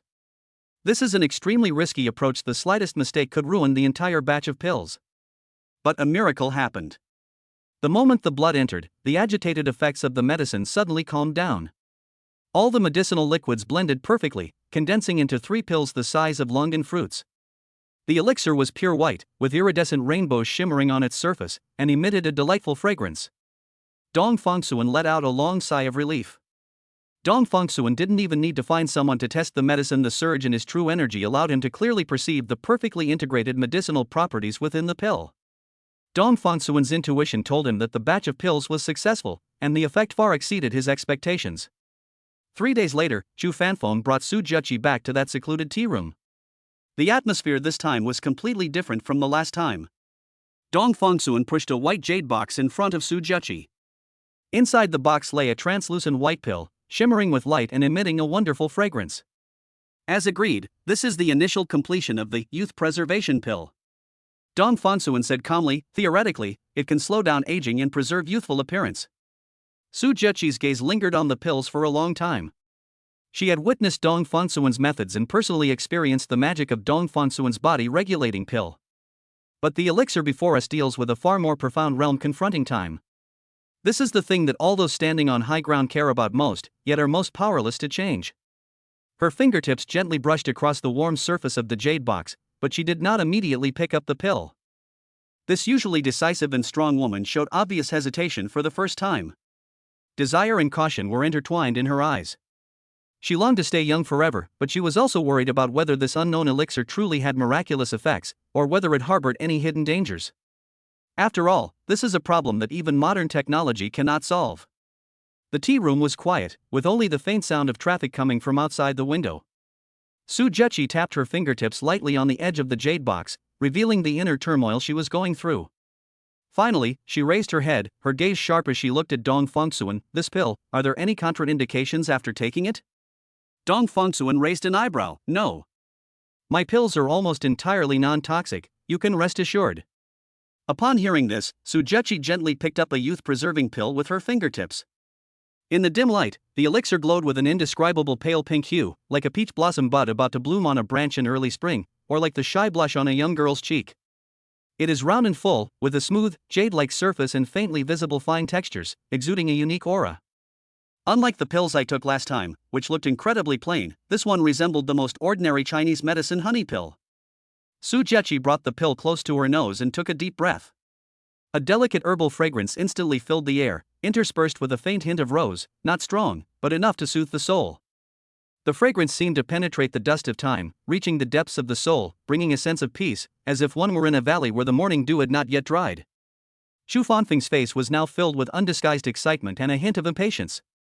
He took a sudden step forward, staring intently at Su Juqi. You woman, you're just being pretentious. Chu Fanfeng's words were like a sharp blade, directly piercing the other party's hesitation, without the slightest bit of roundaboutness or politeness. He didn't give the other party a chance to refute him at all, and his hand was already impatiently reaching for the pill, his fingertips almost touching it. The movements were urgent and decisive, as if the elixir were the most precious treasure in the world, and could not be delayed for even a moment. Chu Fanfeng almost interrupted, saying, "If you don't believe me, then let me try the medicine." Su Jueqi figured it out. The other party was not acting out of spite, but rather exhibiting a near-blind, fanatical worship that went beyond trust. Chapter 61 Husband, I really love you. Crackling sounds. Outside the window, torrential rain pounded against the glass windows of the tea room, making a continuous pattering sound, as if the whole world was shrouded in a white curtain of water. Rainwater poured down from the eaves like a waterfall, splashing up countless muddy droplets on the ground. Looking out at the rainy scene, Chu Fanfeng, in an attempt to ease the slightly tense atmosphere, recited half a line of a Song Dynasty poem he had somehow heard. Dark clouds, like overturned ink, fail to obscure the mountain's white rain, like leaping pearls, scatters wildly into the boat. He didn't actually remember everything, but he felt it was appropriate for the occasion. This was indeed an unprecedented downpour. The intensity and volume of the rain far exceeded the scale of Dong Fengsuan's operation that night. It was as if the Milky Way had burst its banks, and someone was pouring water down directly from the clouds. Under the dim sky, visibility became extremely low, and vehicles on the street crawled along with their hazard lights on. Dong Fengsuan seemed not to hear Chu Fanfeng's words. His gaze remained calmly fixed on Su Jueqi, as if he were waiting, or perhaps silently scrutinizing her. Su Jueqi met his gaze for a moment, her sharp eyes flashing with a complex mix of emotions. Finally, as if she had made up her mind, she no longer hesitated. She extended 2 fingers and picked up the shimmering pink pill from the jade box. A thought flashed through my mind. At worst, I can immediately arrange for the highest level medical team to rescue him. If anything seems wrong, I can immediately perform gastric lavage and blood transfusion. With modern medical methods, as long as it's not an instantly fatal poison, there's always a chance to save him. Unless Dong Fengsuan put paraquat, a potent poison, inside. But he had absolutely no need or motivation to do so, which violated the mutually beneficial foundation they had just established. Moreover, based on her observations over this period of time, Dong Fengsuan did not seem to be the kind of person who would cruelly destroy a woman without reason. The pill entered her mouth without the expected bitterness. Instead, it had a strange, sweet taste that transformed into a warm, soothing current that slid down her throat without needing to be swallowed.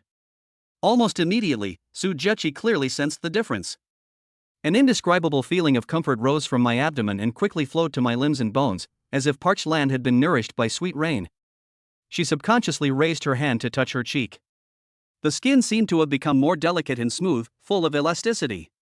A sense of vitality emanating from within invigorated her spirit, which had been slightly tired from years of hard work. The effect is immediate. A look of surprise flashed in Su Jueqi's eyes. She carefully felt the changes in her body, and a great sense of satisfaction welled up in her heart. She exclaimed, "This deal was the right one. The value of this elixir far exceeds that of the medicinal herbs." "Very good." Dong Fengsuan took in her reaction, his tone remaining calm. "This means that our alliance can continue as usual." Su Jueqi was in a great mood. Upon hearing this, she smiled and her eyes sparkled with even more beauty. "They say there are no wrong nicknames, only wrong names. But today I feel that the name Fengsuan is very fitting for you and perfectly matches your personality." She looked at him meaningfully. "You really are very sensible.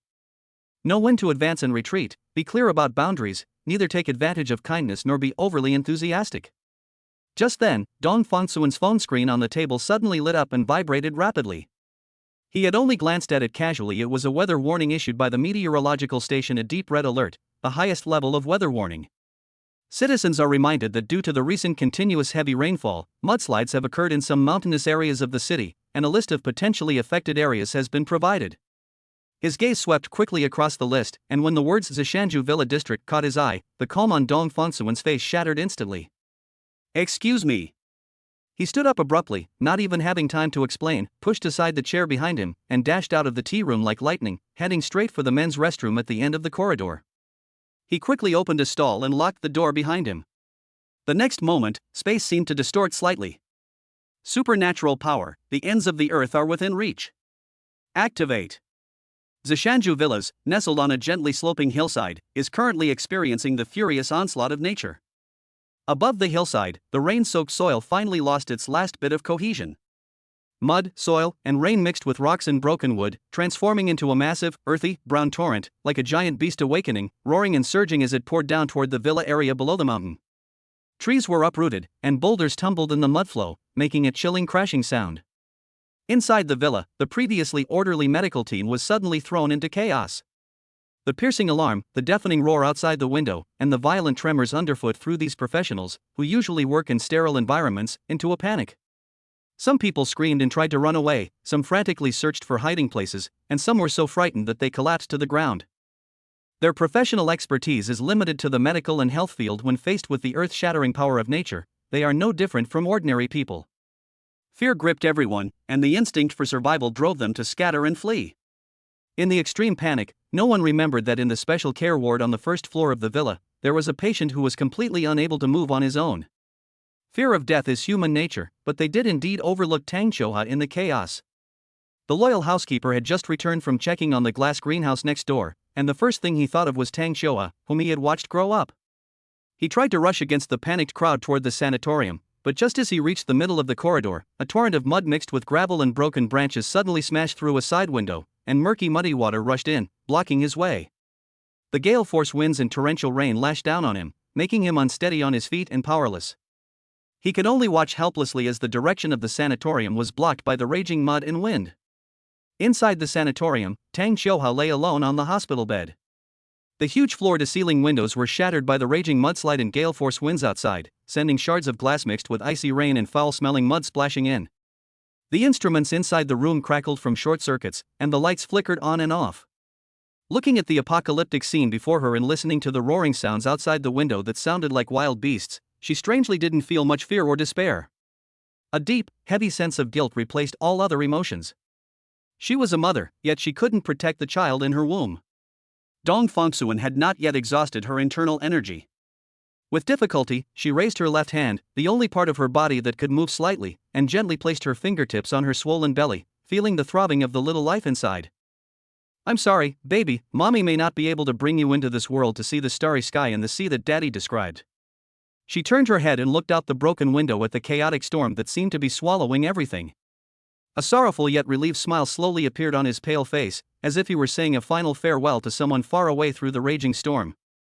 With all her might, Tang Qiuhua whispered to the distant horizon, her voice so faint it was almost drowned out by the wind and rain, "Husband, I think I'm going to die. I'm sorry, I should have been nicer to you. Actually, I really like you." Chapter 62, A Sudden Increase in Favorability. Reaching the 70 mark. Meow. Tang Qiuhua's favorability rating increased by 10. Current favorability, 70. Rewards have been issued. Skill enhancement. True Qi innate true essence. Just as Dong Fangxuan rushed into the toilet stall, locked the door behind him, and was about to unleash his supernatural power, a series of cold notification sounds exploded in his mind without warning. His movements suddenly stopped, and he froze in the small space. "I haven't done anything yet." He was filled with confusion, his brows furrowed tightly. What exactly happened with Qiuhua? Why did her favorability rating suddenly increase? It has already broken the 70 mark. This sudden change sent a shiver down his spine, but the situation was critical at the moment. The Zishanju Villa area was being hit by a mudslide, and he had no time to ponder the reasons behind it. He didn't even have time to carefully perceive and experience the transformative changes happening within his own meridians. Supernatural power, the ends of the earth are as close as a foot. He forcibly suppressed his doubts and focused his mind on the location of the Zishanju Villa sanatorium. The rules of space were instantly disrupted, and a subtle sense of distortion enveloped the entire body. The next moment, his figure disappeared from the narrow bathroom and appeared with perfect precision in the Zishanju Villa sanatorium, which was dozens of miles away and had been partially damaged by the mudslide. The scene before my eyes was shocking. The wall of the sanatorium closest to the mountain was severely deformed, expensive medical equipment was leaning precariously, and short circuits were emitting dangerous sparks and a burnt smell. Cold rain and foul-smelling mud were pouring in through the broken windows, flowing rampantly across the ground, the water level already above ankle deep. The entire villa area was shrouded in a heart-pounding roar and tremor, with the occasional sound of buildings collapsing under the strain in the distance, as if they were about to collapse completely at any moment. "Wife. I'm here to save you." Dong Fangxuan's voice trembled slightly, without him even realizing it. He practically lunged to the bedside, his gaze sweeping eagerly over Tang Qiuhua. Her face was as pale as paper, her hair was wet from the rain and stuck to her forehead, and her thin hospital gown was covered with mud, but fortunately there seemed to be no obvious external injuries. He stretched out his arms, carefully avoiding her bulging belly, and gently pulled her, along with the thin blanket she was wrapped in, into his embrace. Only when he held her tightly to his chest did his senses, which had been slightly delayed due to extreme tension, clearly return. The power within him had undergone a tremendous change. The true energy that was originally flowing like a river has been transformed into a more condensed, purer innate true essence with a trace of ancient and primordial energy. This is not merely an increase in quantity, but a transcendent sublimation of life level and energy essence. It is an astonishing transformation from the acquired to the innate. He could clearly feel that his strength, speed, reaction, and endurance had all been improved in an unimaginable way. With a slight thought, the innate true essence flowed freely within his body, not only surging endlessly but also naturally and smoothly penetrating outwards, forming an invisible yet incredibly resilient energy coating and protective field on his body surface and around Tang Qiuhua, whom he was holding. A sudden realization dawned on me. If one wields a weapon, even just the most ordinary wooden sword, it will become indestructible and incomparably sharp after being infused with innate true essence. If it is used for protection, then as long as the innate true essence in his body has not been exhausted, the person protected by his power will never suffer any external harm. Dong Fengsuan immediately used his innate true energy to protect Tang Qiuhua and her unborn daughter before he could finally breathe a sigh of relief. Ring ring. My phone vibrated violently. Normally, his father-in-law rarely calls him during working hours on weekdays unless there is an emergency. Dong Fengsuan quickly pressed the answer button, but before he could speak, his father-in-law's urgent and trembling voice came from the other end of the phone. Fengsuan, the Zishanju Villa area has been hit by a mudslide disaster. How are you in Qiuhua? Are you all right? The voice was filled with fear and worry. At the same time, Dong Fengsuan could vaguely hear his mother-in-law Zhou Yara's anxious voice on the other end of the phone.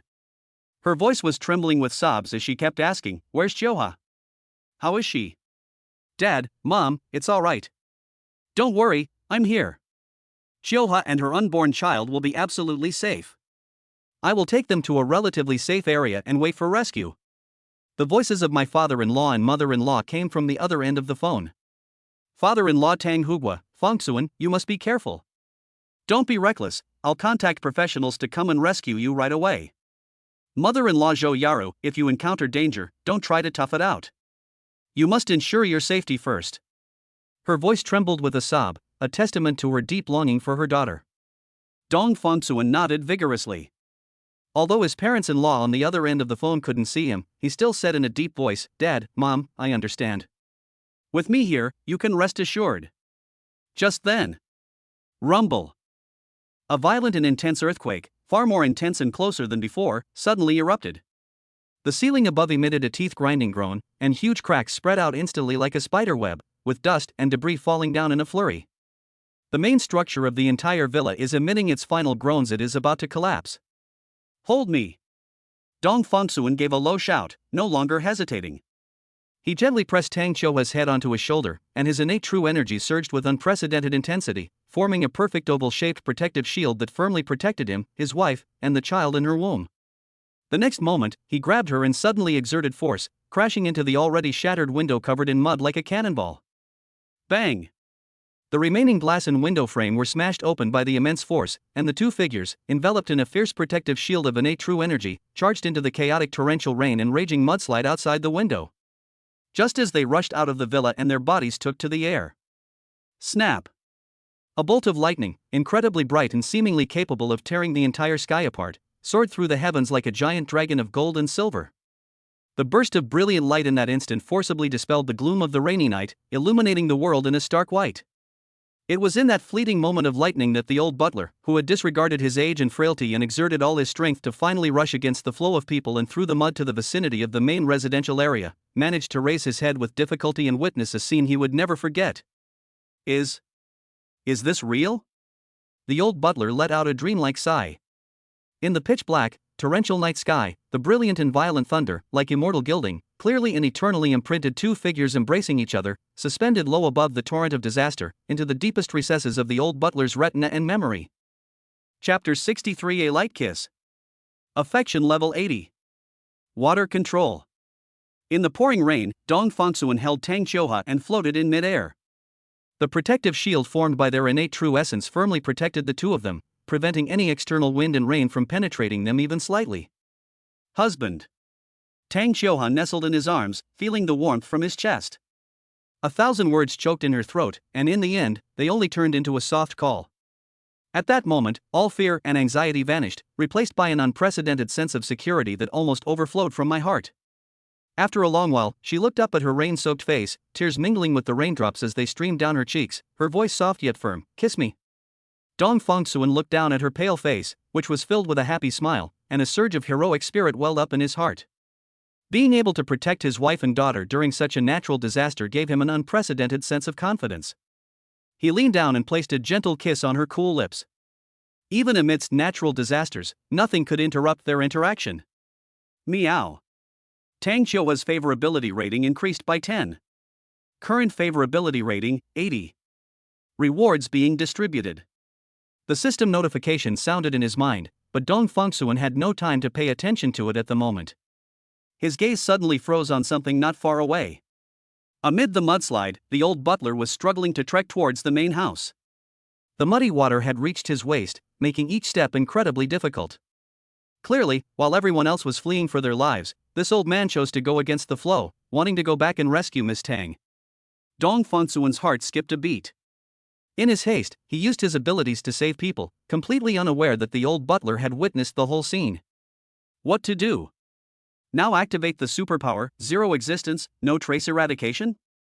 But the old steward had clearly seen through it all. It was too late to mend the fence after the sheep were lost. Splash! Another mudslide surged in, instantly engulfing the old housekeeper completely. The old man struggled to surface, but grew increasingly weak under the onslaught of the mudslide. If left unchecked, the old butler will surely die. In this way, no one will know your secret anymore. Moreover, from this angle, Tang Qiuhua, who was in his arms, could not see the old housekeeper's dangerous situation at all, so she would not have too much psychological burden. This thought only lingered in Dong Fongsuan's mind for a moment. No! Loyalty should never be betrayed. Dong Fongsuan's eyes sharpened, and he immediately made a decision. The old steward was in danger because he was saving his wife. If even such a loyal servant could stand by and watch someone die, who would truly be loyal to him in the future? As for the issue of supernatural abilities being exposed, as long as the system isn't exposed, everything will be fine. At worst, we can just bring out the reincarnation of immortal cultivator's excuse again. A lie repeated 1,000 times becomes the truth. Since we've already been seen, we might as well go with the flow. In a flash, Dong Fongsuan scooped up Tang Qiuhua and swooped down. His advanced flight techniques, combined with the release of his innate true energy, made him as fast as lightning. With a single, sweeping motion, an invisible force instantly lifted the old butler from the mud. The old butler hovered in mid-air, still shaken, his cloudy old eyes filled with disbelief. Having lived to such an old age, he believed he had seen his share of storms, but he had never experienced anything so extraordinary. The three landed slowly on a high ground not far away.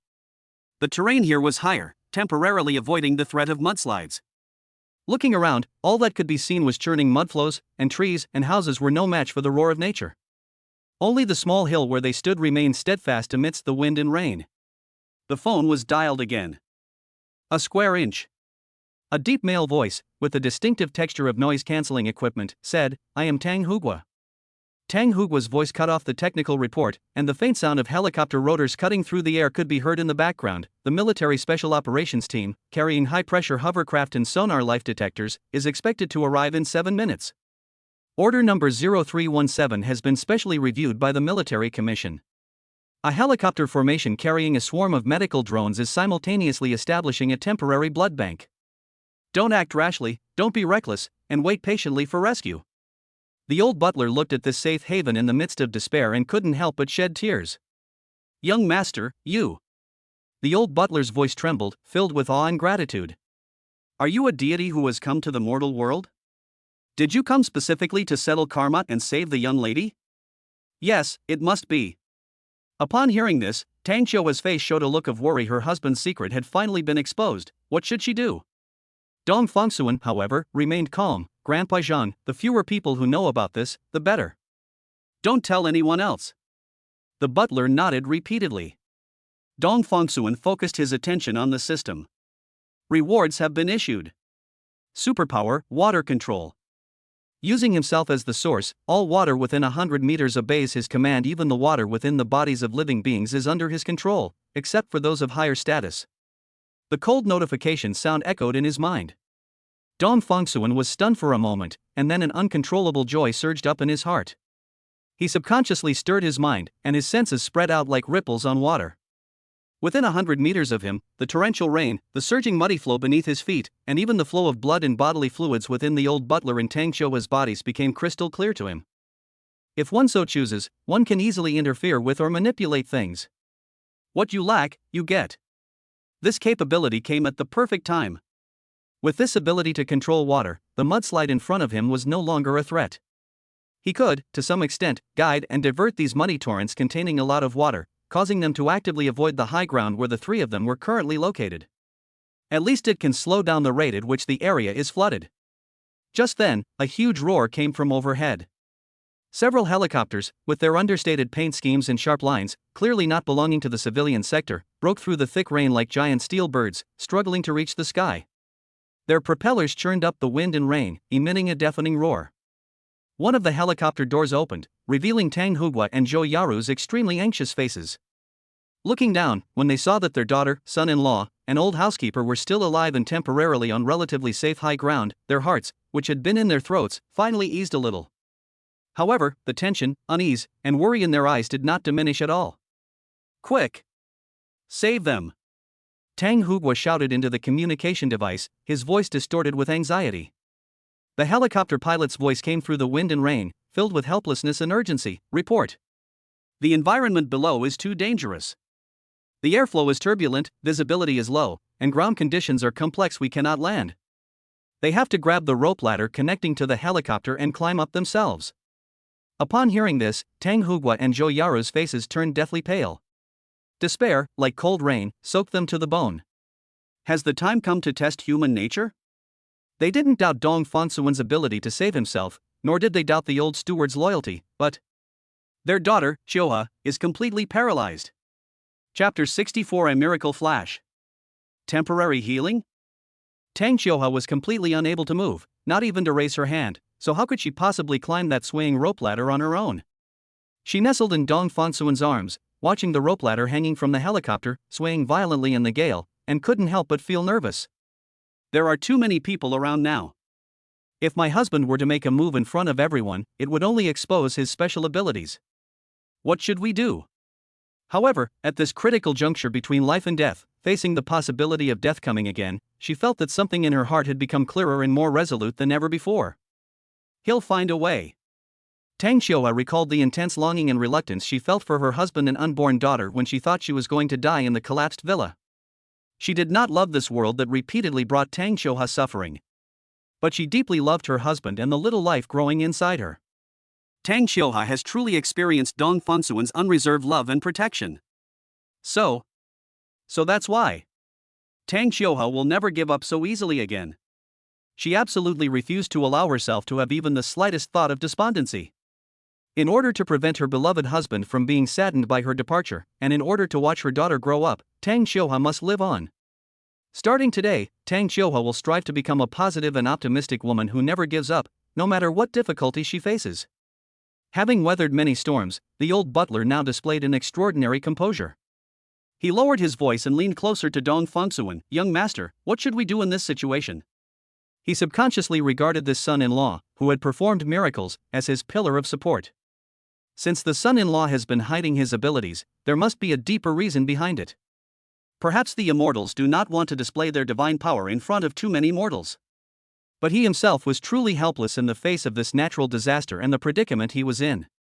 Dong Fongsuan felt his wife's body tense slightly in his arms, and after hearing the old housekeeper's words, his gaze swept over the helicopters circling in the air and the rope ladders hanging down, symbolizing the way out.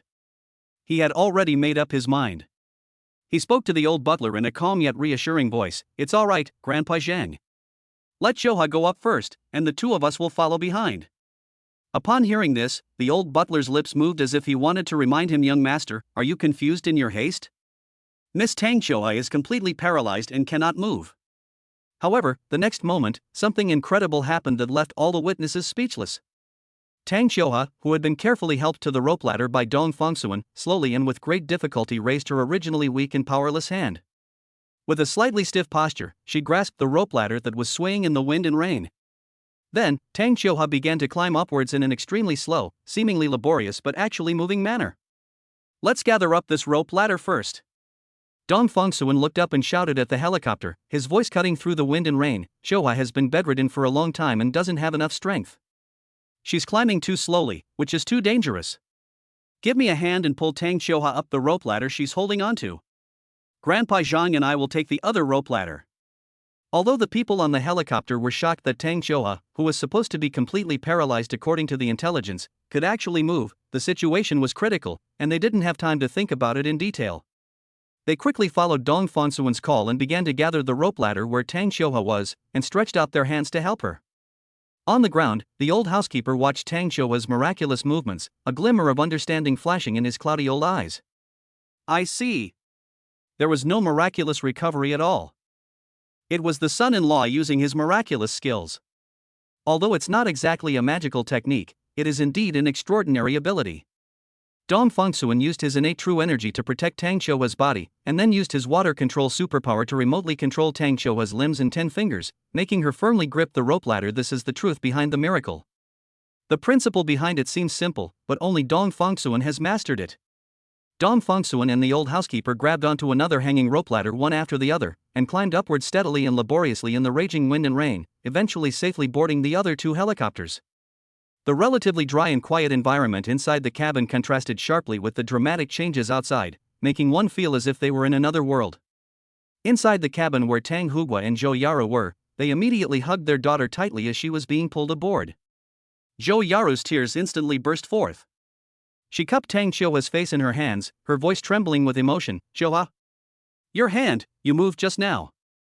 You grabbed the ladder. Is this the potential of humankind? Did you see that, Lao Tang? Your daughter. The three helicopters quickly regrouped, left the danger zone, and landed in a safe area. Tang Hugua's face was still full of disbelief and ecstasy as he patted Dong Fongsuan's shoulder heavily. His eyes were red-rimmed, and he stammered, Good. Good. Fongsuan, what happened? Has Xiuhua recovered? They thought they had witnessed a medical miracle, that their daughter's body, which had been given a death sentence, had finally seen a turnaround. That sudden hope was like a spark bursting forth in the darkness, instantly igniting all their expectations. However, this exhilarating surprise did not last long.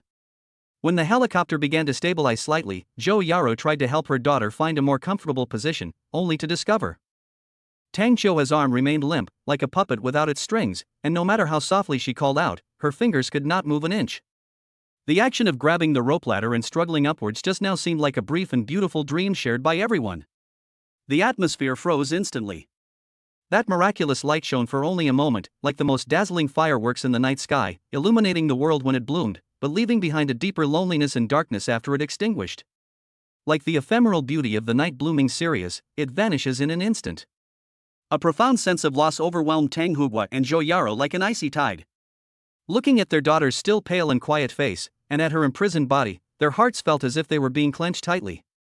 They carefully observed their daughter's expression, fearing that she might not be able to withstand the huge psychological gap after falling from this brief peak of hope and would fall into even deeper despair again. Zhou Yara held her daughter's cold hand, her voice choked with sobs, but she tried her best to remain calm. Xiuhua, it's okay, take it slow, we're not in a hurry. It's good that we're safe and sound today. To be alive is the greatest fortune. Tang Hugua took a deep breath, suppressing the bitterness in his heart, and said in a deep voice, There's a long future ahead. Dad believes that one day. Dong Fongsuan interrupted his father-in-law, saying, Xiuhua will get better. He declared firmly, I promise. Chapter 65, Favorability 85. Signs of premature birth? To their surprise, Tang Xiuhua's face did not show the collapse or despair they had expected. She even slightly curved the corners of her mouth into a smile, a weak smile that carried an unprecedented calm and anticipation. Dad, Mom, I'm fine. Tang Xiuhua's voice was soft, yet exceptionally clear. To be alive, to be with you all like this, to feel Fong Cun beside me. It's already very good, really. Her gaze softened and fell on her swollen belly, which seemed to hold endless warmth and strength. Not to mention. Tang Xiuhua's voice was filled with a bright hope. I still have my daughter, and this husband who loves me. I am already luckier than many people. She gently raised her head, her eyes sparkling with maternal radiance and anticipation for the future, as if the brief miracle and the subsequent loss had never shaken her heart. The little one in my belly has inherited my Infansuan's genes, so he must be very cute, right? As the last dark cloud outside the window dissipated, the long-awaited sunlight streamed through the glass into the bedroom, dancing on Tang Qiuhua's pale face. She squinted slightly, savoring the warmth, and a gentle smile unconsciously curved her lips. Time flies. Dong Fongsuan was sitting on the edge of the bed, carefully massaging her weak calves. His movements were very light, his fingertips applying just the right amount of pressure, gently releasing his innate true energy so as not to hurt her while effectively promoting blood circulation. "How are you feeling today?" he asked in a low voice, his gaze fixed on her legs. Tang Qiuhua answered softly, her gaze gently falling on his focused profile. "Very good. The child is very quiet today, probably sleeping in." Dong Fongsuan stopped what he was doing and gently placed his palm on her protruding belly. A moment later, a smile appeared in his eyes. "No, she's just teasing you. She even kicked me just now." Mornings like this have become their daily routine for the past few months. Since that devastating mudslide, life seemed to have truly returned to peace. But beneath this peace lay an ever-deepening emotional bond between the two. Tang Qiuhua no longer often fell into self-doubt and depression as before, but learned to cherish every minute and second of the present. She would listen attentively to Dong Fongsuan's daily experiences and feel heartfelt joy for every small achievement he made. Dong Fongsuan also noticed that in the past few months, the favorability rating indicated by the system has remained stable at a reassuring level, without any further sharp drops like before. During this period, the current favorability index slowly rose to 85 points. V1 super electromagnetic interference has also been upgraded to, due to system rewards, V2 superpower strong electromagnetic interference. This gentle, enduring warmth is more reassuring than any grand, dramatic vow. At the same time, Dong Fongsuan's pharmaceutical business is developing at an astonishing pace. With the strong support of his father-in-law, Tang Hugua, his pharmaceutical company has already taken shape. Tang Hugua not only invested a large amount of money, but also used his decades of accumulated connections to smooth out various aspects of the company. From the establishment of the laboratory to the drug approval process, professionals provide support and guidance. "Fongsuan, you can do it with confidence." During a family dinner, Tang Hugua solemnly told him, "Now I understand, you and Qiuhua are truly in love. As your father, who else should I support if not you?" Dong Fongsuan's mother-in-law, Zhou Yaru, treated him like her own son. Leveraging her years of experience in the pharmaceutical industry, she personally built a professional operations team for her son-in-law. From CFO to marketing manager, every key position was filled by a carefully selected talent. "Mom knows you're not interested in this," Zhou Yaru once told him during an inspection of the company. "Leave these trivial matters to us." With the full support of his parents-in-law, Dong Fongsuan was able to devote all his energy to the research and development of elixirs. With the 100-fold efficacy of his alchemy skills, he quickly gained influence within certain circles. Although his meridian-clearing and rejuvenating pill was kept strictly secret from outsiders, it had already become a legend in upper-class circles. Those paralyzed patients who had been given a death sentence by medicine actually experienced miracles after taking his pills. The first person to witness this miracle was retired cadre Chen Guoliang. This once influential figure in politics has been bedridden for 3 years due to a car accident. After taking the elixir for 3 months, he was able to stand up again with the help of a walking aid. Little Dong. Old Chen was so moved that tears streamed down his face. He held Dong Fongsuan's hand tightly and said, "I, Chen Guoliang, will remember this kindness for the rest of my life. If there's anything you need in the future, as long as it doesn't violate my principles, I'll definitely do my part." The news spread like wildfire. Soon, even more powerful and influential people came knocking on their door. That afternoon, energy tycoon Zhao Yongchang personally visited Dong Fongsuan's office. This entrepreneur, known for his tough stance in the business world, appeared somewhat flustered at this moment. "Mr. Dong, my wife, she..."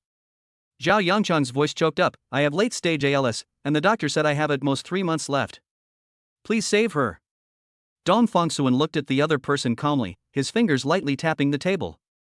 The office was so quiet you could hear the clock ticking on the wall. "Mr. Zhao." He finally spoke, "I completely understand how you feel, but..." Dong Fongsuan stood up, walked to the window, and looked at the rows of buildings in the distance. "My wife is about to give birth. Her current situation is very special, and I must stay with her throughout the process. Anything else can only be put off." Zhao Yongchang stepped forward eagerly. "Mr. Dong, price is not a problem. As long as you're willing to help, name your terms." Dong Fongsuan turned around, This has nothing to do with the price. In my heart, nothing is more important than the safety of my wife and children. After seeing off the disappointed Zhao Yongchang, Dong Fengsuan sat alone in his office, lost in thought. Over the past few months, he has gradually adapted to the rules of the game in this circle. He used to think that as long as he treated others with sincerity, he would gain respect. Later, he realized that in this world, sometimes keeping a distance can actually earn more respect. Especially after his father-in-law helped him resolve several troublesome matters, he understood a principle even more clearly. When you have resources that others desperately need, being overly humble can be seen as weakness. Thinking of this, Dong Fengsuan picked up his phone and sent a message to Zhao Yongchang. I will contact you after my wife gives birth safely. Almost immediately, Zhao Yongchang replied, a promise from Mr. Dong is worth more than 1,000 pieces of gold. Please feel free to ask if you need anything. Just as Dong Fengsuan was about to continue processing the documents, his phone suddenly rang urgently.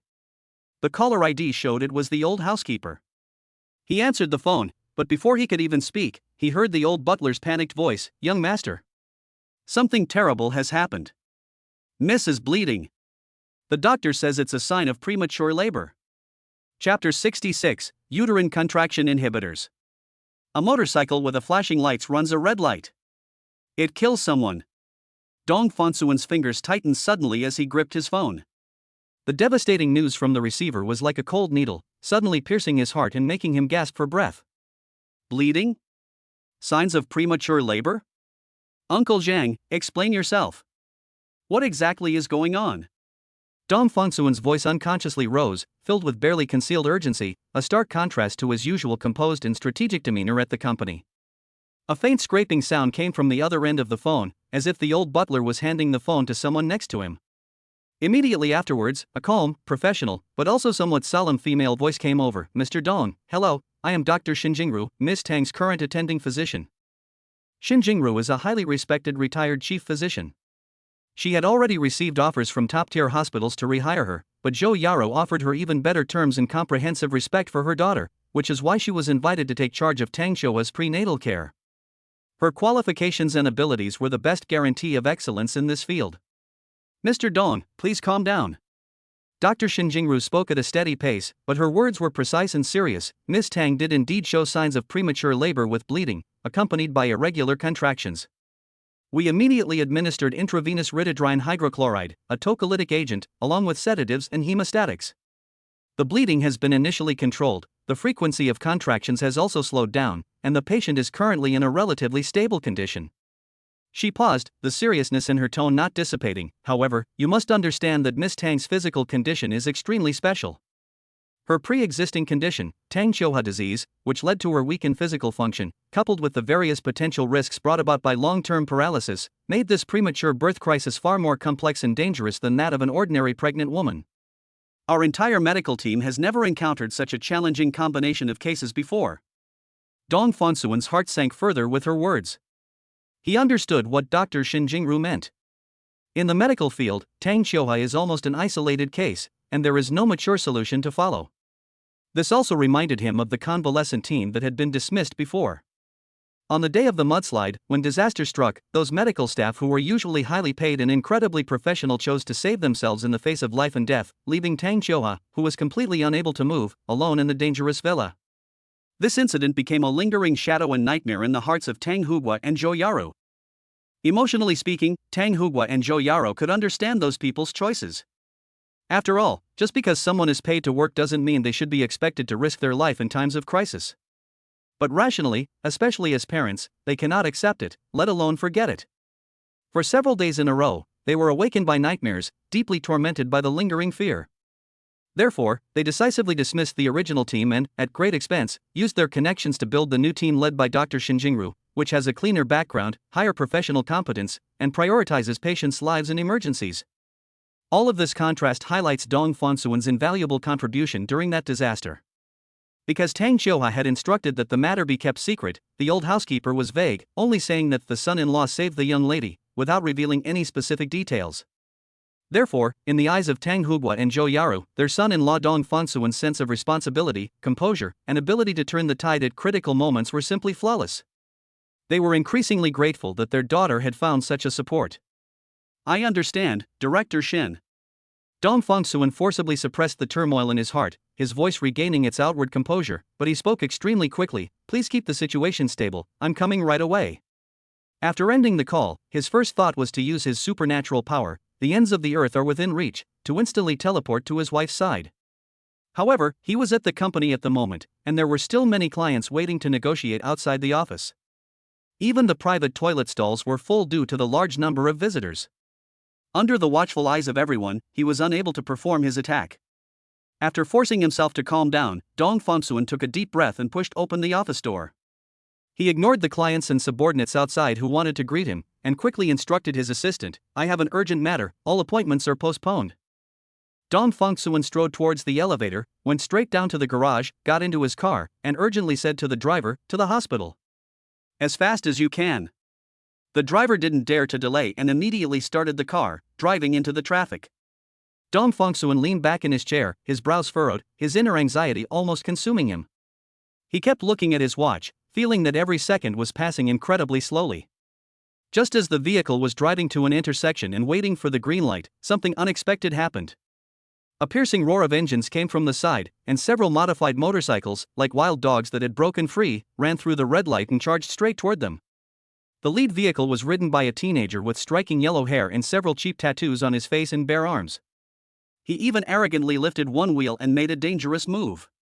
Watch out, the driver exclaimed, honking frantically and instinctively slamming on the brakes. Experienced drivers usually prioritize speed over lane, but it's too late. Bang! A dull, loud bang. The reckless motorcycle slammed violently into the side door of Dong Fongsuan's car. The immense impact caused the heavy car door to dent instantly, leaving a large dent. The blonde-haired boy, like a rag doll thrown out, was sent flying through the air by the immense inertia. The boy, wielding a will-o'-the-wisp, traced an arc before crashing heavily into a roadside utility pole with a dull thud. He then slid down softly, remaining motionless. Motorcycles are inherently flesh-wrapped in iron, and under such a high-speed impact, the boy's body was folded at an extremely bizarre angle that completely violated ergonomics, almost breaking into 3 pieces. The scene was horrific. He lay there, his chest barely rising and falling, clearly only exhaling and not inhaling. Dong Fongsuan was at least a semi-professional in pharmaceuticals, and he could tell the other party's fate at a glance, guaranteed to die, with no chance of survival. On the motorcycles behind, those companions who were also dressed in strange clothes and looked young also stopped. They were stunned at first, then their faces showed a mixture of fierceness and panic, and they all gathered around. Some people went to look at the blonde-haired boy, while others rushed towards Dong Fongsuan's car, shouting and cursing, and pounding on the car window. Most stereotypes in the world have a basis in fact. They sped and ran a red light, yet they were still arrogant and defiant. Get out of the car. You son of a bitch, get out of the car. You killed someone, do you know that? You murderer. Chapter 67 Shoha, don't be afraid, I'm here. Dong Fongsuan, already frantic with worry because his wife was in danger, was now completely enraged by this group of lawless thugs who disregarded traffic rules and the safety of others. An overwhelming surge of violent energy rushed to his head.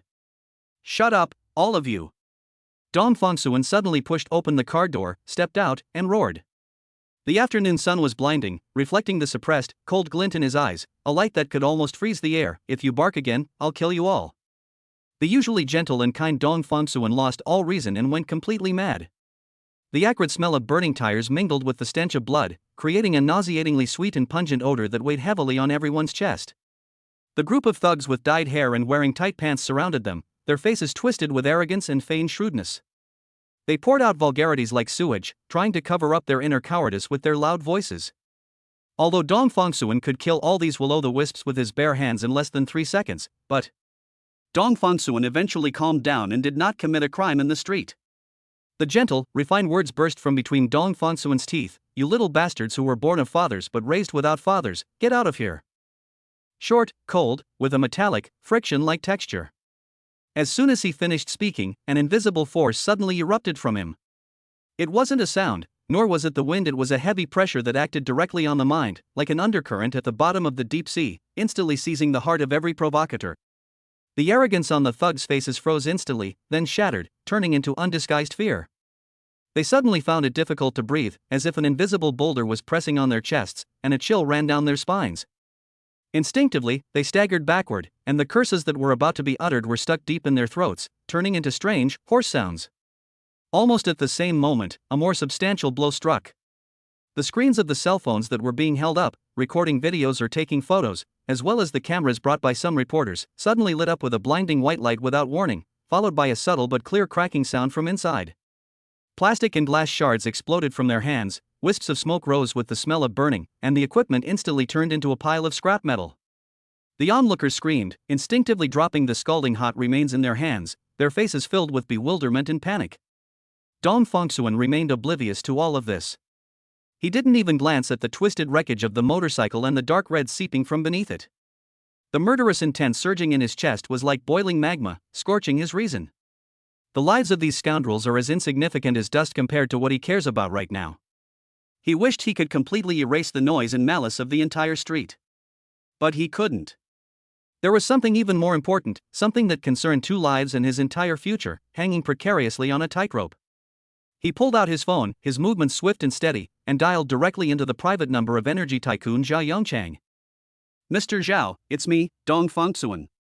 His voice was devoid of any pleasantries, as cold and hard as iron.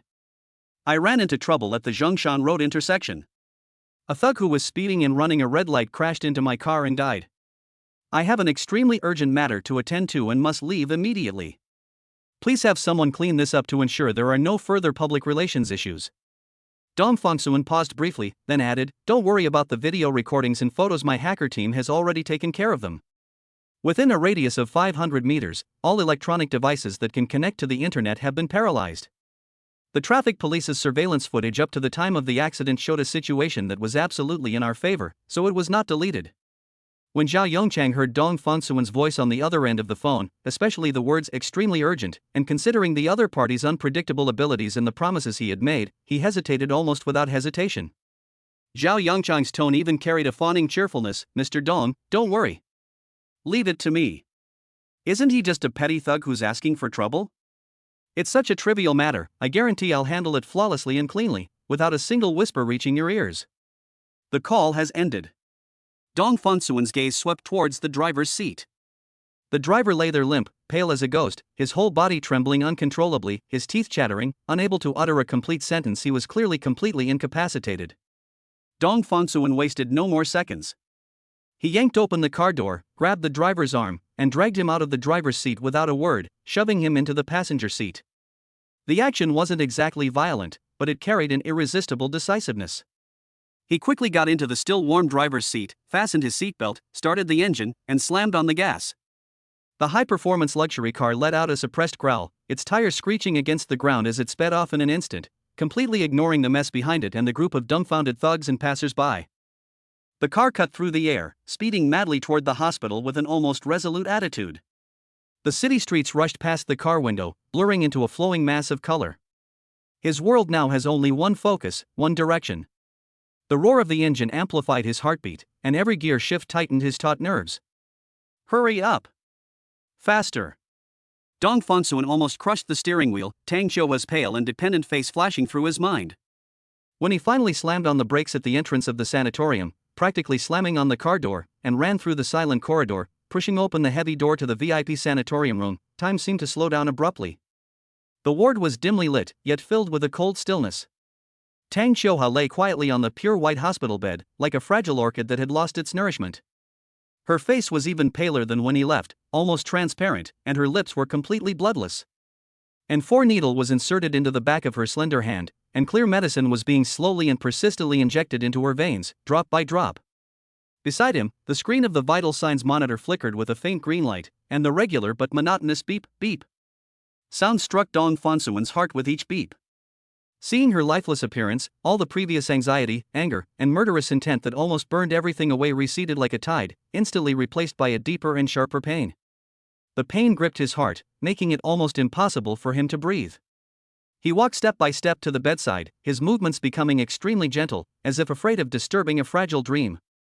Dong Fongsuan slowly and carefully took her icy hand that was exposed outside the thin blanket, trying to use the warmth of his palm to dispel the bone-chilling cold. His Adam's apple bobbed, and all the words he had prepared on the way to comfort her choked in his throat, finally turning into a hoarse whisper, filled with heartache and almost overflowing tenderness. "Qiuhua, don't be afraid, I'm here." Chapter 68, Favorability 95. The power of true love produces instant results. Tears silently slid down Tang Xiuhua's cheeks, soaking her temples and leaving winding trails on her pale, almost transparent face. Her voice was broken, thick with nasal tone and trembling uncontrollably. Each word seemed to be squeezed out with difficulty from her taut throat. I've been very careful, really, I've been careful about everything. I didn't do anything. I'm sorry, honey, it's our baby, she. The voice was filled with a mother's helplessness and deep fear, as if the slightest disturbance could shatter her last bit of strength. Dong Fengsuan firmly placed his palm on her cold, trembling hand, gripping it tightly with a force that carried an undeniable reassurance, cutting off her surging self-blame. Don't let your imagination run wild. His voice was deep, yet exceptionally steady, like an anchor point suddenly appearing in a storm. Our baby is blessed by God and has been born with good fortune. Nothing will happen to him. Dong Fengsuan paused for a moment, then said, I can feel it. This is not empty comfort.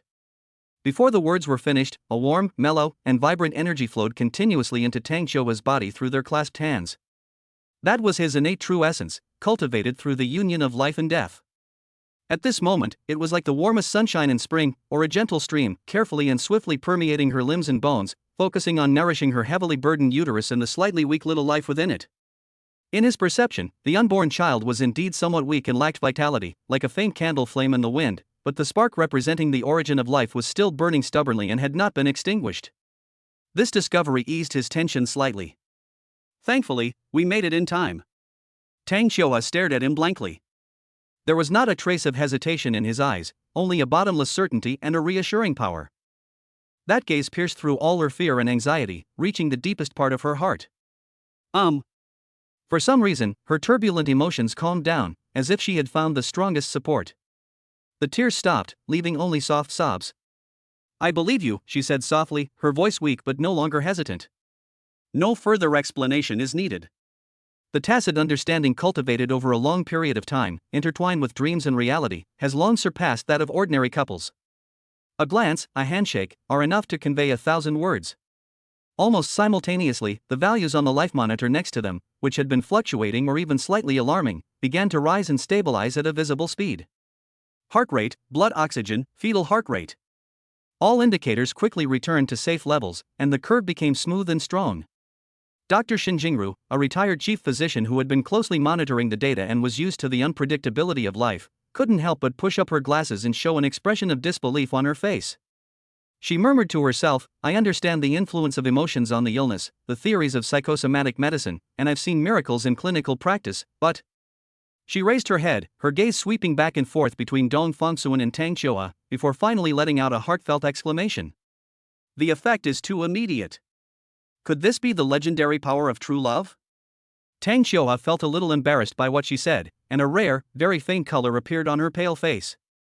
She lowered her eyelashes slightly, and the corners of her lips curved into a shy yet slightly proud smile. As long as my husband is by my side.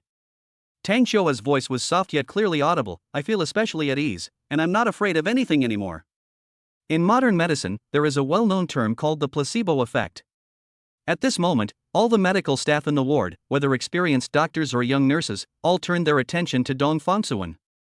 His gaze was complex, filled with inquiry, but even more so with amazement, as if he were observing a walking, human-shaped placebo.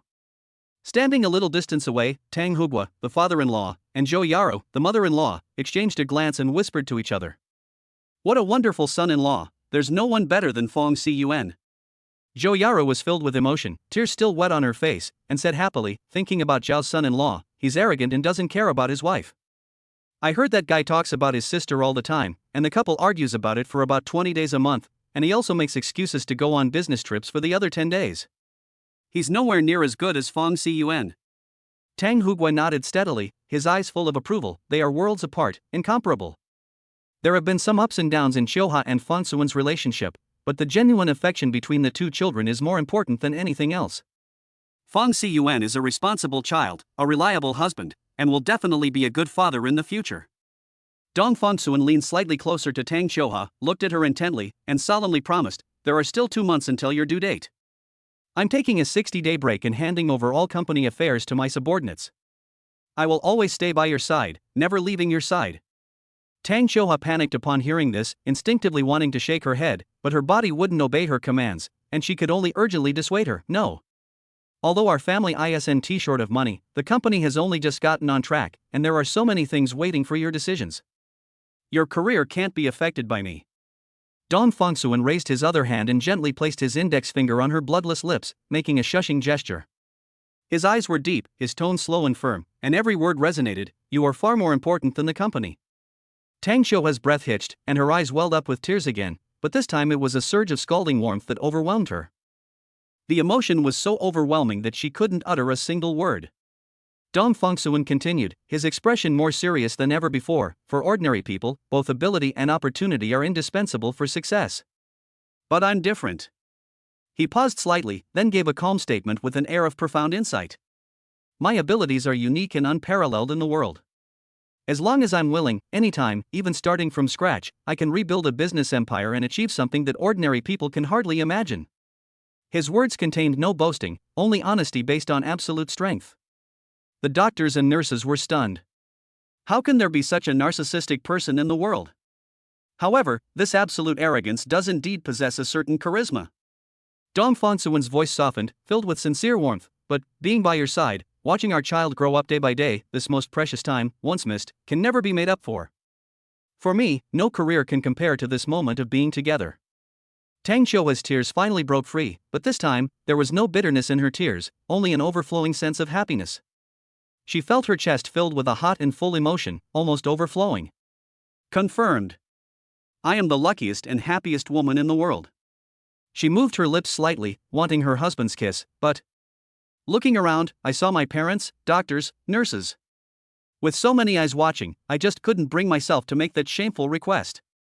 A sickly blush uncontrollably appeared on Tang Xiu's haggard yet still beautiful face, adding a touch of breathtaking tenderness to her appearance. Meow. Tang Xiu's favorability rating increased by 10. Current favorability rating, 95. Rewards have been issued. Chapter 69. You were the talk of the town in the girls' dormitory back in the day. Reward issued, 10 years worth of innate true essence. Its essence is pure, its nature gentle, and its power strong. It is both the first cry of life and the gateway to eternity. An indescribable sense of power, like the vast starry sky that had been silent for eternity, suddenly lit up, poured in from the infinite heights and surged into Dong Fongsuan's limbs, bones, meridians, and acupoints. It is by no means a simple superposition, but another leap in the level of life, a transformation and sublimation of the mortal body towards some unknowable form. The purity and power of his 10 years of innate true essence far exceeded the sum of all his previous accumulations.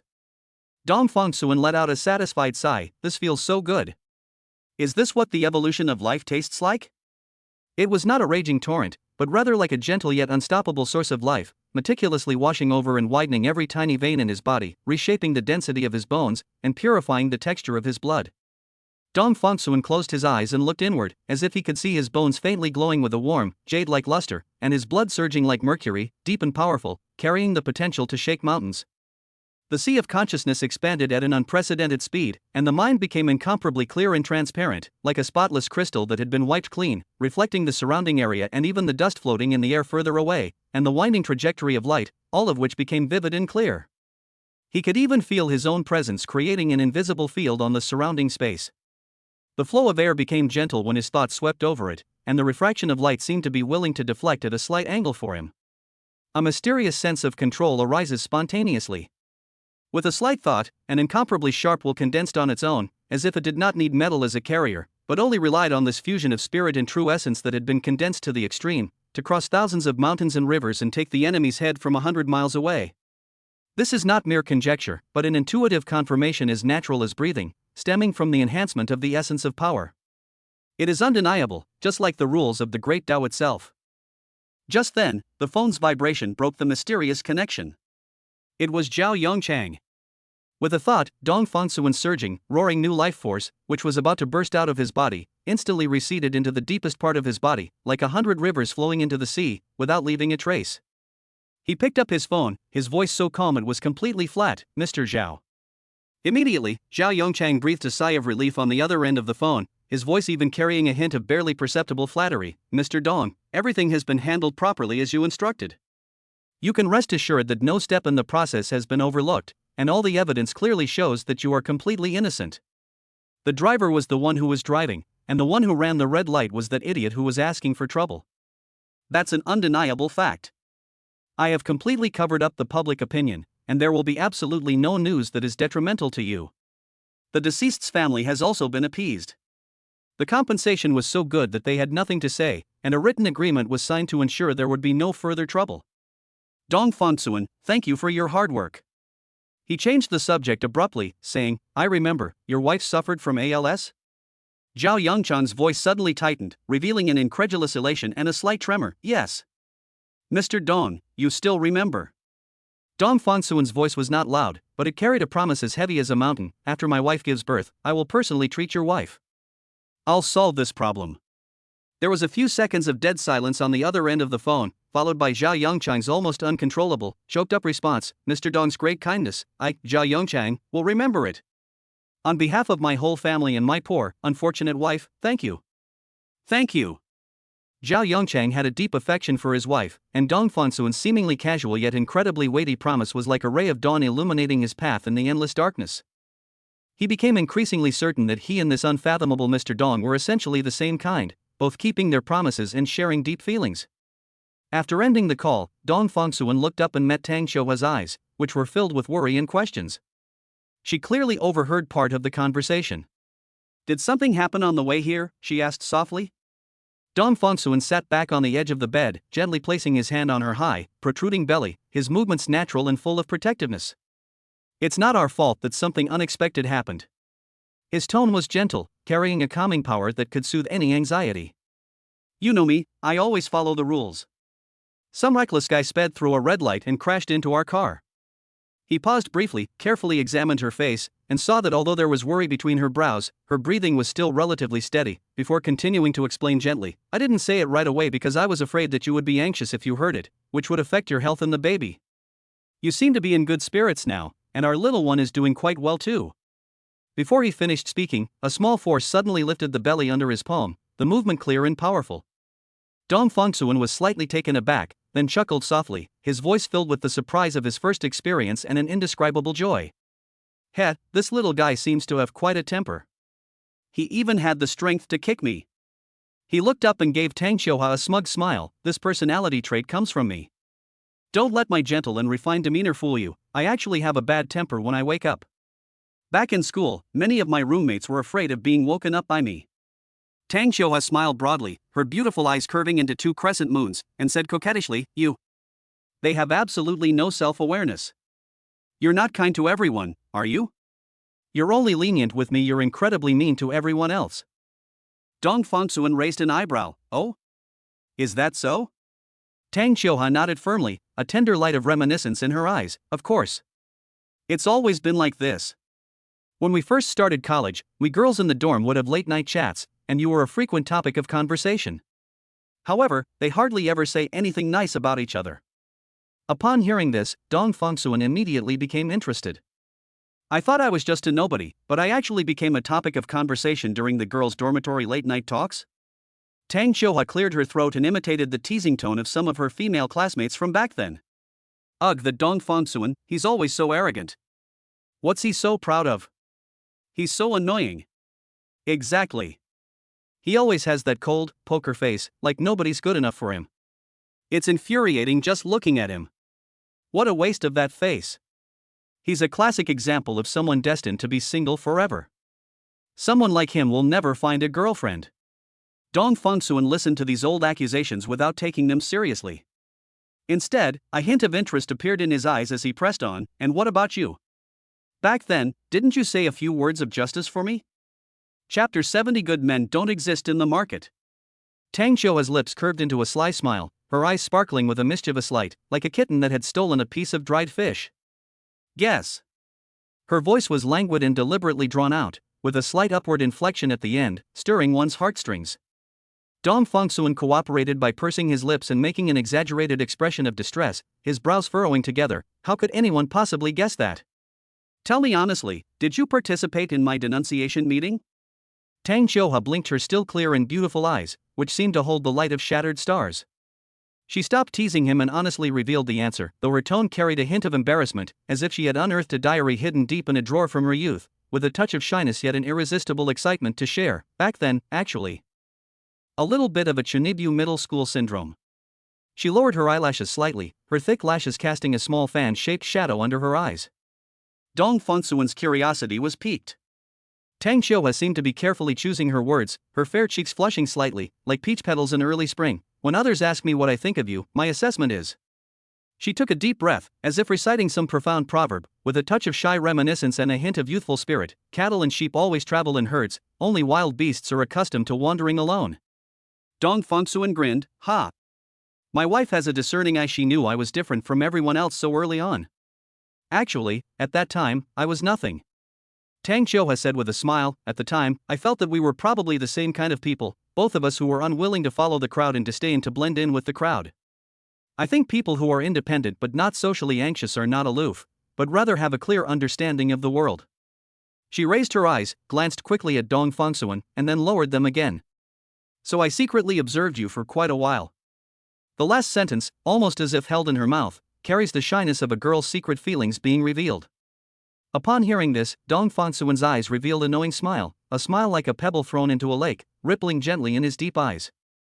He deliberately dragged out the words, with a clear hint of sarcasm, oh? And then? After observing me for so long, are you disappointed to find that I'm just an ordinary male classmate who can't do anything and has a bad temper? Has your beast image of me been shattered? No, that's not true. Tang Xiuhua immediately retorted, her voice rising slightly with urgency, carrying a focused recollection and an undeniable seriousness. I think you're just very good at hiding it, concealing your true self. It's because my attention always unconsciously focuses on you that it wasn't until the night of the graduation party that I. As the conversation reached its most crucial point, she abruptly stopped. What happened next was too private and too unexpected. It was the starting point where their fates intertwined, and also the secret garden hidden deep in her heart. The hazy nights, the smell of alcohol, the uncontrollable heartbeats, and the unexpected entanglement at the end. She simply couldn't bring herself to say it. If she could, she would cover her burning cheeks with her hands. Unfortunately, Tang Xiuhua couldn't even complete this simple action. So she could only close her eyes tightly and shyly, her long eyelashes trembling slightly like the wings of a startled butterfly, trying to use this self-created darkness to isolate herself from her shyness and her heart pounding like a drum. In this quiet moment, where ambiguity and warmth intertwined, the air seemed to be filled with a sweet and slightly intoxicating atmosphere. Wife, you are so beautiful. Dong Fengsuan was somewhat lost in thought. Thump. Thump. Thump. The door to the ward was knocked on gently but firmly, the rhythm clear and polite, breaking the idyllic atmosphere inside. Dong Fengsuan suppressed his seductive expression and regained his usual composure and calmness. He quickly composed himself and said in a steady voice, "Please come in." The door was gently pushed open, and an elegant, slender figure walked in, seemingly radiating an aura of light. The person who came was Chu Fanfeng's older sister, Chu Daolin. The Chu family's genes are undoubtedly excellent. The younger brother, Chu Fanfeng, is known in the industry for his handsome and dashing appearance, and the older sister is equally outstanding in appearance, truly a beauty. She was not the kind of striking, aggressive beauty, but rather an elegance and nobility cultivated through good upbringing and generations of privilege. Her features were so exquisite that they resembled a meticulously painted masterpiece by a top artist. Every line was perfectly placed, and together they created a natural harmony and beauty that left no room for criticism. As she approached, a delicate, light fragrance, neither too sweet nor too faint, quietly filled the air. The scent was like a secluded orchid after the rain, mixed with a hint of crisp cedar wood, unassuming yet possessing a strong presence that was impossible to ignore. As the eldest daughter of the Chu family, whom they have been cultivating and on whom they have placed high hopes, Chu Daolin has always presented herself as poised, elegant, and extremely organized and decisive.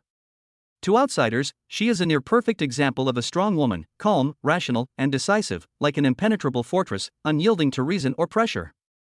She is often compared to Su Juqi, another renowned businesswoman.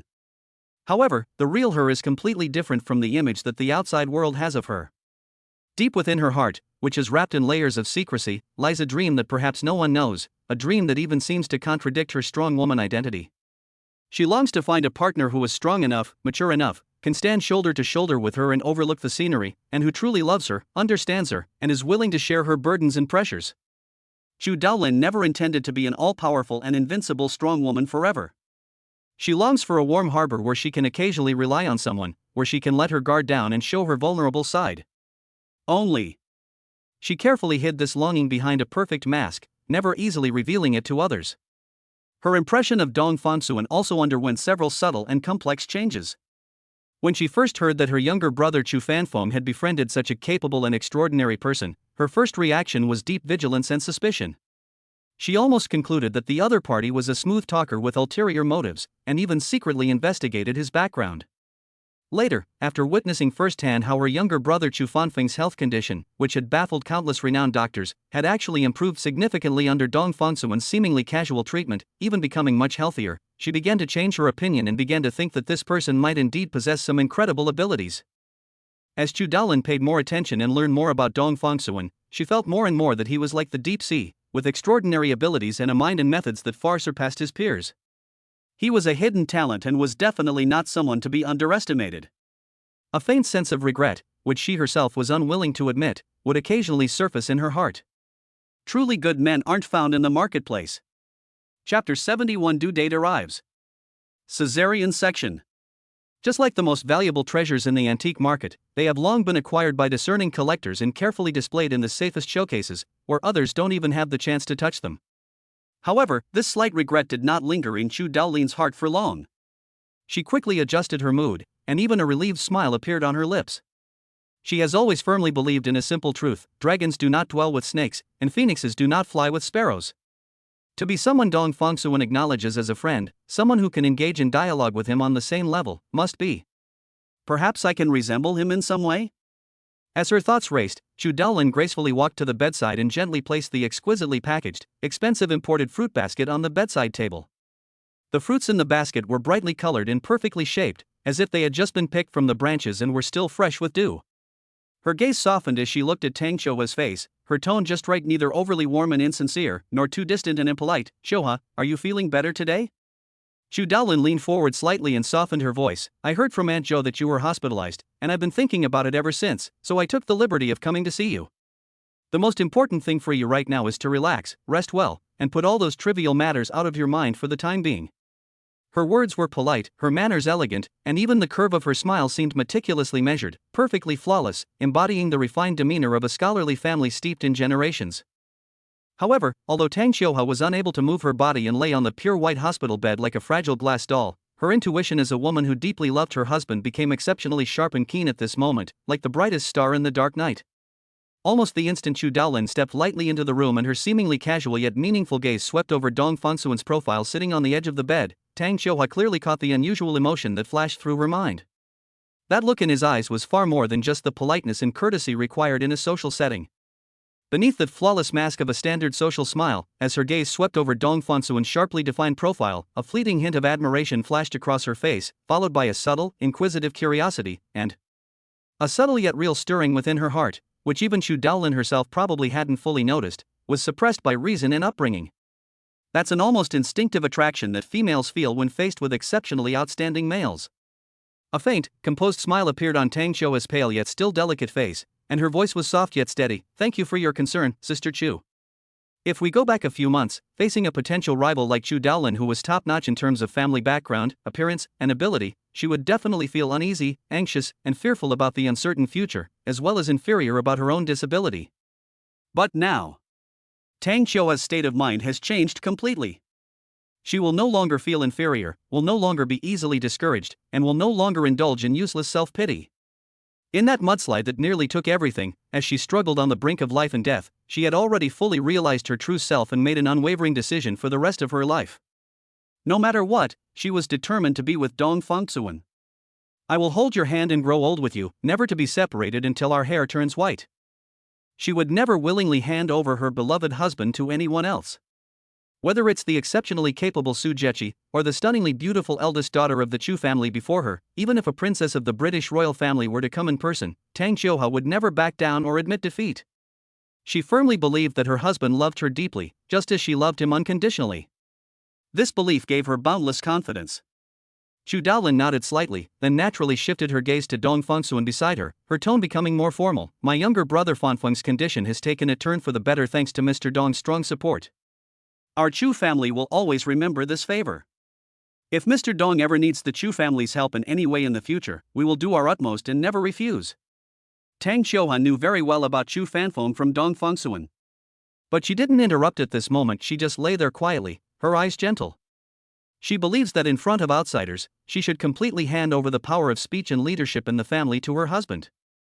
Upon hearing this, Dong Fongsuan raised an eyebrow, his tone carrying a hint of nonchalance. There's no need to use such polite words in the future. Since Fan Feng truly acknowledges me as his elder brother, I will naturally help him to the best of my ability. He changed the subject, his tone casually curious. Speaking of which, how old are you this year? Chu Daolin was taken aback, seemingly not expecting him to ask this suddenly, but she still generously gave him her birth date. After hearing this, Dong Fongsuan was not at all reserved. He smiled and said with a hint of teasing, "Then you have to sit at the same table as Fan Feng and you have to call me brother too." Chu Daolin's light apricot-colored silk suit was exquisitely tailored, with a soft and understated sheen that perfectly accentuated her tall and well-proportioned figure, her curves exquisite yet not at all ostentatious. She exudes an innate composure and elegance with every step, as if she could handle any situation with ease. At this moment, this powerful businesswoman, who was seen as a force to be reckoned with by outsiders, readily agreed with Dong Fongsuan and said with a smile, "Yes. Brother Fongsuan."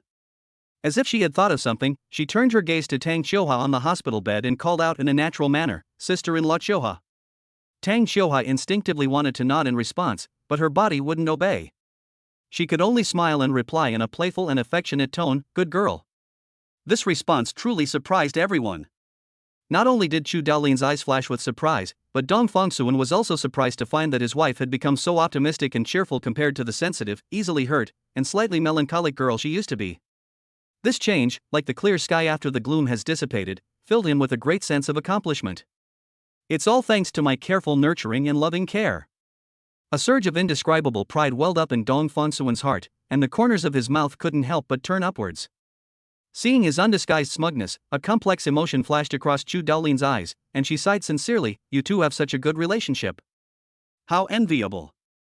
I hope my future partner will treat me the way Fongsuan treats his wife." Dong Fongsuan chuckled and shook his head. "How old are you? Just graduated from school, right?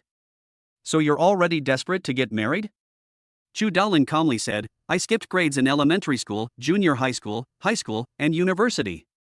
I got my bachelor's degree at the age of 18 and started working much earlier than my peers. I took over part of the family business relatively early, and while accumulating experience, I also obtained a master's degree." "Brother Fongsuan, don't let my young age fool you. I've actually been in the business world for many years." At least, the first visit was only a superficial one. Chu Daolin did not linger here. Time flows quietly like water. Finally, the calendar turned to the day marked with a red circle. The due date arrived. However, the fetus remained in the mother's womb for a full 37 weeks, yet there was still no sign of spontaneous labor. After a joint consultation by several of the hospital's top experts, and a comprehensive assessment of Tang Xiuhua's extremely unique physical condition and the fetus's condition, the medical team ultimately made a cautious but necessary decision to perform a cesarean section to avoid fetal distress. Chapter 72: Low birth weight baby girl. Sent to the neonatal ward? In the corridor outside the delivery room, time seemed to stretch out infinitely, with each second marked by heavy footsteps. Phew! It's been half an hour already, is it still not done? Dong Fongsuan bit her lower lip, a little anxious, wishing she could teleport into the delivery room to stay with her the whole time. The air was filled with the distinctive, crisp smell of disinfectant, mixed with a silent tension that weighed on everyone's hearts. The anxiety of Tang Huguo, the father-in-law, and Zhou Yaro, the mother-in-law, was palpable. They held each other's hands and breathed heavily. Standing in front of the tightly closed delivery room door, Dong Fongsuan's figure was as upright as a pine tree, but she showed some tension and unease. His gaze was fixed on the door that separated the two worlds, and deep in his eyes was a surging anxiety. Chu Daolin and her brother Chu Fanfeng quietly stayed by his side. Chu Daolin was still dressed appropriately, but a hint of seriousness appeared between her brows. She would occasionally glance at Dong Fongsuan's resolute profile, her lips would move slightly, but in the end she would say nothing, simply offering silent support in her quiet companionship.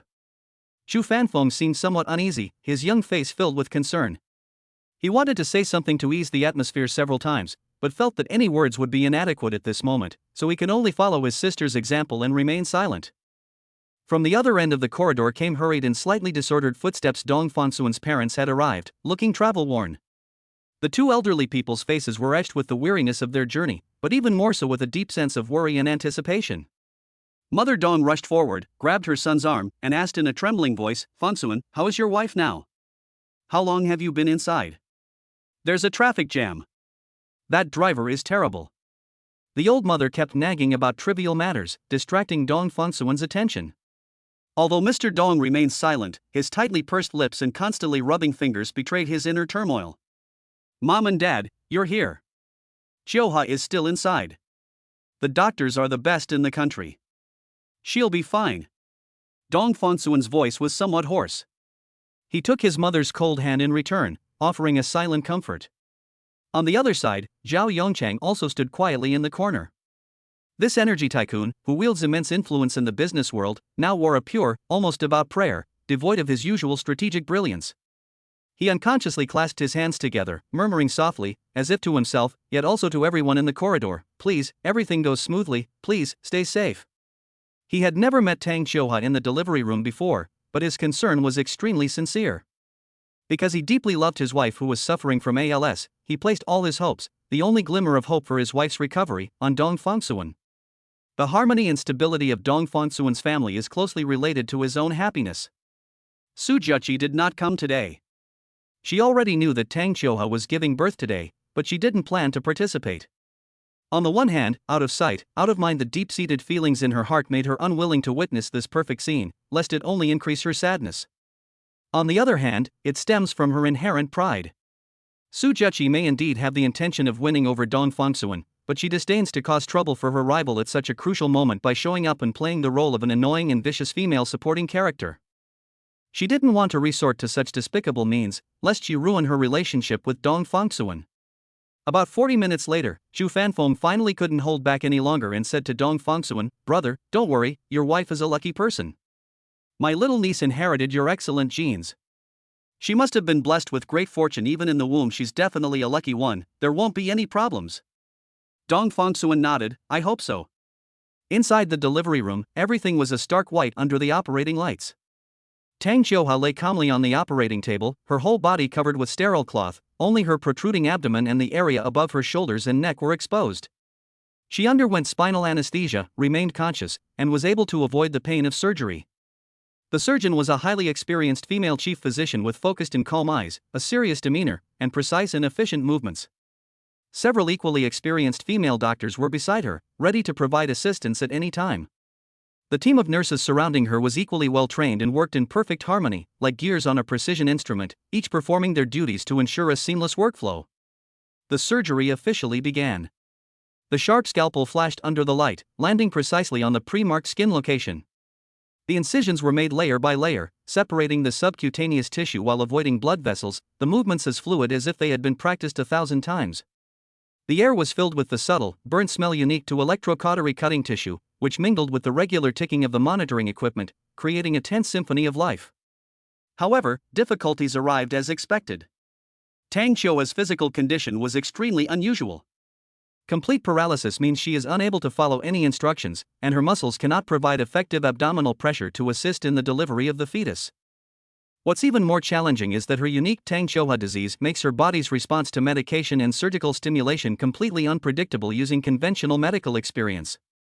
Her physiological indicators were like walking on a tightrope. Any slight fluctuation could trigger a chain reaction.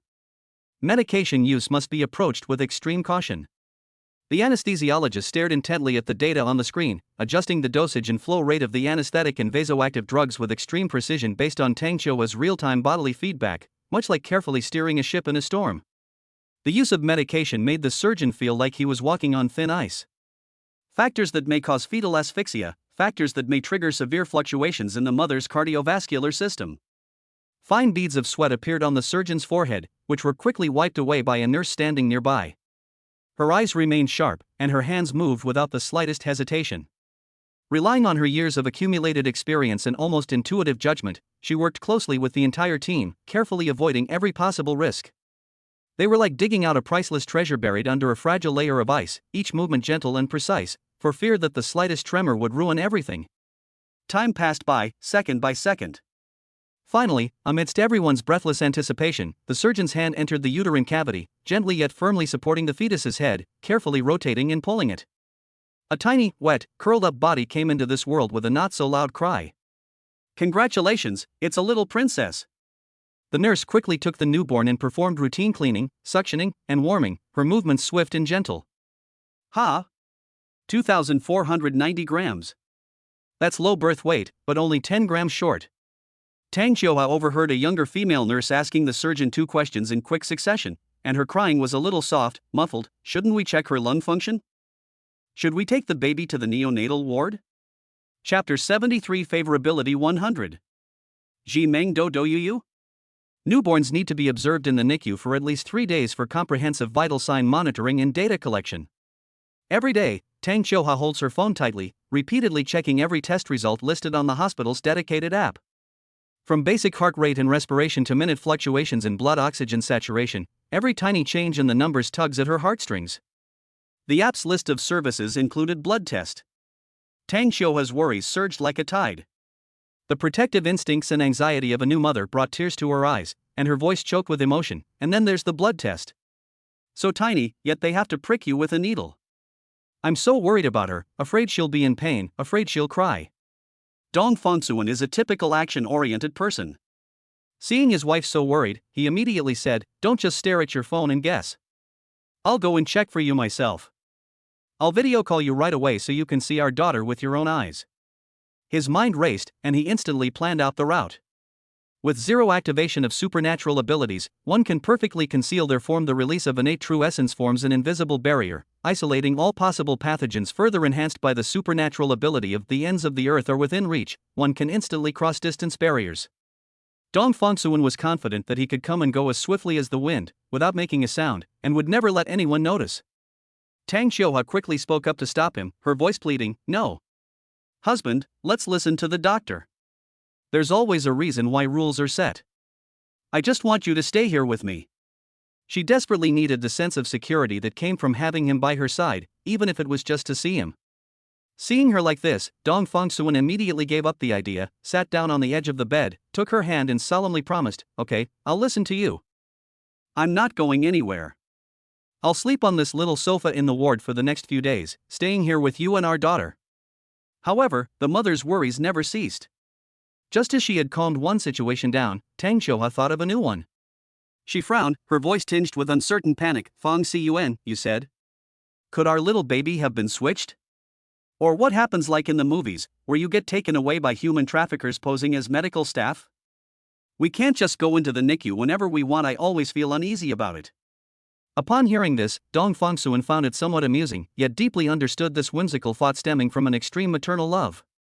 He gently patted the back of her hand and reassured her with a firm tone, "Is this what motherly love is? There are so many things to worry about. However, you can rest assured about this. The moment she was born, I left a wisp of pure innate true essence near her heart meridian. This true essence not only protects her health and wards off common illnesses, but it also resonates with my heart, like a unique soul imprint.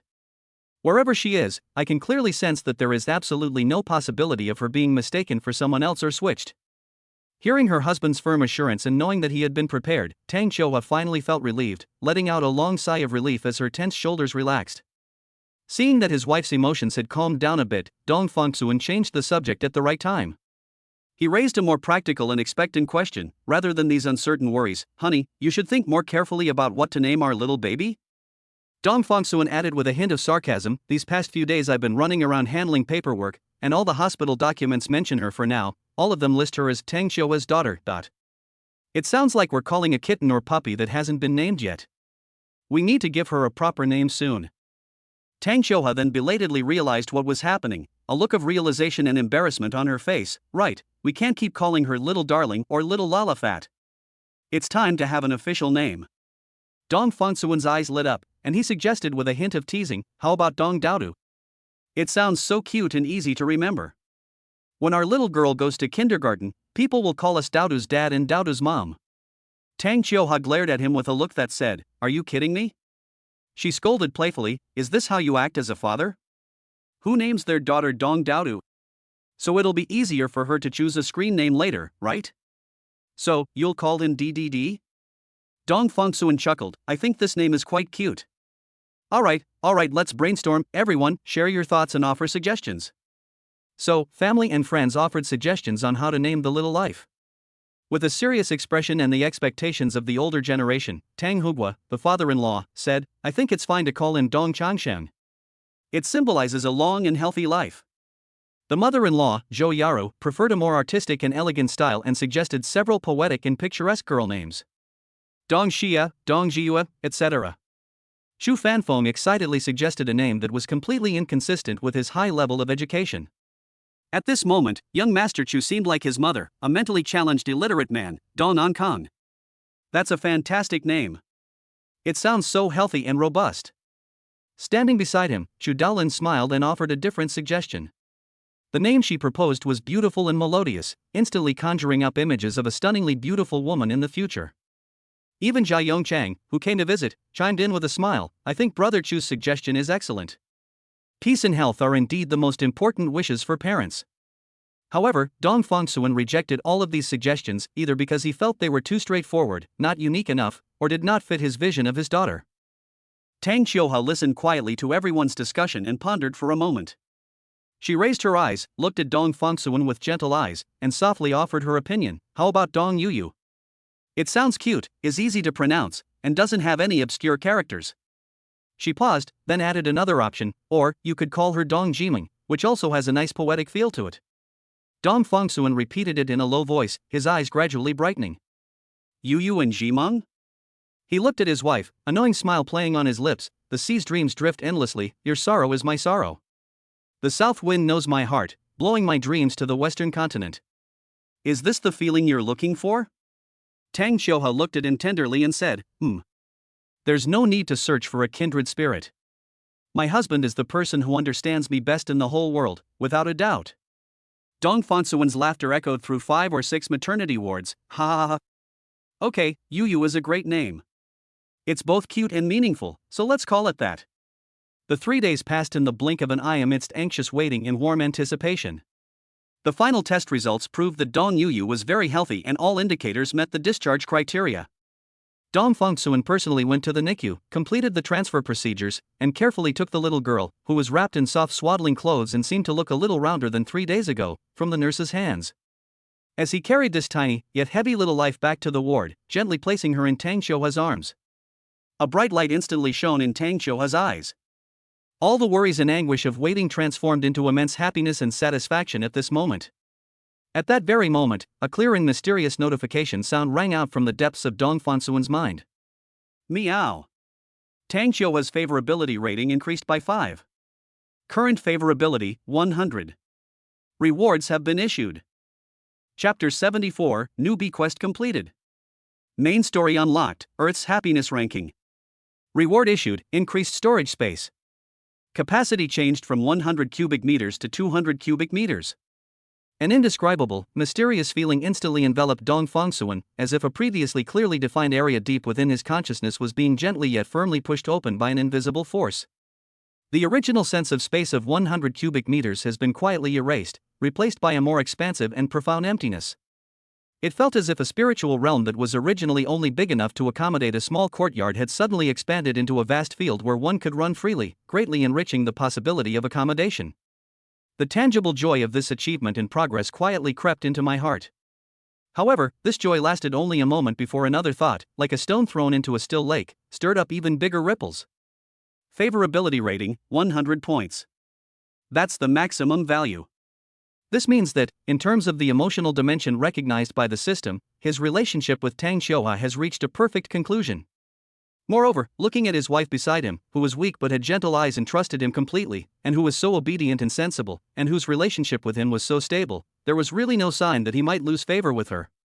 Could it be that the wife-at-home system, which helped him out of his slump and gave him extraordinary abilities, has simply completed its mission and become obsolete? From now on, those magical abilities and those rewards that turn the tide at crucial moments will no longer be his.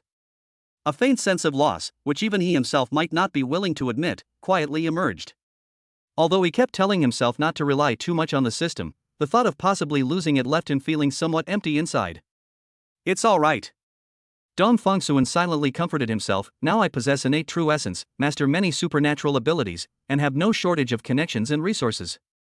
Even without subsequent rewards, I am more than capable of protecting Qiuhua and Yuyu and ensuring they live the best life. I didn't originally intend to just focus on getting rewards.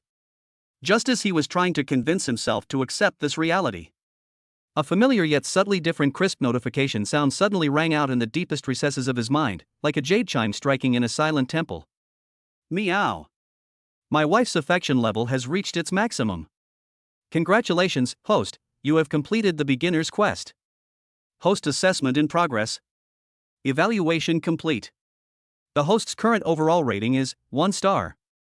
The highest rating is 7 stars. Meow. Main storyline has begun. Make your virtuous wife the happiest person on Earth's happiness ranking. The main system module is now activated. From this day forward, for any gains, progress, or advancements your virtuous wife makes, the host will receive 10 times the reward corresponding to the extraordinary realm. A series of messages flooded his consciousness like a rushing river, and Dong Fongsuan stood there stunned, his mind and spirit shaken. He needs time to process this sudden and unexpected information. New player quests? Main storyline unlocked? Overall rating, 1 star? Maximum, 7 stars? The main module functionality has been activated. And then there's that crucial new rule. Can Xiuhua receive 10 times the reward in the corresponding extraordinary realm for any achievement, progress, or improvement she makes? Dong Fongsuan stood there for a long time, his deep eyes flashing rapidly, like a galaxy in motion, deducing countless possibilities. He finally managed to digest and understand the earth-shattering changes brought about by the system's advancement. For example, if Xiuhua learns cooking and makes progress, he can receive feedback 10 times greater than her progress in the extraordinary fields of food or creation and nourishment. If she studies painting and grasps the wonders of color and artistic conception, he might be able to make a huge improvement in areas such as illusion, mental framework, or domain depiction. If she practices dance and her posture and rhythm become more graceful, he may benefit greatly in terms of body movement, speed, and even spatial awareness. About. Is that what you mean?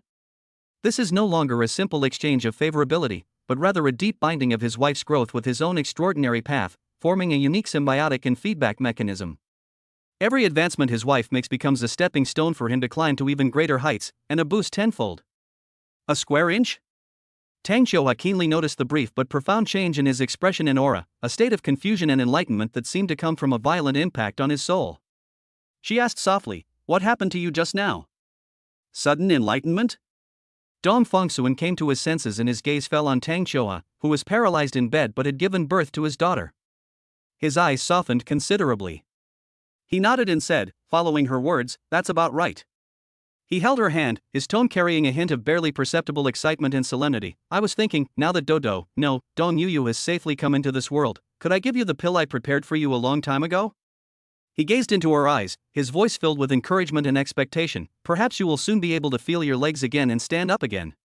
Tang Xiuhua's breath hitched, and her eyes suddenly burst forth with an incomparably dazzling light, the light of a long-buried desire that had been buried deep in her heart for far too long being suddenly ignited. Excitement and immense anticipation washed over her like a tidal wave, making her almost tremble. However, this wave of excitement came and went quickly. She quickly forced herself to calm down, and the light in her eyes was replaced by a deeper, more resolute maternal glow. She gently shook her head, her voice weak but exceptionally clear. "Let's wait a little longer." She looked at the empty crib to the side, where its little owner was about to arrive, and said in a gentle but firm tone, "I'm afraid there might be some special ingredients in the pills that could mix into breast milk and be bad for Yuyu's little body if she drinks it. We cannot take any risks." No further words are needed. This simple sentence perfectly captures the selfless and great nature of maternal love. For the sake of her child, she willingly postponed her desire to stand up again once more. Dong Fongsuan was deeply moved. He squeezed her hand tightly and nodded emphatically, "Yes. I'll listen to you." So, for the next 3 days, Tang Xiuhua persisted in breastfeeding. Every day, they need to use a breast pump to painstakingly prepare several bottles of precious colostrum, which Dong Fongsuan personally runs to carefully and safely deliver to the NICU to feed their little baby. The 3 days passed in the blink of an eye, filled with anticipation and careful care. Finally, the day arrived. Dong Fongsuan went to the NICU again, signed a bunch of documents confirming discharge and follow-up care instructions, and completed all the formalities. He carefully took his precious daughter, who was wrapped up tightly and whose little face was the only part of her body, from the nurse's hands. When he carried this light, soft little life in his arms and walked back to the ward step by step, finally placing her safely in Tang Xiuhua's side, his tense heartstrings finally relaxed completely. Only then did he truly find a moment of peace. He lowered his head and carefully, with a touch of curiosity, examined his great contributor, whom he had been working so hard to finally meet. Looking at that small nose, slightly open and closed eyes, and the vaguely familiar outlines of the ears and mouth, Dong Fengsuan couldn't help but take a breath. He let out a soft, astonished whisper, hiss. This little thing has a nose and eyes, and it looks quite like me. Dong Fengsuan raised his head and looked at Tang Xiuhua, whose eyes were full of gentle smiles, his tone filled with the wonder of a creator. Absolutely amazing. Chapter 75 Happiness Index plus 10. Command ability, satisfaction. Divine weight loss technique. Tang Xiuhua couldn't help but chuckle at his silly appearance. A weak smile spread across her pale face as she gently scolded, normal people have noses and eyes, okay? What kind of strange description is that? Her gaze then fell back to the tiny swaddled baby beside her, her eyes instantly softening to an unbelievable degree, as if she had fallen into a myriad of stars, sparkling with a crystalline and blissful light. Little guy, he's so tiny. She murmured, her voice filled with the amazement of becoming a new mother and a kind of reverent caution. I really want to hold her, to feel her warmth and wait for myself. But then I felt she was too fragile, like the most exquisite glass vessel. I was afraid I'd be clumsy and hurt her with the slightest bit of force. Dong Fengsuan wanted to reply, don't worry about being clumsy, because you can't move at all. But the words, once on the tip of his tongue, were chewed up and swallowed back down. Although my emotional intelligence isn't particularly high, saying something like that is a bit idiotic. Tang Xiuhua had no idea what bizarre ideas her husband was having. She let her thoughts wander, speaking her deepest feelings as if to herself. As she spoke, her eyes uncontrollably welled up with tears, glistening in them. It was not sadness, but a natural expression of overflowing emotions. Now, my husband and daughter are both by my side. She turned her head slightly to look at Dong Fengsuan, her voice slightly choked, yet filled with an indescribable sense of satisfaction and peace. This feeling is so good. Behind this simple sentence lies the stark contrast between the boundless, cold loneliness of being completely paralyzed in bed and the warmth surrounding you now. Back then, the hospital bed was a prison that confined her, but now, the same hospital bed has become a haven that holds all her happiness because of the two dearest people beside her. The moment she finished speaking, a clear and mysterious notification sound rang out from the depths of Dong Fengsuan's consciousness. Meow.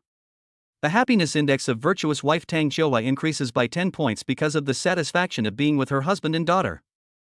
Current ranking on the planet's happiness list, 2,198,300. Rewards being distributed. Dong Fengsuan was taken aback by the sudden system notification, but his attention was then drawn to the ranking. 2,008,300? He almost couldn't help but blurt out his complaint. Are you kidding me? My wife is absolutely the happiest and most content person in the world right now, without a doubt. How could someone radiating such inner peace and joy only rank in the top 2 million? The authority of this list is highly questionable. But he then thought that happiness is, after all, the most subjective and idealistic feeling. Everyone's standards and experiences are different, so perhaps the evaluation system of this list can never be absolutely objective. In any case, the current system reward mechanism has changed. It is no longer linked to a fixed favorability value, but is closely connected to Xiuhua's dynamically changing happiness index. Moreover, improving the happiness index has become a new main task. There is no need to rush, we can take it slowly and steadily. Rewards have been issued. Command ability, satisfaction. An indescribable fragment of strange rules, carrying a sense of perfection and saturation, flowed silently into the depths of Dong Fengsuan's perception, transforming into an instinct within him. This ability is quite peculiar. Its effect is to directly influence the target's physiological perception. Regardless of whether the stomach is actually full of food, it can make the person feel a sense of fullness, both mentally and physically, that I am full and can't eat anymore. It can even create a sense of languid comfort and satisfaction after a meal. This. Dong Fengsuan was speechless for a moment. The abilities rewarded by this system are truly unique. While it may seem powerful, it cannot be directly used for combat or crisis resolution. It is merely a niche special ability with a limited scope of application. While it may seem weak, in certain situations, such as when dietary control is needed or when dealing with special occasions, it can indeed produce unexpected and unique effects.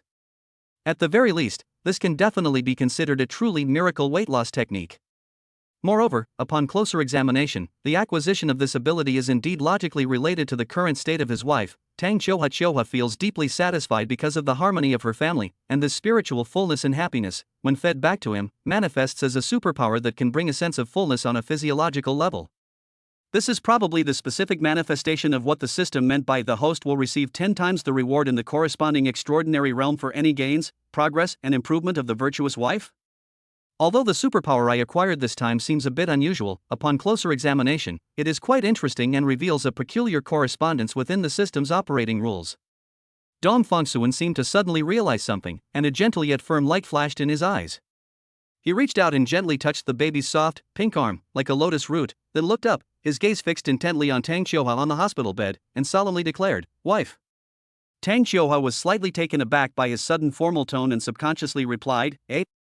Dong Fongsuan said clearly, word by word, "Listen, I will let you experience all the happiness that can be imagined in this world.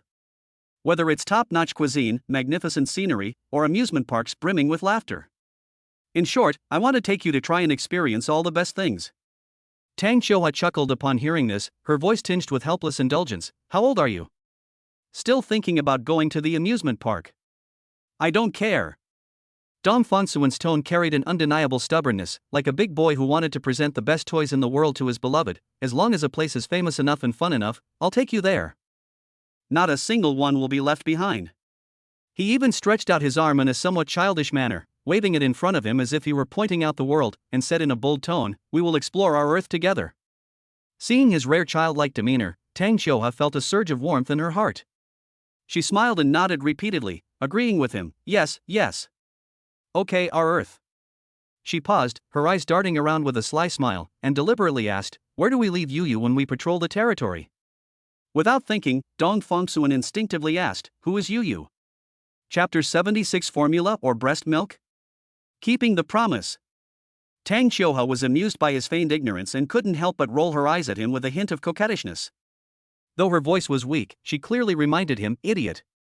It's your daughter, Dong Yu. You've already forgotten your own daughter's name?" Dong Fongsuan seemed to be awakened at this moment, and suddenly shifted his attention slightly to the small, fleshy bundle in his wife's arms, whose face was only partially visible. He said with a belated realization, "Ah, right. I almost forgot about this little guy." He then puffed out his chest, trying to appear more reliable, and emphasized, "Don't let my appearance fool you, I do have a father's love too." However, even he himself felt somewhat unsure of his own words. His subconscious mind seemed not to have fully accepted the huge change in his identity. Deep down, he still had the illusion that he was a young man who did not need to take on too much responsibility, and had not yet truly established that heavy sense of self called father. At this point, Dong Fongsuan suddenly remembered a rather important matter. His expression became more serious, and he asked, "Xiuhua, what are your plans regarding the feeding issue? Do you prefer breastfeeding, or should we prepare formula?" Tang Xiuhua's eyes dimmed for a moment, revealing a trace of helplessness and regret. She explained softly, "Of course I want to breastfeed her myself, it's a mother's instinct. However, as you know, I also need to use some medications to maintain my basic physical condition and manage those complex symptoms." She paused, her tone revealing undisguised disappointment. "Some of these medications will inevitably remain in breast milk, and there's no way to completely remove them. For Yu's health, my breast milk. It cannot be used to feed her." These words carried a subtle sadness, a mother's inability to provide her child with the most natural food. Seeing her dejected appearance, Dong Fongsuan reached out with heartache and gently stroked the top of her head, his movements as tender as if he were handling a rare treasure. He comforted me firmly, saying, "Don't be sad, don't worry, I'm here for you. I will use my true essence to carefully nourish your body every day and accelerate your recovery process. I believe that it won't be long before you're able to break free from your dependence on these drugs, and then..." His words were interrupted by a soft knock on the door. A nurse walked in carrying a medical tray, a professional and gentle smile on her face. "Mrs. Dong, we need to clean your wound and change your dressing now, and we also need to observe the postpartum lochia." Tang Xiuhua's cheeks instantly flushed red with embarrassment. She hurriedly said to Dong Fongsuan, who was guarding the bedside, You don't look. Turn around." She felt the process was too private and embarrassing, and didn't want him to see it. "You must have your own things to do too, right? You don't need to stay here with me anymore, go do what you need to do." Dong Fongsuan was taken aback at first, then realized what was going on and a knowing smile appeared on his face. He nodded repeatedly, "Oh. I understand. You're embarrassed, aren't you? We're an old married couple, why are you still shy? Okay. I'll leave now and won't be in your way."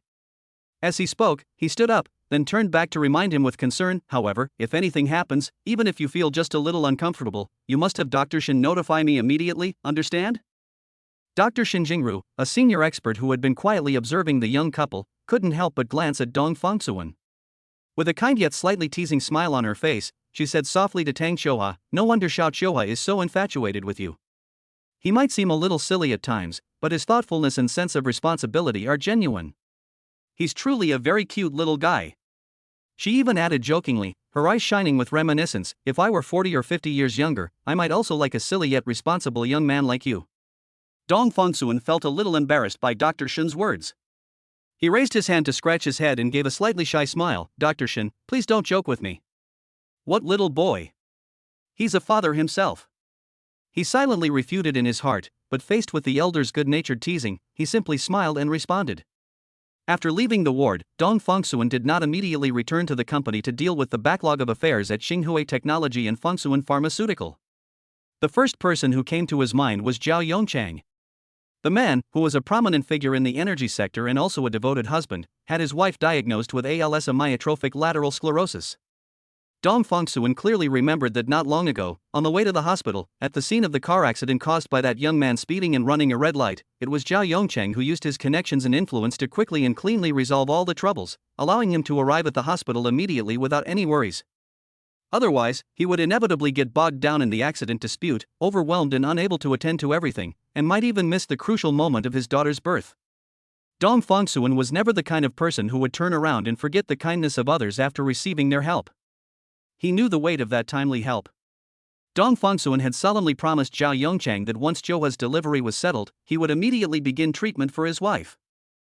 Xiuhua has now given birth successfully, both mother and daughter are safe, and their condition has stabilized. The time has come to fulfill our promise. I must set off immediately to fulfill the promise I made. Dong Fongsuan took out his phone, found Zhao Yongchang's number, tapped the screen lightly, and dialed the number. The call was answered almost immediately, as if the other person had been holding the phone in their hand the whole time. "Mr. Zhao." Dong Fongsuan's voice was calm. "May I ask where your wife is now? Are you available right now? I've made time to go and examine her." On the other end of the phone, Zhao Yongchang's voice instantly rose, filled with barely suppressed excitement, and even a slight tremor could be heard. "Mr. Dong. She's resting at home, right here at home. I'm free. Of course I'm free. Whenever you ask, I'm always available." He had waited for this day for far too long. Modern medicine is helpless against ALS, which is almost a terminal illness. He once took his wife to seek medical treatment, visiting almost every expert, professor, and renowned doctor he could find, but to no avail. Now, we can only pin our hopes on Dong Fongsuan. Zhao Yongchang pressed on urgently, his tone full of respect. "Where are you now? I'll send a driver to pick you up right away." Chapter 77. It's your wife's, it's too wasteful to throw it away, you drink it. Dong Fongsuan gave the address. Okay. Please wait a moment, the car will be here soon. Zhao Yongchang replied repeatedly. Not long after, a sleek Rolls-Royce silently glided to a stop in front of the hospital. The car door opened, and a middle-aged driver in a crisp uniform with a solemn expression quickly got out. His gaze landed precisely on Dong Fongsuan, who was standing at the door. He bowed slightly and said in an extremely respectful tone, "Mr. Dong Fongsuan, hello. General Manager Zhao sent me to pick you up." He didn't even need to ask to confirm his identity. Zhao Yongchang had already informed all the important people around him about Dong Fongsuan's appearance, so there would be no embarrassing situation of mistaking someone else for someone else. "Yes, it's me." Dong Fongsuan nodded slightly, without any further pleasantries, and went straight to open the car door and get in. The vehicle smoothly drove away from the city, through the hustle and bustle, and finally into a quiet area with a rustic charm. The residences here are not the opulent mansions one might imagine. Instead, they possess a rustic charm that feels like a return to simplicity. The car slowly came to a stop in front of a courtyard that was unremarkable in appearance but covered a large area. Several vegetable plots have even been set up around the courtyard, where seasonal vegetables are grown, creating a lush and green atmosphere. Zhao Yongchang seemed to have just arrived, or perhaps he had been waiting there beforehand. He hurried out of the house to greet him, his face showing barely concealed nervousness and immense anticipation, his voice trembling with excitement. "Mr. Dong. You finally arrived.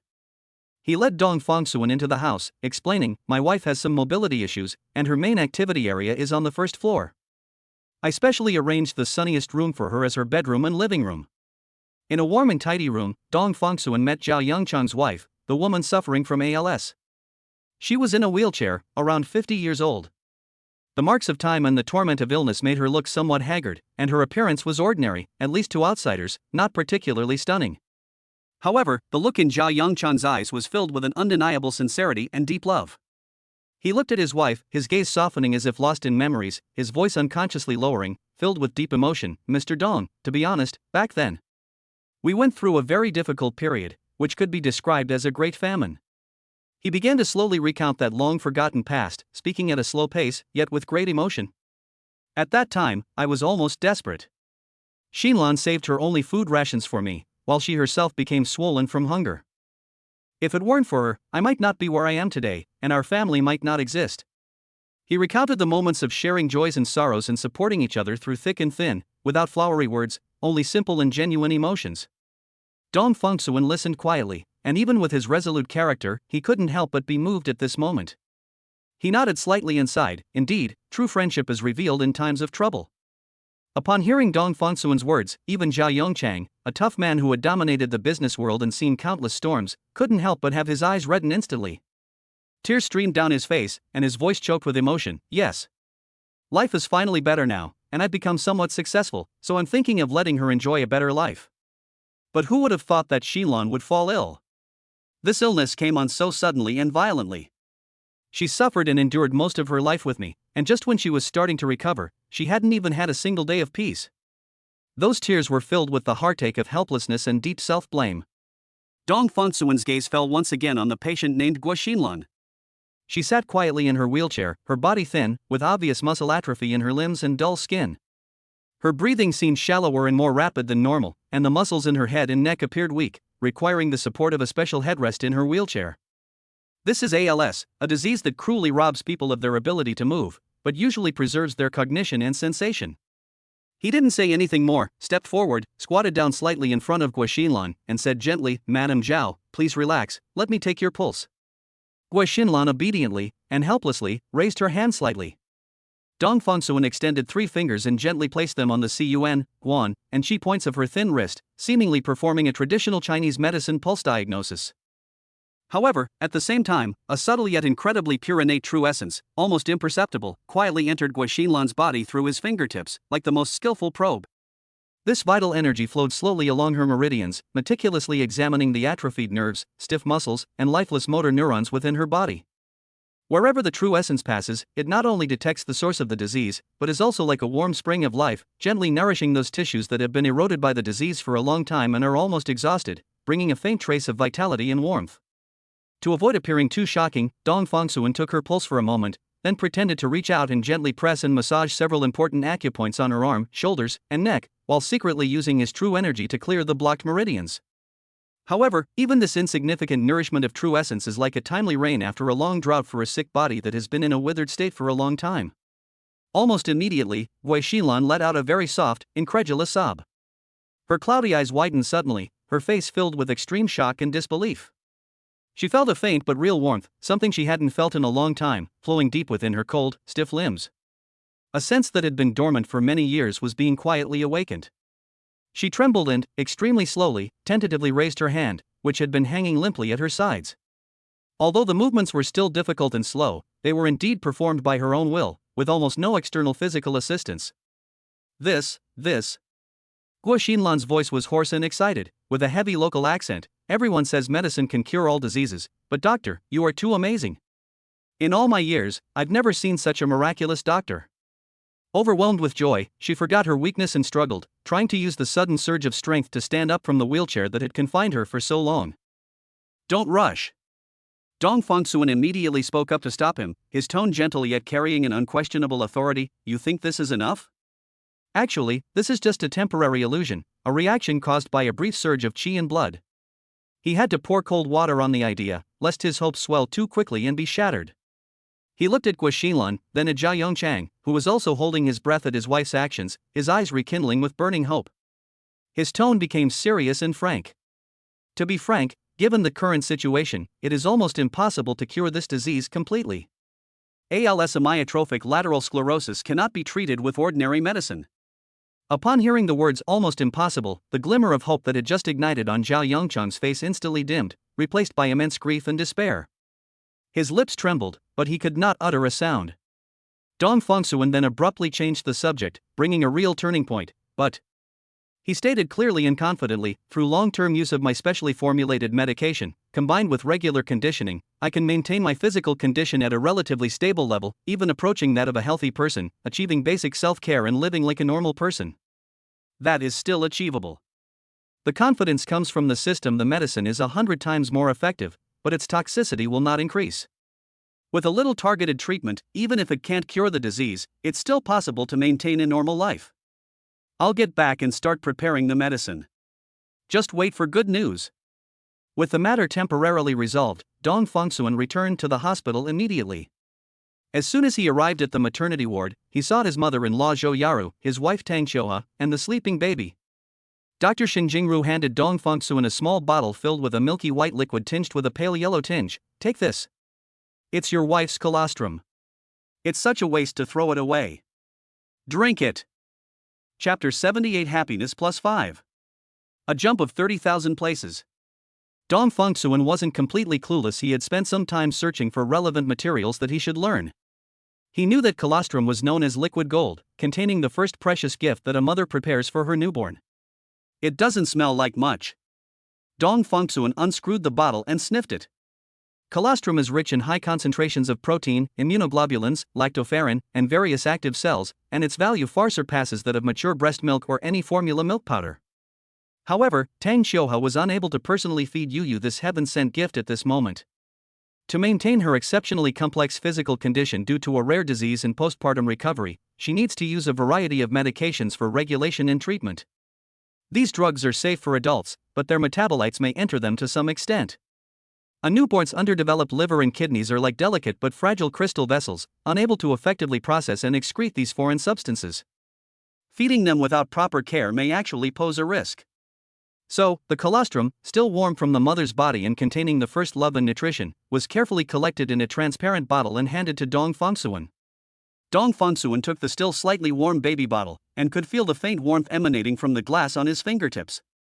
He glanced down at the slightly thicker, more yellowish liquid in the bottle than regular breast milk, then looked up at his wife on the hospital bed, her cheeks flushed an unnatural red. A smile played on his lips as he said casually, "This is a good deal for me." Tang Xiuhe's face was so red it was almost bleeding, not just from the postpartum heat, but also from an overwhelming sense of embarrassment. She lowered her eyelashes, not daring to look at her mother who was helping to pack things up and Dr. Xin Jingru who was watching with a smile. She felt that their meaningful smiles and probing gazes were like spotlights shining on her, as if she were being publicly executed. How embarrassing. She practically bit her lip, urging in a voice barely audible, "Stop dawdling, drink it now." Looking at her expression, which made her wish she could disappear into the ground, Dong Fengsuan found it both cute and funny. He stopped teasing her and simply replied, "Oh." He picked up the bottle and, without much hesitation, tilted his head back and drank the several tens of milliliters of colostrum in one gulp. The liquid slid down his throat, its texture smoother than he had imagined. Although its color was different from the milk he usually drank, it did not have the fishy smell that was rumored. Instead, it had an extremely light, almost imperceptible sweetness, even more refreshing than a certain high-end brand of baby formula that he had secretly tasted out of curiosity before. It was not difficult to swallow. After finishing the milk, he put the empty bottle aside, walked to the bedside, and gently held Tang Xiuhe's hand, which was slightly hot from embarrassment, for a moment. "You should get some rest." He tucked the blanket around her and said gently, "I'm going out to take care of something. I'll be back soon." After leaving the hospital, Dong Fengsuan drove directly to Fengsuan Pharmaceutical. It was time to fulfill his promise to Zhao Yongcheng. His mind raced. ALS was a global challenge, involving the progressive degeneration of motor neurons, and from a modern medical perspective, it was virtually incurable. Although he possessed extraordinary power and mastered the art of alchemy, he was not arrogant enough to believe that he could completely reverse this deep-seated nerve damage. However, with the miraculous ability of alchemy to amplify the efficacy of medicine 100-fold, he was confident that he could at least concoct a drug that could curb the deterioration of the condition, significantly improve symptoms, and allow the patient to recover to a level close to self-sufficiency. The atmosphere in his private laboratory was solemn. He dismissed those around him, calmed his mind, and began preparations. Several ideas that might be effective for this condition came to mind. To strengthen bones and muscles and nourish atrophied muscles, consider using epimedium, euchomia, and Acaranthes bidentata, which have a 100-fold effect in strengthening the foundation of muscles and bones. Invigorating qi and promoting blood circulation, clearing stagnant meridians, and considering the effects of Astragalus membranaceus, Angelica sinensis, Ligusticum schwanschone, and Pheretema aspergillum, with a 100-fold increase in efficacy, may be able to revitalize qi and blood to nourish the nerves. It nourishes the liver and kidneys to replenish the innate essence, thus strengthening the tendons and bones. The formula includes ingredients such as Rehmannia glutinosa, Cornus officinalis, Lycium barbarum, and tortoise shell. To clear phlegm and open the orifices, we attempt to resolve the pathological products that block nerve signals, considering the 100-fold power of Acarus tatarinoe, Polygala tenuifolia, Bombyx botriticatus, and Aconitum carmachilii in this regard. This is not simply a matter of piling up medicinal herbs, rather, it requires a delicate balance of proportions in the application of herbs based on Gui Shinlan's specific pulse and the feedback from the detection of her vital energy. It is even necessary to use one's own innate true essence as a guide during the alchemy process to harmonize the medicinal properties and direct its 100-fold power precisely to the atrophied nerves and stiff muscles, so as to avoid the violent medicinal power damaging its fragile foundation. He selected a preliminary prescription, using Astragalus membranaceus as the chief ingredient to greatly replenish vital energy, aiming to stimulate the weakened yang energy and promote the circulation of qi and blood. Angelica sinensis and Ligusticum schwanschone are used as assistant herbs to invigorate blood circulation, remove blood stasis, unblock the meridians, and relieve pain. Euchomia ulmoides and Acaranthes bidentata are added to strengthen tendons and bones. Pheretema aspergillum is used to unblock the meridians and activate collaterals. Acarus tatarinoe is used to resolve phlegm and open the orifices. Glycyrrhiza uralensis is used to harm. In this way, the dosage is precisely calculated to achieve a balance of invigorating vitality without harming the body's vital energy, even with a 100-fold increase. The theory is complete, let's begin the practice. Sizzle, sizzle. A faint light flickered in Dong Fongsuan's palm as he controlled the fire in the specially made alchemy furnace. Sometimes he used a gentle flame to slowly simmer the herbs and extract their essence, and sometimes he used a strong flame to rapidly infuse the medicinal properties. Various carefully selected and prepared medicinal materials are added in sequence, tumbling and blending inside the furnace. Impurities are quietly removed by the true essence, while the essence undergoes a miraculous chemical reaction under the guidance of the true essence and the 100-fold effect, gradually condensing into shape.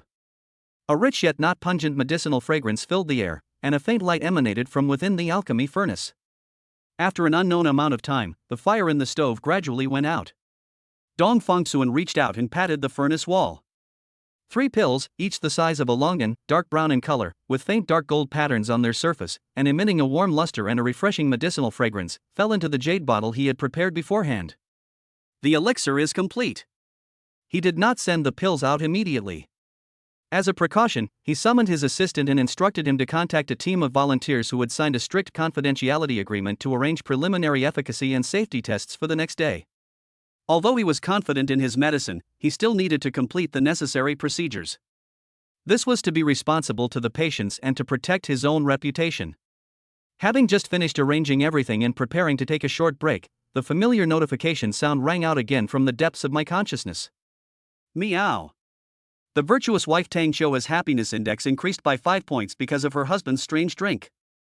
Current ranking on the planet's happiness list, 2,168,305. Rewards being distributed. Dong Fongsuan was slightly taken aback, then realized what was happening and a wry smile appeared on his face. Wow! A mere 5 points in the happiness index caused his ranking to skyrocket from 2,198,300 to 2,168,305. This means that, just because of these 5 happiness points, his ranking directly surpassed that of nearly 30,000 competitors. Is this the legendary 1 point can kill thousands of people? The competition for the happiest place on Earth seems to be quite fierce. This peculiar ranking mechanism is quite remarkable. Putting aside the amusing rankings for the moment, Dong Fongsuan focused his attention, filled with curiosity and anticipation, to see what kind of reward the system would give him this time, based on Xiaohe's small happiness caused by the strange drink. Chapter 79. The time has finally ripe. The Meridian Clearing and Marrow Restoring Pill. Reward issued, super taste. The tongue, like a clear mirror, reflects the flavors of all things to the heart. If the mind is calmed, it becomes a silent string, waiting to be plucked and awakened. An indescribable coolness, like melting snow in early spring, quietly seeped into the depths of Dong Fongsuan's tongue and then spread throughout his entire mouth. Super perception? Not bad. Dong Fongsuan felt like a superhuman in disguise, his abilities in all aspects gradually surpassing human limits. The tongue was like a fine instrument that had been covered in dust, which was gently wiped clean, revealing the extremely sensitive sensor underneath. He clearly realized that the threshold of his taste buds had been greatly lowered by some force, while his ability to distinguish the layers of flavor had been elevated to an unbelievable level. What's even more amazing is that this extraordinary sensitivity seems to be entirely under the control of one's own will. When he shifted his attention away, the intense sensory stimulation subsided, and his mouth returned to normal. Dong Fongsuan immediately understood, isn't this the God's tongue? He also watched the anime series Food Wars in his spare time. I now seem to possess that exaggerated sense of taste that allows me to discern the origin of ingredients, the cooking temperature, and even the chef's mood. For the A Wise Wife at Home system, this ability is worth 5 points of happiness index. Did we underestimate it? Unfortunately, the earth beneath our feet is neither a gourmet world where culinary skills determine victory, nor a strange universe where cooking techniques are revered as the supreme power system. Otherwise, based solely on this super taste, Dong Fongsuan would confidently declare himself to be a one-of-a-kind genius in the entire culinary world, enough to make any top chef pale in comparison. Because of drinking the colostrum of the autumn lotus, I gained extraordinary abilities related to it, including a super sense of taste. Dong Fongsuan felt that since completing the so-called newbie task and advancing in the system, the logic behind the distribution of these rewards seemed to have become more appropriate and reasonable, and there was always a subtle correspondence between them and Chiohua's state and his behavior. However, he still had some doubts. To appease Chiohua, he made up a story about being a cultivator. Now that he has the system and his abilities are becoming increasingly superhuman, the road ahead still seems shrouded in mystery, and he doesn't know where to begin to truly embark on that path, in order to truly fulfill this lie and become a genuine cultivator in the traditional sense. Let's put these distant thoughts aside for now. Right now, there are more important things to do. The volunteer tests on the pills quickly yielded results. Feedback shows that the pill is remarkably effective in improving muscle strength and relieving nerve stiffness, far surpassing any existing medication. Side effects do exist, mainly manifested as a certain degree of mental excitement. Some subjects reported difficulty falling asleep or shallow sleep, but these symptoms disappeared quickly after discontinuation of the drug, and no other obvious adverse effects were observed. For patients suffering from ALS and whose mobility is increasingly deprived, the ability to regain some control over their bodies is a negligible and perfectly acceptable side effect, which is limited to sleep disturbances. After receiving the accurate test report, Dong Fongsuan dialed Zhao Yongchan's number. On the other end of the phone, Zhao Yongchan's voice was filled with barely suppressed excitement and urgency, indicating that he would come over immediately to pick up the medicine. When Zhao Yongchang arrived at Fongsuan Pharmaceutical and took the exquisite jade bottle containing 3 dark brown pills from Dong Fongsuan, his hands were trembling slightly. He clutched the jade bottle tightly, as if holding all the hope for his wife Gua Xinlan's rebirth. His repeated thanks were somewhat incoherent due to his overwhelming emotions.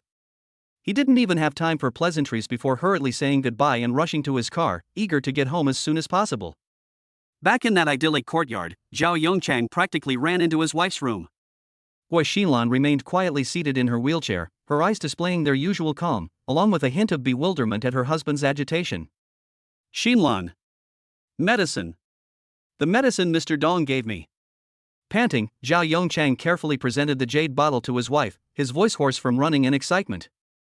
Mr. Dong instructed that we take 1 pill every other day. This is our 3-month supply. He said, "Don't worry, traditional Chinese medicine may take a little longer to show results, let's be patient." His words came to an abrupt end. As he spoke, Wei Xinlan's hands, which had been limply resting on the armrests of her wheelchair, suddenly twitched very slightly, but with a firm, undeniable movement. It wasn't an unconscious spasm, but a slow yet resolute bend with a clear intention. Gua Xinlan herself was stunned. She lowered her head and looked at her fingers in disbelief, as if they were something that had just grown and belonged to someone else. She tried again, moving her index finger, then her middle finger. The movements were still clumsy and slow, yet incredibly realistic. "Yongchang, my hand," her voice was filled with immense shock and a hint of sobbing. Zhao Yongchang held his breath instantly, his eyes wide open, staring intently at his wife's hand, afraid that this miraculous sight would disappear in the blink of an eye. The next 2 hours felt like a slow, vivid dream to the couple. With Zhao Yongchang's support and encouragement, Wei Xilun began to try more movements. From flexing and extending her fingers, to rotating her wrists, and then attempting to raise her arms. Every tiny bit of progress brought tears to their eyes. Finally, after countless attempts and being drenched in sweat, Wei Xilun gripped the armrests of the wheelchair tightly with both hands, strained her waist, and her legs trembled. She actually managed to lift herself up little by little from the wheelchair that had confined her for so long. She stood up.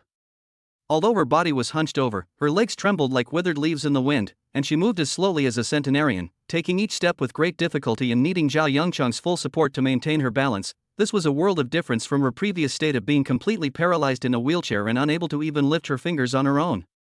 It was a complete transformation. ALS is indeed incurable at present, a fact that Zhao Yongchang is well aware of. But seeing his wife stand up again on her own, even if only for a moment, even if she was walking with difficulty, was a miracle that shook his soul. It was a bright light of hope that suddenly shone in the darkness. Unable to contain his overwhelming joy and gratitude any longer, he carefully helped his wife back into her wheelchair to rest, and then, with trembling hands, dialed Dong Fangsuwen's number. Mr. Dong. Mr. Dong. As soon as the call connected, Zhao Yongchang's voice trembled with excitement, clearly choked with emotion. Xilun. Xilun has stood up. She can stand up. Although it's still very difficult, but she really did stand up. Thank you. Thank you so much. You are the greatest benefactor to our whole family. From now on, if you ever need my services, I, Zhao Yongchang, and the Zhao family will absolutely do anything, even die 1,000 deaths. We will never forget this kindness. On the other end of the phone, Dong Fangsuwen's voice remained calm, as if he had anticipated this amazing effect. He simply replied, Mr. Zhao, you flatter me.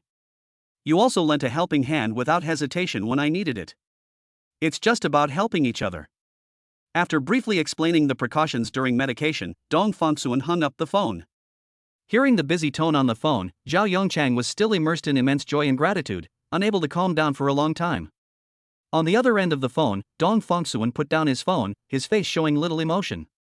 For him, healing outsiders is certainly gratifying, but at this moment, what he cares about more is his wife who gave birth to his daughter but is still paralyzed in bed. He snapped his fingers lightly, and with a slight thought, a perfectly round, white pill, emitting a faint, bitter medicinal fragrance and emanating the fluctuations of innate true energy, appeared out of thin air in an open jade bottle in his palm.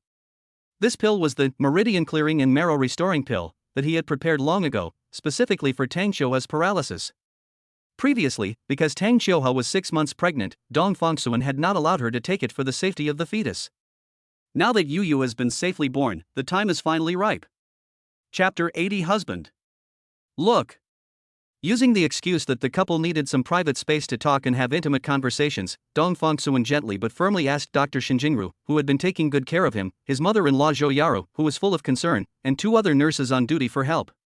He spoke earnestly, saying that he just wanted to spend some time alone with Xiuha to share the complex emotions of becoming a father for the first time and to comfort her about any anxieties she might have after giving birth.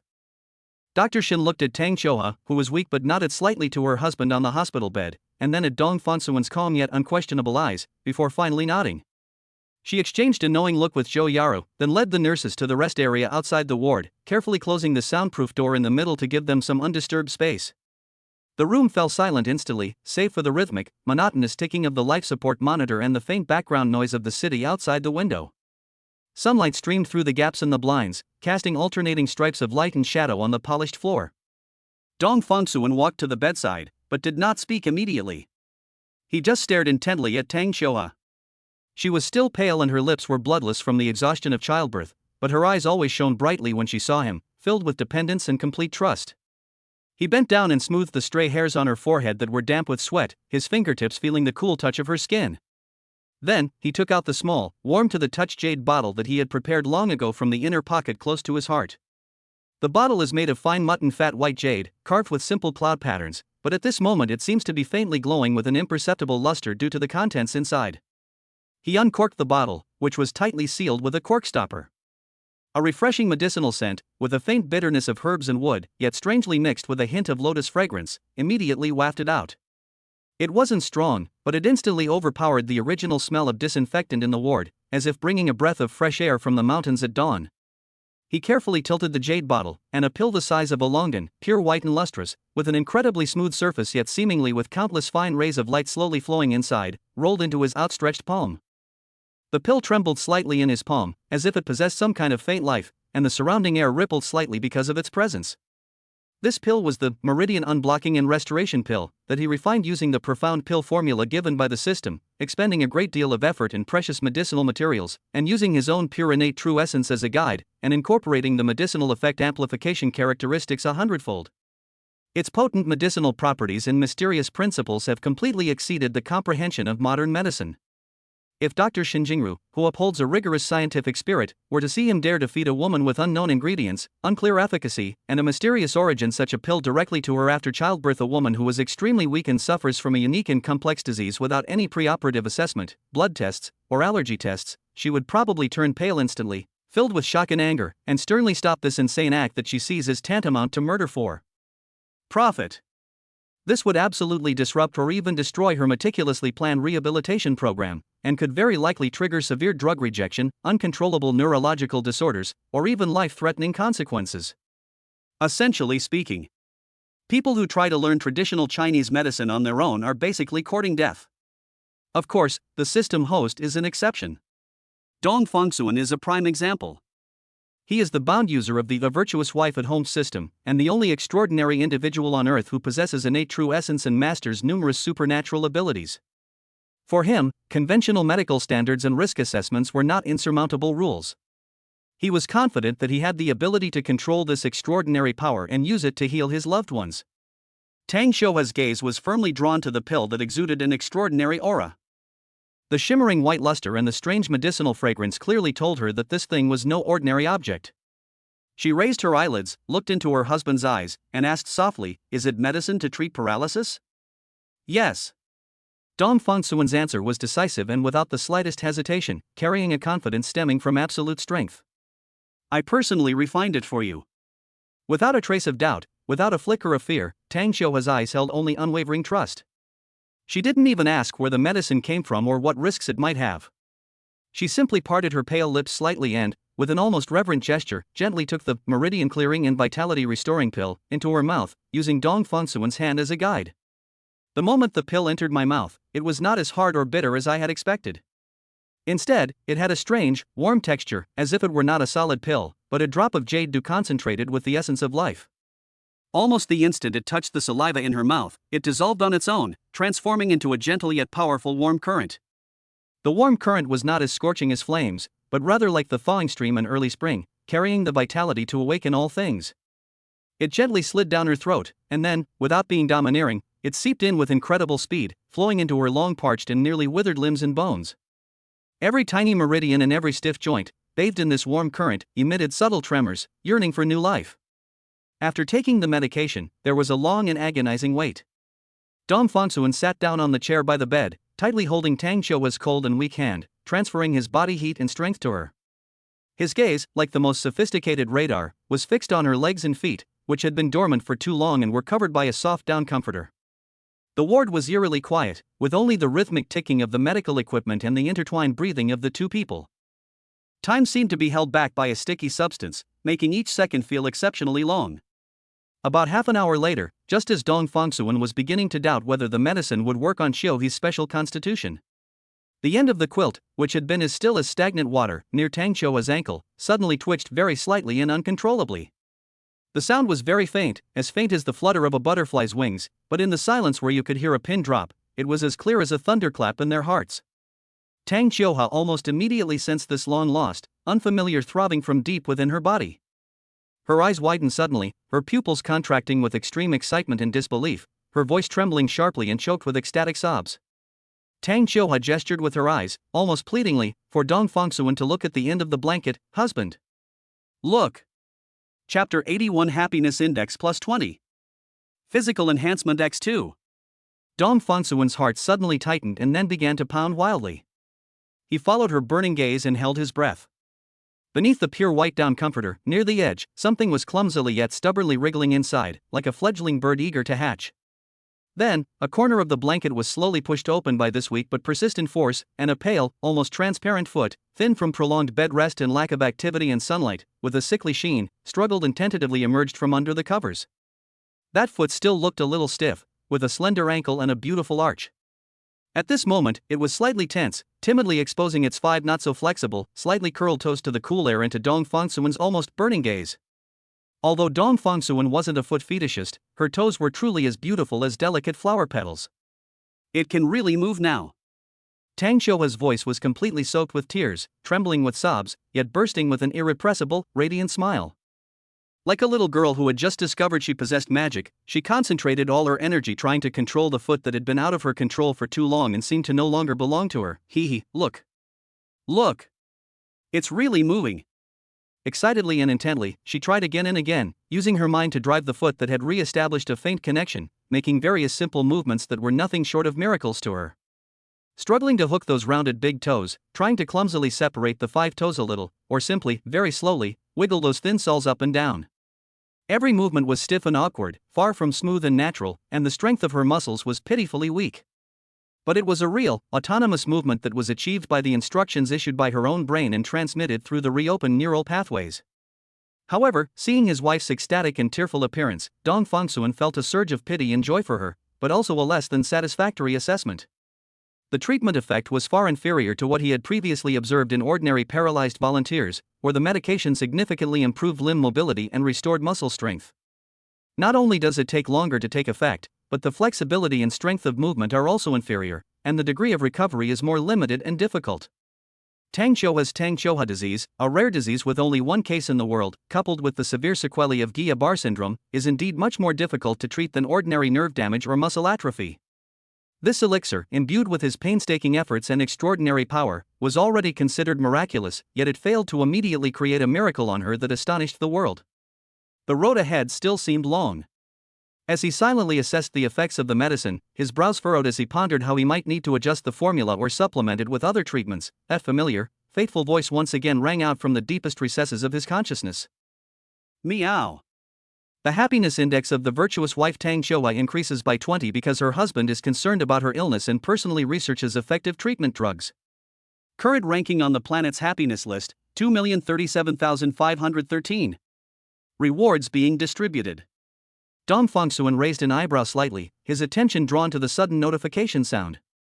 He clearly remembered that the last time he checked the somewhat inexplicable happiness ranking was after his wife's happiness index rose slightly by 5 points because of the embarrassing yet heartwarming little thing that happened when he drank colostrum.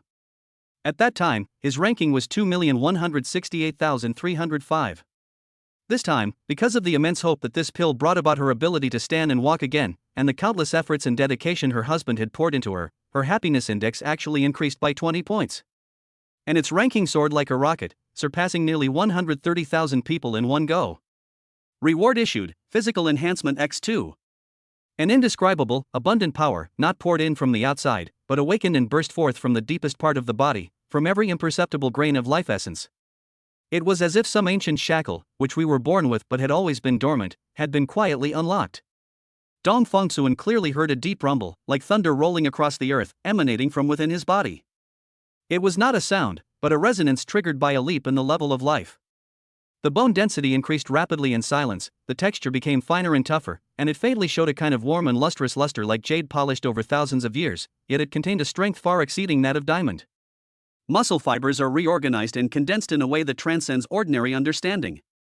Each muscle strand seems to be infused with the power of a dragon, no longer merely a carrier of power, but more like power itself. The speed of blood flow did not increase, but it became heavier and more viscous, like mercury slurry that had been surging deep in the Earth's veins for millions of years. With each heartbeat, the blood containing terrifying energy was pumped to every part of the body, bringing a sense of power that was almost explosive, yet perfectly controllable.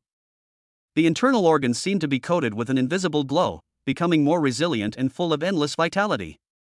With every gesture, there is no longer a need to consciously mobilize strength, because strength itself is contained in every breath and every tiny movement, as natural as an extension of one's own limbs. He felt as if he had transformed into a moving mountain, a breathing ocean, as stable as the earth when silent, and capable of unleashing an overwhelming tide of energy with a mere thought. Dong Fongsuen stood still, carefully contemplating the earth-shaking changes, feeling slightly surprised. He had thought that as his wife's condition improved, the system would reward him with some kind of medical-related superpower, such as the healing power that could soothe all pain with a thought. However, upon further reflection, this makes perfect sense. Thanks to his efforts, his wife's health improved significantly, and her dormant vitality was rekindled, giving her a glimmer of hope for breaking free from her confinement and moving towards recovery. This vigorous and enhanced vitality he brought directly fed back to him, manifesting as a doubling of his most direct and fundamental physical strength. Just then, my phone suddenly vibrated. It was a message from Chu Fanfeng, brother. Something's happened. Chapter 82, Crushing Steel with Bare Hands. Xiao Chenwei's treacherous scheme died before it was even. Bathroom.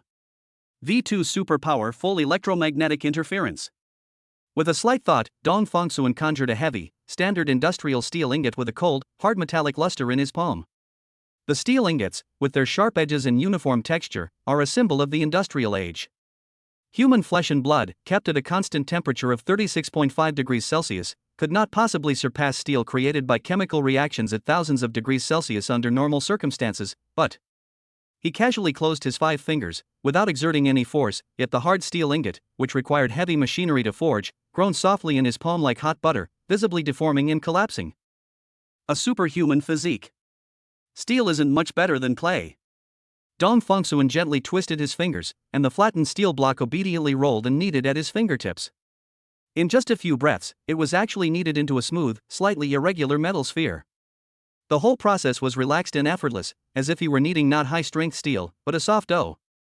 Dong Fongsuan casually tossed the steel sphere around, feeling the unexpected weight in his hand yet feeling as light as nothing, and understood immediately. This is far beyond the reach of human physical abilities. It is a truly extraordinary physique that transcends the boundaries of the mortal realm, a manifestation of power concentrated to its extreme. If this were in a comic book, it would probably be worthy of being called a god among men. With such power, I should shoulder more responsibility and bring a better future to my earth. Dong Fongsuan thought matter-of-factly. Certainly. I'm not the ruler of Earth yet, so there's no need to think so much. I'll just take it one step at a time. Fanfeng just sent me a message, I haven't read it yet. The power that could shake reality did not allow him to immerse himself in the pure sense of power for too long. A series of hurried footsteps interrupted his thoughts. Chu Fanfeng pushed open the door, panting, his young face filled with anxiety and indignation. Big brother. Something's happened. Before Chu Fanfeng could even catch his breath, he blurted out urgently, it's that bastard Xiao Chenwei. He somehow managed to get his hands on some of our leaked samples, hid in the lab doing reverse engineering, and now he's even managed to preemptively register a patent for a similar formula. They even went so far as to claim that we were the infringers. He grew angrier as he spoke, his fists clenched tightly. This is blatant robbery. Brother, this matter cannot be left like this. I'm going to call my older sister right now. If she gets involved, using the Chu family's connections and legal resources, she can definitely make that bastard Xiao Chenwei pay dearly and make him return everything he stole, with interest. Upon receiving this news, Dong Fongsuan did not show the anger or anxiety that Chu Fanfeng had expected. Instead, he chuckled softly, a smile devoid of warmth, filled only with a disdainful and icy contempt, as if looking down upon ants. He waved his hand, his tone terrifyingly calm. No need to trouble Doreen, I can handle this little thing myself. Xiao Chenwei's past experiences can be described as a history of ruthless scheming and maneuvering. With his cleverness and unscrupulous behavior, he amassed considerable illicit profits in the business world, but also made countless enemies. He never believed in long-term cooperation or honest business practices. He only believed in fast, accurate, ruthless, and securing profits first. Xiao Chenwei's future goal is to build his own business empire that can disregard the rules, and he doesn't care whether the means are honorable or not.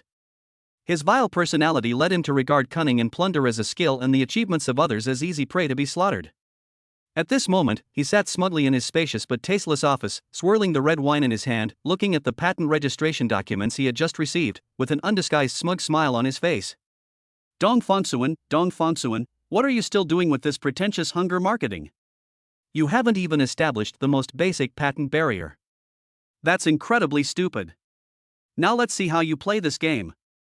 Xiao Chenwei seemed to see a huge market and wealth beckoning to him, while the victim whose gains he had stolen could only watch helplessly. However, his good mood didn't last long. Soon, feedback from the laboratory and the market came like a bucket of cold water. The so-called same pill that they hastily produced based on the reverse engineering results had negligible effects, almost nothing at all, and was worlds apart from Dong Fengsuan's miraculous original product. The higher the expectations, the greater the disappointment. Those clients and partners who were attracted by Chiu Chenowei's initial promotion and had high hopes were instantly ignited with anger after experiencing this huge gap. Questions, accusations, demands for compensation, and even threats to cancel the cooperation flooded Chiu Chenowei like a tidal wave, instantly jeopardizing his seemingly stable situation. Chiu Chenowei went from initial smugness to panic. He tried to remain calm and reassure the enraged crowd, claiming that it was just a minor flaw in the early stages of production and that they were working hard to improve it. But privately, he was sweating profusely, his mind racing as he tried to think of a solution. Conventional methods were clearly too late. A crazy and despicable thought quickly took root and swelled in his mind. Go and steal the genuine pills from Dong Fengsuan. Use genuine products to deal with the immediate crisis and stabilize customers, and then claim to the outside world that the effect is fluctuating due to limited production capacity. Once the thought arose, it clung to his heart like a poisonous ivy. Not only that, but an even more vicious and thorough idea followed, causing a ruthless glint to flash in his eyes. If you're going to do something, do it all the time. At worst, we can have someone kidnap Dong Fengsuan's newborn daughter. He had just become a father, and the baby was his biggest weakness. At that time, I'm not afraid that Dong Fengsuan will obediently hand over the formula and all the genuine products. The more Chiu Chenowei thought about it, the more feasible the plan seemed. A twisted and ferocious smile even reappeared on his face, as if he had already gained absolute control. Just as he was indulging in his despicable fantasies, believing he had found a fatal way to turn the tide, a voice as cold as if it came from the deepest hell sounded behind him without warning, carrying a hint of mockery, but containing even more boundless killing intent. A very good plan, clear thinking, and despicable methods, very much in line with your consistent style, Chiu Chenowei. Too bad, you won't live to see tomorrow. Chiu Chenowei's smile froze instantly, and the color drained from his face at a visible speed.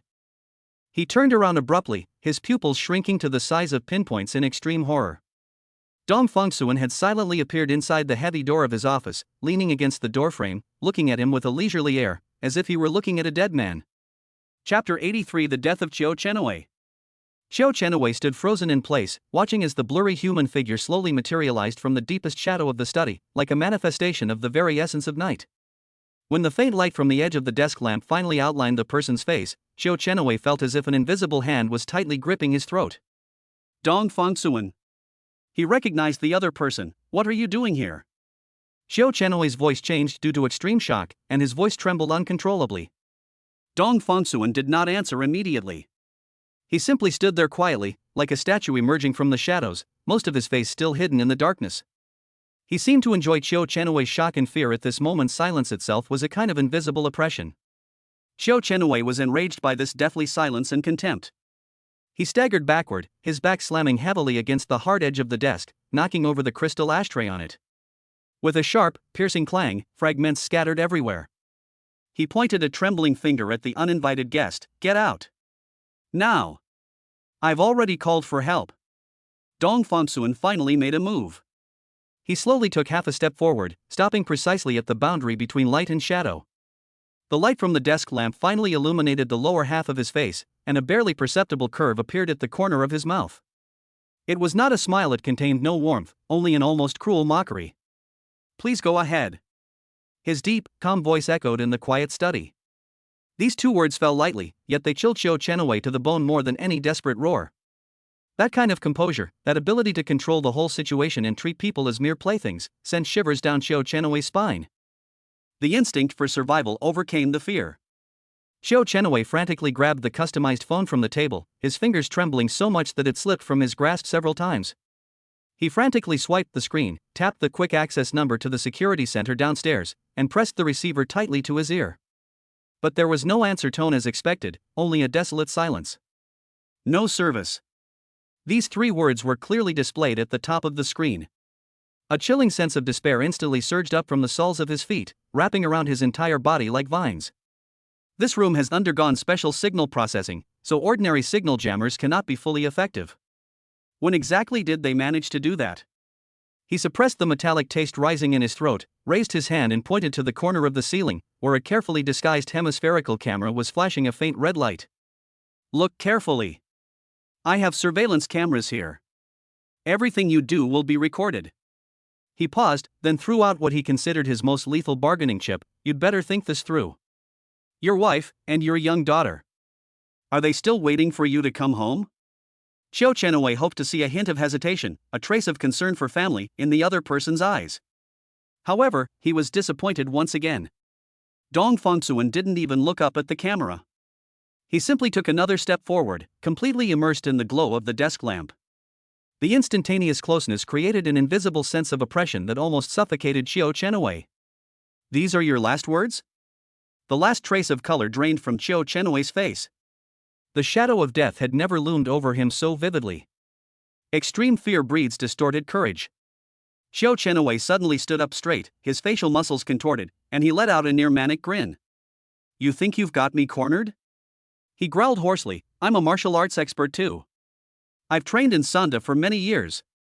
Before he finished speaking, he had already kicked away the obstructing chair, lowered his center of gravity, and assumed a standard offensive stance.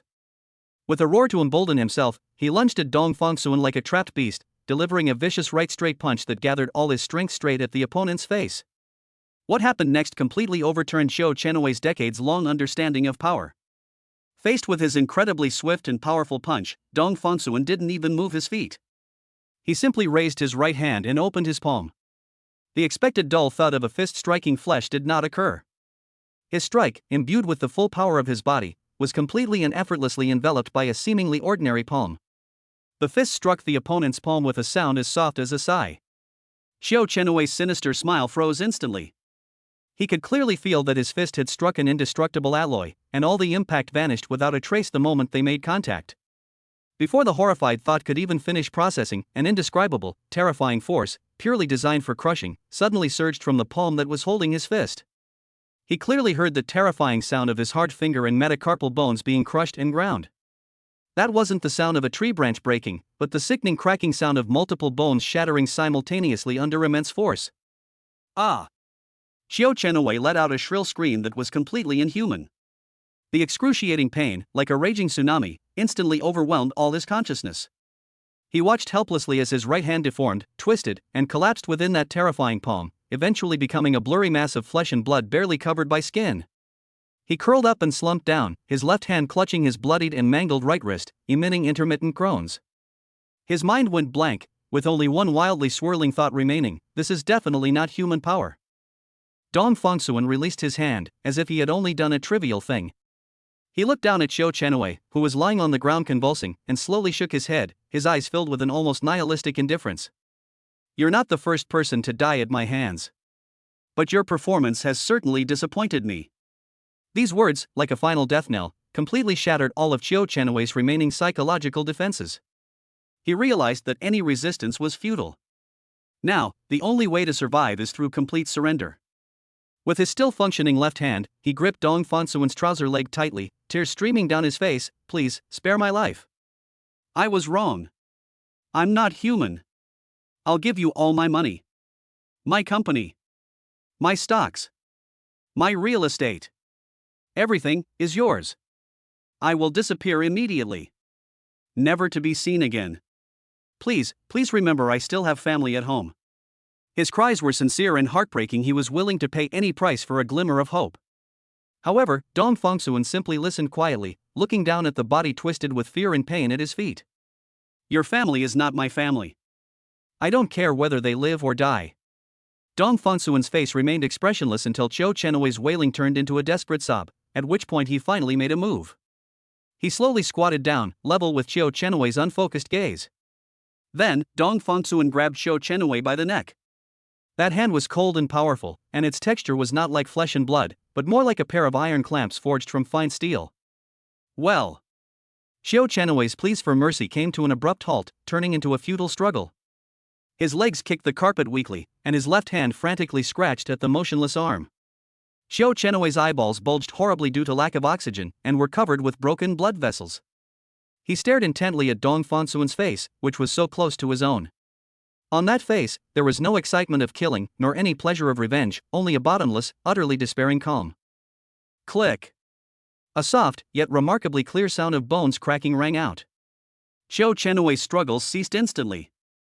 The last glimmer of light in his bulging eyes quickly dimmed, dissipated, and solidified into a deathly gray. His body went completely limp and he stopped moving. Dong Fengsuan released his grip, stood up, and looked down at the corpse at his feet that had just lost its life. Only his steady breathing could be heard in the room. The taste of righteous revenge is so sweet, it's intoxicating. But as the intense sensory shock slowly subsided, the cold logic of reality once again took over his mind. Killing your enemy may bring you pleasure, but properly handling the aftermath is the only way to ensure that this pleasure doesn't backfire on you. Dong Fengsuan's mind raced. I've got it. Chapter 84. How can you not go crazy raising a child? Dong Fengsuan stared expressionlessly at the lifeless body on the ground. With a slight thought, the enormous storage space, a full 200 cubic meters, quietly opened, like a hole connecting to nothingness. Let's go. Without the slightest hesitation, he tossed Xiao Chenhui's body in as if it were an insignificant piece of junk. The space rippled slightly before returning to calm, as if nothing had ever happened. The next moment, his figure swayed slightly, and his supernatural ability, Heavenly Horizon as close as a foot, was activated. The surrounding scenery faded and distorted rapidly, as if oil paint had been wiped away by an invisible giant hand, and the smell of disinfectant in the hospital was instantly replaced by the salty, humid sea breeze. The endless roar of the Pacific Ocean filled my ears, and beneath my feet lay the deep, breathtakingly dark blue sea. As far as the eye could see, the sea and sky merged into one, and the nearest land was far beyond the horizon. Farewell, Xiao Chenhui. This is the true domain of the ocean, where sharks occasionally slash at the surface with their dorsal fins, and massive predatory fish cast dangerous shadows in the deep waters. He took the corpse out of his storage space again, and without even looking at it, casually tossed it into the boundless eddy. A heavy object falling into the water only creates a small ripple before being swept away by a powerful ocean current and quickly sinking into the dark abyss where sunlight cannot reach. Before long, the ocean's cleaners will naturally remove all traces. Xiao Chenhui, the smug commercial thief who had been plotting to kidnap an infant not long ago, has vanished from the face of the earth without a trace. Xu Daolin and Su Jueqi, who had already mobilized their family's resources and were eager to use a series of ruthless business and legal means to ruin Xiao Chenhui's reputation and bankrupt him, and also to demonstrate their abilities and value to Dong Fengsuan, received reports from their subordinates almost simultaneously about Xiao Chenhui's mysterious disappearance. The two women, holding the phone, listened to the anxious and fearful description on the other end, and were both stunned for a moment. They vanished without a trace, neither alive nor dead? Just as they were preparing to strike and teach their opponent a lesson, their target vanished without a trace in a way that completely defied business rules and even common sense. It felt like a punch delivered with full force to empty air, leaving them with a strange sense of absurdity and an even stronger curiosity. Dong Fengsuan's life seemed to have returned to a brief period of peace. However, this calm was soon replaced by another, more concrete and grueling war. Why is it so difficult to take care of this baby? With dark circles under his eyes that were almost comparable to those of a panda, Dong Fengsuan looked at the tiny, soft creature in the cradle that seemed to have an inexhaustible thirst for energy and uttered a question from the depths of his soul. Xiaohai is still weak and bedridden. Although her body is gradually improving under the care of medicine and she can move her toes slightly, she is still far from being able to take care of herself and needs to rest more often. Tang Xiuhua originally suggested hiring several professional and reliable postpartum nannies and maternal and infant care specialists to share the burden, but Dong Fengsuan was extremely unwilling at the time. He always felt that outsiders weren't doing enough, and his deep-seated desire for control and protection, fueled by his extraordinary abilities, made him unable to entrust his fragile daughter to strangers. Especially recently, when he occasionally browses short videos on his phone, he often sees horrifying images of nannies secretly abusing babies, which has deepened his concerns and paranoia. Seeing his resolute attitude, Tang Xiuhua didn't press him. Instead, with a hint of schadenfreude, she smiled and said, "Then you should try it out for a few days. If things really get too difficult, we can always find more people." Dong Fengsuan didn't believe it at the time. He thought to himself that he was the only superhuman on Earth with innate true energy and a physique comparable to a Superman. How could he not handle a little baby who only knew how to eat, drink, poop, pee, and sleep? As a result, reality dealt him a heavy and continuous blow. This little one needs to be fed milk 8 times a day. Unwavering. After each feeding, you must carefully hold her upright with your palm cupped and gently pat her back until she lets out a loud burp to expel the air she swallowed while feeding. This process is called burping through milk flow. A feeding cycle takes at least 20 minutes. It can't be any shorter, otherwise she might spit up or have gas and cry incessantly. That's not all. The diaper must be checked approximately every 3 hours, and changed immediately if it is wet or soiled. If it's just wet diapers, that's fine. But if she poops, the process becomes much more complicated. You need to carefully wash her bottom with warm water, apply diaper rash cream, and then change into a clean diaper. The whole process is comparable to a delicate minor surgery, making sure to ensure that her delicate skin is not irritated. What drove him most to the brink of collapse was sleep. Adults can fall asleep as soon as they're tired, but babies can't fall asleep when they're sleepy. She needs to be held, gently and rhythmically rocked, hummed with off-key lullabies, or simply feel the warmth and heartbeat of an adult's chest before she can slowly and painstakingly drift off to sleep. The so-called independent sleep is something that may not be possible until she is several more months older. Some people say that the baby will fall asleep easily once he has exhausted his energy, but Dong Fongsuan can only smile wryly. What can a baby who can't even roll over do to exhaust herself? Her only exercise was waving her little fists a few times and kicking her short legs a few times. The rest of the time, she would open her mouth and wail when she was sleepy or tired. Feeding, burping, changing diapers, washing bottoms, putting to sleep. These things aren't like playing a game where you can just click a mouse and watch a progress bar load instantly. Each one requires patience, time, and repetition. Therefore, Dong Fongsuan felt that he was trapped in a terrible, endless cycle. A day of 24 hours is divided into segments of 3 hours each, and the above process is repeated in each segment. I just put him down to sleep and felt like I could finally catch my breath, but then I checked the time. Well, the next breastfeeding cycle is almost here. This kind of endless, mundane life wears down not only physical strength, but also mental strength. It's a kind of torment with no end in sight. I can't take it anymore. I can't sleep at all. That day, Dong Fongsuan finally couldn't hold back any longer. With his hair all messy, he loudly complained to Tang Qiuhua, who was lying on the bed, looking at him with a smile, though she was weak. I'm practically a superhuman, right? My physical strength and energy are more than 10 times stronger than the average person. But I feel like I can't hold on much longer. He slumped in his chair, his eyes vacant, muttering to himself, how did those ordinary parents manage to persevere? This is absolutely inhuman torture. He now understands why so many young people are unwilling to have children. Alternatively, after birth, there may be a lack of sufficient time and patience to provide careful care, causing the child to cry in discomfort, which is almost a form of neglect and abuse. Alternatively, you could simply choose not to have children from the start. Reality is that simple, even somewhat cruel. Parents who can persevere through such hardship and take such meticulous care of their children can, in a way, truly be called saints. People are still too kind and too responsible.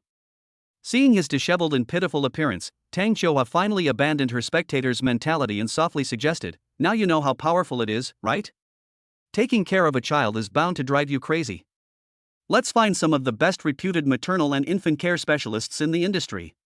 We can install more high-definition surveillance cameras, so there are no blind spots in the room. This way, someone can share the burden, and we can see the child's situation at any time.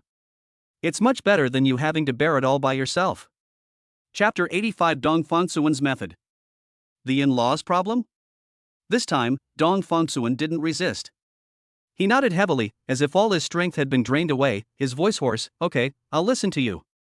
Otherwise, we really wouldn't be able to live a normal life. He became completely obedient and gave in. Extraordinary physique and innate true energy seem to have lost their purpose in the face of the mundane tasks of childcare that require extreme patience and repetitive labor.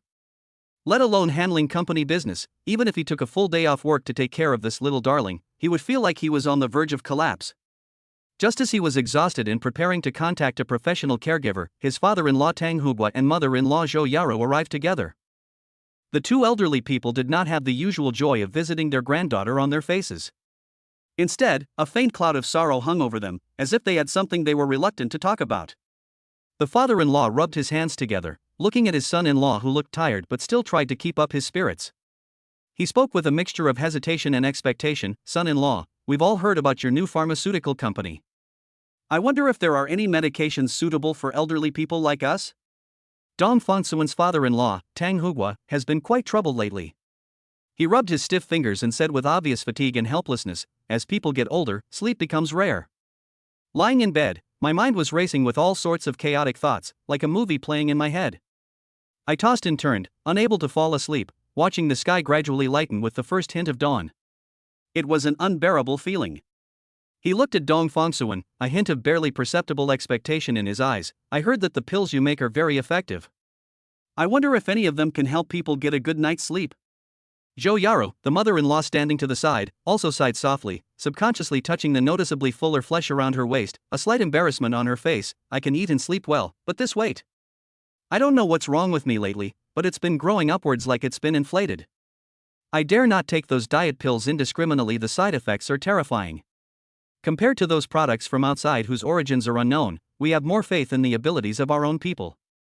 Her tone was full of unwavering trust in Dong Fongsuan. Faced with the elderly couple's request, Dong Fongsuan smiled calmly, waved his hand, and said in a relaxed and confident tone, "Dad, Mom, this is nothing, it's easy to handle."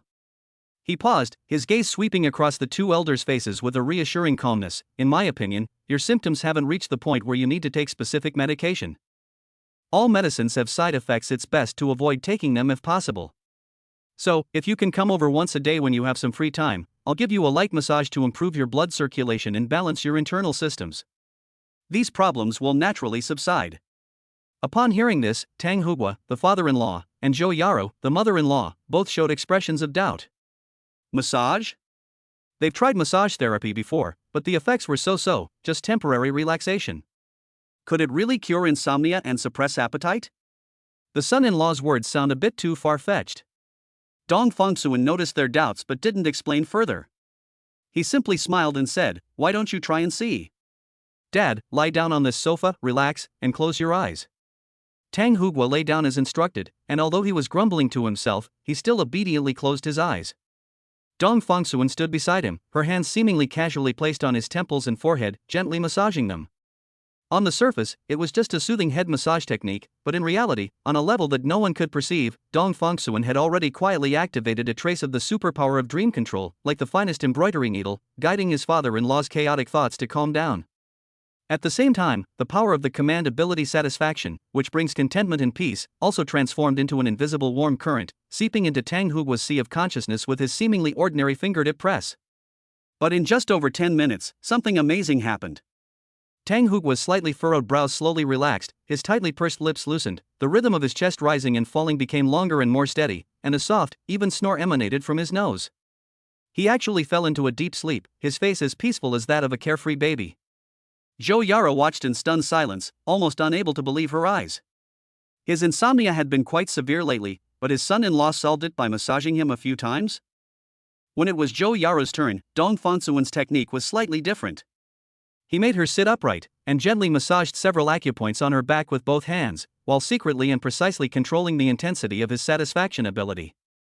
Before long, Zhou Yaro couldn't help but exclaim in surprise, "Amazing! So amazing! Fongsuan, you don't know, I don't know what's wrong with me lately, I always feel hungry, no matter how much I eat, I feel like I'm never full, I have such a strong craving, I want to eat something from everything I see."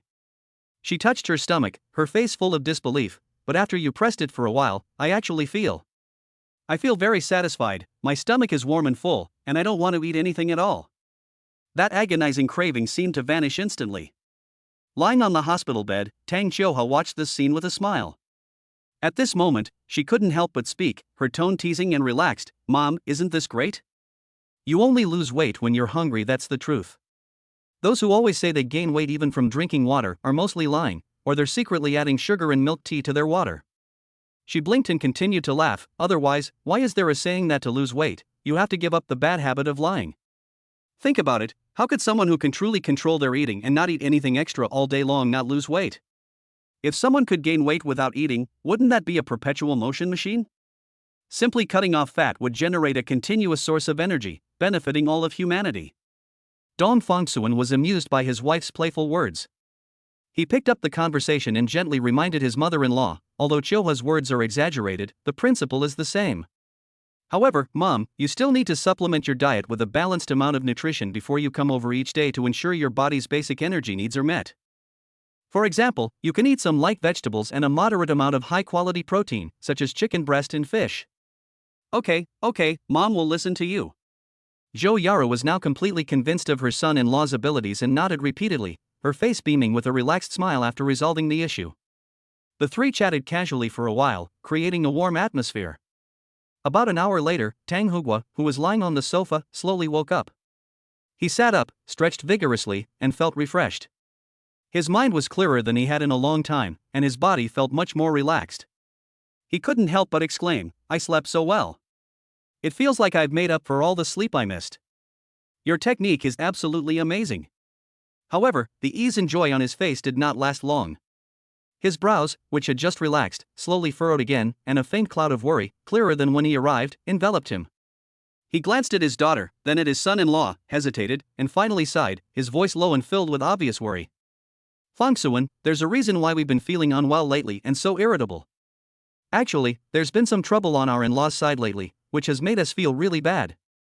We didn't know how to tell you, so we've been keeping it all inside." Chapter 86: Preferring Sons to Daughters? Severing the father-son relationship? Tang Hugua, the father-in-law, sighed deeply, his voice hoarse with fatigue. "To be honest, my insomnia has worsened recently, and the root of the problem lies in a phone call I had with my father-in-law a few days ago." He paused, seemingly choosing his words carefully, a barely perceptible shadow of gloom flashing across his eyes, and his tone turned somber, judging from the implication in his words. They still hoped to have a grandson, believing that only boys could carry on the family line and continue the ancestral worship. As for the granddaughter. He didn't finish his sentence, but everyone present understood the meaning behind his unfinished words. Tang Hugua's gaze shifted to his daughter, whose face was still pale on the hospital bed, his heart a mix of heartache and worry. "But Fongsuan, you know Chio's physical condition best. It was a blessing from heaven that she was able to give birth to you safely. She had almost exhausted all her energy and had just escaped death. Her body simply couldn't withstand another ordeal." Sitting to the side, Zhou Yaro, the mother-in-law, couldn't help but tear up. She held her daughter's cold hand and said in a choked voice, "Yes, I feel so choked up, but I can't tell you, younger generation. I'm afraid of upsetting you. When I'm upset, I always feel like I need to eat something. It's like if my stomach is full, my heart won't feel so empty." The words of the two elders clearly outlined the deeply ingrained and somewhat outdated mindset of Dong Fongsuan's parents. They valued boys from the bottom of their hearts.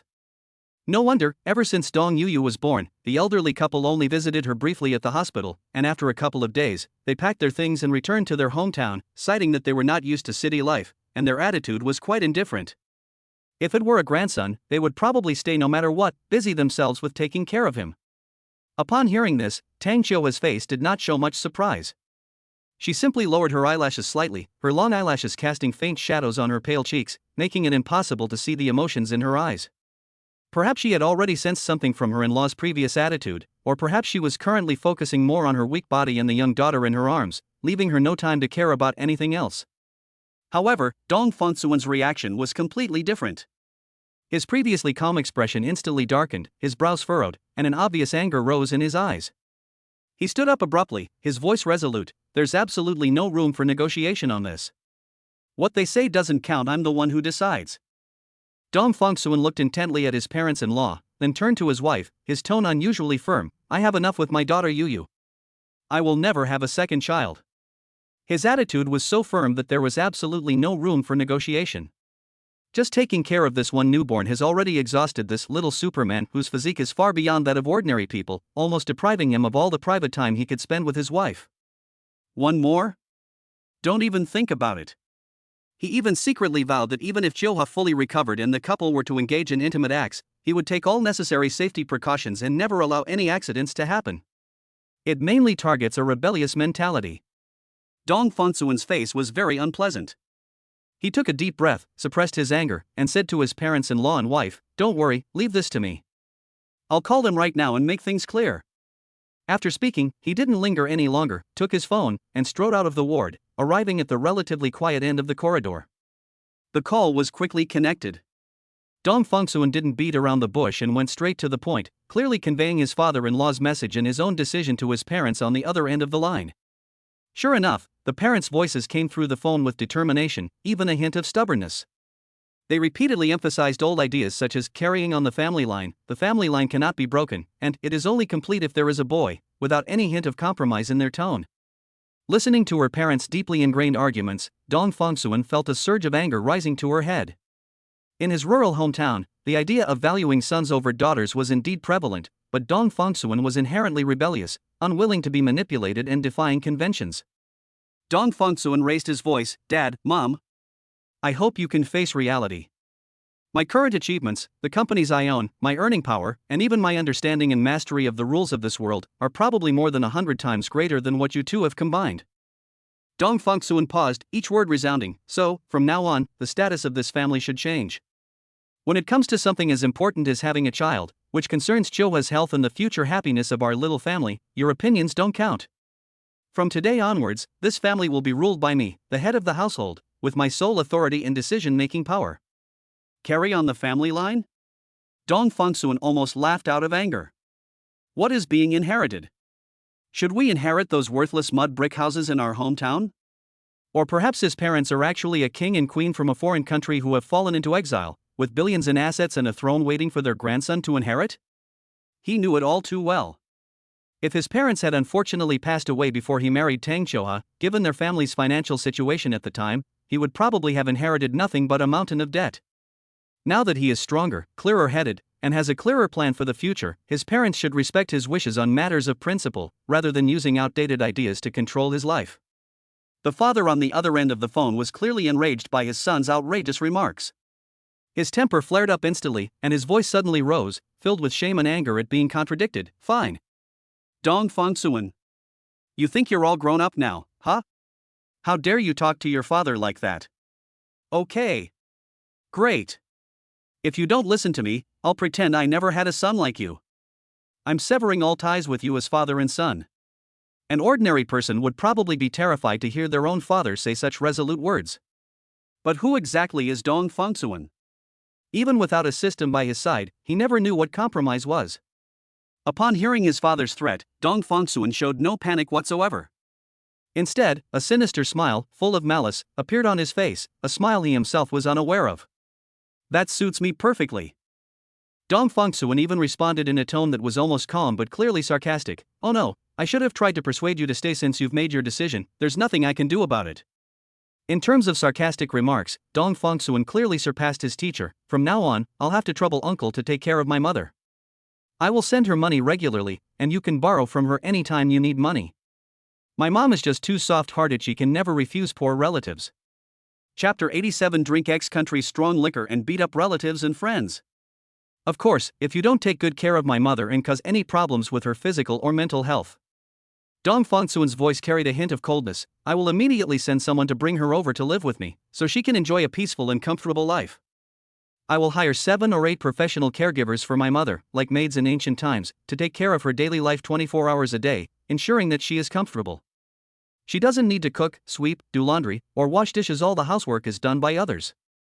She can enjoy a life of leisure, spending her time playing mahjong and dancing. When it comes to being sarcastic and cunning, Dong Fongsuan, who has been experienced in the business world for a long time and has seen all kinds of situations, is obviously much more skilled than his father, who has spent his whole life in his hometown. And the even more ruthless Dong Fongsuan deliberately added at the end, my mother has worked hard all her life following you, uncle, and suffered a lifetime of grievances. It's time for her to enjoy her retirement, don't you think?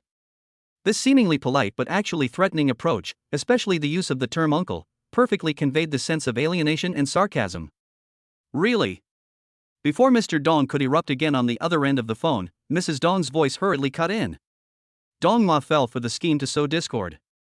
Oh, listen to this. It's the son who knows how to care for his mother. He understands how hard it is to be a mother. Her voice carried a clear hint of relief and favoritism. Old Dong, why are you yelling? Can't you talk to your son properly? What skills do you have? You've been poor and arrogant your whole life, and you still won't admit that your son is better than you. Since you know in your heart that you are far inferior to your son, then don't try to control him and make him as useless as you.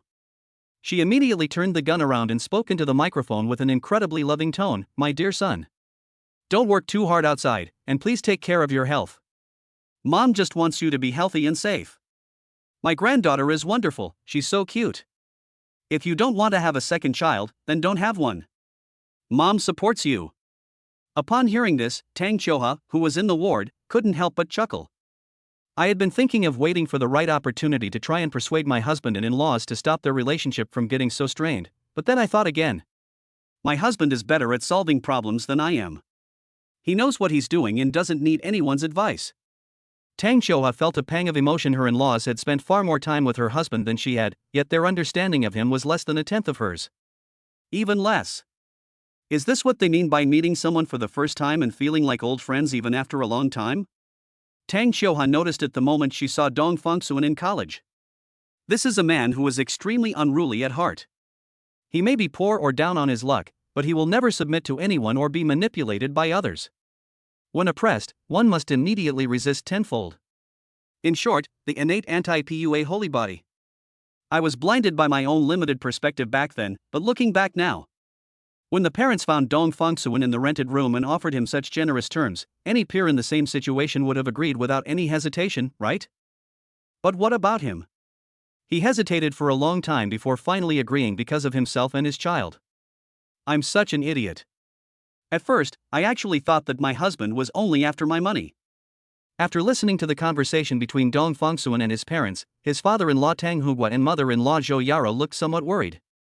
At least 90% of people don't handle the relationship between their extended family and their nuclear family well. Once a crack appears, can it be repaired?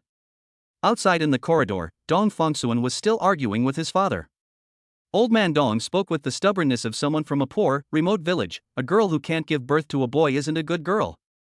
Now that you have money, divorce your wife and marry someone else. Hearing this, Tang Hugua and Zhou Yaro felt somewhat uneasy and worried. Tang Xiuha remained calm and composed. She believed her husband wasn't the type to be manipulated. She firmly believes that Dong Fangsuan is more opinionated than anyone else. Just as expected. Dong Fangsuan sneered repeatedly, "Are you trying to teach me how to do things? Uncle, I remember you don't have Alzheimer's, do you? You haven't already forgotten, have you? I hate it when relatives point fingers at me.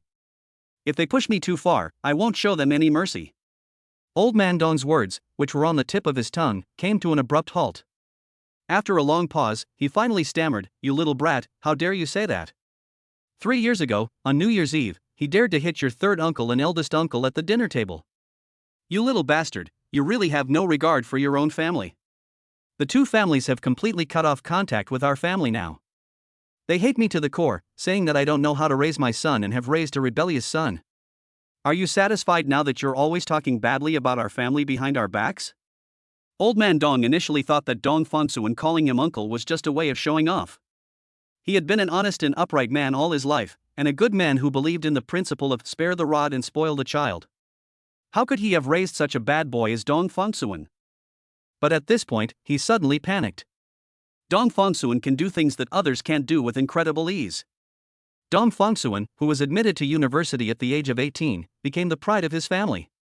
At the family reunion dinner when he was 19, Dong Fangsuan was forced to drink by his relatives that night, so he overturned the table and ruined a table full of delicious food.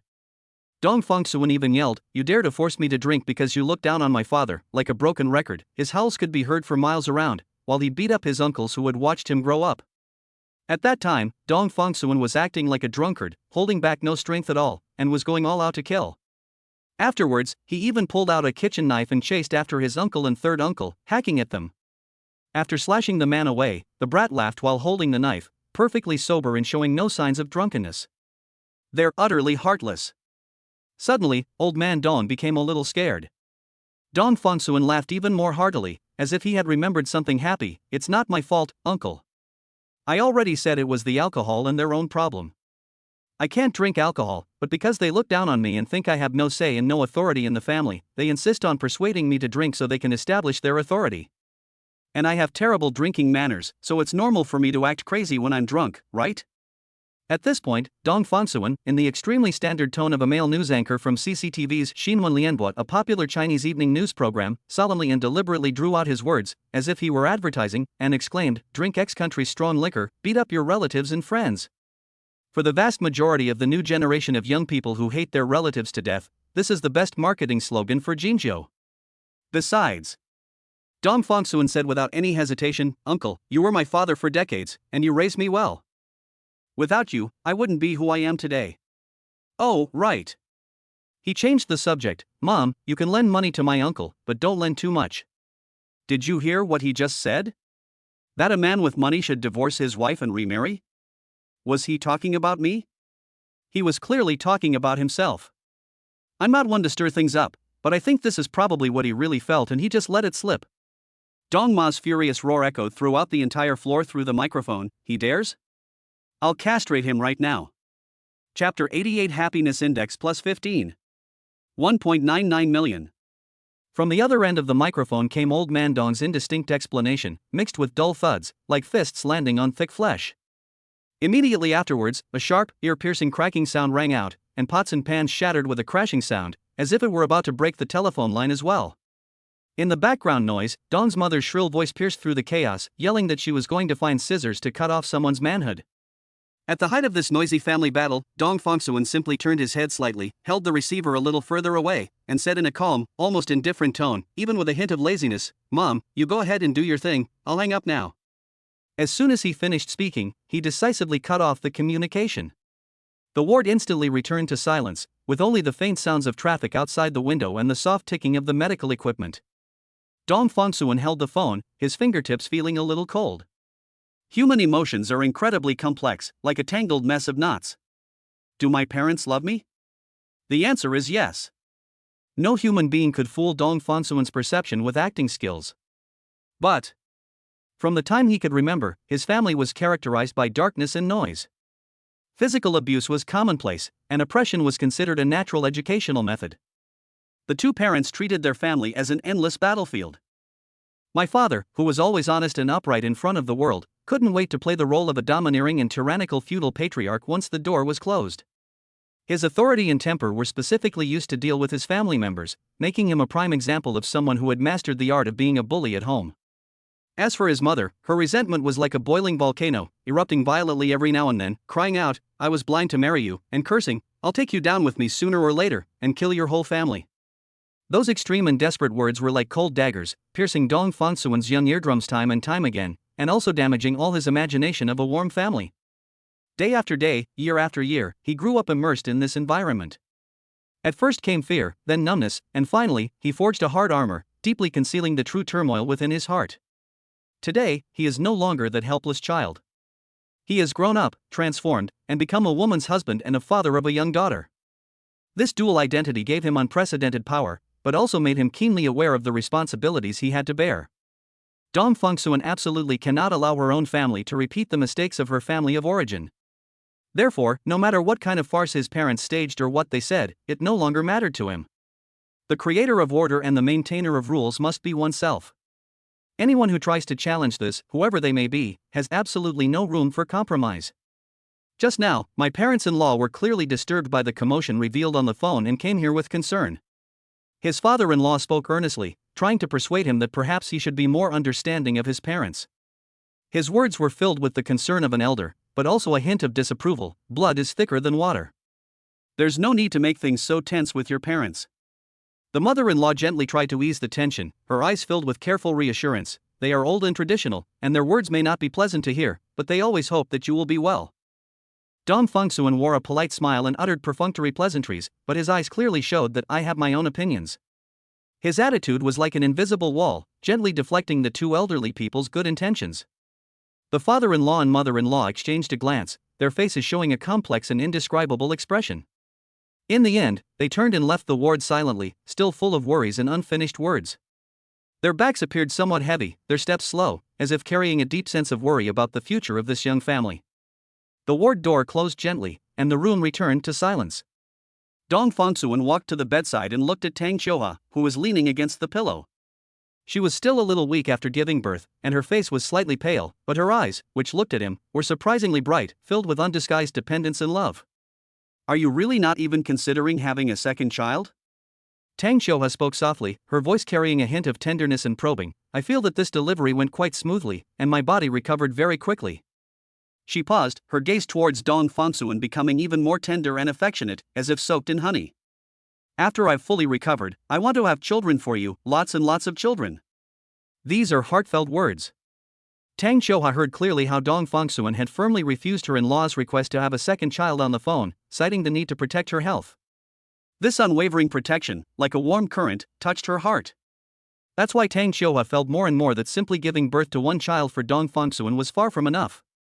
She loved him to the core, and wished she could offer him the best of everything in the world, including a group of children who shared their blood. In her mind, a clear blueprint had already been drawn up. Ideally, the next child should be twins, a boy and a girl, to complete the Chinese character for good. The next child should be a little girl who looks just like you. All things considered, for children, all together in a lively and joyful atmosphere, make for a truly fulfilling life. She couldn't help but turn her head to look at Dong Yuyu, who was sleeping soundly in the crib. The little one's features haven't fully developed yet, but the shadow of Dong Fongsuan can already be clearly seen between his eyebrows. The shape of his eyes, the curve of his nose, and even his pink and delicate skin perfectly blend the advantages of both his parents. As Tang Xiuhua looked at the picture, an even stronger thought welled up in her mind. She wanted to have another smaller version of herself, a pretty and cute little girl, but preferably with a personality like her father, resilient, decisive, and knowing how to protect herself, so that she wouldn't be easily bullied. Dong Fongsuan gazed at his wife's face, which was exceptionally beautiful because of her love, and a flutter of emotion did indeed pass through his heart. The instinct to reproduce, the desire to continue each other's lives, and the unreserved devotion in his wife's eyes all made him waver for a moment, and a certain restless thought quietly emerged. But he quickly regained his senses, and reason, like ice water, extinguished the nascent flame. He leaned down and gently pinched Tang Xiuhua's cheek, his tone deliberately light and teasing. "But we still want some alone time. Having a few more little third wheels would be such a mood killer." Tang Xiuhua was amused by him and realized that her insistence on having a baby just now was indeed a bit of a love-struck tantrum, and she was almost persuaded by him. She went along with his words and offered a solution in a coquettish tone. "We can ask Grandpa and Grandma and Grandma and Grandpa on the maternal side to help take care of things, so we can enjoy some alone time together occasionally." Upon hearing this suggestion, Dong Fongsuan's smile faded slightly. He straightened up and stated his position directly without any attempt to conceal his feelings. "I have complete confidence in leaving Grandma to take care of them. As for the other three, let's forget about them." Tang Xiuhua paused for a moment, then uttered a short question. "Huh?" She began to quickly ponder what her father had done to make her husband so distrustful, even placing him in the same category of untrustworthy as her in-laws. Dong Fongsuan said, "No one understands my parents better than me. My father is the type who is disrespectful when you get close to him, but resentful when you keep your distance. He easily gets arrogant and blindly conceited if you give him a little kindness. We must strictly control the extent of our interactions. If we leave the child in his care, something bad will happen sooner or later. My mom is straightforward, slow-witted, and easily trusts others. To put it bluntly, someone as naive as her might even fall for human traffickers. My father-in-law is very career-oriented and busy with work. No matter how careful he is, he will inevitably make mistakes sometimes. I really can't rest easy considering the three of them as backup options for taking care of the child. As for Grandma, she definitely can't manage to take care of several children by herself. She's getting old and her energy is limited." Meow. The virtuous wife Tang Xiuhua's happiness index increased by 15 because the host stood up for her in-laws. Current ranking on the planet's happiness list, 1,995,001. Rewards being distributed. Chapter 89, Dream Domination. A trip for two. Tokyo, Kakawa Dori. The last ranking was 2,027,513, and this time it has improved by 32,512 places. Reward issued, Skill Enhancement. Dream Control, Dream Domination. Dong Fongsuan could feel that a certain constraint had been shattered. The dream control that was originally as easy as his own arm had now transformed into a more advanced method: dream domination. It's no longer about infiltration and guidance, but absolute domination. Within a radius of 100 miles, the dreams of all the sleepers appear in his consciousness like stars. He can easily connect these dreams into a network, arbitrarily alter their joys and sorrows, and even completely annihilate them with a single thought, or create a brand new dream kingdom from nothingness. This immense power to control the sleep of all beings made him feel as if he had transformed into a deity of the night itself. Dong Fongsuan slowly opened his eyes, and the countless dreamlike images in his eyes receded like a tide. He felt this qualitative leap, and a sense of enlightenment rose in his heart. He looked down at his sleeping wife and daughter beside him, his voice as soft as a whisper. This time, Xiuhua didn't really gain anything, make any progress or improvement, did she? Therefore, what he received was not a reward 10 times the amount corresponding to her progress. This means that after the novice tasks are completed, the system's reward mechanism has become more complex and diverse. The increase in the happiness index, along with the wife's own growth, has now become a dual path to trigger rewards. A new line of gold text quietly appeared in my field of vision. The host's current overall rating is 2 stars. The highest rating is 7 stars. What is the significance of this star rating? Dong Fongsuan asked himself the question. The system remained silent, offering no response. He frowned slightly, then relaxed. Forget about that for now. An improvement in the essence of power is always a real good thing. Time flies, and 2 months have passed in the blink of an eye. The sunlight was just right in the bedroom. Tang Xiuhua leaned against the specially made bed, her hands and fingers, which were originally stiff as withered wood, were now trying to reach for a fairy tale book lying on her lap, albeit with a slightly awkward but determined effort. Her toes were also twitching slightly under the thin blanket, trying to curl up. For the past 2 months, she has been taking special pills carefully crafted by Dong Fengsuan, which contain 100 times the medicinal effect. Her nerves, which were originally tightly imprisoned by the disease, are gradually regaining control over the extremities of her body. Although she is still far from being able to take care of herself, and can only make slight movements with her hands and feet, it is a world of difference compared to her initial state of complete paralysis where even blinking was difficult. She is more than 10 times better. Correspondingly, Dong Fengsuan received repeated physical enhancement rewards during this period due to the continuous improvement in his wife's health. With each doubling and layering of his physical constitution, he felt as if his body was forged from some kind of immortal metal, his flesh and blood containing explosive power, and his bones indestructible. Sometimes, he even has an absurd yet intense urge to fly directly into space and personally test whether he can survive in a vacuum. Their daughter, Xiao Yuyu, has grown up a bit. The 2-month-old baby, having shed the red wrinkles of a newborn, has perfectly inherited the excellent genes of her parents and reveals stunning beauty. Her face was exquisitely beautiful, her eyes were like obsidian immersed in water, clear and bright, and her long eyelashes fluttered. She looked like a meticulously crafted doll, so cute that it made one's heart flutter. At this moment, Dong Yuyu was lying in the crib next to her, waving her little fists and making meaningless babbling sounds. Dong Fengsuan leaned down to look at his daughter, his face filled with undisguised pride. Look at those eyebrows, that nose, she's perfectly inherited our good looks. Very good. Tang Xiuhua's gaze fell gently on her daughter, with a hint of barely perceptible regret. It's a pity she can't speak yet, she can't even say the simplest words like daddy and mommy. Dong Fengsuan chuckled and gently tapped his wife's fingers as she worked hard to move them. Your expectations are too high. It will take at least another 6 months for him to learn to speak. Our child, as long as she is healthy, safe, happy, and grows up well, there's no need to push her to be a tiger parent so early. The so-called tiger parenting refers to an educational approach where parents are incompetent, have accomplished nothing in their lives, and choose to give up on themselves. Therefore, they desperately try to motivate their children, forcing them to learn ahead of schedule and engage in excessive competition, ultimately driving them to their own demise. Tang Xiuhua gently shook her head, her eyes filled with tender anticipation. I don't want to push my child too hard, I just really look forward to the day I hear her call us dad and mom. That will definitely be the most beautiful sound in the world. Dong Fengsuan changed the subject, sounding somewhat eager. The comprehensive monitoring system at home has been set up and can be checked by you and me at any time. The professional maternal and infant care team we hired at high salaries has fully adapted to the environment in the past 2 months. Their character and professional skills have been tested and they are quite reliable. So, he leaned slightly forward, looking intently at his wife. Let's go on a trip. Just the two of us. How about going to Japan? Let me show you some authentic Japanese food and give you a change of pace. Tang Xiuhua's eyes lit up instantly, as if stars had fallen into them.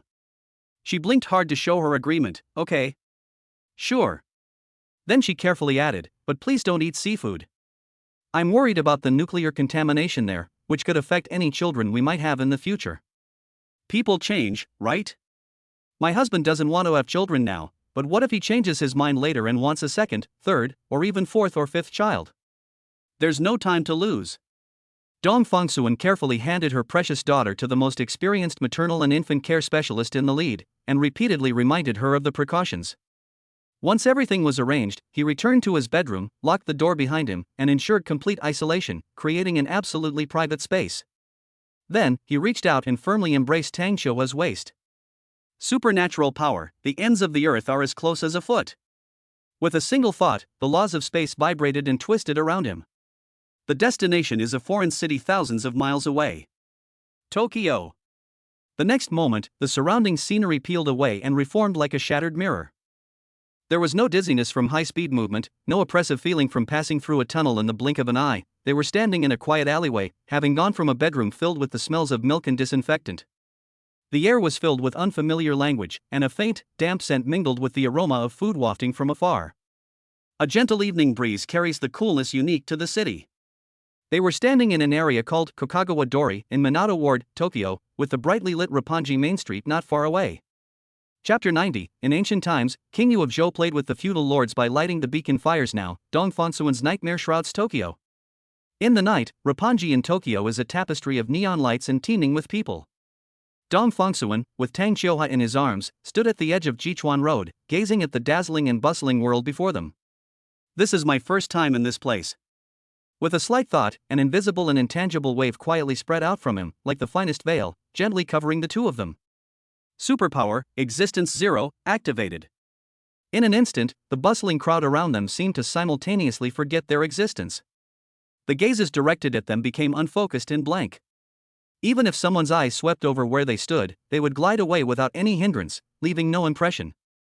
They were still standing there, but they had been temporarily erased from the perception of those around them. That strange feeling again. Tang Qiuhua nestled in his arms, murmuring softly.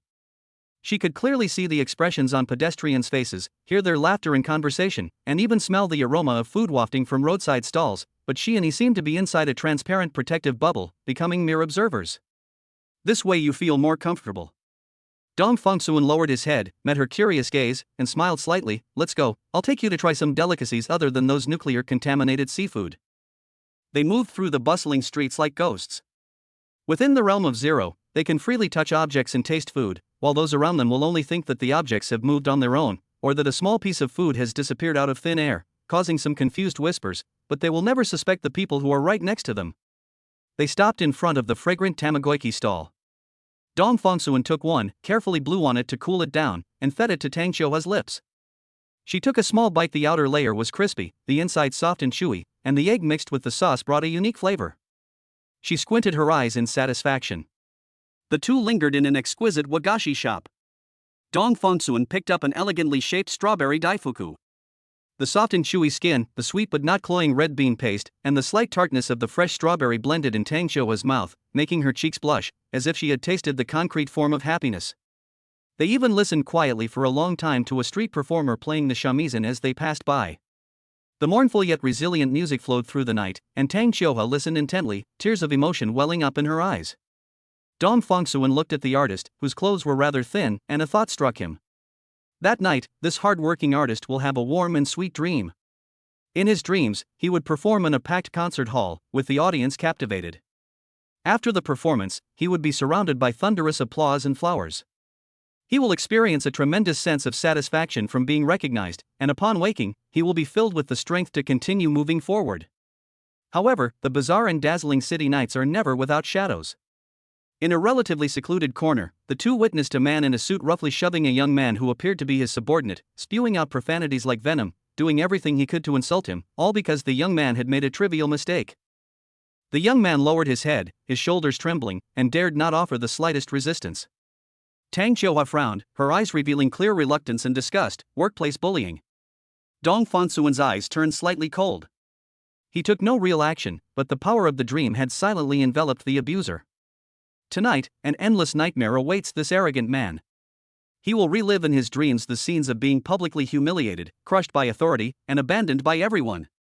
The pain he inflicts on others will be reflected back in his own dreams tenfold or 100-fold.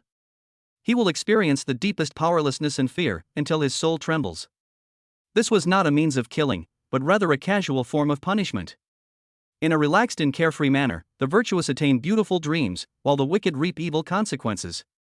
They are like deities walking among humans, silently manipulating the threads of fate and maintaining a delicate balance.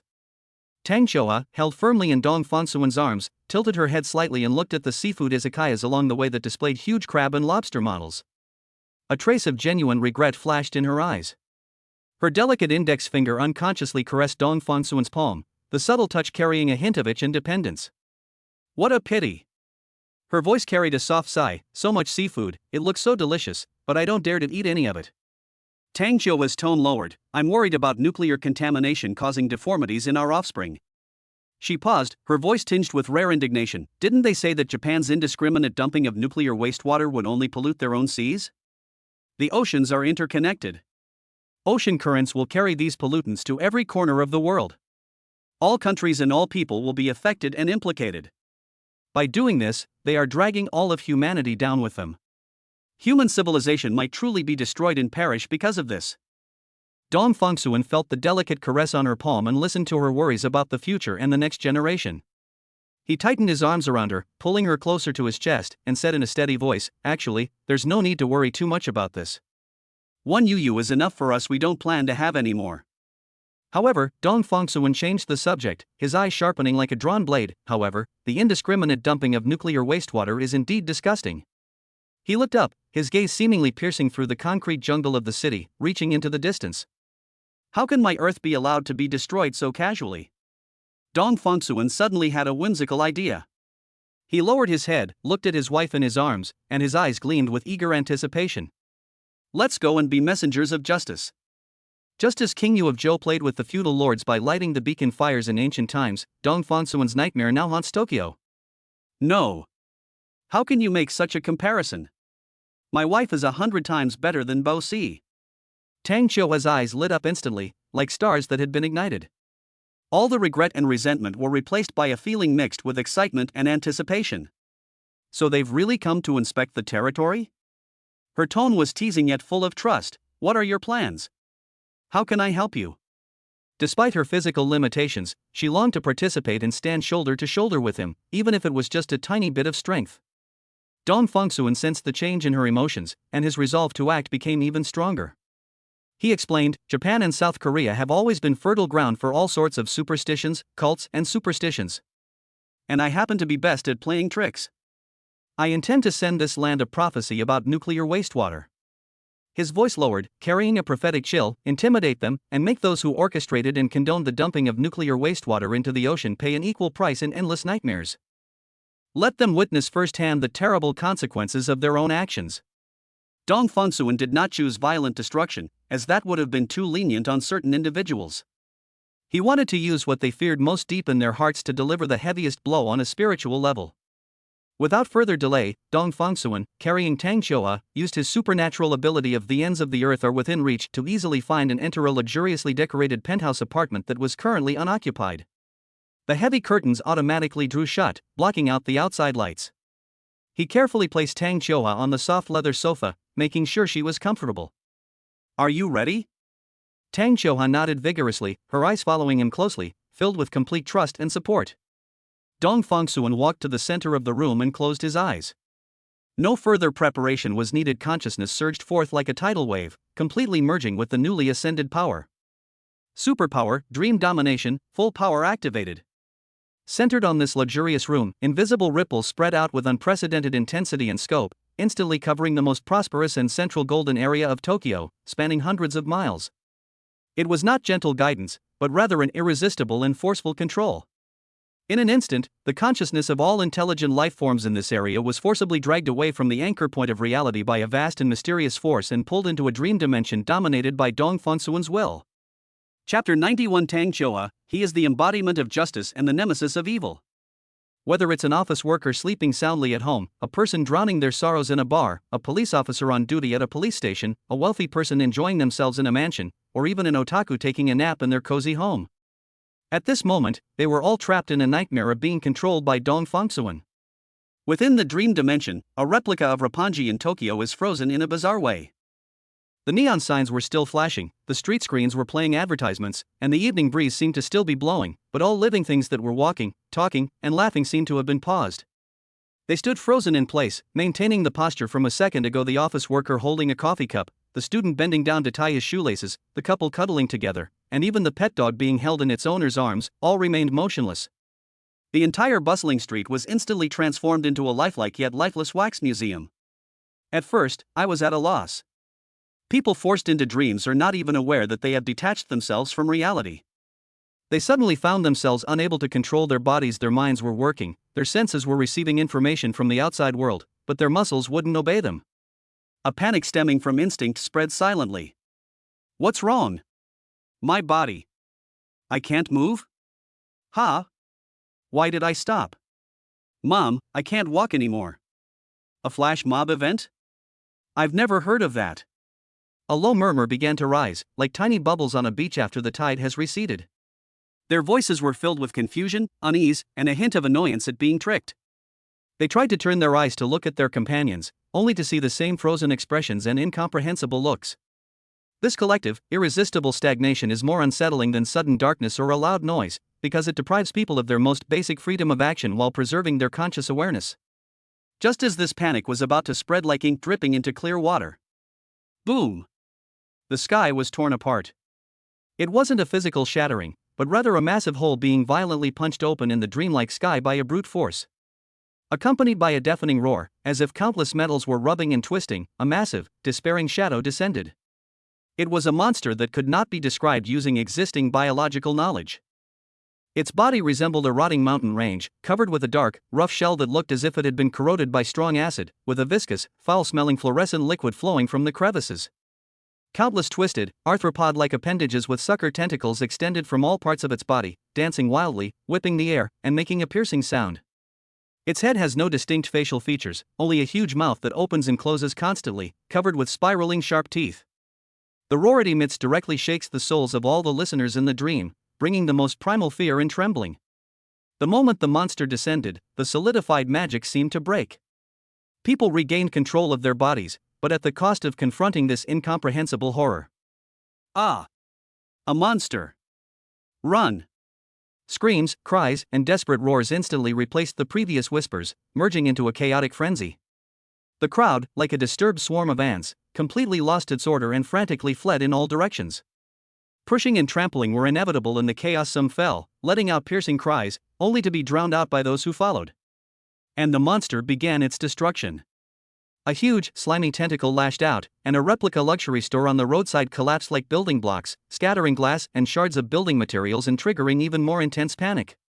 Its enormous mouth, filled with sharp teeth, opened, and a ghastly green beam of light, carrying a strong, pungent stench, swept across the street. Those caught in the beam didn't even have time to scream before they were instantly vaporized and vanished, as if erased by an eraser, leaving only scorched marks on the ground. Destruction and slaughter unfold in the most direct and brutal way on the stage of this dream. High in the sky, the sunlight was still dazzling, turning the clouds into golden edges. Dong Fongsuan held Tang Qiuhua in his arms, his figure cleverly concealed in the intense light, looking down at the hellish scene below. The fleeing crowds, the collapse of buildings, the loss of life all happened under his control. To manipulate them at will. Dong Fongsuan sighed softly, his voice revealing neither joy nor anger, only a faint sense of end. Tang Qiuhua, held in his arms, trembled slightly. She was kind by nature, and seeing the people below suffering so much, even though she knew it was a dream, she couldn't help but feel sorry for them. Her slender fingers unconsciously gripped Dong Fongsuan's clothes. But soon, as if she had convinced herself, she breathed a sigh of relief, her voice trembling slightly. If it was just a dream. Although it is cruel, its educational significance is even greater. It can be considered. Is it a wake-up call to reality, or a positive guidance? Tang Qiuhua glanced at her husband furtively, feeling a little relieved. In her opinion, Dong Fongsuan is the embodiment of justice and the nemesis of evil. The husband did this not on a whim, but as a well-thought-out act of kindness. It tilted its head back, looking at Dong Fongsuan's hard jawline, its eyes filled with deep worry. However, honey, will this scene become a reality in the distant future due to nuclear contamination? Tang Qiuhua worried that her husband, being a deity, might possess some kind of prophetic ability and have already seen the future. Dong Fongsuan lowered his head to meet her worried gaze, his tone calm yet carrying an undeniable possibility. It's possible. He paused, then added, nuclear contamination causes genetic mutations, and the direction of these mutations is uncontrollable. No one can predict what kind of monsters the radioactive materials released into the environment will ultimately give rise to. Dong Fongsuan turned his gaze back to the raging beast below. Leaving aside dreams, in reality, haven't we already discovered something close to a two-headed giant octopus? Just as the destruction of the city below reached its peak, and despair spread like a plague, almost consuming everyone's reason, Dong Fongsuan felt that the time was right. Buzz. A pure, warm light, seemingly containing boundless hope, pierced through the clouds polluted by the monster's malevolent aura like a sharp sword and descended from the sky. The light was so dazzling that it even temporarily dispelled the fear in people's hearts. The light faded, revealing a majestic figure standing between heaven and earth. His height was estimated to be over 60 meters, and his body was surrounded by a soft yet powerful aura. His body lines were smooth and full of power, like a giant from mythology. Standing there casually, he seemed to be the embodiment of order and protection. The people in the dream actually thought he had come to fight a monster, and in an instant, the deathly silence was broken by ecstasy. Chapter 92, The Happiness Index from Doing Bad Things Together plus 17. A giant of light speaking English? Uru Toraman. It's Uru Toraman, the giant of light. He's come to save us. The hero who will save humanity has arrived. It's the space police. We're saved. Countless screams, cheers, and cries of relief erupted, as if the survivors had escaped a catastrophe. People looked up at the giant of light, and the spark of hope rekindled in their eyes, as if they had seen a savior descend. This collective memory, rooted in the cultural bloodline, is fully activated at this moment. High in the sky, Dong Fongsuan listened to the thunderous cheers below, but a slightly mocking smile appeared on his lips. The anime manga culture is definitely more concentrated here in Japan. Dong Fongsuan whispered to Tang Xiuhua in his arms, apart from the height, this giant of light is completely different from the Ultraman I remember. His voice turned cold, so, they're going to be disappointed. Under the watchful eyes of everyone, the giant bathed in light did not immediately rush towards the monster as people expected. He simply lowered his head slightly, as if looking down upon this ravaged land and humanity, as insignificant as ants yet full of hope. Then, he spoke. What was emitted was not the powerful battle cry or Japanese encouragement one might imagine, but rather fluent, standard BBC-style English. The voice was majestic and cold, like a divine pronouncement, resounding deep within the minds of every creature in the dream world. A sinful nation that recklessly dumps nuclear pollution, destroys the beautiful Earth's environment, and damages the upper limit of human civilization's potential should be destroyed. That towering giant of light, speaking in perfect BBC-style English, pronounced the destruction of the land of evil. The voice, like a divine pronouncement, carried an unquestionable authority and crashed into the depths of the soul of every person forcibly entered into a dream. However, the expected grief and indignation of shared hatred or the quiet of sudden awakening did not appear immediately. Instead, there was an even more eerie and bewildering stillness. The vast majority of residents in Tokyo's Roppongi area were baffled by this extremely abrupt use of English. Many people looked up, mouths agape, their faces still flushed with elation and hope, before being overwhelmed by a bewilderment that they couldn't understand but were deeply moved by. Even Tang Xiuhua, who was being held in Dong Fongsuan's arms, couldn't help but laugh at this unexpected scene. The slight pity I felt earlier because of the horrific scene below was largely overshadowed by this absurd sense of dislocation. She gently tugged at Dong Fongsuan's sleeve and asked in a low voice, her tone tinged with barely concealed amusement, "Why use English?" Dong Fongsuan lowered his head, meeting her smiling eyes, and a rare look of embarrassment appeared on his face. "I don't speak Japanese." This simple reason instantly dismantled the solemn atmosphere that had just been like a divine judgment. A crisp notification sound rang out in Dong Fongsuan's mind. Meow. The Virtuous Wife Tang Xiuhua's happiness index increased by 17 because the host joined her in doing a bad thing that was beneficial to Earth's civilization. Current ranking on the planet's happiness list, 1.93 million. Dong Fongsuan raised an eyebrow, his attention drawn to the ranking. An integer. I remember the last time I checked, it was 1,995,001? The magnitude of this jump in ranking seems to suggest that the accumulation of happiness index is not a simple linear relationship. Rewards being distributed. The notification sounded again, but he didn't pay attention to what was being distributed. His gaze returned to the dreamlike stage below. The real show is just getting started. While countless people were still bewildered by the incomprehensible English verdict, the giant who was supposed to represent light and hope did something that completely stunted everyone's thinking. Instead of rushing towards the monstrous creature that was still rampaging and radiating the malice of nuclear contamination, he slowly lowered his body and stood shoulder to shoulder with the hideous monster. Then, under the gaze of millions of terrified, stunned, and incomprehensible eyes, the giant of light raised his arm, which was radiating a holy aura, clenched his fist, and then he slammed a powerful punch into a towering skyscraper next to him. Boom! A deafening roar, even more devastating than the destruction caused by a monster, rang out.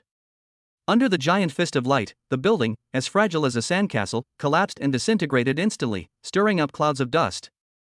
The monster beside it seemed to be stunned for a moment, then let out an even more frenzied roar, using its tentacles and huge mouth together with the giant of light beside it to begin a more frenzied and thorough ravage of the capital of the sinful kingdom beneath its feet. Not only has hope vanished, but it has also degenerated into an even more terrifying destroyer. It's fake. It's all fake. How could the righteous Urutoraman do such a thing? Some people screamed in despair, their faith collapsing before their eyes. Are you illiterate? He has already pronounced the judgment in his sacred language. We, Japan, are evil because we recklessly dumped nuclear wastewater, damaging the Earth's ecosystem and destroying the upper limit of Earth's civilization. The giant of light has come to carry out judgment. Some people try to explain this inexplicable scene with the word oracle, their tone filled with a desperate realization. So, because of this, we've already stood on the opposite side of justice. Many more people fell into deep sorrow and self-doubt. I don't understand English. Who in Eurotalaman speaks English, you bastards? This was a cry of despair, unable to accept reality. Damn it! Those high-ranking officials who allowed the indiscriminate dumping of nuclear wastewater deserve to die. Fear and anger found a concrete outlet. If I have the chance, I will kill them all. Extreme hatred breeds in the soil of despair. Chaos reached its peak. In the dream, Tokyo is completely transformed into a stage for a symphony of destruction played jointly by two giants, light and darkness. It was swept by the monster's slime beam. They were hit by the laser beam released by the giant of light's crossed arms. Buried by the collapsed building. Countless dream dwellers, amidst extreme fear and absurdity, faced their end. The next moment.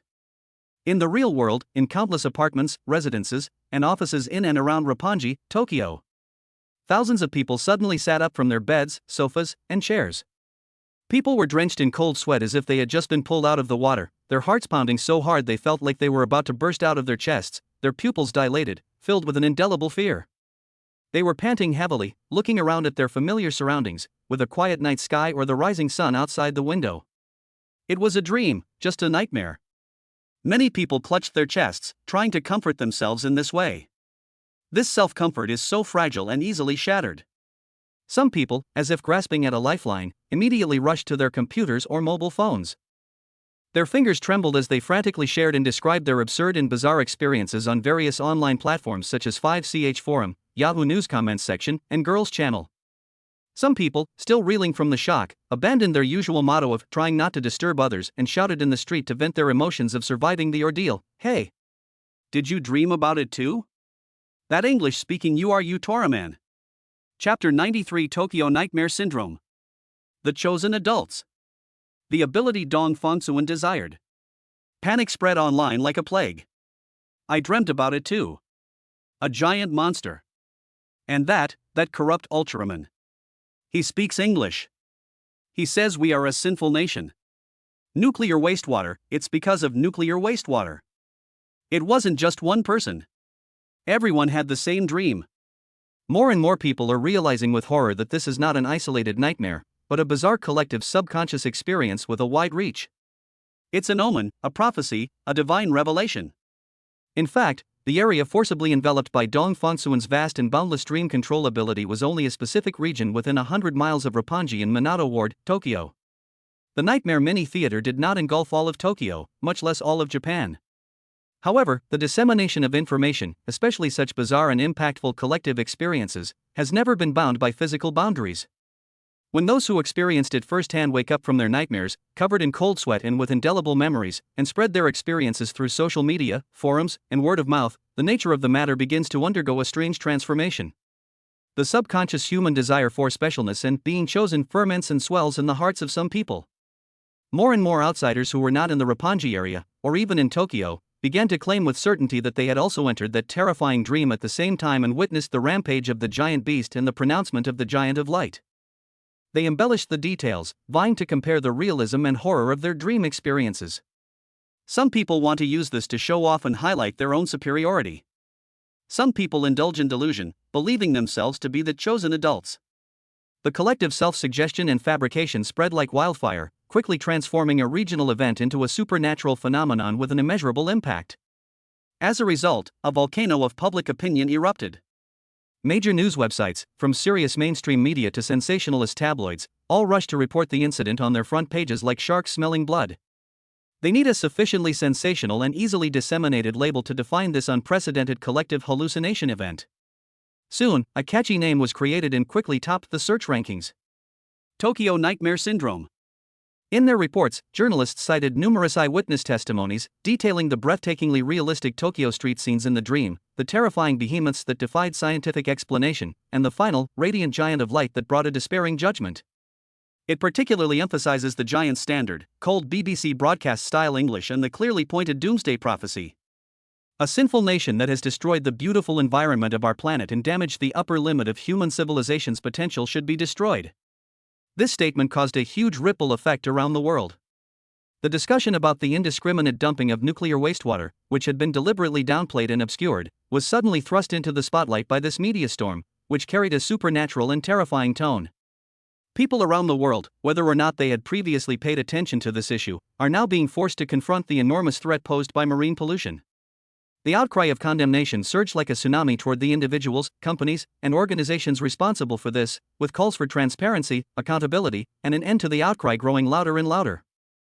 Meanwhile, in the island nation at the epicenter of the incident, the public's reaction was even more intense. Panic, anger, a sense of betrayal, and the judgment of the giant of light as a land of sin pierced the hearts of countless people like poisonous thorns. There are already signs that labor unions in multiple industries are planning large-scale strikes to protest the government's appeasement and lack of transparency on the issue of nuclear wastewater treatment, demanding a clear explanation and a safe solution. Social sentiment is like a volcano on the verge of eruption, suppressing restless energy. Just as the outside world was in an uproar over this man-made oracle, the instigator of the incident had already successfully withdrawn from public life. Space distorted and fluctuated slightly. Dong Fongsuan held Tang Qiuhua steadily, his figure shifting from indistinct to solid as he quietly moved away from the island nation. The phone started buzzing and vibrating, and the name Chu Fanfeng appeared on the screen. Dong Fongsuan picked up his phone, gave Tang Qiuhua a slightly apologetic look, and pressed the answer button. Big brother. Breaking news. Tokyo Nightmare Syndrome. Chu Fanfeng's voice was as urgent and loud as a lit firecracker. His excitement was almost overflowing as he rattled off the bizarre events that were going viral online: the eerie collective dream, the terrifying unknown behemoth, and the giant of light that vanished after the verdict. Brother, do you think this could be? Some reclusive masters who have been in seclusion for hundreds of years suddenly broke out of their seclusion, couldn't stand the Japanese recklessly dumping nuclear wastewater, and used their great supernatural powers to punish them? Chu Fanfeng's mind was racing, and his voice was filled with excitement. As Dong Fongsuan listened to the rapid-fire words on the other end of the phone, his gaze shifted to Tang Qiuhua on the bed. Their eyes met, and Tang Qiuhua's lips twitched slightly, a faint, unspoken smile flashing in her expressive eyes. Dong Fongsuan's eyebrows also twitched almost imperceptibly, conveying a subtle sense of having successfully pulled off a prank, which flowed in the silent exchange of glances. Wait a moment. Dong Fongsuan said into the microphone, his tone flat and emotionless, let me calculate. He didn't put down his phone, nor did he make any calculations. He simply maintained the posture of answering the call, his gaze still lingering on Tang Qiuhua.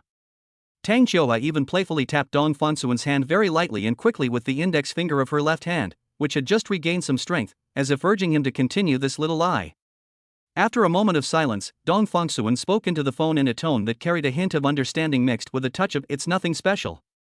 I did not sense the presence of any like-minded individuals. He paused, as if carefully choosing his words, judging from the residual aura. It is most likely just a remnant illusion array left over from the spring and autumn and warring states periods. It is ancient, its energy is unstable, and it was only occasionally triggered by certain modern electromagnetic fluctuations or geological changes.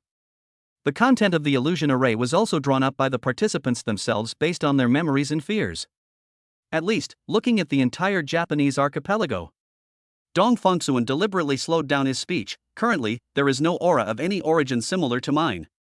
However, he subtly shifted his tone, leaving a suggestive opening, but the primordial energy of heaven and earth fluctuates from time to time, and there may be more than one similar ancient relic. In the coming years, similar phenomena may be unexpectedly triggered in other parts of the world. Chu Fanfeng on the other end of the phone visibly gasped, then his excited voice, as if he had suddenly realized something and glimpsed a part of the truth of the world, came through. I understand. I understand, brother. The path of cultivation requires exceptional spiritual roots and talents, making it a one-in-a-million journey. It's possible that for several generations, and over hundreds of years, the world has accumulated enough, not a single true cultivator could emerge. Don't worry, I understand the importance of this.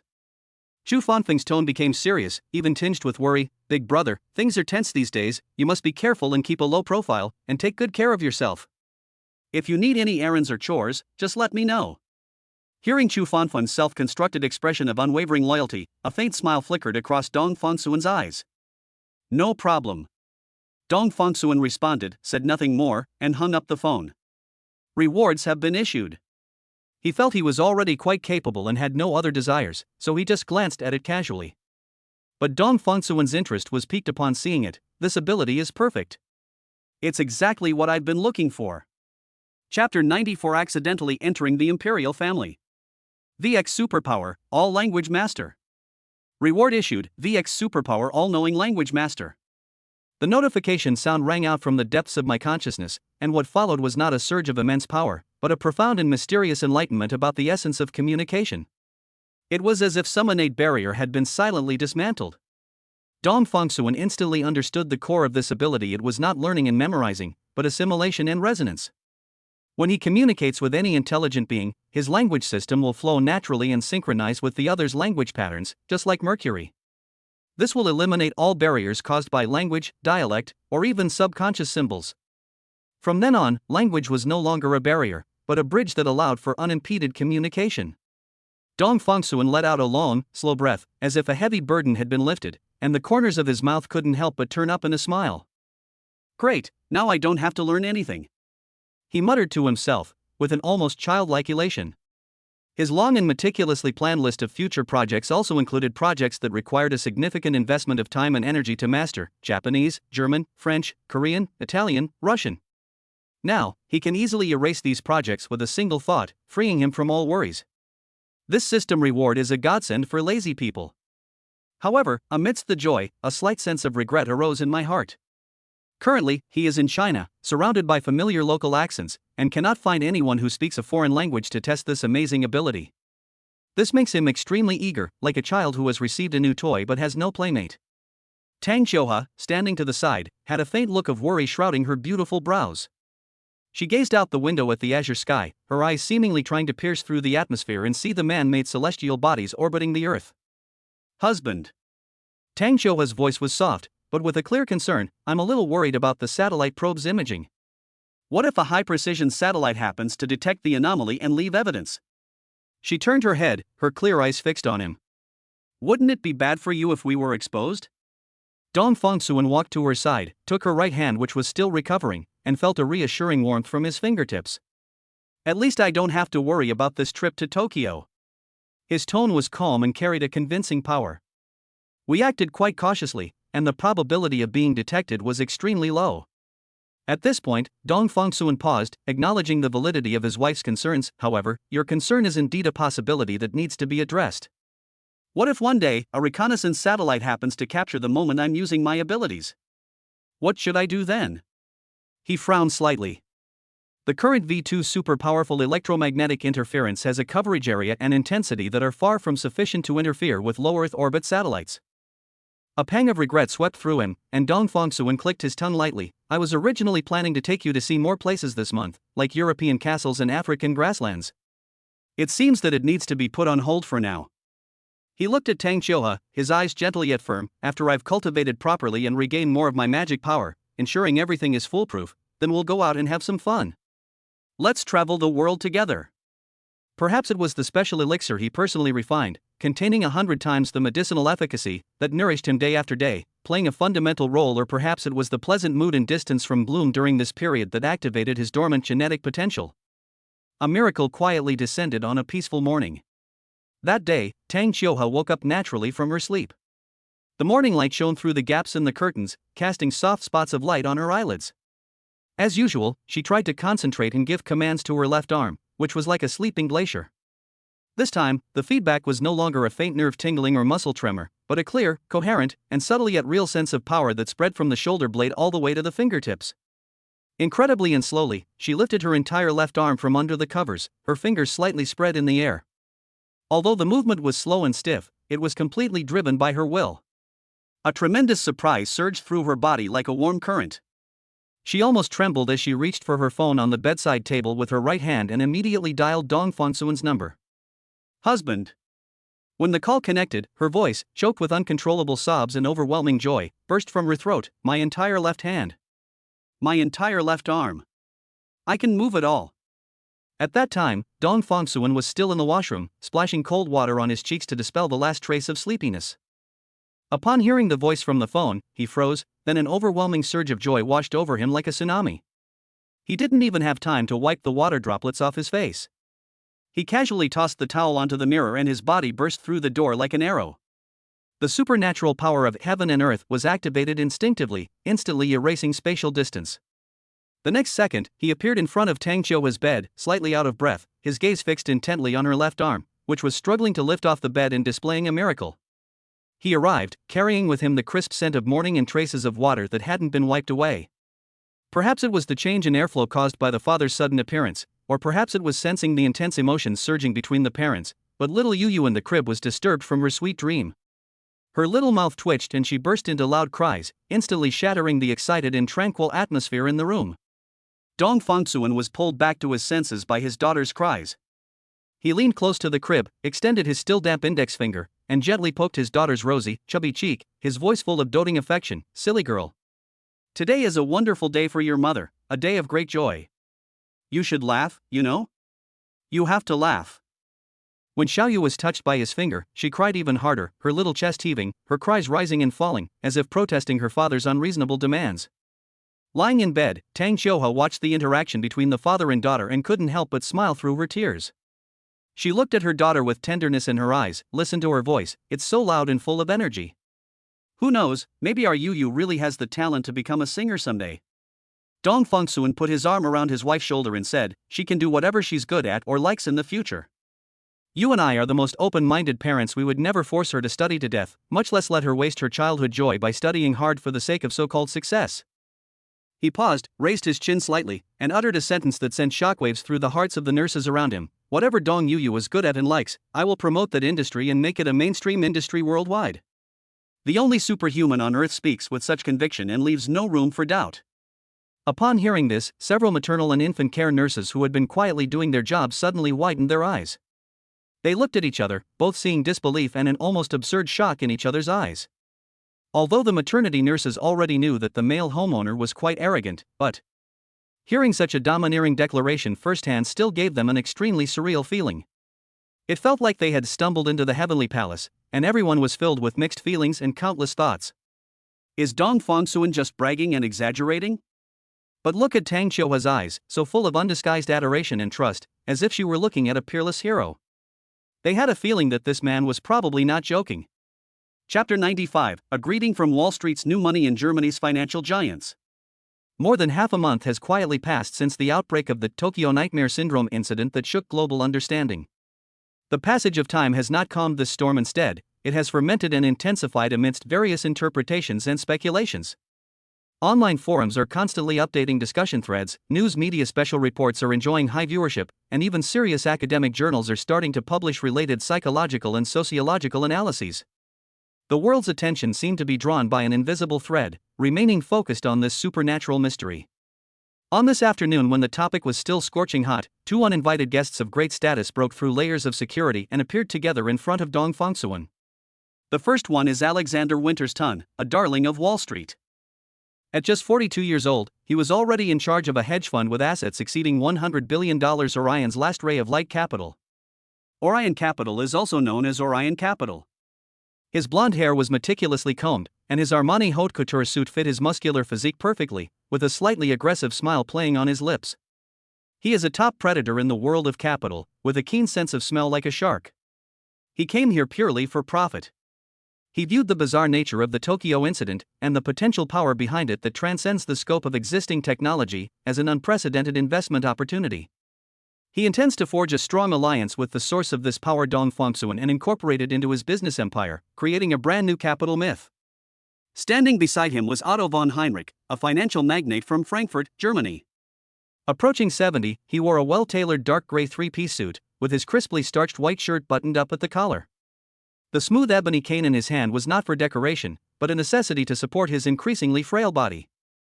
The Heinrich family, spanning 4 generations, has cultivated deep roots in the European financial industry. Their wealth and influence have permeated every corner of the continent, making them true representatives of old money. Unlike Winters-Tun, Otto had long been numb to the accumulation of wealth. The enormous numbers were nothing more than meaningless fluctuations on a ledger in his eyes. What drove him to travel across the ocean despite his illness was something far more precious than money: health and the desire to continue living. The rumors circulating secretly in certain elite circles recently about mysterious Eastern sorcerers who can bring the dead back to life have become his last straw. He was expressionless, with a pair of indifferent blue eyes in his deep-set eye sockets. The elegant and soundproof reception room is filled with the delicate fragrance of top-grade Longjing tea. Alexander Winterston broke the silence first, leaning slightly forward and beginning his speech in an infectious and fluent English. "Dear Mr. Dong," he spoke, his voice as magnetic as if professionally tuned, "please allow me to speak frankly. The possibilities represented by your pharmaceutical technology have already shaken the entire world. Orion Capital is committed to investing in the future, and I believe that your future is the future of all humankind." Winterston outlined a grand vision for the collaboration, from jointly establishing a high-tech biopharmaceutical company to leveraging special relationships for global risk forecasting, with promised profit sharing enough to drive any businessman crazy. His words were like an intricately woven net, attempting to envelop Dong Fongsuan with the logic of capital and the passion of New York. Dong Fongsuan sat calmly in the main seat of the rosewood armchair, his fingertips gently stroking the rim of the warm porcelain cup, his expression as still as water. As Winterston spoke fluently in English, a thought subtly moved him, and VX superpower, all language mastery silently activated. He instantly assimilated, analyzed, and completely mastered the other person's language system. He responded in fluent and authentic English, his word choice precise, his intonation pure, even carrying a slightly lazy rolled R sound unique to the elite of Manhattan's Upper East Side, making him sound more like a native New Yorker than Winterston. Mr. Winterston's vision is impressive. Dong Fongsuan's voice was steady, yet carried an undeniable weight. However, capital values returns, while the value of my possibility is probably difficult to measure using existing mathematical models.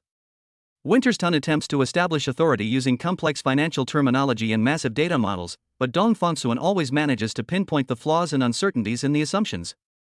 When Winterston made a takeover bid, Dong Fongsuan simply retorted, "Would a powerful weapon willingly be held by someone who only wants to use it to chop wood?" When the other party tried to use global channels and resources as leverage, Dong Fongsuan smiled slightly. "The channels you mentioned, do you mean those logistics that are blocked by customs in various countries, or those connections that I need to personally visit to open up?" After several rounds, Alexander Winterston's prized business negotiation skills seemed to have hit nothing. Fine beads of sweat appeared on his forehead, and his carefully maintained confident smile became somewhat stiff. He found himself completely at a disadvantage, not only failing to gain any advantage, but also constantly making concessions under the seemingly casual yet relentlessly pressing questions from the other party. Ultimately, he signed a letter of intent for cooperation that was completely different from what he had envisioned when he arrived, and could almost be called an unequal treaty. Dong Fongsuan contributed his technology as equity, thus gaining absolute control and the majority of the profits, while Orion Capital played a role that was almost like a fund provider and channel distributor. Winterston left with a complicated expression.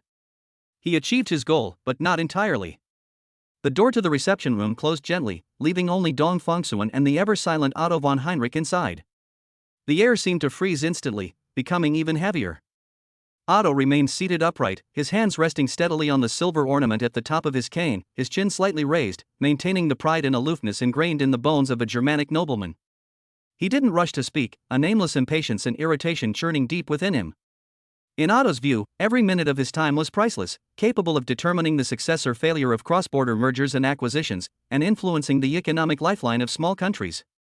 Now, to have to waste time on such a young Asian man, waiting for a medical miracle, feels like an absurd waste. Otto didn't have high hopes for this trip. His motivation stemmed more from an instinctive fear of impending death and a last-ditch effort. Dong Fongsuan took in the anxiety and disdain hidden beneath the other person's indifferent exterior, but did not get angry. He slowly raised his eyes, his gaze calm as still water, and looked at the old man opposite him, who was as icy as a glacier. "Hello, Mr. Otto," Dong Fongsuan said with a smile. "I'm planning a trip to Germany with my wife soon." The moment their eyes met, Dong Fongsuan subtly activated his aura of power and majesty. There was no wind, no unusual phenomena, but an invisible pressure, vast as an abyss and towering as a mountain, suddenly descended, filling every inch of the reception room. Otto von Heinrich's gaze, which had been scrutinizing and slightly impatient, suddenly narrowed the moment it met Dong Fongsuan's eyes. He felt as if an invisible hand was squeezing his heart, and his breath caught in his throat. Chapter 96, Wife watching short videos can increase happiness index by 8. Facing Dong Fongsuan, Otto had a novel feeling that he had never experienced in his decades of experience in the financial world and in the face of countless powerful enemies.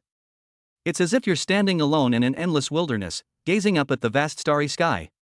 All your achievements, glory, and wealth seem so pale and laughable under this gaze, as vulnerable as a sandcastle.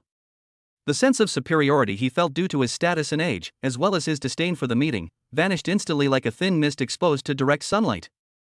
In its place came a tremor stemming from his very life instinct and an unprecedented sense of importance. Otto took a deep breath, a slightly difficult movement, as if the surrounding air had become viscous. He broke the suffocating silence, speaking with great difficulty in extremely stiff and grammatically broken Mandarin, enunciating each word slowly and deliberately. This eyesight skill, I have a little bit. This is the highest level of recognition Otto could express. He acknowledged that Dong Fongsuan possessed qualities and qualifications that other young people did not have. Upon hearing this, Dong Fongsuan's lips curled into a slightly arrogant smile. This time, he didn't respond in Mandarin, but instead activated VX superpower all-language communication again. A fluent and pure accent, imbued with the elegant tone of a classical Berlin court noble, flowed naturally from Dong Fongsuan's mouth. It's not just a little, but a great deal. The language switch was completely unexpected, so smooth that it was as if he had been thinking and talking in this language his entire life. His standard pronunciation, exquisite vocabulary, and profound understanding of the subtle nuances of German instantly gave Otto the illusion of being in the presence of a highly respected professor of Germanic linguistics, or even more. This groundbreaking and perfect German language completely stunned Otto von Heinrich. He suddenly opened his cloudy blue eyes wide, the wrinkles on his face becoming as deep as if carved by a knife due to extreme shock, and the mask of aristocratic composure he had maintained was completely shattered. The word choice and sentence structure have a touch of classical German, like a vintage wine from the Rhine. That's the taste. Otto instinctively released his grip on his cane, leaned forward slightly, and blurted out in a moment of embarrassment, "Your German is superb. Incredible. Even better than most native speakers." "Mr. Dong, did you ever study in Germany?" This was the only logical explanation that could come to mind. Dong Fongsuan did not directly answer his question about the past, but continued to speak calmly in his impeccable German. "In addition, Mr. Otto von Heinrich." He paused slightly, his gaze landing squarely on the other person's face.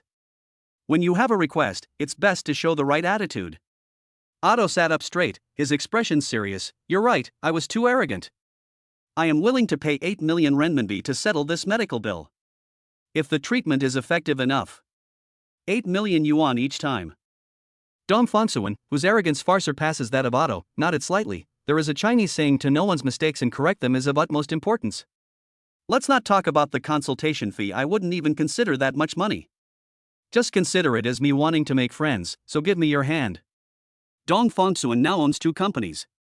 One was given to him by his father-in-law. It is very well established, with excellent financial records, and is essentially a money tree. His own company, Dong Fongsuan Pharmaceutical, focuses on the high-end market, specializing in customized pills for high-ranking officials, big shots, and top tycoons. It is also a treasure trove. With wealth flowing in, they don't need these few million. Otto thought he understood Dong Fongsuan. "I think I understand now. The gentlemen of ancient China didn't like to talk about money. You're imitating the ancients. Since that's the case, I have 18 food factories in Germany. If the treatment is effective, I plan to give you 5 of the factories as a gift from a friend." He talks a big game, but he's actually a man who won't act until he sees the benefits. This time, Dong Fongsuan did not refuse. "Okay. Having your own business in the area might enhance the experience when you visit." Dong Fongsuan gave the other person a simple pulse diagnosis, but in reality, he was exploring with his innate true energy. A moment later, he said with a strange expression, "Tisk." Otto asked anxiously, "Am I about to die?" Dong Fongsuan smiled and said, "No, your symptoms are very similar to those of a friend of mine. The difference is that he is very young, but he was born prematurely and lacked energy. You worked too hard when you were young, which drained your vitality and left you with many chronic illnesses. There's no need to prepare medicine for you separately. Dong Fongsuan took out a ready-made, improved pill for Chu Fanfeng. Eat it, and see the effect in half an hour." Otto placed the pill, about the size of a longan and warm to the touch, in his palm and examined it carefully for a moment. His decades of experience in the business world had instilled in him a sense of caution, and his instinctive skepticism toward this treatment that was far beyond his comprehension left him still filled with doubt. This seems far too simplistic for his knowledge, a stark contrast to the modern medicine he is familiar with, which is built on sophisticated instruments and complex chemical formulas. Otto glanced at Dong Fongsuan, who was sitting calmly across from him, and sighed inwardly. He knew there was no way out. This was perhaps his only hope of escaping the shackles of his increasingly heavy illness. Without further hesitation, he reached for the glass of lukewarm water on the table, put the pill in his mouth, and swallowed it with the water. The pill went down my throat without the strange taste I had imagined. Instead, it turned into a warm, soothing current that flowed down my throat without any unusual sensations at first. Gradually, he could clearly feel a warm current flowing into his feet, which were usually cold and rarely warm even in summer. His cold fingertips began to warm up and even became slightly hot. The familiar soreness and pain in my knees and fingers, which were originally stiff and difficult to move, were significantly reduced within a few dozen seconds, as if rusty gears had been injected with top-quality lubricant and become flexible again. He subconsciously took a deep breath, and the cool air rushed in without hindrance, reaching deep into his lungs, bringing an almost luxurious sense of satisfaction. All these changes, from the initial warmth to the current feeling of complete comfort, happened in just 5 minutes. Otto looked down in disbelief at his hands, which were no longer trembling and had clearly defined knuckles. Then he looked up sharply at Dong Fongsuan, who was still calm, with extreme shock and an almost absurd ecstasy in his eyes. He stood up, his movements so swift that even he was startled. He loosened his grip on the ebony cane, which served as both a support and a symbol of his status. The cane fell to the expensive carpet with a clatter, but he had no time to care. He began pacing back and forth in the office, which was covered with thick, soft carpets. At first, his steps were tentative, but soon they became firm and powerful. He felt the solid feedback from his feet, and the long-lost ease when his back was straight. This sense of power was an experience he had long forgotten and only had in his distant youth. He abruptly stopped and turned to Dong Fongsuan. His voice trembled slightly with excitement. I have inexhaustible strength. Dong Fongsuan nodded and said jokingly, "My friend said the same thing back then, but I have to tell you, it was just an illusion. You're getting on in years, so don't think you've become young again. If you're planning to run a marathon while you're still in good health, you'll definitely die. Remember, your health is still very poor and you need long-term care." Otto said he would follow the doctor's orders carefully, his attitude very serious. In his youth, he risked his life for money. Now, in his old age and declining strength, he cherishes his life more than any of Dong Fongsuan's patients. Suddenly, Dong Fongsuan received a system notification. Meow. The Virtuous Wife, Tang Xiuhua, has come across many short videos related to the major events caused by her host, increasing her happiness index by 8. Current ranking on the planet's happiness list, 1,916,000. Rewards being distributed. Chapter 97 Tang Xiuhua, I'll feed you and you with loving bento boxes until you're both chubby. Reward issued, 8 years of innate true essence. A warm torrent surged up from the depths of his dantian without warning, then exploded and rushed to his limbs and bones.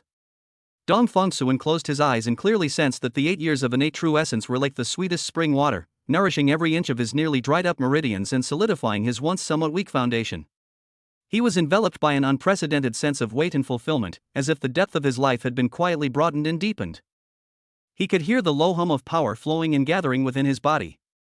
If such a massive accumulation continues unabated, will the quantitative change lead to a qualitative change? Is this innate true essence not the end point?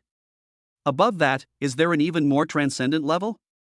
He concealed the subtle aura that had inadvertently emanated from his body due to the surge in power, and turned to blend into the city's nightscape. The dim lights illuminated Dong Fongsuan's calm face, with only a glimmer of insight into the mundane occasionally flashing deep in his eyes.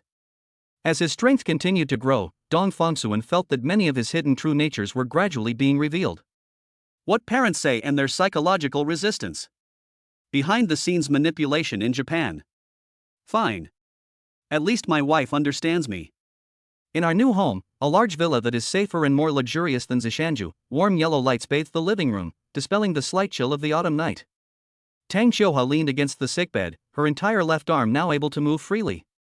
At this moment, her slender fingers were deftly swiping across the phone screen, which was filled with various short videos about Tokyo Nightmare Syndrome. The experts furrowed brows in their analysis, the vivid and horrified accounts from those who experienced it firsthand, the cautious and vague statements from official spokespeople. The bizarre and varied information flowed like a tireless river through her fingertips. An extremely complex and subtle emotion quietly began to grow in her heart. The world is bewildered, panicked, and debating over the sudden supernatural event, with countless people trying to piece together the truth amidst the fog of mystery. The only people who know the truth are her husband and herself. The feeling was a mix of smug satisfaction at having pulled off a prank without anyone knowing, and a sense of secret complicity. The underlying nature of this prank is solemn and righteous, and it is bound to have a positive impact on the bright future of Earth's civilization. Thinking about this, that secret joy settled into a more grounded and warm sense of comfort, like holding a perfectly brewed cup of hot tea on a winter's day, the warmth spreading from your fingertips to the depths of your heart. As she scrolled through the videos and read the comments section filled with expressions of relief at surviving the ordeal, gratitude for the unknown, and speculation, a small but certain sense of happiness welled up within her, gently filling her chest. She even began to unconsciously imagine the next time she would go out with her husband. What shocking thing will he do then? Perhaps it is like hearing thunder in silence, or weaving miracles once again in the ordinary daily life? Perhaps they won't do anything earth-shattering, but simply hold my hand, accompany me to watch the sunset under the moonlight, and share our innermost thoughts under the stars.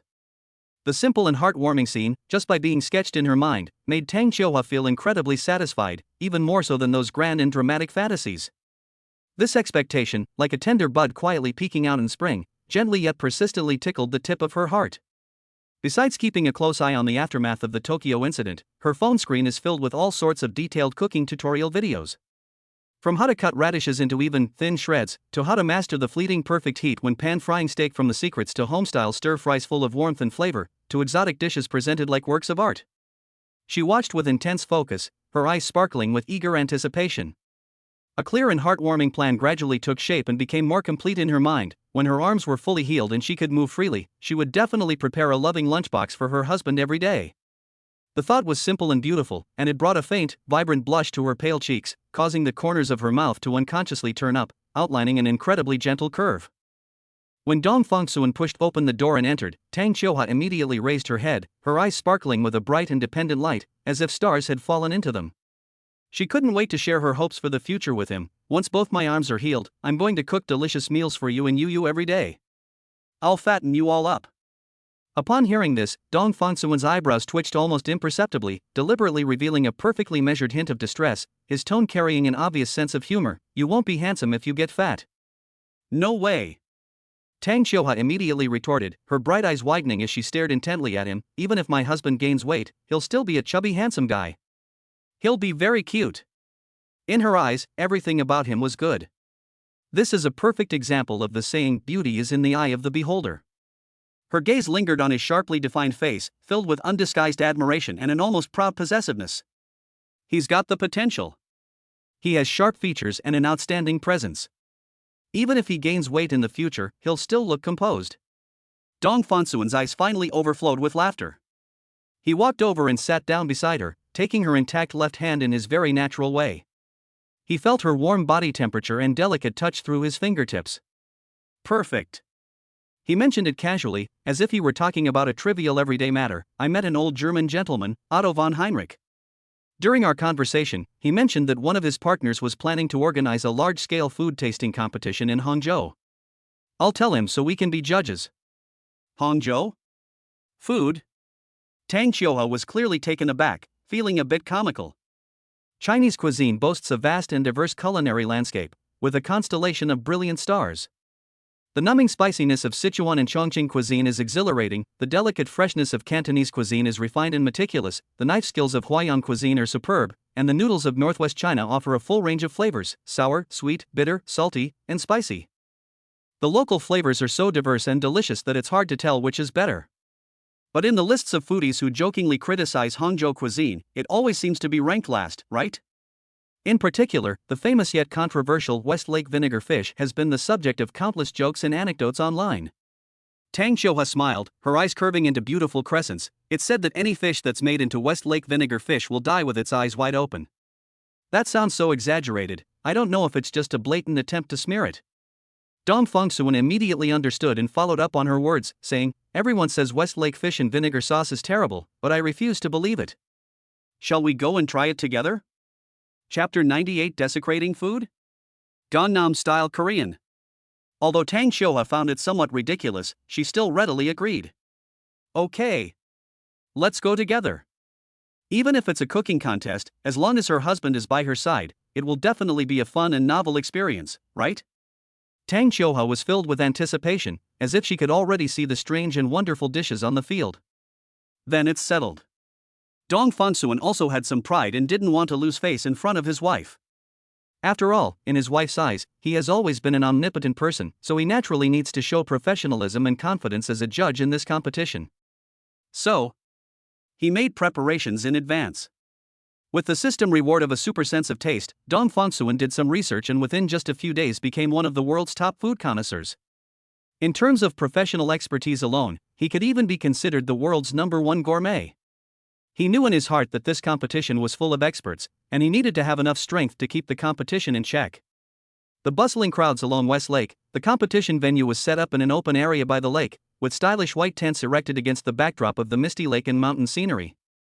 The event, hosted by a partner of Otto von Heinrich, a long-established German financial magnate, was naturally quite grand, attracting a large media presence and a constant stream of well-dressed guests.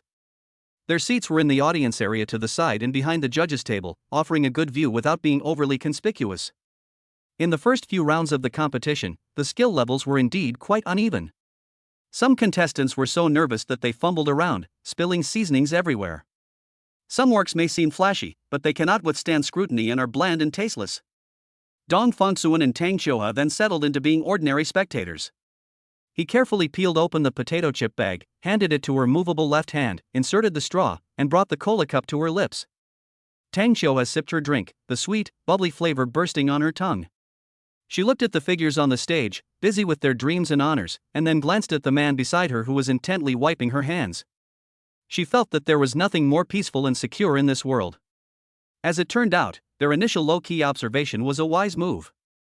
As the competition progressed, those who were not skilled enough were quickly eliminated, and the atmosphere on site gradually became tense. When the host announced the finalists, even viewers who weren't familiar with the sport could feel the tension that was about to erupt. In the final round, only 4 chefs remained, from Germany, South Korea, China, and Japan. There were no unknowns among them. Every single one of them was a renowned champion with outstanding achievements. German chef Carl Schmidt, known as the sculptor of taste on the Rhine, is tall and serious, with every move exuding Germanic precision and rigidity. His resume is filled with accolades from major European culinary awards. At this moment, he was meticulously checking the tools, his eyes revealing his seriousness about the competition. Korean chef Kim Jae-hwan is a rising star in the culinary world, with a sharp and unruly look in his eyes. He is known for combining traditional Korean cuisine with Western cooking techniques and has won many awards in international competitions. At this moment, he stands with his arms crossed, chin slightly raised, and his eyes are full of provocation as he scans his opponents, as if he is declaring his strength to everyone. Hangzhou chef Chen Jianping, hailed as a poet on the tip of the tongue in the industry, is an ordinary middle-aged man who is the inventor of many groundbreaking and innovative dishes. Japanese chef Yuichi Yamamoto, known as the soul of sushi, is the heir to a legendary sushi restaurant in Tokyo. At this moment, however, he seemed somewhat dejected, a layer of gloom shrouding his brows. He stood silently behind the control panel, as if isolated from the surrounding noise, immersed in his own world.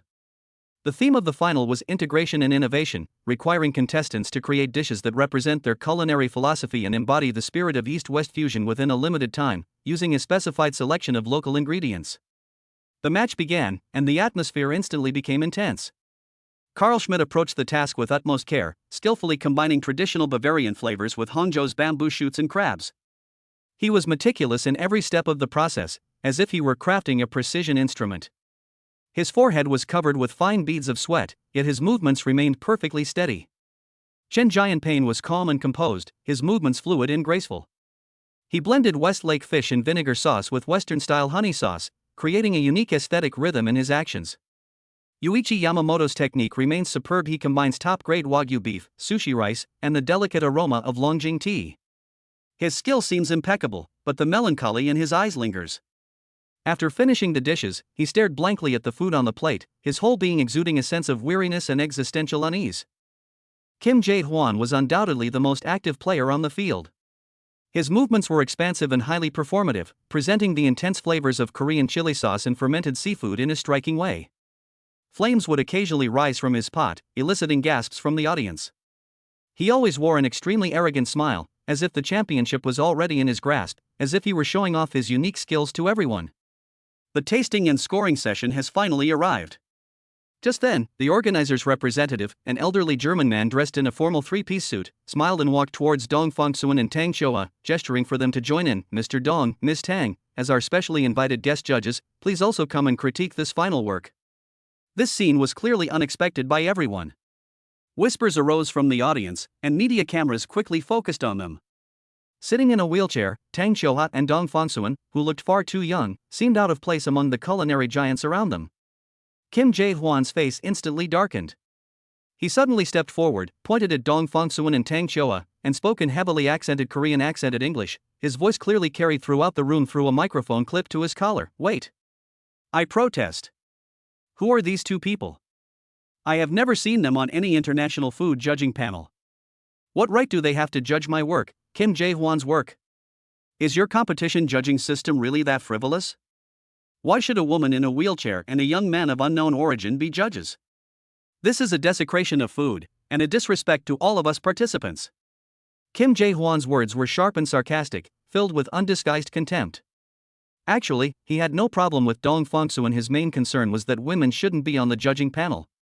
South Korea has serious antagonism, and Kim Jae-hwan has suffered greatly in this regard, making him extremely sensitive. Kim Jae-hwan equally despises every woman, including his own mother, ex-wife, and daughter. Upon hearing this, the entire audience erupted in uproar. The camera focused on the two people in the eye of the storm. Dong Fangsuan slowly pushed his wheelchair, leading his wife to the judges' table. He glanced sideways at Kim Jae-hwan, activated his VX superpower, all language proficiency, and replied in clearly Gangnam accented Korean, "If you're not satisfied, you can withdraw from the competition right now." Chapter 99, I feel honored to be a part of this happiness index plus 14. The moment Dong Fangsuan stepped into the food competition venue, a tidal wave of questioning gazes surged toward him. Tang Xiuhua's left hand instinctively gripped his sleeve. "It's okay, I'm here, don't be nervous," Dong Fangsuan reassured his wife gently. To outsiders, he and Tang Xiuhua were nothing more than insignificant figures, even regarded as complete laymen. Many whispered amongst themselves, their words filled with disdain and contempt, as if their presence alone was a blatant desecration of this top-tier culinary feast. The doubts were like a surging tide, and the most jarring of them all came from South Korean chef Kim Jae-hwan. But when Dong Fangsuan took his seat and slowly opened his mouth, responding in Korean with a unique Jiangnan accent, Kim Jae-hwan's expression changed instantly. The Gangnam dialect already occupies a very high position in the Korean language hierarchy. For Kim Jae-hwan, a stinky Busan native from a poor, remote area, it was like a bolt of lightning from high society, striking his self-esteem directly. He felt a sudden weakness in his spine, as if all his confidence had been drained away. His previous arrogance vanished instantly, and he stood frozen in place, his eyes filled with panic and regret. Kim Jae-hwan's lips trembled slightly, but he ultimately only replied in a low voice, "I have no objection." As the competition entered a crucial stage, Dong Fangsuan and Tang Xiuhua each sampled the dishes presented by the contestants. The result will be clear once you see how much the two of them ate. Tang Xiuhua pointed to several dishes and commented very uninformedly, this, and this are all delicious." Upon hearing this, some people in the audience let out good-natured laughter. "This girl is so cute, but are her legs injured? Why did you come in a wheelchair? I feel that she is an honest girl."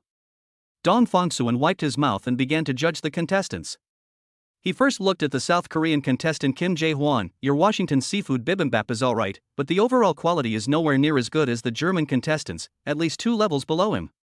Kim Jae-hwan's face turned deathly pale instantly, fine beads of sweat appeared on his forehead, and his hands clenched into fists as humiliation and resentment surged wildly in his heart. It seems like he's praising the German player, but this guy surnamed Dong's next remarks will definitely have a twist. Is he trying to guarantee a Chinese athlete's victory? This is a cover-up. I refuse to accept this. However, upon thinking of Dong Fangsuan's standard Jiangnan accent and sensing his undisguised noble and superior temperament, Jin Zaihwan immediately swallowed the words that were on the tip of his tongue and decided to swallow his anger. Dong Fangsuan ignored him and focused his gaze on Chinese player Chen Jianping. Chen Jianping is a renowned figure in China's culinary world, the founder of several top restaurants, and has even made a name for himself at state banquets. However, Dong Fangsuan pointed out without any mercy, "I remember you are the inventor of tomato and egg stir-fried mooncake?" Innovation is a good thing, but it's unnecessary to humiliate yourself by cooking dishes you've never even tried. I used to think that the fact that Westlake fish and vinegar sauce has been around for so many years must mean it has something special about it. But now I realize that it's only survived because people from other places don't believe in superstitions. Your honey-glazed Westlake fish and vinegar sauce is a genuine culinary disaster. I have no idea who gave you the courage to bring out this kind of stuff at a time like this. If you can finish it without batting an eye, then I apologize. Chen Jianping's face turned pale and then red, feeling very frustrated, so he simply started eating in silence. Then. Ha! Chen Jianxiang forced himself to eat 5 bites, but couldn't help spitting it out. His face flushed red. It's fucking, utterly disgusting. He became completely honest, so ashamed he wanted to dig a hole and disappear. It's my fault. I was too proud and arrogant. I thought I'd take this opportunity to salvage my hometown's reputation as a culinary wasteland, but I never expected. Westlake fish and vinegar sauce is beyond saving. Upon hearing this, Kim Jae-hwan's opinion of Dong Fongsuan changed drastically. He admitted that he had previously judged others by his own petty standards. However, when their eyes met, Dong Fongsuan stared at him and said calmly, Jin Zai-hwan, you can reduce the amount of chili and garlic in your bibimbap sauce and add 3 grams of lemon juice and 1.5 grams of olive oil. The acidity of lemon juice can neutralize the strong flavor of the sauce while adding a refreshing taste. Olive oil can make sauces smoother and improve their overall quality. Dong Fongsuan's professional comments were incredibly accurate, and his suggestions for improvement were clear, logical, and to the point. The other judges nodded in agreement, their eyes filled with admiration for Dong Fongsuan's professionalism, whispering among themselves, this Mr. Dong is truly no amateur. Then, Dong Fongsuan turned his attention to Japanese player Yuichi Yamamoto. Yuichi Yamamoto, who is known as the soul of sushi, appeared somewhat dejected at this moment, with an unyielding gloom between his brows and a dull look in his eyes. Dong Fongsuan frowned slightly. Is it because of the recent Tokyo Nightmare Syndrome? Yuichi Yamamoto paused slightly, then nodded, his voice low as he said in English, yes, it's painful to suddenly realize that I'm part of the evil camp. As a child, Yuichi Yamamoto thought he was Ultraman, a giant of light. He often played games with other children, pretending to be Jack, Ace, Seven, and Taro. He was the most enthusiastic about fighting monsters. Now, he suddenly realized that he was actually an evil citizen of the monster kingdom. My worldview has been turned upside down, my heart is no longer here. An off night is inevitable. Upon hearing this, Dong Fongsuan understood. He knew Yamamoto Yuichi's state of mind at that moment, so he didn't say anything more.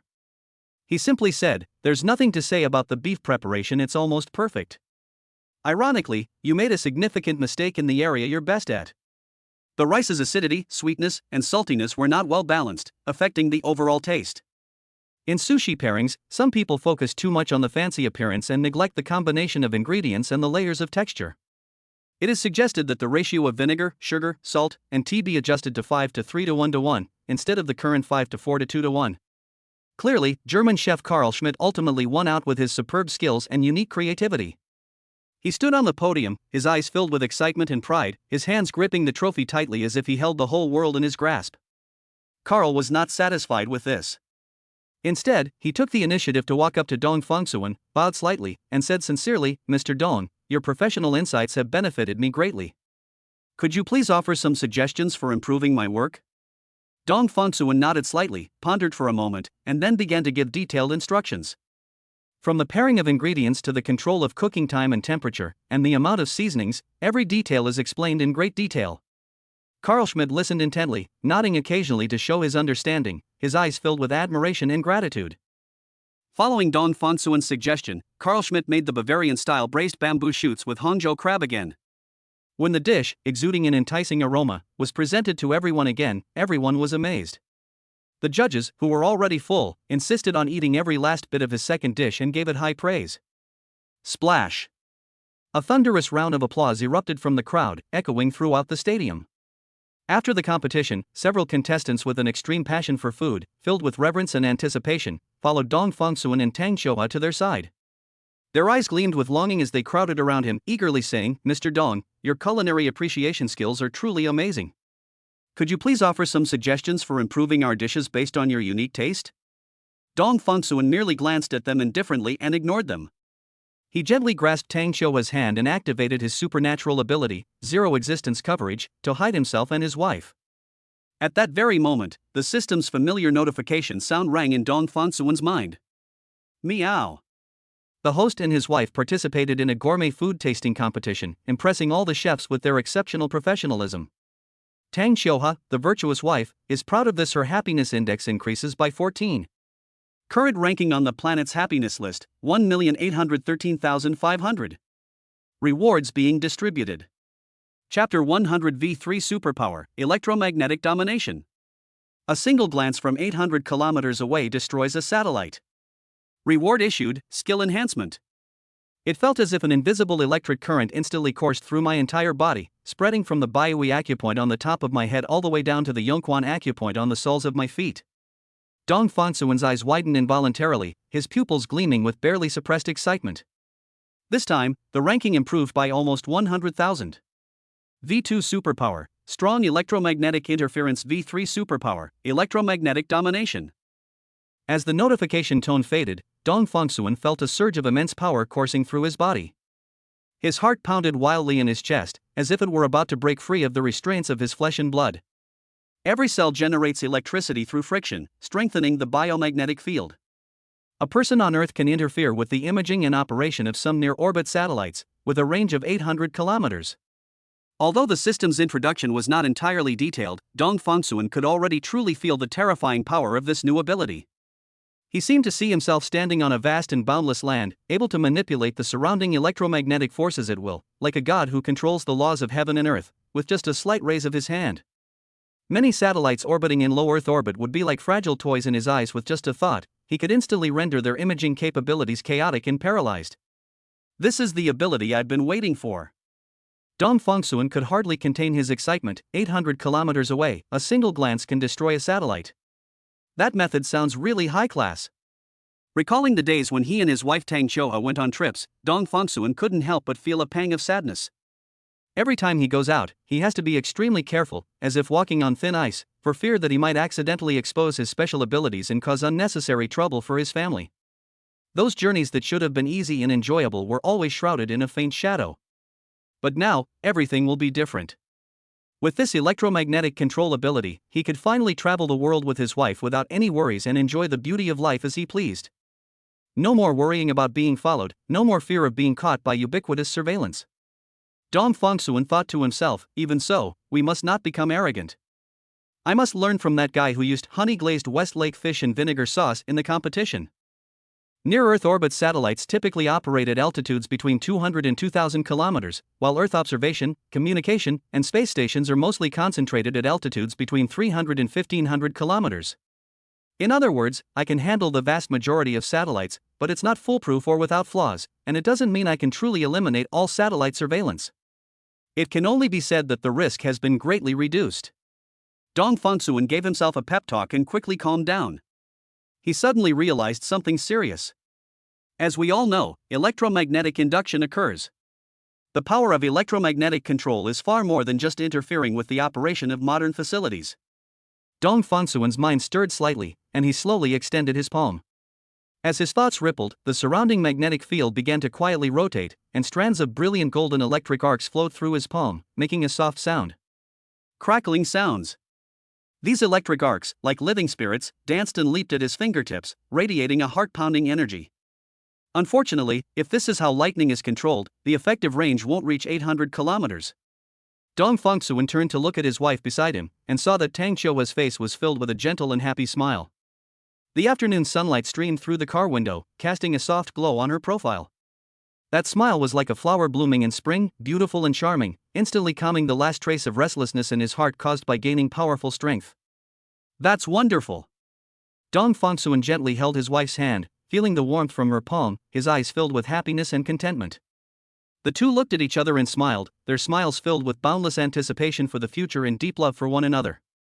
Afterwards, they embarked on their return journey, completely satisfied. Of course, I didn't choose to take a plane or high-speed train. Although those modes of transportation were fast, the bumpy journey was not good for his wife's recovery. Moreover, they were all worried about their daughters at home and longed to return. Dong Fangsuan gently used his supernatural power. The ends of the earth are within reach, and in an instant, the surrounding scenery began to distort and blur, before quickly becoming clear again. In the blink of an eye, the two had crossed thousands of mountains and rivers and returned to that familiar and warm home. Night fell slowly, like a giant black curtain, enveloping the entire city. The city's neon lights flickered in the darkness, like stars twinkling in the night sky.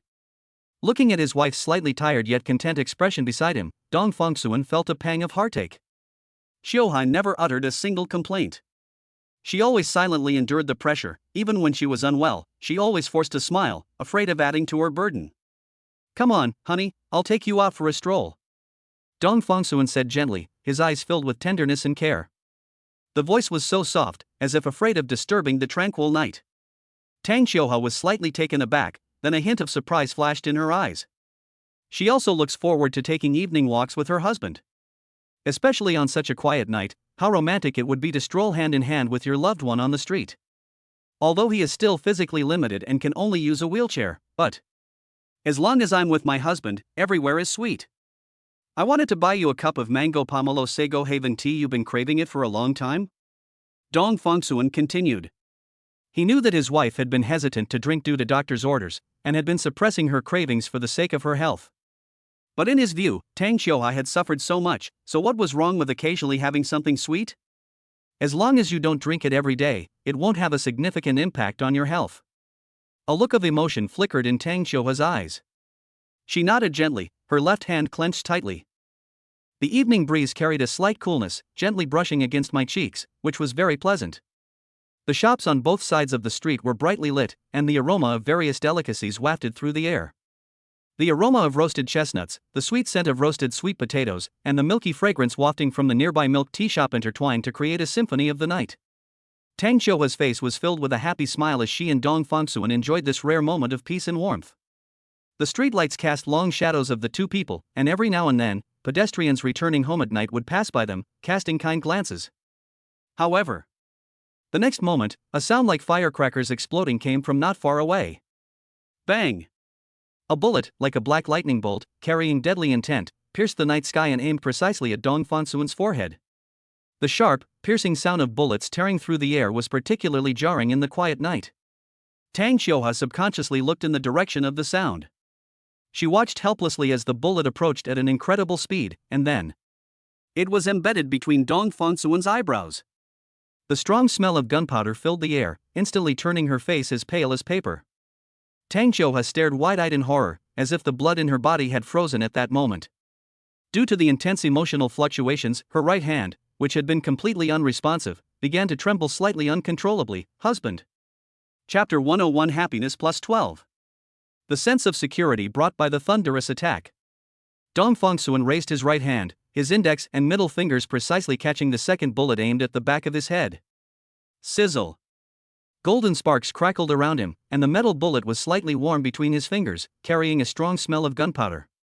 He released his fingers, and the bullet fell to the ground with a crisp sound.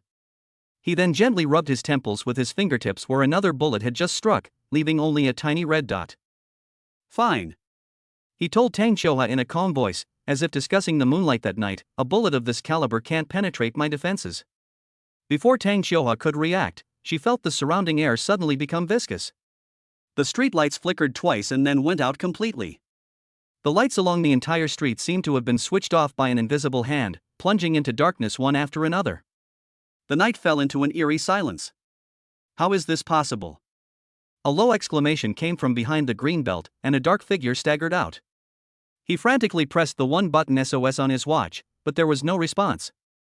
Dong Fongsuan didn't even look in that direction. He simply squeezed Tang Xiuhua's hand gently. Wait me a moment. His figure suddenly disappeared from beside the wheelchair, and the next second he was standing in front of the dark figure. The attacker was so frightened that he took 2 steps back, nearly dropping his modified shotgun. The attacker's voice trembled. What? I don't know you at all. His eyes darted around frantically, searching for an escape route. I'm hunting, and there are often wild cats and dogs around here at night. I misjudged you. I thought you were a stray cat. Dong Fongsuan simply looked him up and down, muttering to himself, the corpse is talking. Those eyes seemed to glow in the darkness, making the attacker feel like he had nowhere to hide. How did you get here? And I really didn't mean to. The attacker continued to argue, cold sweat beading on his forehead. Dong Fongsuan suddenly moved. His movements were so fast that they left only a blur, his right leg sweeping seemingly casually. Snap! The crisp sound of bones cracking was particularly jarring in the quiet night. The attacker collapsed to the ground clutching his twisted and deformed calf, letting out a piercing scream. His face was contorted with pain, and his eyes were bloodshot.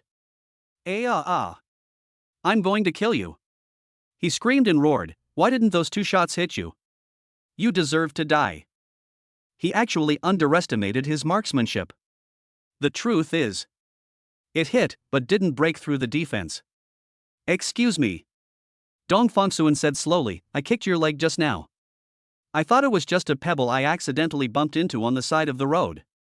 This nonchalant attitude thoroughly enraged the attackers. You're dead. Do you know who I am? You. A slap interrupted him.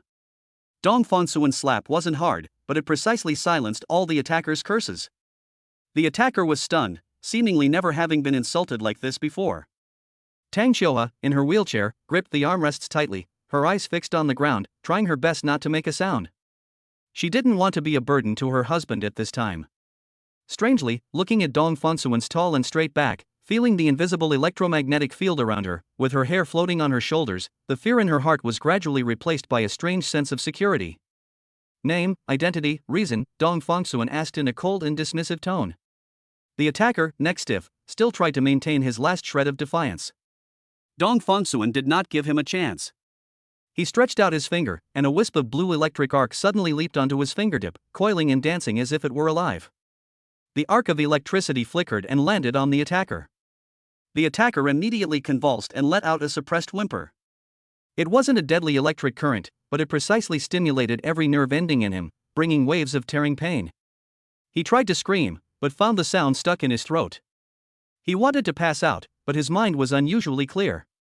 I'll say it. My name is Tu Morom. I'm unemployed, but my family owns 135 houses across the country that were demolished as compensation. I have no grudge against you. He finally broke down and shouted. Why did you fire? Randomly selected. You're not the first. As long as I bump into you when you go out at night and you don't look like an important person, I will. Tu Morom suddenly widened his eyes, as if he recognized something. Wait. You're Dong Fongsuan? I've seen your picture before. Dong Fongsuan's eyes turned completely cold. He could have simply ended the life of this scoundrel who treated human life like dirt, but a glance at his wife's worried gaze made him change his mind. Randomly taking the lives of innocent passers-by. Dong Fongsuan's voice was deep and solemn, echoing in the night wind, such evil deeds are unforgivable. Tu Morom looked at him in horror and tried to back away, but the excruciating pain from her broken leg prevented her from moving. In order to purify and protect this world. For kindness and justice. I will now act on behalf of heaven. Dong Fongsuan, like a judge, slowly raised his hand. Sizzle. Blue, white, and gold arcs of electricity suddenly converged in his palm, emitting a faint crackling sound. These electric arcs intertwined, growing brighter and brighter until they finally transformed into a dazzling and terrifying ball of lightning. I will investigate your parents. Dong Fongsuan's voice was icy. They are to blame for raising a son like you. If they are guilty, I will send them to the underworld to join you. Tu Morom's pupils dilated with fear, and he opened his mouth but could not utter a sound. The three-colored electric arc suddenly erupted, completely engulfing Tu Morom. There was no explosion, only the hum of energy and the faint sound of flesh jarring. The electric arc flickered for a few seconds before gradually dissipating, leaving only a charred remains on the ground, still in its final, struggling posture. The night breeze carried away the burnt smell from the air. Dong Fongsuan waved his hand gently, and the surrounding streetlights gradually lit up, and the hustle and bustle of the city returned in the distance, as if nothing had happened. He turned and walked back to Tang Xiuhua's side, his cold expression instantly melting away, and he transformed back into the gentle husband he once was. He knelt down and gently took his wife's cold hand in his. It's all right now. Dong Fongsuan's voice was as gentle as if she were coaxing a child. Let's go home. Tang Xiuhua nestled into his arms, feeling his steady heartbeat, and finally relaxed completely.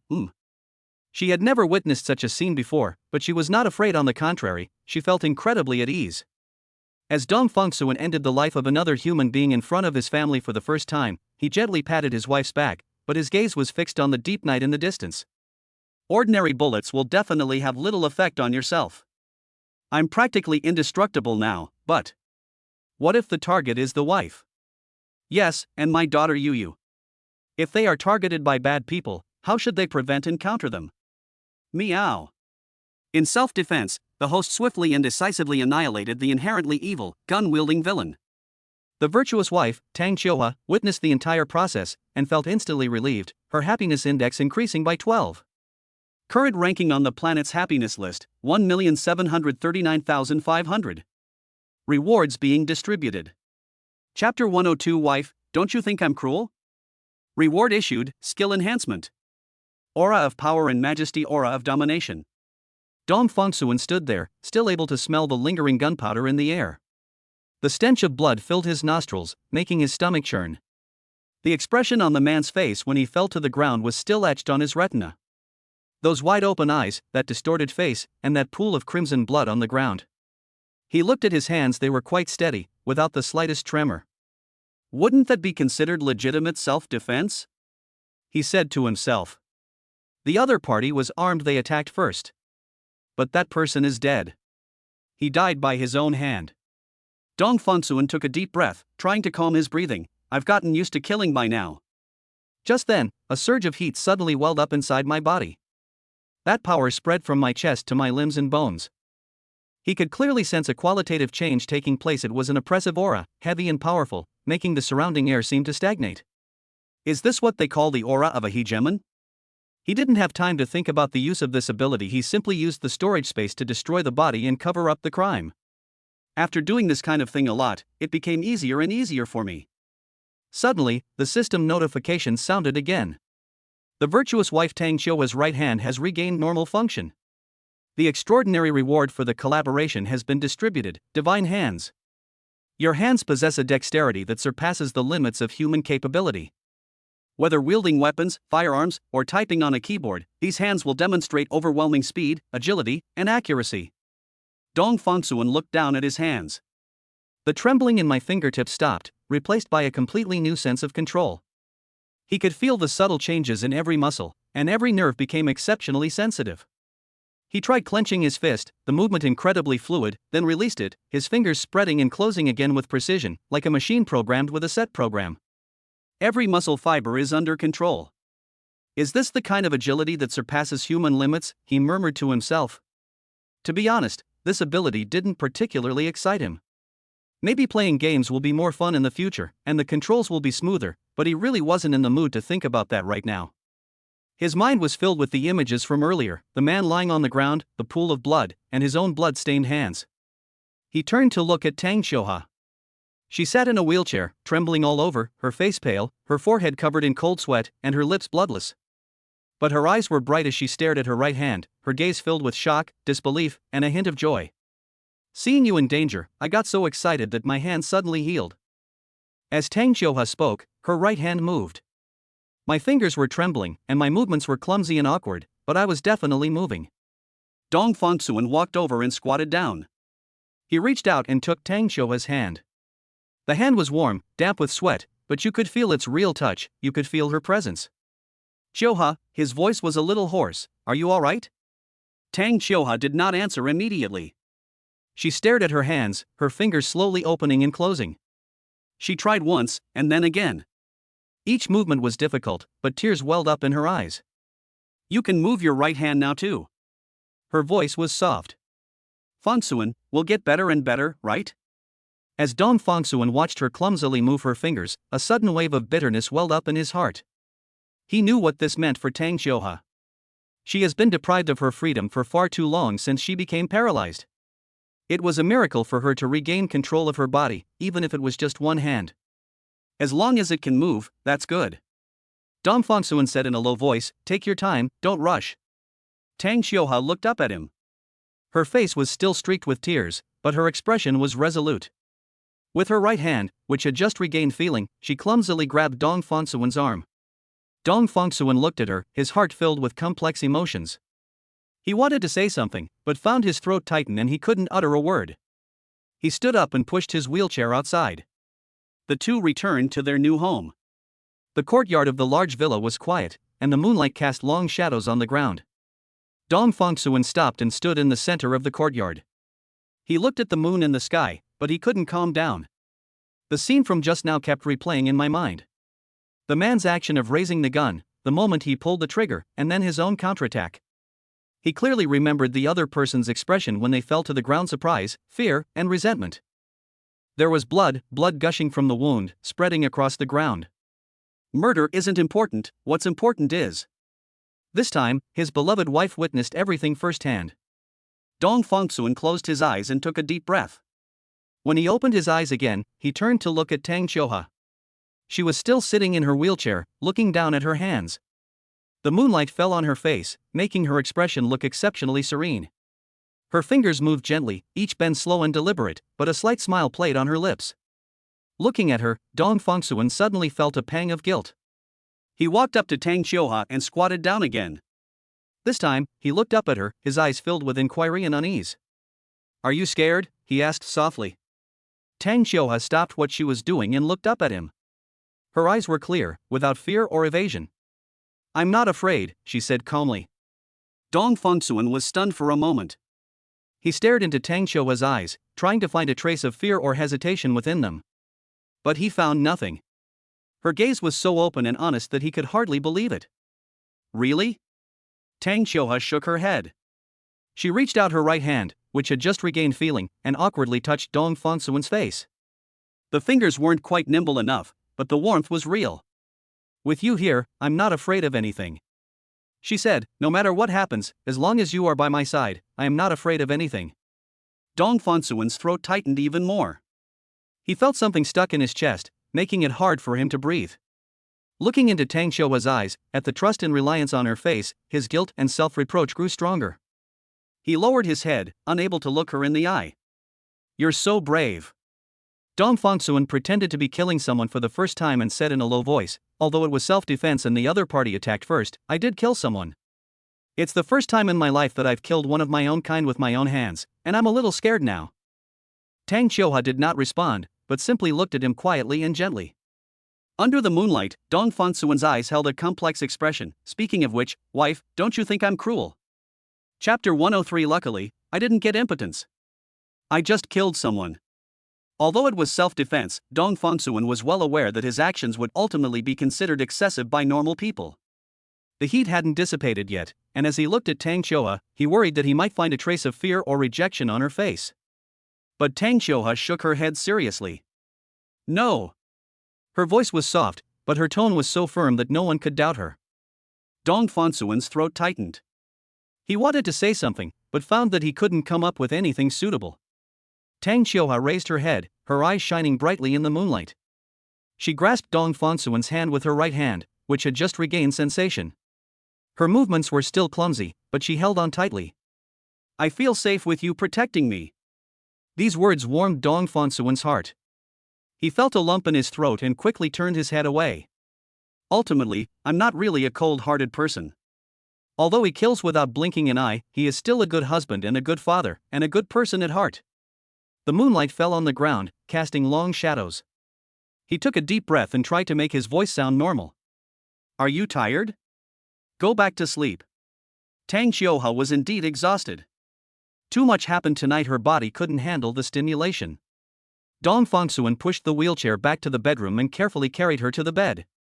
Her body was so light it was heartbreaking. By the time she had covered herself with the blanket, Tang Xiuhua had already closed her eyes, and her breathing gradually became steady. Dong Fongsuan stood by the bed and watched her for a while, then quietly left the room. He wasn't sleepy. To be precise, he's too excited to sleep. Adrenaline is still coursing through his veins, and he's in a state of heightened arousal. He sat down in the living room, stared at the ceiling for a while, and then decided to play video games. But he was too lazy to turn on his computer. Those AAA games require too much effort, and he simply can't get into them in his current state. I opened the game list and scrolled through it, but nothing really interested me. It feels like electronic impotence. I want to play everything, yet I don't want to play anything. Fortunately, I don't actually have erectile dysfunction. Dong Fongsuan chuckled self-deprecatingly. Every time I hold Xiuhua, I feel a ticklish sensation in my heart. Her body was soft and warm, and the breath on his neck always made him want to do something. But he restrained himself, he kept restraining himself. He would wait until she was better and could handle it before doing the things that normal couples do. Thinking of this, Dong Fongsuan felt a surge of heat throughout his body. His blood was churning in his veins, and his heart began to race again. He gritted his teeth, feeling that if he continued thinking like this, something terrible would definitely happen. Traditional crafts? I'm not really interested in doing that.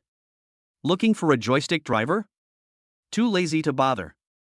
To distract himself, Dong Fongsuan picked up his phone and opened Honor of Kings. The moment he entered the game, he suddenly realized that he now possessed divine skill. The sense of control over his fingers was completely new, every touch was terrifyingly precise. He randomly selected a hero to enter a ranked match, and then he was completely stunned. His hand speed is frighteningly fast. Changing outfits 3 times in a second? A piece of cake. Using 3 fingers? Anyone with hands can do it. 13 strikes per second? You could do that with your eyes closed. Those top-notch techniques that I've seen countless times in videos, I can now use with ease. His fingers flew across the screen, each click precise and accurate. His skill combos were so fluid, it was as if they were pre-written scripts, and his movement was so stylish that his opponents were completely baffled. In the first game, he was absolutely amazing. In the second game, a pentakill. In the third game, the opposing team surrendered immediately. Dong Fongsuan became more and more excited as he played. He went on a winning streak in ranked matches and continued to dominate even in the peak tournament. He racked up MVP awards, and his stats were unbelievably impressive. After the game, friend requests kept popping up. "Master, please help me. Let's add each other as friends, and rank up together in the future. Your move was amazing, are you a pro player?" As Dong Fongsuan looked at these messages, the corners of his mouth couldn't help but turn up. He felt he had found an outlet, the pent-up excitement finally had a place to go. He continued to match games, continued to dominate, and played with unbridled joy. When you have some free time, it shouldn't be too difficult to type out a few small national standards, right? As he was thinking, he suddenly noticed that the sky outside the window was already turning a pale white. The whole night passed just like that, and he didn't feel tired at all. He glanced at the time, it was 6:30 in the morning. Forget it, I might as well not sleep. Dong Fongsuan took a shower, changed into clean clothes, ate a simple breakfast, and then drove to the company. When I arrived at the company, it was not yet 9 o'clock, and the receptionist had not yet arrived. Dong Fongsuan swiped his card to enter and went straight upstairs. When he reached the office door, he heard voices coming from inside. The voice was unfamiliar, and the tone was quite rude. Dong Fongsuan frowned and pushed the door open to go inside. Several people were standing in the office. The leader was a man in his 30s, wearing an expensive handmade suit, his hair was neatly combed, and he had an arrogant expression on his face. He was followed by a large group of bodyguards in black, each one tall and burly with a cold expression, completely blocking the office. The man was sitting in Dong Fongsuan's office chair, legs crossed, holding a teacup in his hand. Upon seeing Dong Fongsuan enter, he raised his eyelids and said with a contemptuous tone, "You're Dong Fongsuan?" Dong Fongsuan did not answer. He glanced around the office, his gaze finally settling on the man. The man put down his teacup and stood up. He straightened his collar, walked up to Dong Fongsuan, and said arrogantly, "My name is Wang Yanzu, and I'm here today to talk to you about something. I want your pharmaceutical technology and professionals." The office was silent. The bodyguards stood there expressionless, the atmosphere oppressive and suffocating. This was clearly a threat, a blatant threat. Looking at the guy in front of him, Dong Fongsuan suddenly found it somewhat amusing. Another person trying to steal the company's pharmaceutical technology, just like Zhou Chenaway. However, Zhou Chenaway has more faith in the law and patent rights after all, he is a law-abiding citizen. The person in front of me clearly believed in something else, fists, violence, and the power behind them. Dong Fongsuan smiled. He sized up Wang Yanzu, his smile clearly mocking. Where did this Tom, Dick, and Harry come from? Wang Yanzu's expression changed instantly.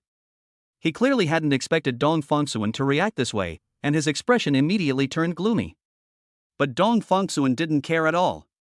Even without considering the help from Chu Fanfeng, Su Jechi, and others, just looking at the power of his wife's family, not just anyone has the right to jump in his face and act wildly. This kind of person doesn't even deserve his serious attention. He leaned against the doorframe, arms crossed, his eyes full of disdain. The resentment that had been building up since last night finally found an outlet. He stared at Wang Yanzu, his smile growing wider. Finished? Then get out. Chapter 104 Terrifying. The intimidating background. Dong Fongsuan looked at the arrogant Wang Yanzu in front of him and a mocking smile appeared on his lips. He had seen too many of these self-important rich kids, each one thinking they could do whatever they wanted just because they had powerful connections. You want me to get out? Wang Yanzu said in a matter-of-fact tone, I'm magnanimous and will forgive you for now. The last chance. I want your pharmaceutical technology and professionals. His behavior made it seem as if he could get anything in this world if he wanted it. Dong Fongsuan chuckled lightly, his voice full of disdain. Where did this stray dog come from? How dare you bark and howl in front of me, Dong Fongsuan? I'll break all your legs. Wang Yanzu's expression changed instantly. He has been pampered and spoiled since childhood, and has never suffered such humiliation before. Especially in front of so many bodyguards he brought, this was practically a slap in the face. What did you say? Wang Yanzu's voice rose several octaves, his eyes widened, and the muscles on his face trembled slightly. He stared intently at Dong Fongsuan, as if trying to etch that face into his mind. There's a reason why they're so excited. When he was a child, he stole his grandfather's offerings and his father actually broke his leg, which left him with some psychological trauma. It's perfectly reasonable for them to have a stress response at this moment. Dong Fongsuan maintained his nonchalant demeanor, not even changing his posture. He said slowly, I said I'd break your legs. Can't you understand human language? Wang Yanzu was furious. You're asking for it. Dong Fongsuan precisely hit his sore spot. He waved his hand, and his bodyguards immediately surrounded him. A large group of people surrounded Dong Fongsuan. Each of them was burly and strong, clearly trained in martial arts. Wang Yanzu said with a sneer, Today I'll see if you can keep up this stubbornness. Dong Fongsuan didn't speak, he just stood there quietly.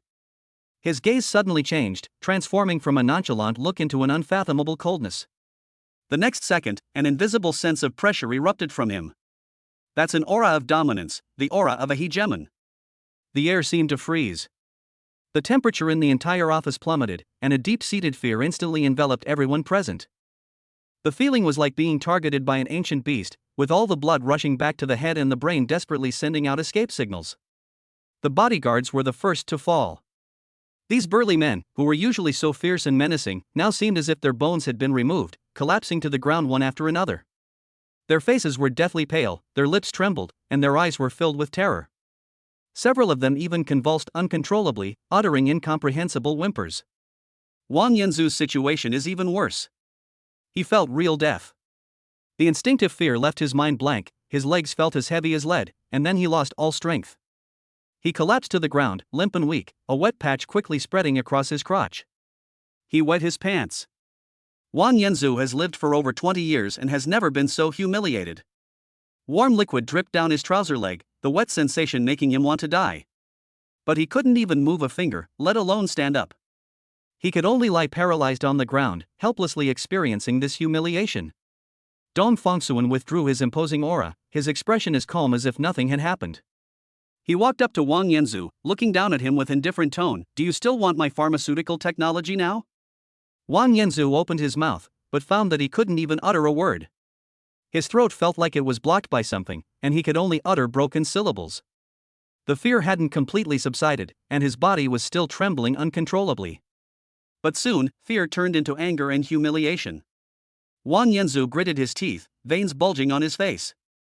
He valued his reputation above all else. To wet his pants in front of so many people was an utter disgrace. He had to avenge this. You wait. Wang Yanzu squeezed out these 3 words with all his might, his voice terribly hoarse. I will repay you tenfold, 100-fold for what you did to me today. I will let you know what happens when you offend the Wang family. His eyes were filled with venom, and his entire face was contorted with rage. Even now, sitting on the urine-soaked floor, even with his body still trembling, his eyes were already plotting his revenge. Dong Fongsuan looked at him and suddenly smiled. That smile carried a kind of pity, as if looking at a clown. He didn't say anything more, but instead took out his phone and dialed a number. Father-in-law, I've run into a little trouble. Dong Fongsuan's tone was calm, as if he were commenting on the weather. A junior member of the Wang family wants my pharmaceutical technology and has brought people to cause trouble. Do you think we should deal with it? Tang Hugua on the other end of the phone was silent for 2 seconds, then said in an unquestionable tone, Don't worry, I'll handle it. These few words, though brief, convey a sense of reassurance. Upon hearing the call, a flicker of panic crossed Wang Yanzu's face, but he quickly forced a cold laugh, pretentious. You think you can scare me with just a random phone call? Let me tell you, the Wang family isn't to be trifled with in this circle. He struggled to stand up, wanting to leave this place that had made him lose face. He wanted to change his pants and take a shower to get rid of the unpleasant smell of urine. But his legs were still weak and he couldn't muster any strength. He could only brace himself against the ground, thrashing about in vain like a stranded fish. Dong Fongsuan ignored him and walked to the window, lighting a cigarette. Amidst the swirling smoke, his profile appeared exceptionally cold. Time passed by, second by second. The office was eerily quiet, save for Wang Yanzu's heavy breathing and the bodyguard's painful groans. The air was thick with the stench of urine and an atmosphere of fear, making it feel oppressive. 2 minutes later, Wang Yanzu's phone rang. It was a special ringtone, one that he had set specifically for his home. Upon hearing the ringtone, Wang Yanzu's expression instantly turned even more grim. He struggled to pull his phone out of his pocket, his hands trembling as he saw the name displayed on the screen. He is his father. Wang Yanzu hesitated for a moment, but still pressed the answer button. Treason. The person on the other end of the phone launched into a tirade of angry words, their voice so loud that even Dong Fongsuan could hear them clearly. Do you know who you've messed with? Do you know you almost got the entire Wang family into trouble? Wang Yanzu had never heard his father speak in such a tone before. The voice, filled with anger mixed with fear, made his heart sink, and an ominous premonition welled up inside him. Dad, I just want to prove myself. Wang Yanzu was interrupted before he could finish speaking. Shut up. How dare you speak? Father Wang's voice was almost a shout. Do you know who Dong Fongsuan is? He's the son-in-law of the Tang family. The Tang family, do you understand? The Tang family that we can't even get close to. Chapter 105. She's turning the tables. An invitation to Antarctica. Wang Yanzu's face turned deathly pale instantly. The Tang family, a top-tier family in the entire circle, is someone the Wang family simply cannot aspire to. I just received a call from Tang Hugua. Mr. Wang's voice calmed down a little, but it was still filled with anger. He keeps calling me personally. Do you know what that means? If it weren't for the proper conduct the Wang family has maintained over the years, and if I hadn't immediately made my stance clear, the Wang family would probably be finished by now. Wang Yanzu opened his mouth wide, but couldn't utter a single word. He suddenly realized that he had kicked a hornet's nest, and the hardest kind at that. Apologize to Mr. Dong now, immediately. Whatever he wants, you must agree to it. Do you hear me? Wang's father commanded. But Dad, I'm here with him. Wang Yanzu looked at his soaked pants and felt extremely embarrassed. I don't care where you are or what suffering you've endured. Mr. Wang said mercilessly, you brought this all on yourself. Now you'd better pray that Mr. Dong won't hold a grudge, otherwise not only you, but the entire Wang family will be in trouble. After saying that, the phone was hung up. Wang Yanzu was stunned, holding the phone. Just moments ago he was plotting revenge, but now all his resentment and anger were extinguished as if doused with a bucket of cold water. The arrogance in his eyes when he looked at Dong Fongsuan was gone, replaced by fear and regret. He struggled to move his body, trying to stand up, but his legs remained weak. Finally, he could only kneel on the ground and say in an almost pleading tone, Mr. Dong, I was blind to your greatness and offended you. It's my fault, it's all my fault. His previous arrogance was gone. At this moment, Wang Yanzu was like a shrimp whose shell had been peeled off, revealing its weak interior. Dong Fongsuan flicked his cigarette ash, glanced at him indifferently, and said nothing. Just then, Wang Yanzu's phone rang again. This time it was the head of the Wang family, who was also his grandfather. Wang Yanzu answered the phone, but before he could speak, he heard an old but authoritative voice on the other end, give the phone to Mr. Dong. Wang Yanzu quickly held the phone in both hands and handed it to Dong Fongsuan. His hands were shaking so badly that he almost dropped the phone. Dong Fongsuan took the phone and put it to his ear. Hello. Mr. Dong, I am Wang Qingye, the head of the Wang family. The voice on the other end of the phone was very polite and humble. What happened today was due to our Wang family's poor discipline, which caused our child to offend you. This was our mistake, and on behalf of the Wang family, I sincerely apologize to you. The apology was very sincere, without the slightest hint of perfunctoriness. Wang Qingye knew very well what offending the Tang family's son-in-law meant. Having lived for so many years, he knows all too well that there are some people in this circle who should absolutely not be messed with. I have prepared an apology, which will be sent to your company later. Wang Qingye continued, in addition, I will personally visit you to apologize in person. This child has caused you so much trouble, I'm so sorry. Dong Fongsuan listened to these words and exhaled a puff of smoke. He knew that the Wang family was truly afraid, otherwise they wouldn't have gone to such lengths. He thought for a moment and then said, there's no need for apologies. Just keep an eye on your kids and make sure they don't embarrass themselves in public again. Wang Qingye responded repeatedly, his voice full of gratitude, definitely, definitely. Mr. Dong, you are very generous. Our Wang family will remember this. If you need any help in the future, please don't hesitate to ask. Dong Fengsuan hung up the phone and tossed it back to Wang Yanzu. Wang Yanzu caught the phone, looking as if all his strength had been drained away. He knew he was doomed, utterly and completely. He had not only lost face, but had almost implicated his entire family. He'll probably never be able to hold his head up high at home again. Brothers and sisters, there's no room for us to turn things around. Dong Fengsuan didn't look at him again and walked straight out of the office. Behind him came Wang Yanzu's suppressed sobs and the sounds of his bodyguards struggling to get up. But none of this concerns him anymore. After dealing with this minor incident, Dong Fengsuan was in a good mood. He returned to his desk, turned on his computer, and began handling other tasks. Soon, he remembered Tu Morong, who had randomly shot and killed the wrong person the night before and was killed by him in retaliation. His subordinates had already sent over the investigation results. Dong Fengsuan opened the document and began to read it carefully. Tu Morong's parents were indeed very wealthy, owning several companies with assets totaling several billion yuan. But they weren't wealthy families, they were just nouveau riche who got rich by luck. The two of them didn't have any bad deeds, but they spoiled their son from a young age, which made Tu Morong so lawless. After reviewing the information, Dong Fengsuan seemed to be deep in thought. The biggest problem with these nouveau riche is their short-sightedness and their love of money. Don't you understand the saying that spoiling a child is like killing him?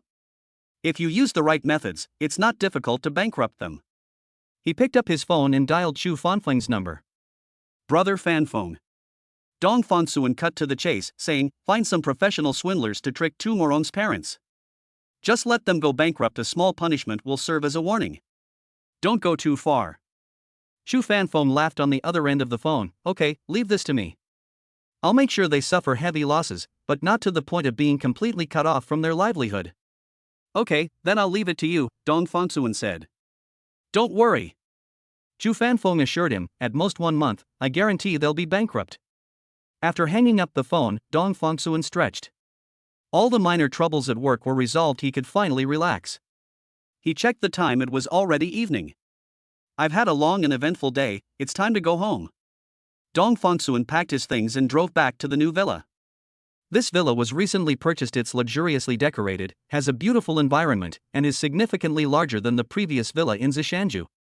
The old butler remained diligent and conscientious, always impeccably dressed in a suit. Each floor is staffed with well-trained maids who come and go in a constant stream. As soon as he entered, Dong Fengsuan saw Tang Qiuhua sitting in a wheelchair, with Xiao Yuyu lying on a baby mat next to her. The little guy is waving his arms and trying to roll over. Her little face turned red, and her little eyebrows furrowed together, making her look extremely serious. Wife. Dong Fengsuan walked over and squatted down next to Tang Qiuhua. I want to take you to Antarctica. What do you think? Tang Qiuhua raised her head, a hint of surprise flashing in her eyes, but she quickly looked back at her daughter on the ground. Her gaze was as gentle as water. Yu is learning to roll over, I'll watch her for a little while longer. Just a moment. As soon as she finished speaking, Xiao Yuyu suddenly kicked her legs hard, and her body really flipped over. The little guy seemed startled by himself, paused for 2 seconds, and then grinned. Tang Qiuhua clapped her hands happily, she can roll over. Fengsuan, look, Yu can roll over. Chapter 106, A Trip to the Arctic. Happiness Index plus 13. Dong Fengsuan sat on the soft carpet, looking at his daughter, Dong Yuyu. Wow, that's a pretty sharp look on your face. The little one is like a piece of finely sculpted art, with fair and translucent skin that exudes a faint milky fragrance. Her eyes were big and bright, like 2 obsidian stones, curiously observing this new and wonderful world. Whenever her little hand unconsciously grasped Dong Fengsuan's fingers, that softness and dependence always melted the hardest corner of his heart. It's undeniably cute, but it's also incredibly tiring. Dong Fengsuan recalled that in the first few weeks, he and Tang Qiuhua hardly slept through the night. The baby's cries are the highest command, feeding, changing diapers, and soothing to sleep, every step must be flawless. He was a man who could command respect and influence outside, but he often felt helpless in front of his daughter. Luckily, I have money. This thought had crossed his mind more than once. He can hire the industry's top maternal and infant care team to work in shifts 24 hours a day, taking care of Yu and Tang Qiuhua in the most scientific and professional way. Otherwise, relying solely on the two of them, Dong Fengsuan had no doubt that he would absolutely go insane. Right now, little Yu Yu is lying on the baby mat, undertaking her first big challenge, practicing rolling over. After her accidental success, she waved her little arms wildly in front of her, kicked her short legs hard, and stuck her chubby little bottom up high, looking like a little pig trying to root in the ground. Her little face turned red from straining, and she made huffing and puffing sounds, clearly using all her strength. Tang Qiuhua knelt to the side, her eyes full of encouragement and tenderness. She didn't offer any help, but instead whispered encouragement to her daughter. "Come on, Yu Yu, just a little more effort, you'll succeed soon." Dong Fangsuan was also engrossed in watching. Looking at his daughter's persistence and hard work, he felt a surge of inexplicable emotion. Life is like this, it begins with the smallest struggle, and we explore and grow step by step.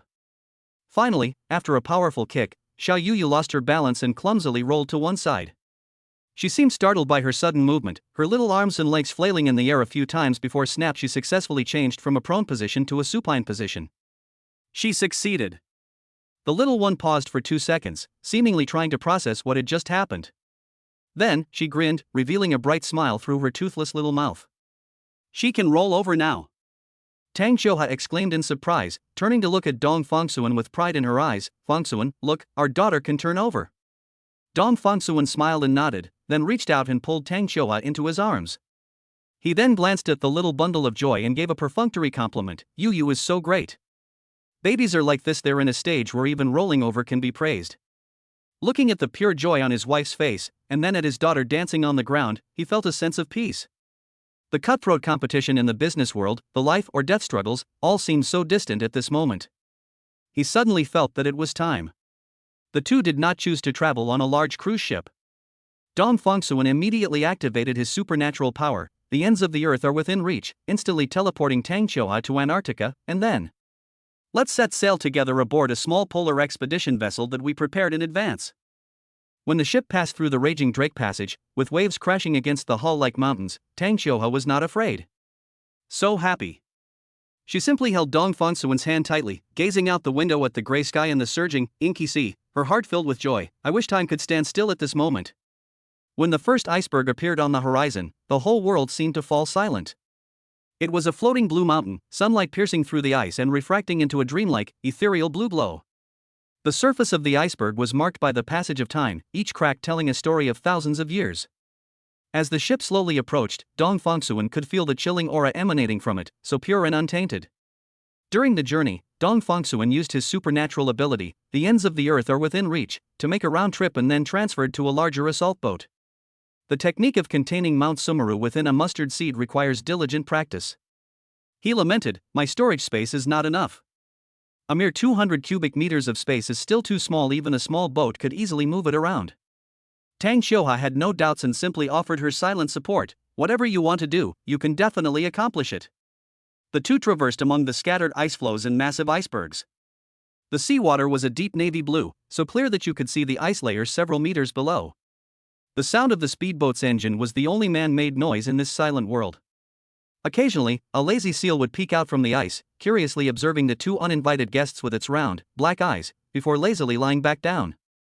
On the distant sea, a huge column of water gushed out, followed by the massive back of a humpback whale slowly emerging from the water. The sound it makes when it breathes is deep and resonant, like a horn from ancient times. Its massive body stretched out in the sea with unparalleled elegance and power, then with a beautiful tail flick, its huge tail fin drew an arc in the air, stirring up a spray of water, and finally disappeared into the deep blue sea. Tang Qiuhua was mesmerized. She leaned on Dong Fangsuan's shoulder and whispered, "So cute." Dong Fangsuan hugged her tighter and nodded. Even the most eloquent words seemed pale and powerless in the face of such a scene. The expedition team arranged a camping trip by the glacier. They pitched their tents on the thick snow, surrounded by an endless white world. As night fell, the sky was cloudless, and the Milky Way stretched across the heavens like a dazzling diamond belt. The countless stars were breathtakingly bright, seemingly within reach. In the stillness of the night, a series of deep rumbling sounds emanated from the interior of the massive glacier in the distance. That was the sound of an iceberg breaking apart, like distant thunder, or the heartbeat of a giant. Suddenly, a deafening roar resounded as a block of ice, as tall as a skyscraper, broke off from the edge of the glacier and crashed into the sea with tremendous force, creating waves tens of meters high. The sound shook our eardrums and our souls. Dong Fangsuan and Tang Qiuhua stepped out of the tent, looking at the brand new ice wall left after the collapse, feeling the irresistible power of nature. Faced with such power, all human conflicts and troubles seem so insignificant. The next day, they saw a research station in the distance. The red building stands out against the white world, like a beating heart. They could even see through binocular staff working inside, wearing heavy winter suits. Even in such isolated places, there are still people who persevere in their pursuit of exploration and understanding. It looks quite amazing from a distance. Of course. Penguins are the masters of Antarctica. The two spotted a large colony of Adelie penguins. Thousands of penguins gathered together, waddling around and quacking, creating a lively scene. Some penguins were incubating their eggs, some were chasing and playing, and others were lining up like little gentlemen in tuxedos, wobbling towards the sea and then leaping into the water with a plop. Dong Fongsuan and Tang Choa stood side by side, wrapped in thick blankets, quietly watching everything before them. A cold wind blew across their cheeks, carrying the scent of ice and snow, but their hearts were filled with warmth. Just then, a familiar yet playful voice rang in Dong Fongsuan's mind. Meow. The host and his virtuous wife Tang Choa traveled to Antarctica together, happiness index plus 13. Current ranking on the planet's happiness list, 1,633,300. Rewards being distributed. Chapter 107 The Method of Sitting in Oblivion. Memory Erasure Technique? The system notification suddenly rang in Dong Fongsuan's mind. Meow. The host and his virtuous wife Tang Choa traveled to Antarctica, happiness index plus 12. Current ranking on the planet's happiness list, 1,633,300. Rewards being distributed. Immediately afterwards, another line of information appeared clearly in his mind, like a brand. Reward issued, short-term memory erasure technique. Selective erasure of someone's short-term memory requires physical contact. Dong Fongsuan's body stiffened slightly. He felt a piece of information appear out of thin air in his mind, knowledge about how to use supernatural powers. It felt amazing, like someone who had never learned to swim suddenly mastered all the swimming strokes and was convinced that as long as they jumped into the water, they could swim like a fish. He subconsciously glanced at Tang Choa beside him. Her cheeks glowed softly in the starlight, and her breathing was steady and peaceful. Dong Fongsuan would never use such an ability on her. But this newly acquired power made him itchy inside, with an urge to express it. He cleared his throat, deliberately lowered his voice, and whispered in Tang Choa's ear in a deliberately mysterious tone, "Wife, I have a secret to tell you." Tang Choa turned her head, her long eyelashes fluttering in the starlight like two small fans. She looked at Dong Fongsuan's serious yet slightly sly expression, raised an eyebrow curiously, and smiled as if to say, "What are you up to now?" Dong Fongsuan was amused by her gaze, but he maintained his eccentric demeanor and continued, "When I traveled with you to this far south, I witnessed the purity of heaven and earth, felt the origin of all things, and had an epiphany. I actually regained some of the magical power from my previous life and mastered a mysterious and wonderful technique." Tang Choa clearly didn't take his words seriously, but followed up on his words and asked with interest, "Oh? Tell me what kind of mysterious and ingenious technique it is." Seeing that she had taken the bait, Dong Fongsuan became even more enthusiastic. He sat up straight, his expression serious, like a highly accomplished master about to impart the ultimate secret. This method is called the sitting in oblivion method, and its effects. It allows one to forget what has just happened, to sit and forget their worries, and to return to their true self. He spoke while observing Tang Choa's reaction. Tang Choa blinked. It really is possible to erase other people's memories? Seeing the sudden change in her expression, Dong Fongsuan knew that she had understood. He put away his joking expression and nodded solemnly. Tang Choa's eyes lit up immediately, not out of curiosity, but out of heartfelt joy and relief. She gripped Dong Fongsuan's hand tightly, with such force that even Dong Fongsuan was slightly surprised. "Very good," she said softly, her voice carrying a hint of relief. "This way, you'll be less likely to expose your special abilities." This is what worries her the most. Her husband, Dong Fongsuan, was an extraordinary man. This extraordinary achievement has brought them their current life, but it is also like a Damocles sword hanging over their heads. She was more afraid of the sword falling than anyone else. She feared her husband's secret would be exposed and that he would be targeted by countries around the world as a result. The thought of that possibility made Tang Choa's heart feel like it was being gripped by an icy hand. Those cold images would uncontrollably appear in her mind. Her husband was strapped to a metal lab table, with countless probes and needles attached to his body. Dong Fongsuan was treated like a guinea pig, dissected, had his blood drawn, and even had his bone marrow extracted, all to study the secrets hidden within his body. Even more terrifying is? What would those people do if they discovered that his extraordinary qualities were hereditary? Tang Xiuhe dared not think too deeply, yet her thoughts couldn't help but wander. The husband might be arrested and forced to mate with different women from all over the world, like a stud, just to mass-produce so-called supermen? The mere thought of such a scene sent chills down her spine and made her feel cold all over. This is not unfounded worry, but a stark reality. In order to gain an absolute advantage and to wield power that transcends time, any country or organization with the capability in the world might do such a thing. They will use lofty reasons such as national righteousness and the future of humanity to cover up their most primal greed and desires. Tang Xiuhe knew this better than anyone else. Therefore, when she learned that Dong Fengsuan possessed such a magic that could erase memories, her joy was so genuine. This is not just a magical ability, but also a talisman, a barrier that can protect him in critical moments. Dong Fengsuan felt a pang of pain in his heart as he felt the cold sweat and slight trembling in her palms. He held her tightly in his arms, gently patted her back, and softly comforted her. "Don't worry, I'll be fine.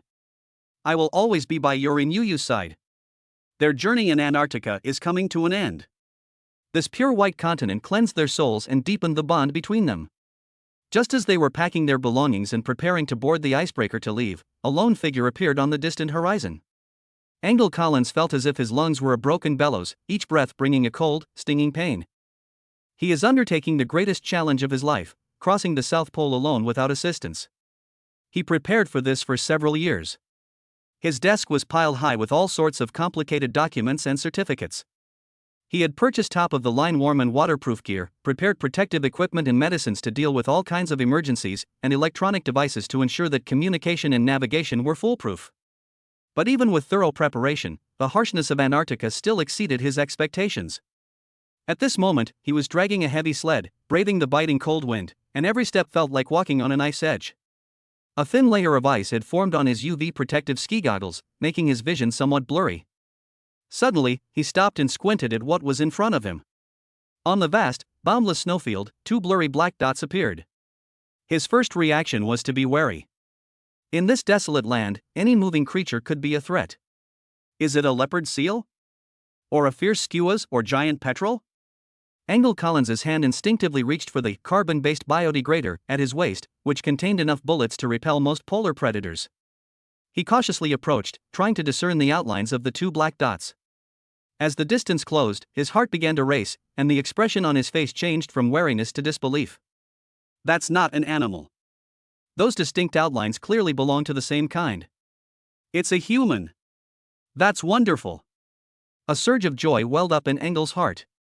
After battling loneliness and the bitter cold for so long, seeing my fellow human beings feels like seeing an oasis in the desert. He quickened his pace, wanting to go up and say hello, and share their experiences. However, as he got closer and saw more clearly, the ecstasy on his face turned into deep confusion. The two people, a man and a woman, were wearing what looked like rather unprofessional winter clothing. What he couldn't understand even more was that woman. He was sitting in a wheelchair. Angle rubbed his eyes, wondering if he was hallucinating from prolonged fatigue and loneliness. A wheelchair? In Antarctica? How is that possible? Chapter 108: A Helping Hand in Antarctica. Testing divine skills. 2 days have passed. Angle Collins has been trapped in this death trap ever since his snowmobile stalled after a violent jolt. His communication devices have long since become useless lumps of metal in the freezing cold. As a polar explorer with over 20 years of experience, he had countless times boasted in speeches of his glorious conquests of nature, but now, all his experience and pride were mercilessly crushed by hunger and cold. His body was like a machine about to break down, every movement accompanied by the screeching sound of its parts rubbing together. The air he inhaled was as cold as a knife, each breath bringing a sharp pain. His consciousness began to blur, and on the white snowfield before him, images of his hometown's warm fireplace, his wife's hot coffee, and his daughter's soft, golden curls began to appear. He knew this was his body issuing its final warning. He might be left here forever, becoming a part of this white desert. Just as he was about to give up the struggle and prepare to lie down and embrace eternal sleep, an unexpected sight intruded into his already blurring vision. About 300 meters away, on a relatively flat ice ridge, a vehicle stood quietly. It was a tracked all-terrain vehicle he had never seen before, entirely black, with sleek and powerful lines that created a stark visual contrast against the pure white world. What puzzled him even more was the person standing beside the vehicle. One man and one woman. The man was tall and imposing, wearing a simple black coat whose thickness seemed to mock the -40 degrees Celsius of Antarctica. He stood in the wind, his posture as steady as a rock, his face showing no sign of the pain from the severe cold, but rather an almost leisurely composure. And that woman Engel blinked hard at his eyes, which were stung by the ice crystals, and he was sure he wasn't seeing things. That woman was sitting peacefully in a wheelchair. An electric wheelchair, a common sight in city parks. She was covered with a thick wool blanket, her face exquisitely beautiful, though her skin was pale, as if from a long illness, but her eyes, gazing into the distance, were brighter than any star he had ever seen. A wheelchair? In the heart of Antarctica? Engel's brain completely shut down. The impact of this image was far greater than experiencing a severe blizzard. It's illogical, it defies common sense, it's simply an illusion. Perhaps he is already dead, and this is just an absurd dream woven by his brain in his final moments? The instinct for survival overwhelmed all confusion. Whether it was real or an illusion, it was his only hope. With his last ounce of strength, he propelled his numb legs, stumbling and faltering, towards that direction. Each step felt like a grueling tug of war with death. "Hey! Friend!" His voice squeezed out from his chapped lips, hoarse as if two pieces of sandpaper were rubbing together. Can you help me?" In that instant, Tang Qiuhua's heart felt as if it had been gripped by an invisible hand. Her fingertips dug deep into the leather armrests of the wheelchair, the cold metallic touch bringing a slight clarity to her chaotic thoughts. She could feel her heart pounding wildly in her chest, each thud carrying immense panic. This was the first time. For the first time in the real world, without any preparation, Dong Fengsuan's abilities would be presented to a completely unfamiliar audience. She wasn't afraid of being seen in her wheelchair, she was afraid of failure. If her husband's abilities faltered in the slightest, the explorer would return to the civilized world with the sensational headline "Wheelchair-bound woman discovered in Antarctica." This would be followed by endless scrutiny, questioning, and trouble. She didn't want their newly acquired peace and happiness to be shattered by the clamor of the outside world. Yet, beneath this intense tension, a tiny but stubborn pride, like moss tenaciously growing beneath the ice, quietly spread. Her husband, Dong Fengsuan, was about to act like a deity walking among mortals, silently correcting an encounter that should never have happened. She felt a secret, indescribable excitement at being the sole witness to this miracle. In stark contrast to her surging emotions, Dong Fengsuan remained absolutely calm. He seemed to have anticipated Engel's arrival, even sporting a perfectly measured, friendly smile, the kind of mutual respect between explorers. He turned to his wife, giving her a reassuring look. That look was deep and resolute, as if silently saying, "Don't worry, leave it to me. Our little adventure won't be disturbed by anyone." That look in his eyes acted like a powerful tranquilizer, slowly calming Tang Qiuhua's wildly beating heart. She knew that all she needed to do was trust him. Dong Fengsuan greeted the staggering figure and replied in fluent, pure London English, "Of course, friend.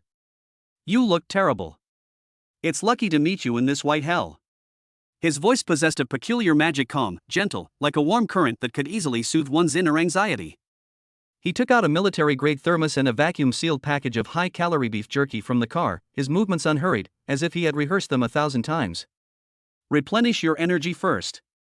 The water is warm, which is better for your stomach." Engel practically lunged forward, taking the food and water with trembling hands. He unscrewed the cap, and the warm water slid down his throat, instantly dispelling some of the bone-chilling cold. He tore open the packaging and wolfed down the oily and salty beef jerky, his body's functions seemingly being reactivated little by little. Having regained some strength, he raised his head, his confusion growing thicker and thicker like the snow in Antarctica. He sized up the distinguished Chinese couple before him, their equipment, their demeanor, and the wheelchair he couldn't ignore. Thank you so much, you are my saviors." He gasped for breath, trying to organize his thoughts. "Excuse me, which country's scientific expedition team do you belong to? I have never seen this type of all-terrain vehicle before, and this lady, she..." His gaze eventually fell involuntarily on the wheelchair that seemed out of place in its surroundings. Dong Fengsuan didn't answer his question directly. He simply smiled, took a step forward a distance that was just right, showing intimacy without being offensive, and patted Engel's shoulder firmly with a powerful gesture. "You dare to venture this far alone, you're a true warrior, worthy of our utmost respect." His smile was full of sincere encouragement. "Cheer up, my friend. The lights of the rescue point are just ahead, you can definitely make it there." The moment his broad palm touched Engel's thick winter coat, an invisible spiritual force, perceptible only to Dong Fongsuan, silently probed Engel's cerebral cortex like the most precise nanosurgical scalpel, accurately locating the hippocampus region responsible for short-term memory. Short-term memory erasure activated. Dong Fongsuan's expression and movements remained unchanged. He was still the same warm-hearted explorer who encouraged his companions. But his mind was engaged in an incredibly complex editing process, moving at speeds surpassing even supercomputers. Like a master film editor, he precisely cut, blurred, faded, and ultimately deleted all the memory fragments in Engel's mind that could potentially cause trouble, such as the wheelchair, the unusually thin clothing, and Tang Qiuhua's overly beautiful appearance. Then, he implanted a completely new, logical memory script. Engel's eyes flickered with confusion for a fleeting moment, like the static on an old television screen when changing channels.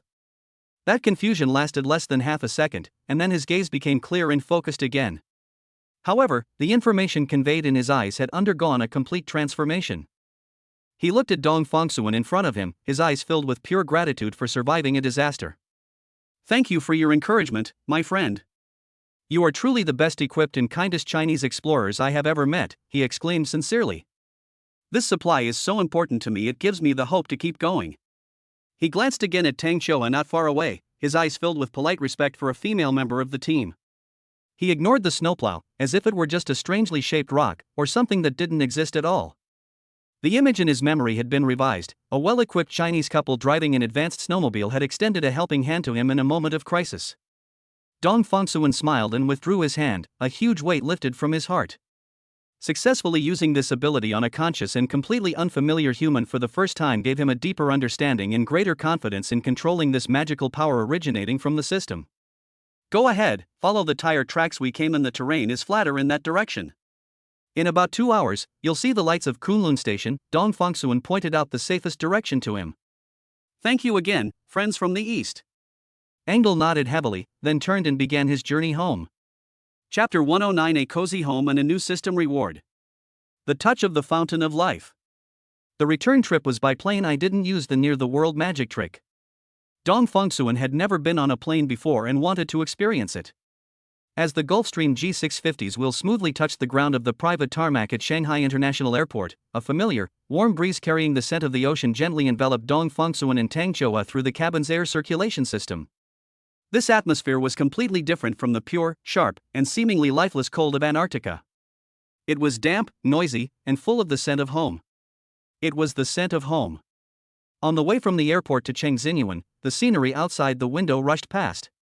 Towering skyscrapers, endless streams of vehicles, and hurried crowds, all of this stood in stark contrast to the eternal tranquility of Antarctica. Dong Fongsuan and Tang Qiuhua remained silent, simply gazing at this bustling world that belonged to them, savoring the wondrous transition from the polar regions back to the city. As the vehicle slowly drove through the massive, ornate iron gate of Qingxin Garden, the butler and a group of servants, who had been waiting for some time, immediately came forward and respectfully opened the car door. However, Dong Fongsuan and Tang Qiuhua's gazes passed right through everyone and were immediately drawn to the tiny, wriggling figure on the carpet in the center of the living room. Their daughter, Dong Yuyu, lay sprawled on the soft, thick Persian carpet, like a little sea turtle eager to explore the world. Her tiny arms supported her chubby body, her little head stubbornly held high, her large, clear, bright eyes, like black grapes, curiously surveying everything around her. When she saw her parents enter through the door, her eyes instantly lit up, then curved into 2 adorable crescent moons. Her little mouth opened and closed, uttering indistinct yet infinitely joyful ee-ya sounds. In that instant, all the fatigue of the Antarctic trip and all the weariness of the journey were washed away and vanished in the face of my daughter's pure smile. "No need." Tang Qiuhua smiled and waved to the nurse who wanted to help, then skillfully maneuvered her electric wheelchair, gliding over like an elegant swan. Dong Fongsuan had already rushed to the edge of the carpet. He squatted down, his movements as gentle as if he were handling a rare treasure, and carefully picked up the soft little body, then gently placed it into his wife's arms. "Yuyu, my baby, did you miss mommy?" Tang Qiuhua pressed her cheek against her daughter's rosy little face and took a deep breath. That unique scent of a baby, a mixture of milk and sunshine, was the most comforting fragrance in the world for her. Dong Yuyu, who is almost 1 year old, can already roll over and crawl very skillfully. Held in her mother's arms, she seemed especially excited, reaching out her chubby little hands to grab her mother's collar, making mama and baba sounds. Although not words, her longing and dependence were clearly conveyed to her parents' hearts. Dong Fongsuan didn't speak. He simply stepped forward from behind, opened his arms, and gently embraced his wife and daughter. His chin rested comfortably on his wife's shoulder, feeling the warmth and heartbeat of the two lives within him. At that moment, the warmth and happiness of family filled the entire magnificent living room like overflowing honey. The hustle and bustle outside the window, the turmoil of the business world, and the chaos of the world all seemed distant and unreal. This was the unique world he was willing to give everything to protect. In the stillness of the night, after Yu Yu has fallen asleep peacefully in the nursery with even breathing, only a dim bedside lamp is lit in the master bedroom. Dong Fengsuan knelt by the bed, using a highly professional technique to massage his wife's calves, which were stiff and swollen from sitting for a long time. His fingers were warm and strong, and every inch of pressure was precisely applied to the sore muscles and acupoints. "I was so nervous in Antarctica today," Tang Qiuhua said softly, leaning against the soft headboard. Even though it was all over, her heart still raced when she recalled the harrowing scene from earlier that day. Countless possibilities flashed through my mind. What if he had special recording equipment? What if your abilities didn't work on him? I can see that your hands are almost crushing the wheelchair armrests. Dong Fengsuan looked up at his wife, a hint of a smile and heartache in his eyes. He eased the pressure in his hands, making the warm sensation more soothing. "But you did very well, Qiuhua. You sat there, calm and composed, like a true ice queen. Your calmness gave me a lot of confidence. Because I trust you." Tang Qiuhua's gaze was gentle as she looked at her husband's profile, which appeared particularly focused under the light. And the feeling was truly magical. The two of us, at the ends of the earth, facing a sudden intruder, and then, in a way no one knew, quietly restored everything. It was like we were in a thrilling spy movie, jointly guarding an ultimate secret that belonged only to the two of us. This feeling made our Antarctic trip more profound and unique than any other trip we had ever taken. Dong Fengsuan stopped what he was doing and looked up, gazing deeply into his wife's eyes. He fully understood the meaning behind her words. This shared secret, transcending worldly understanding, was like a strong, invisible golden thread, binding their souls even more tightly together.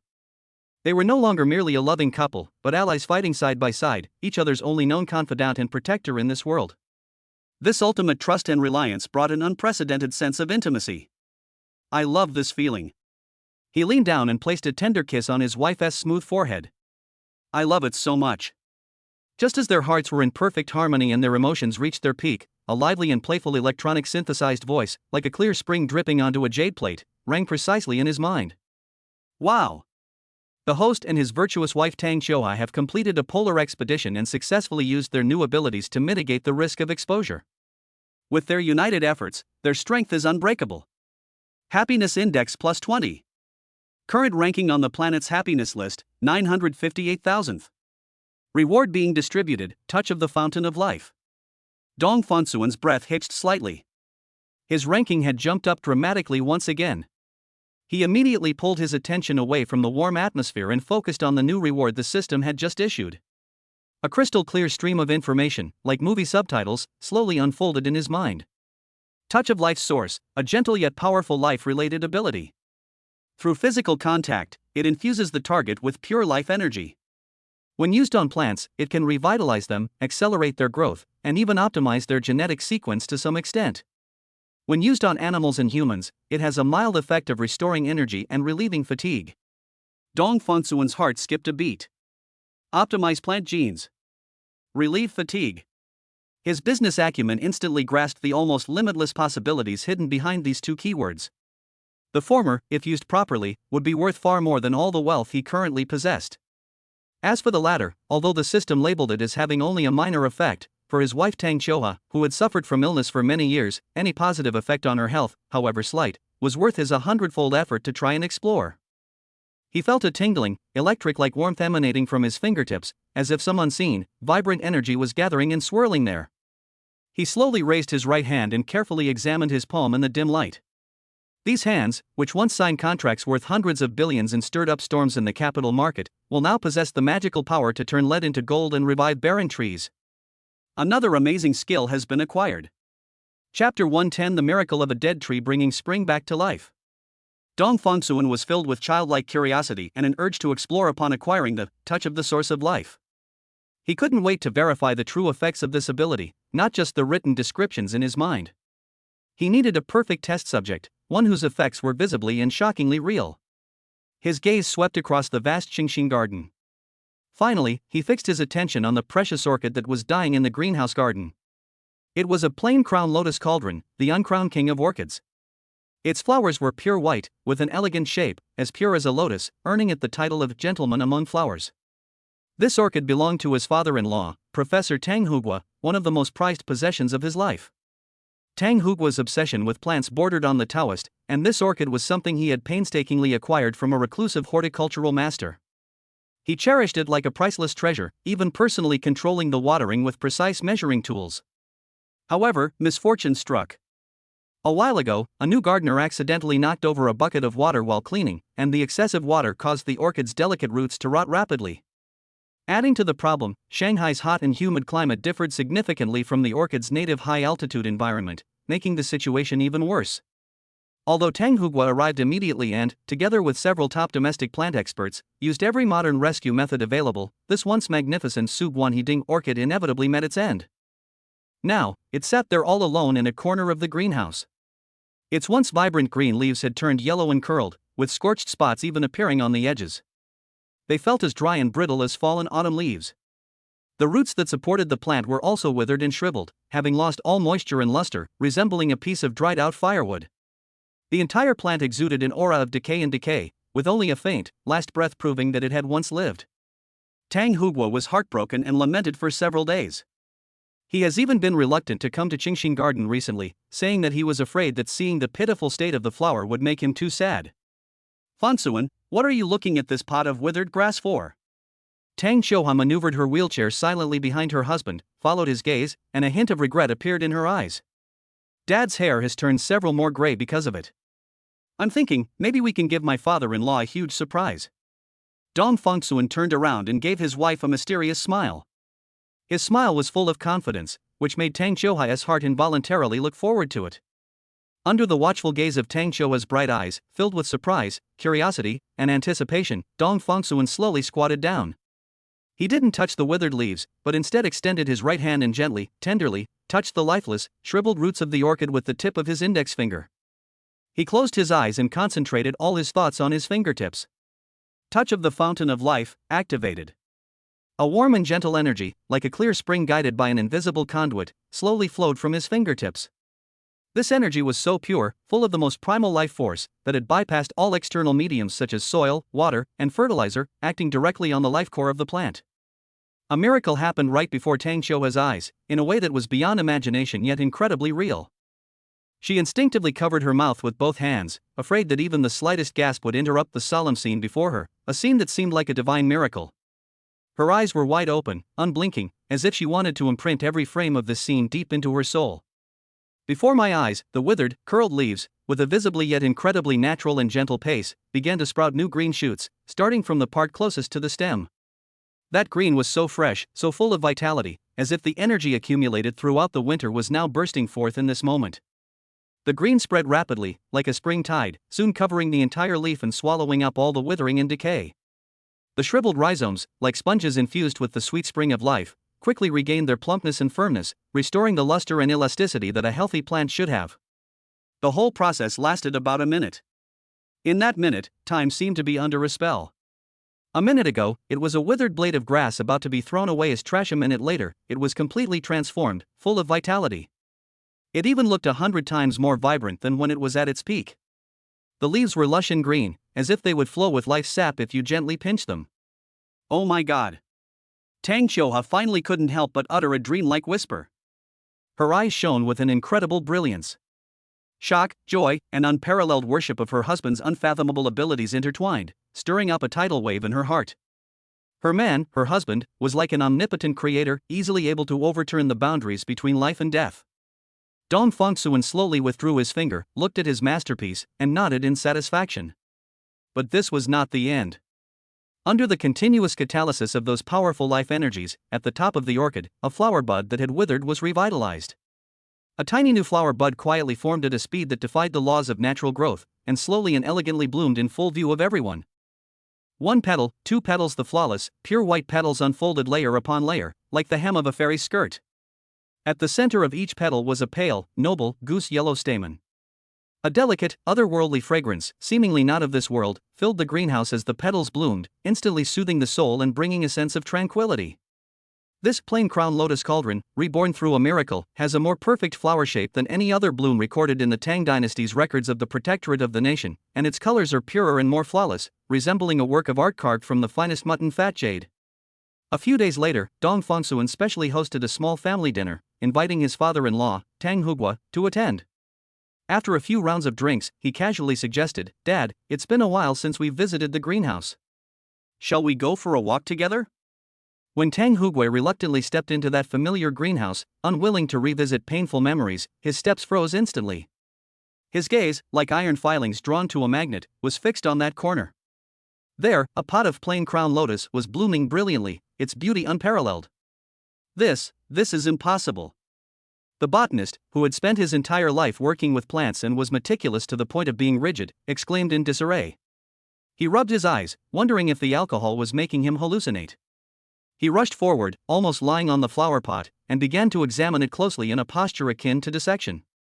He used a magnifying glass he carried with him to examine the composition of the soil, felt the thickness and moisture of the leaves with his fingertips, and then brought the flower close to his lungs, inhaling its unique fragrance deeply.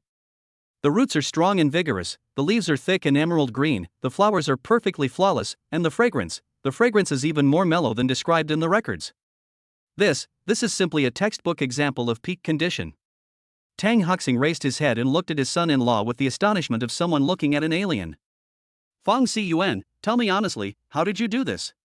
Where did you find a living Huatua who can bring withered trees back to life?"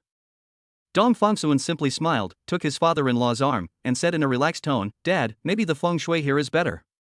Since it likes this place so much, why don't you just leave it here? You can come and see it any time you miss it." Tang Hugua refused to believe in any vague or ethereal theories about feng shui. He searched high and low, exhausting all his knowledge, but couldn't find a single scientific explanation. Ultimately, he could only attribute it all to his son-in-law using some kind of miraculous secret formula he didn't know about. He didn't press further, but instead patted Dong Fongsuan's shoulder heavily, his tone full of heartfelt appreciation and recognition. "Much better than this old guy. I'm increasingly relieved to have Chioha in your care." Chapter 111. Who knows, it might even have a miraculous effect on my wife's condition? The Sheneng Project. The orchid's revival from a withered tree was like a pebble thrown into a calm lake, stirring up ripples in Dong Fongsuan's heart.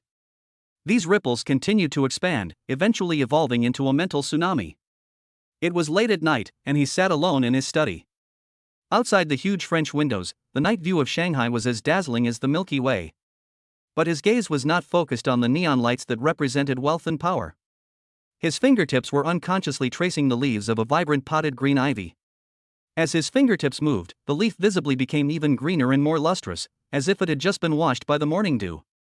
His thoughts had already drifted to places far more distant and grander than the city's night view. If the touch of the fountain of life can revive a dying orchid, even enhancing its form and causing it to bloom with more perfect flowers than before, then could this ability be applied beyond just ornamental plants? Could it also affect crops, those things that are truly fundamental to human survival and development? Rice, wheat, corn, potatoes, these names flashed through his mind one by one. They are not as precious as plain crown and lotus tripod or as romantic as tulips, but they are the cornerstone of the survival of hundreds of millions of people and the foundation for the continuation of civilization. Take it slow. If it works on crops, gradually apply it to animal experiments. Finally, who knows, it might even have a miraculous effect on my wife's condition. Uncontrollably, Dong Fongsuan's mind replayed some of the humanitarian data he had inadvertently come across while reading those international business analysis reports. Those cold numbers, at this moment, transformed into a series of shocking images in his mind. More than 800 million people worldwide still suffer from chronic hunger each year. In some corners of the world, people await death in despair due to years of drought, sudden outbreaks of pests and diseases, or land too barren to cultivate. He once saw a news photograph of an African child, emaciated to the bone, with lifeless eyes, only a deathly emptiness. That photograph sent a chill down his spine in the dead of night.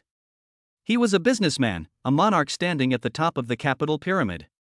He was used to measuring everything in the world with cold business logic such as return on investment, market share, and profit growth. But at this moment, a thought far grander, more exciting, and more exhilarating than making hundreds of billions in profits surged and grew wildly in his heart like magma before a volcanic eruption.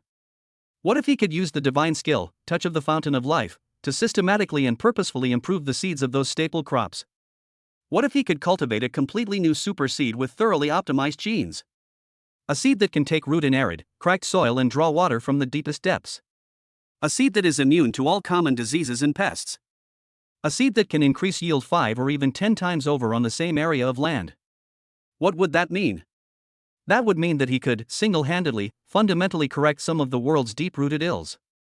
He could, like a true god, silently pull hundreds of millions of lives struggling in the abyss of hunger back into the sunlight. This idea was so bold, so audacious, yet so irresistibly alluring. It made Dong Fonsuen's blood rush, his heart pounding powerfully in his chest, as if drumming up support for the birth of this grand plan.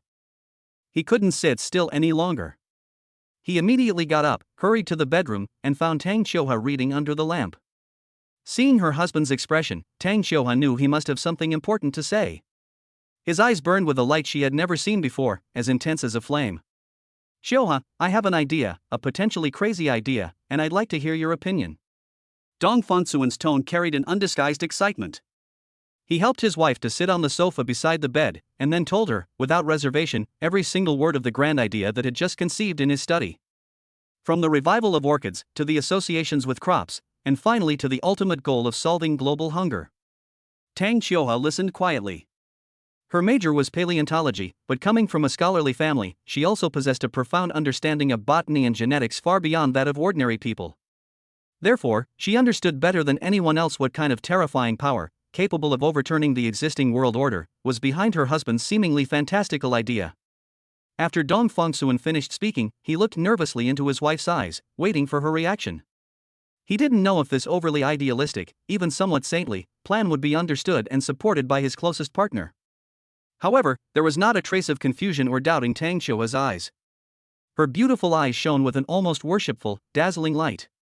At that moment, she no longer saw Dong Fongsuen, the ruthless financial tycoon who struck fear into the hearts of countless rivals. She saw a giant with a heart for the world, compassionate and empathetic. Her husband, after acquiring near-divine power, was not blinded by it, nor did he indulge in using it to satisfy personal desires. Instead, his first thought was how to use that power to help those distant, complete strangers in need. This magnanimous heart moved and shone brighter in her than any wealth or power he possessed. "Go do it, Fongsuen." Her voice was gentle yet filled with an undeniable, firm strength, like the most solid foundation, firmly supporting his somewhat uncertain grand plan. "I've always felt that our happiness shouldn't be limited to our little family, nor should it be built solely on the accumulation of wealth. If we can use our strength to enable more people in this world to achieve their own happiness, then everything we do will have true meaning. That in itself is the greatest happiness." Her words, like a morning bell or a sudden awakening, struck Dong Fonsuen's heartstrings with unparalleled precision. His lifelong goal had been to make his wife, Tang Xiuhe, the happiest person in the world. But his wife, with her wisdom and understanding, showed him that helping others could make them both happier. Their values and their souls resonated in an unprecedented and perfect way at this moment. Dong Fongsuen excitedly reached out and tightly grasped his wife's hand. His heart was filled with unprecedented pride and ambition, as if he were about to embark on a great expedition. He decided to name this great plan, which embodied their shared ideals, the Shinong Project. Wow! The Virtuous Wife, Tang Xiuhe, affirms and supports the host's grand ambition, proposing the core value that making more people happy is the greatest happiness. With the couple united in heart and mind, their spiritual realm is elevated, and their happiness index increases by 15.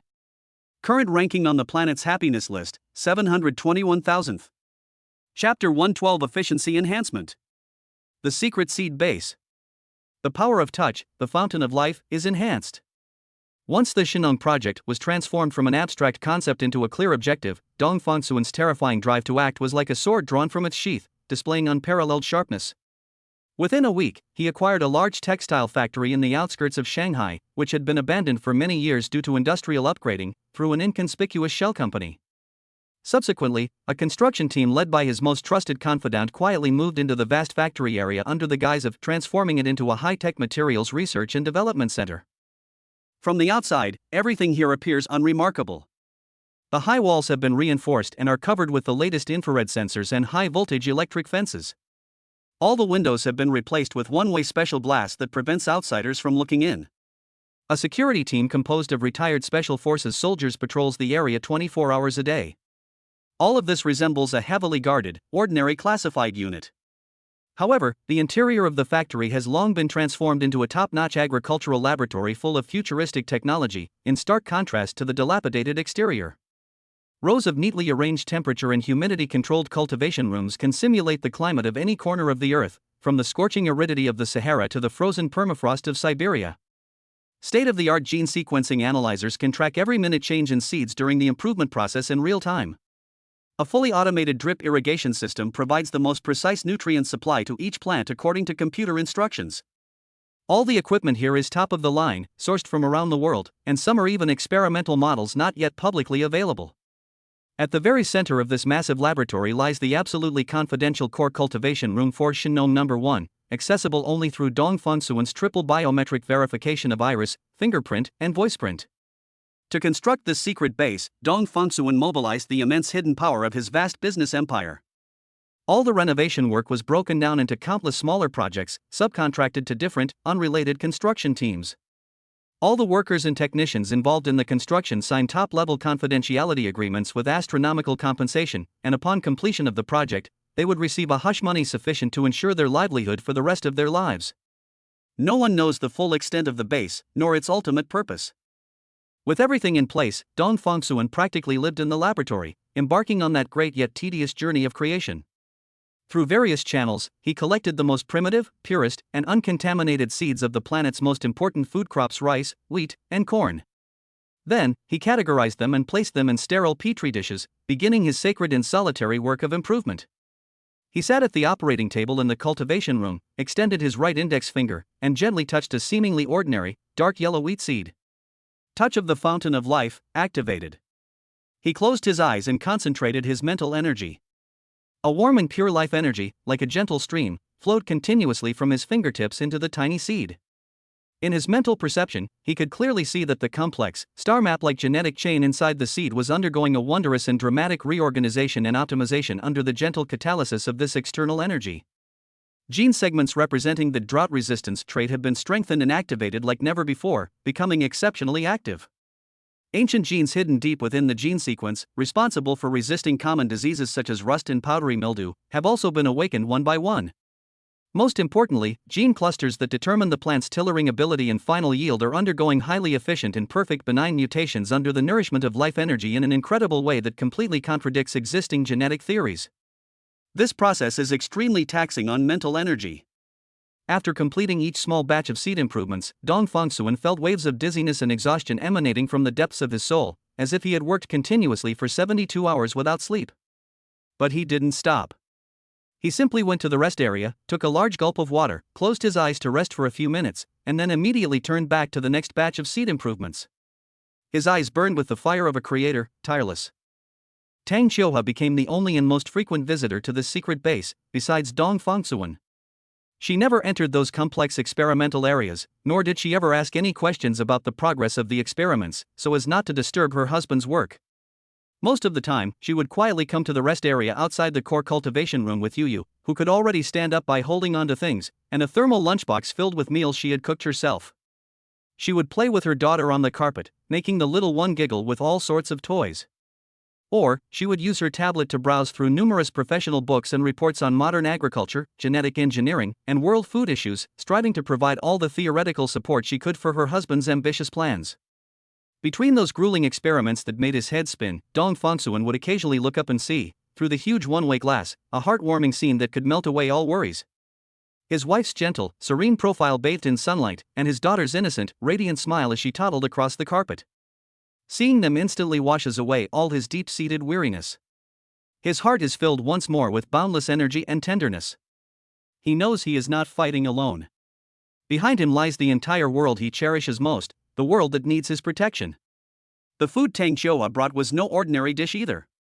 All the ingredients came from Dong Fongsuan's magical creative space, and contained a faint life energy.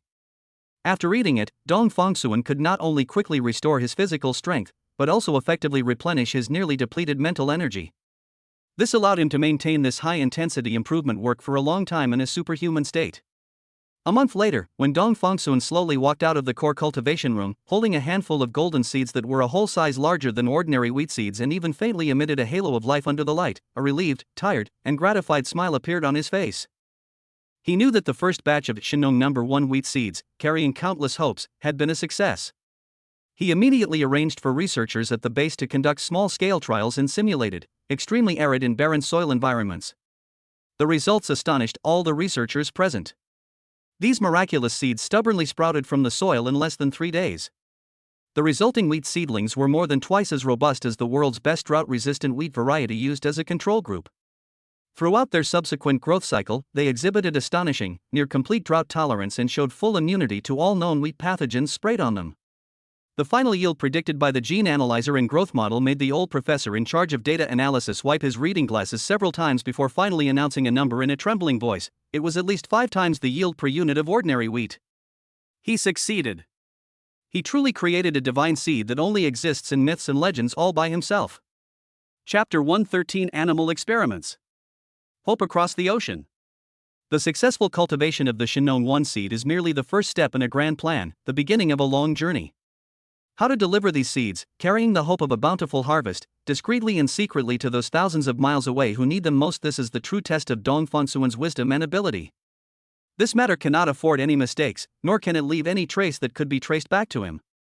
He found his most trusted right-hand man, Xu Fanfeng, a capable and omnipotent lieutenant who fought for him in the business world. On the top floor of the Shanghai World Financial Center, in the chairman's office that overlooks the entire city of Shanghai and symbolizes absolute power, Dong Fongsun gently pushed a black folder marked Top Secret in front of Xu Fanfeng. Fanfeng, I need you to use all of our Group S offshore companies, shadow accounts, and overseas channels worldwide to do one thing for me. Dong Fongsun's tone was calm, but his eyes were sharp as a hawk, exuding an unquestionable authority. The level of confidentiality for this matter is higher than any of our past business acquisitions, even higher than our own business security.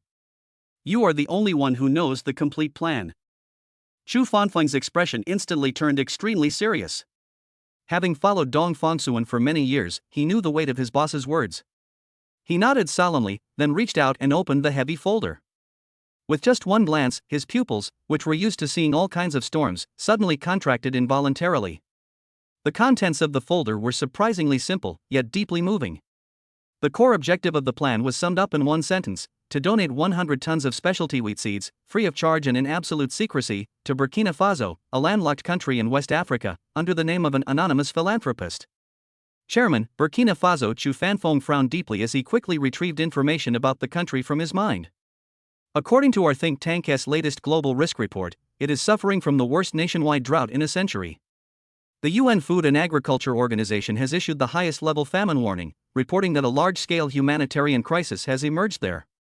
He paused, then pointed out the difficulty of the plan. However, getting 100 tons of seeds, especially special seeds of unknown origin, to bypass customs and government oversight silently, to be delivered precisely to farmers, and to get them willing to give up their precious land and time in desperation to grow a crop they have never seen before. Chairman, the difficulty of this is extremely great. That's why I'm looking for you. Dong Fongsun's fingertips tapped lightly on the smooth desk, making a steady and rhythmic sound.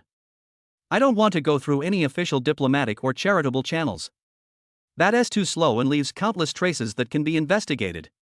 I want you to use the shell of our environmental charity foundation registered in Switzerland, and in its name, to contact a non-governmental organization that we've supported in West Africa and that we can absolutely control. His thinking was incredibly clear, and every step was carefully considered. Disguise these 100 tons of seeds as high-protein nutritional supplements, mix them into our food and medicine aid supplies, and transport them in batches through different land ports. As for getting them to be willing to plant them, that's even simpler. Dong Fongsun took another document from the drawer and pushed it over. It contained detailed data on the amazing performance of Shinong 1 in simulated extreme environments, as well as clear photos of the successful trial planting. Submit this report anonymously, through an absolutely secure channel, to one of the country's agricultural ministries, a truly compassionate and open-minded individual whom we have investigated beforehand. Include a letter explaining that this is an act of goodwill from an ancient and benevolent family from the East, extending goodwill towards their people. Whether he believes it or not is up to him. He can first test it on a small, barren, and neglected plot of land. When he sees the results with his own eyes, a wise man will naturally know what to do next. Xu Fanfeng picked up the miraculous trial report, his heart pounding with astonishment as he read. He didn't ask where these fantastical seeds came from, that was his duty and wisdom as a subordinate. He only knew that his boss was playing a game of chess far beyond imagination. This game wasn't about money or profit, but about the lives of millions. I understand, Chairman. Chu Fengfan closed the folder, his eyes filled with awe and fervent fighting spirit. I guarantee to complete the mission without leaving a trace.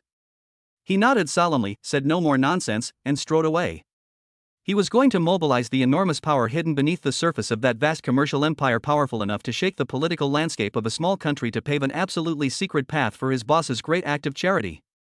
Throughout Dong Fengsuan's strategic planning, Tang Qiuhua was the only listener and witness. At home, she listened in on every remote meeting between Dong Fengsuan and Chu Fanfeng through an absolutely secure encrypted line. She watched how her husband, like a master chess player, step by step built that complex and intricate transportation network spanning Eurasia and Africa. She watched how he skillfully exploited human weaknesses and the desire for hope, precisely sowing the seeds of this miracle on that land of despair. She felt genuinely proud of her husband's far-sighted wisdom and meticulous planning. He not only possessed godlike power, but also the highest level of wisdom among mortals to wield that power. As the mastermind behind all of this, Dong Fengsuan felt an unprecedented sense of immense spiritual satisfaction amidst the busy and intense planning. This feeling was completely different from the excitement and thrill he felt when he killed his enemies or made billions in profits from VIP clients. It was a joy akin to sowing hope, reversing fate, and being a creator. He seemed to be able to see, through the barriers of time and space, that on the distant African continent, golden hope was quietly sprouting under the watchful eyes of countless expectant people. This is the strange sense of accomplishment that comes from giving and transforming the world, making it a better place because of oneself. The most crucial point is, during this process, Dong Fengsuan has already begun conducting animal experiments on the enhanced life source of contact. Chapter 114: The Warehouse of God. Golden Hope. 3 months later. Geneva, Switzerland, World Health Organization Headquarters Emergency Command Center. On the massive circular screen wall, dozens of images were transmitting real-time disaster reports and data from around the world. The atmosphere was as heavy as lead. Every ring of the phone could mean another region was sliding into the abyss. But today, everyone's eyes were focused on the main screen, a special report from the BBC World Service. This is BBC reporter Sam Carter, reporting live from the northern province of Burkina Faso in West Africa. The footage shows a dark-skinned reporter, his eyes brimming with excitement, standing before an incredible sea of gold. His voice trembles slightly with emotion. This land beneath our feet, just 3 months ago, was the place with the highest despair index in the UN World Food Programme report. Cracked red soil, withered trees, and countless starving people waiting to die. But today, we are here, witnessing firsthand the wonders that the locals call an Oriental miracle. The camera slowly panned across his hand gestures. It was a scene that would take anyone's breath away. Endless golden waves of wheat, far from withering under the scorching West African sun, shone with a full and humble radiance. The heavy ears of wheat bent the stalks, and as the hot wind blew, they rippled in waves of gold. This bountiful landscape, separated only by a single earthen ridge from the barren, desolate land, presented a stark and striking contrast, like heaven and hell. Inside the command center, a deathly silence fell. Everyone was stunned by the surreal scene. A seasoned agricultural expert subconsciously adjusted his glasses and muttered to himself, "Impossible. The soil there is so salinized and water scarce that it's impossible for any crops to grow, let alone wheat of this quality." In the scene, countless people from Burkina Faso poured into the fields, their faces a mixture of tears and ecstasy, as if celebrating a grand festival. An elderly tribal elder, supported by his people, trembled as he held up a sheaf of wheat. He didn't speak, but pressed the heavy fruit tightly against his wrinkled face, and tears streamed down his face, falling onto the land that had once brought him despair but now granted him new life. The children, like a herd of happy antelopes, chased and frolicked in the waist-deep wheat fields. They had never seen such beautiful gold, nor had they ever experienced the joy of harvest. A little girl of about 5 or 6 years old picked up a few grains of wheat and put them in her mouth, chewing them awkwardly. The pure aroma of the grain made her squint her eyes, and her face beamed with the purest and most radiant smile in the world. According to our information, the reporter's voice rang out again, pulling everyone back to reality. This batch of miraculous seeds, named Golden Hope, came from an anonymous donation from an Eastern Shinong who wishes to remain anonymous. They were delivered to the local tribal elders 3 months ago through a charitable foundation registered in the Cayman Islands in an almost mysterious manner. They don't need much water, have very low requirements for soil, and have a growth cycle of only 90 days. Experts find this crop astonishing, claiming it completely overturns modern agricultural science. But for the millions of people here, they don't care about science, they only know that this mysterious benefactor from the East brought them life-giving rain and golden hope in their most desperate time. Now, the word Shinong has become synonymous with God in their language. Cheng Xinyuan Garden, on the outskirts of Beijing. In the antique-style living room, a wisp of smoke rose from a Longquan celadone incense burner on a rosewood coffee table. Dong Fongsuan and Tang Qiuhua sat side by side on the soft sofa, quietly watching the news broadcast on the ultra-thin television on the wall. The past 3 months have been a long and agonizing wait for them. The launch of the Shinong project proved far more complex than anticipated. Utilizing the extraordinary intelligence granted by the system, Dong Fongsuan completed the genetic sequence design of the seeds within a week, creating a perfect crop that combines drought resistance, disease resistance, high yield, and high nutritional value. However, delivering these seeds precisely to those who needed them most, without revealing their own identities, proved to be a tremendous challenge. He used a vast amount of capital, through offshore companies, shell foundations, and multi-layered subcontracting of international logistics, to construct a complex and almost untraceable line of hope. Every step was meticulously calculated to ensure that the seeds could bypass all obstacles and finally reach the highly respected tribal elder. Tang Qiuhua, leveraging her connections and understanding of international aid organizations, provided Dong Fongsuan with crucial information support, helping him select the most suitable aid locations and the most reliable local contacts. She acted more like a political commissar, offering Dong Fongsuan the gentlest yet most steadfast support when he was anxious about the risks of the plan. "I still remember that after you sent the seeds out, you couldn't sleep well for several days in a row." Tang Qiuhua turned her head and looked at her husband's profile, her eyes full of tenderness and memories. "You used satellite maps to observe the weather there again and again and analyzed the soil data, afraid that if something went wrong, those people's hopes would be dashed." Dong Fongsuan reached out and held his wife's hand tightly in his palm, feeling that familiar warmth. He said softly, "Those aren't just simple seeds, Qiuhua. They represent the lives of millions. I'm afraid I'm not doing my job as a god."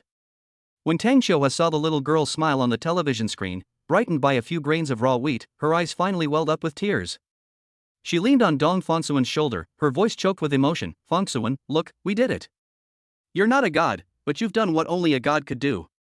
Dong Fongsuan gently embraced his wife, his gaze once again fixed on the golden ocean on the television screen, a spectacle he had personally created.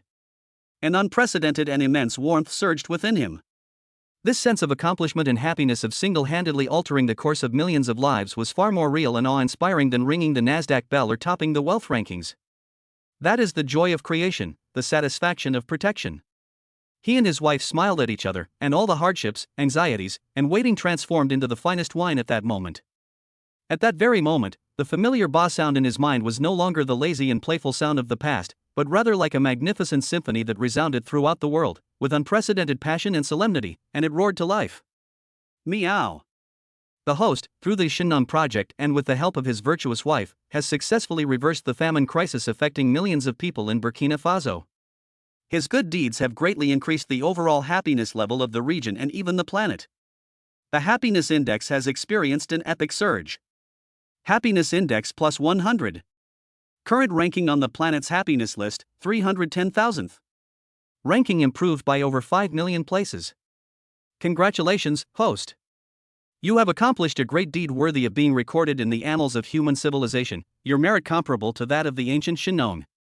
The system hereby awards you a supernatural level reward, a spatial folding warehouse. A surge of information, far more extensive and profound than ever before, flooded into Dong Fongsuan's mind like a bursting dam. Spatial folding warehouse, an extra-dimensional storage space based on high-dimensional physical rules, anchored to the host's soul coordinates. Feature 1, Unlimited Growth. Initial capacity is 100 cubic meters, and the capacity can expand in tandem with the scale and influence of the host's future acts of kindness. Characteristic 2, Absolute Stillness. The flow of time inside the warehouse is zero. Any item stored within will remain in its absolute state at the moment of storage. Feature 3, Absolute Security.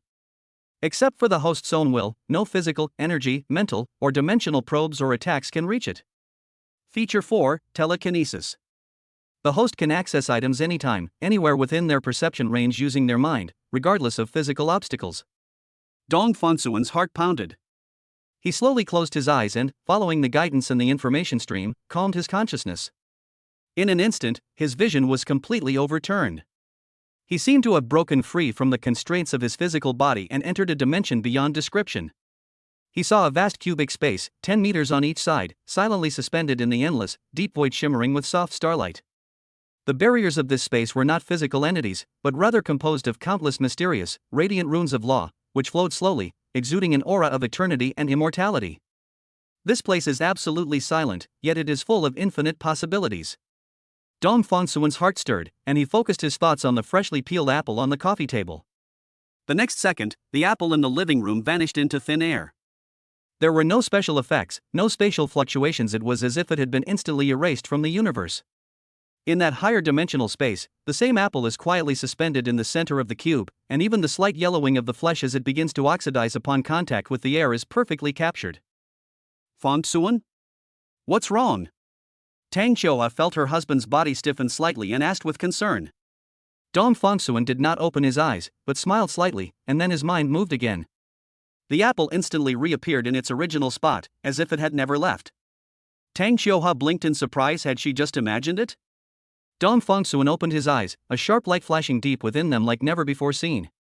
A portable, absolutely safe, time-stopped, and ever-growing 100 cubic meter giant warehouse. Chapter 115. My Earth will eventually be destroyed? The first rays of dawn, like golden veils, gently filtered through the large floor-to-ceiling windows of the Cheng Xinyuan study, bathing the room in a warm glow. The air was filled with the calming scent of sandalwood mingled with the subtle herbal fragrance emanating from Tang Xiuhua. Rehabilitation training has become the most sacred ritual in this family. Dong Fongsuan knelt on the soft wool carpet, his expression focused as if he were sculpting a masterpiece. His hands gently yet firmly cradled his wife's ankles, and within his palms, a gentle energy, perceptible only to him and originating from the very source of life, flowed silently into Tang Xiuhua's body like a gentle spring sun. This power, like the warmth of spring sunshine, patiently melted away the blockages in her meridians caused by prolonged illness, awakening her long-dormant nerve endings. Tang Xiuhua's entire body trembled slightly, not from pain, but from extreme focus and effort. A fine layer of sweat beaded on her forehead, and a few strands of hair were soaked and clung tightly to her pale cheeks.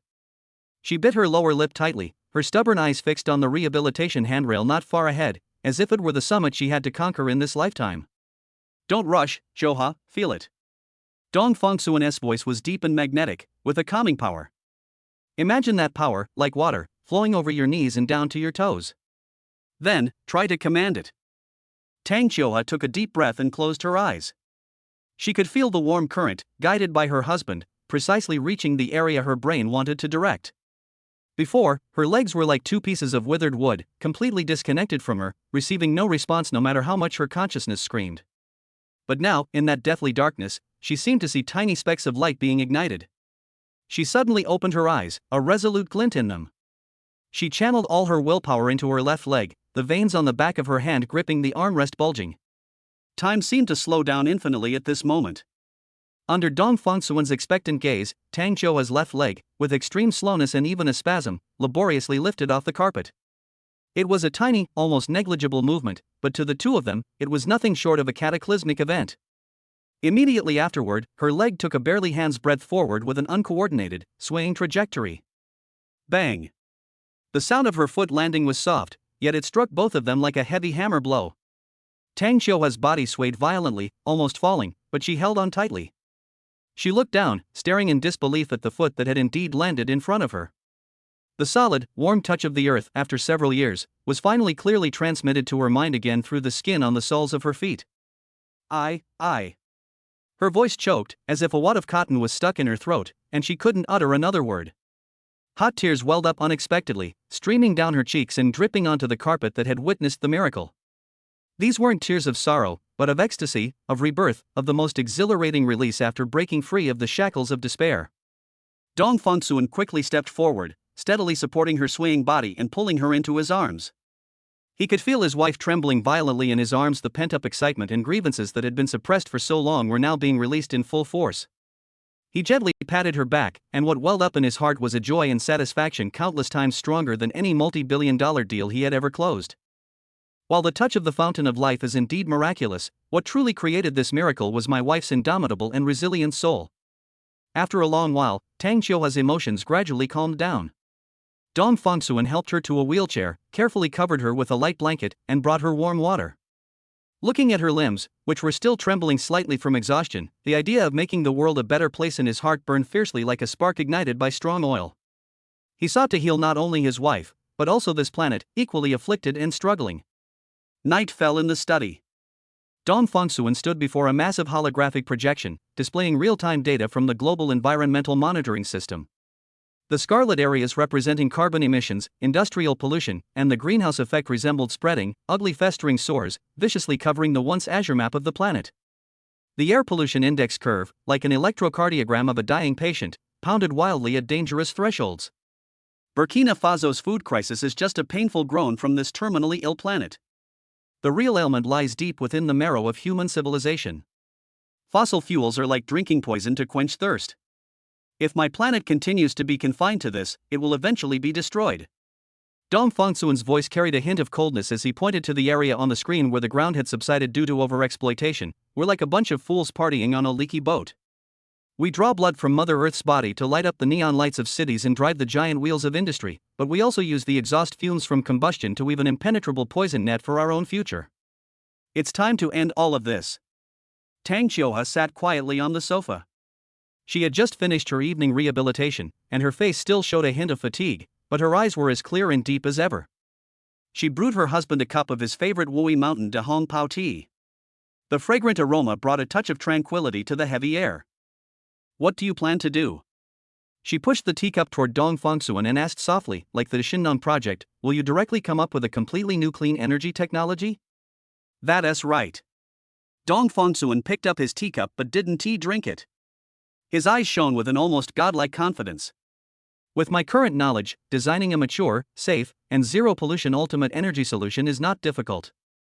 For example, miniaturized controlled nuclear fusion, or even more advanced technology that directly extracts energy from space. His vision was so grand and magnificent that it could drive any discerning person crazy.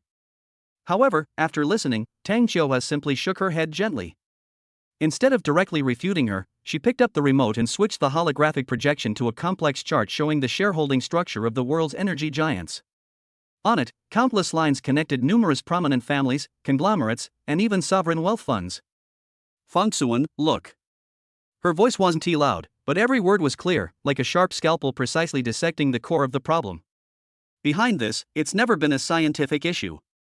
It's about interests, politics, order, even war. You suddenly produce something that can turn these massive industries worth trillions, even hundreds of trillions, into a pile of worthless scrap metal overnight. Do you think they'll treat you like a savior and worship you? For the first time, the confidence on Dong Fongsuan's face froze. No, Tang Xiuhua's eyes sharpened, as if she could see through the layers of capitalism and the bloodshed and greed behind them. They will treat you as their mortal enemy. They will use all their power, money, media, politics, violence, all the means you can and cannot imagine to make you and your technology disappear from this world completely. Before they complete their new round of reshuffling of interests, this gift you offer will not bring good news to the world, but only unprecedented turmoil, disaster, and war. She paused, her voice becoming incredibly serious, and we, and you, will be placed at the very center of this storm, torn to pieces. The name Yu struck Dong Fongsuan like a heavy hammer.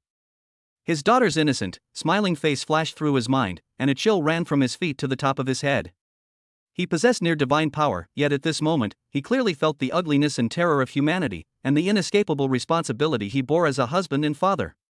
He almost, in his overly idealistic impulse, pushed everything he cherished most into an abyss of no return. A long silence fell over the study. Looking at his wife's calm and resolute face, Dong Fongsuan's initial surge of omnipotence was replaced by lingering fear and reflection. Then, what should we do? He finally spoke, his voice slightly hoarse, his demeanor more humble than ever before. At this moment, he was not the omnipotent savior, but simply a husband seeking direction in the fog. Seeing the change in her husband's eyes, Tang Xiuhua finally smiled with relief. She leaned forward slightly from her wheelchair, took Dong Fongsuan's somewhat cold hand, and warmed it with her own body heat. We cannot be the gods who descend from the heavens, radiant with light, for that would scorch everyone. Her voice softened again, filled with the brilliance of wisdom. But we can be Prometheus, quietly igniting a flame in the darkness. Chapter 116 Happiness Index plus 70. The afternoon sun, having shed its midday heat, became languid and gentle. Golden rays slanted across the expansive lawn of Qingxin Garden, adorning each meticulously trimmed blade of grass with a soft halo. In the air, the fresh scent of the sun-kissed grass mingled with the sweet fragrance wafting from the distant rose garden, creating an intoxicating cocktail of air. Dong Fongsuan leaned back in a rattan recliner in the courtyard, a philosophy book casually draped over his hand, its pages slightly open. But his gaze never fell on the difficult words. His entire attention was drawn to a small figure not far away, like a flower fairy. Wearing a pink princess dress, Yu, like a butterfly that had just learned to fly, stumbled and chased after a pom-pom that was being blown by the wind on the grass. She didn't run fast, but her short legs moved with great speed, each step filled with the joy of exploring the world. Her silvery laughter, clear and pure, filled the quiet afternoon like pearls as she ran. Dong Fongsuan completely emptied his mind. He didn't contemplate the energy revolution that would shake the world, nor did he analyze the intricate power struggles, nor did he shoulder the heavy responsibility of saving hundreds of millions of people. At this moment, he wasn't the behind-the-scenes mastermind wielding divine power, he was simply a father. His world shrank infinitely. It shrunk to nothing more than the sun-kissed lawn before him, his daughter's carefree, angelic smile, and further away, his wife, sitting on a bench, watching all this with tender eyes. Tang Xiuhua wore a faint smile, a smile that held the peace of surviving a disaster, the love for her daughter, and the deep affection for her husband. This was a pure and ultimate happiness. It wasn't dependent on any wealth, power, or fame, it simply existed in this moment, in the warm sunshine, the company of family, and inner peace. This feeling of happiness, like a crystal-clear spring, gently flowed through his body, cleansing his soul, which was slightly weary from carrying too many secrets. He felt an unprecedented, heartfelt satisfaction and tranquility, as if he possessed the entire universe. "Daddy, Daddy, hug me." Yu seemed to be tired from running. She gave up on the playful pom-pom, turned around, and with still unsteady steps, opened her arms and, like a happy little cannonball, rushed straight into Dong Fongsuan's arms. Dong Fongsuan smiled and caught her steadily, holding her soft little body in his arms. A fragrance mixed with the scent of milk and sunshine instantly enveloped him. He gave his daughter a loud kiss on her pink, peach-like cheek. Giggle. The little guy was tickled by his father's stubble, so he immediately shrank his neck and burst into laughter. Dong Fongsuan's heart was completely melted at that moment. He held his daughter under her armpits and lifted her high above his head, letting her fly in the air. "Let's fly high." A gentle laugh echoed in the air, filled with surprise and trust. She looked down at her father, who had become tiny, and waved her little hand excitedly. Just as Dong Fongsuan lifted his daughter to the highest point, and his sense of happiness reached its peak, a lazy yet somewhat satisfied ba sound, like a gentle breeze brushing against the strings of a zither, quietly rang out deep in his mind. Meow. The host is immersed in pure family joy, with a peaceful mindset and a deeply nourished soul, resulting in a significant increase in personal happiness index. Happiness index plus 70. Current ranking on the planet's happiness list, 290,000th. The host has been detected to be deeply engaged in developing a clean energy solution and possesses a strong desire to protect their home. Rewards are being automatically matched. Rewards being distributed, Source Core complete set of technical blueprints. Unlike any previous reward, this time, a torrent of information did not pour in violently, but rather unfolded, arranged, and combined automatically in his mind like uncompressing an enormous file package, in an extreme, cold, and logically and orderly way.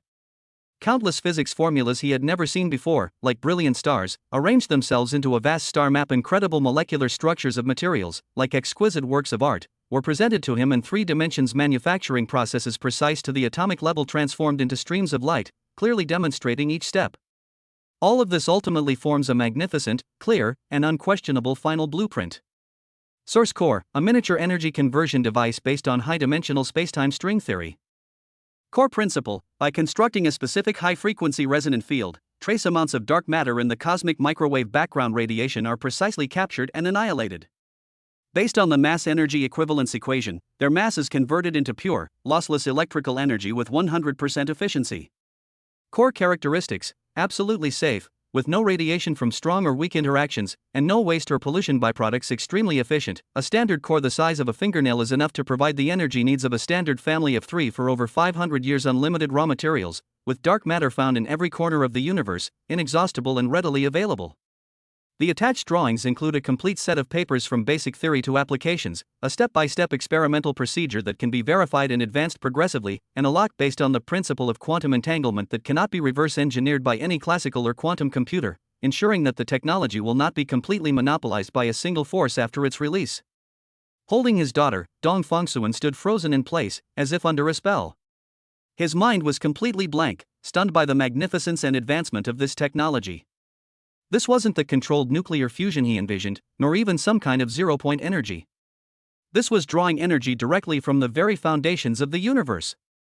This was a true, one-step, ultimate energy solution belonging to the realm of the gods.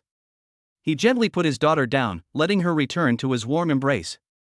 Chapter 117 Dong Fengsuan's Prometheus Organization. Dong Fengsuan looked at his daughter in his arms, who was looking at him curiously with her clear, big eyes, and then looked up at his wife, who was giving him a gentle smile not far away. The peaceful and serene happiness in his heart instantly intertwined with this magnificent technology, capable of shaking the fate of an entire planet. He suddenly understood. The best way to protect this tranquility and beauty before him was not to hide it away and isolate it from the world, but to use his own power to create a bright future for them, and for all families in the world who yearn for peace, a future where they will never fight over resources and will never be troubled by pollution. He carried Yu, strode over to Tang Xiuhua, and sat down, embracing both his wife and daughter. He took a deep breath and whispered in her ear, in a voice both firm and tinged with excitement. "Xiuhua, we have our spark." The night was as deep and dark as ink, so thick it seemed impossible to penetrate. Within Xingxing Garden, all was silent, even the chirping of insects seemed swallowed by the boundless darkness. Only Dong Fengsuan's study remained lit, the cold glow emanating from several screens casting interplay of light and shadow on his focused and aloof profile, making him appear like a solitary messenger carrying out a divine decree. He did not utilize the extraordinary hacking abilities that the system had granted him, abilities that were ahead of their time and almost like laws of the law. Such power is too abrupt. Once used, it will leave miracles in the underlying logic of the data that cannot be understood by existing technology, which will instead attract unnecessary investigation. He chose the most primitive and safest approach, using the server clusters and countless disguised identities he had quietly established around the world over the past few years with his vast financial resources, to play the role of a ghost that had long since disappeared into the annals of history. He meticulously fabricated a secret research organization for himself called the Prometheus Institute. This organization was born during the height of the Cold War in the last century.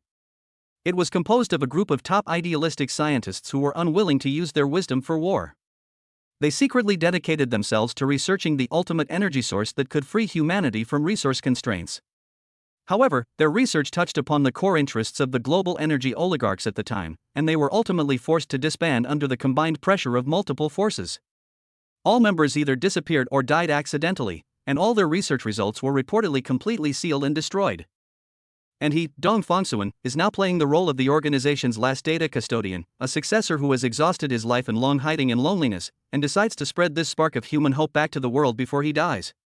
To make every detail of this story flawless, he has used unimaginable resources over the past month to forge countless digital relics in the vast depths of the internet that are indistinguishable from the real thing. Those were several anonymous posts published more than 20 years ago on a long-forgotten obscure physics forum, filled with advanced theoretical conjectures. Several email records circulated between servers in different countries, using the most advanced encryption algorithms at the time, and even, deep within the old database of a long-defunct Swiss bank, he implanted a vague, anonymous trace of financial flow pointing to the Prometheus Foundation. These fragments, scattered throughout the river of time, together construct a believable and tragic heroic narrative. Now, everything is ready. Dong Fengsuan sat in front of the screen, took a deep breath, his chest filling with icy air. His fingers hovered above the keyboard, then transformed into a series of dazzling afterimages. He precisely divided the enormous, source core, technical blueprints into hundreds of independent encrypted data packets. Each data packet contained only a small part of the entire theoretical system, or a fragment of data from a key experiment viewed individually. They were like undecipherable cryptic texts. He also included a carefully crafted last will and testament with each data packet. Written in the voice of a successor, the letter was filled with anxieties about the future of humanity, a steadfast commitment to idealism, and a relentless denunciation of the forces of the old era. Its poignant and evocative language was enough to stir the emotions of any scientist who read it. He didn't choose the foolish mass mailing method, which would resemble a blatant hacking attack. Instead, he wrote an extremely complex automated execution script based on global timestamps and multiple logical checks. Over the next 72 hours, these hundreds of data packets would be delivered, seemingly randomly and unrelatedly, to the public servers of a dozen of the world's top physics laboratories and the private email accounts of dozens of Nobel Prize-winning physicists through thousands of zombie servers he had quietly controlled and distributed across different countries. MIT's Lincoln Laboratory, CERN's supercomputer clusters, the Max Planck Institute for Plasma Physics in Germany, As his fingertips pressed the last enter key on the keyboard, officially initiating the entire leak process, Dong Fengsuan clearly heard his heart pounding uncontrollably. It was a mixture of extreme tension, uncontrollable excitement, and the thrilling pleasure of creating history with his own hands. On the main screen in front of him, a world map slowly unfolded. Green dots representing data packets, like fireflies dancing in the summer night sky, silently lit up from his location, then traced graceful arcs as they flew to every corner of the world. Each point of light is a bomb about to detonate the old era. Each point of light is a seed that will give birth to a new world.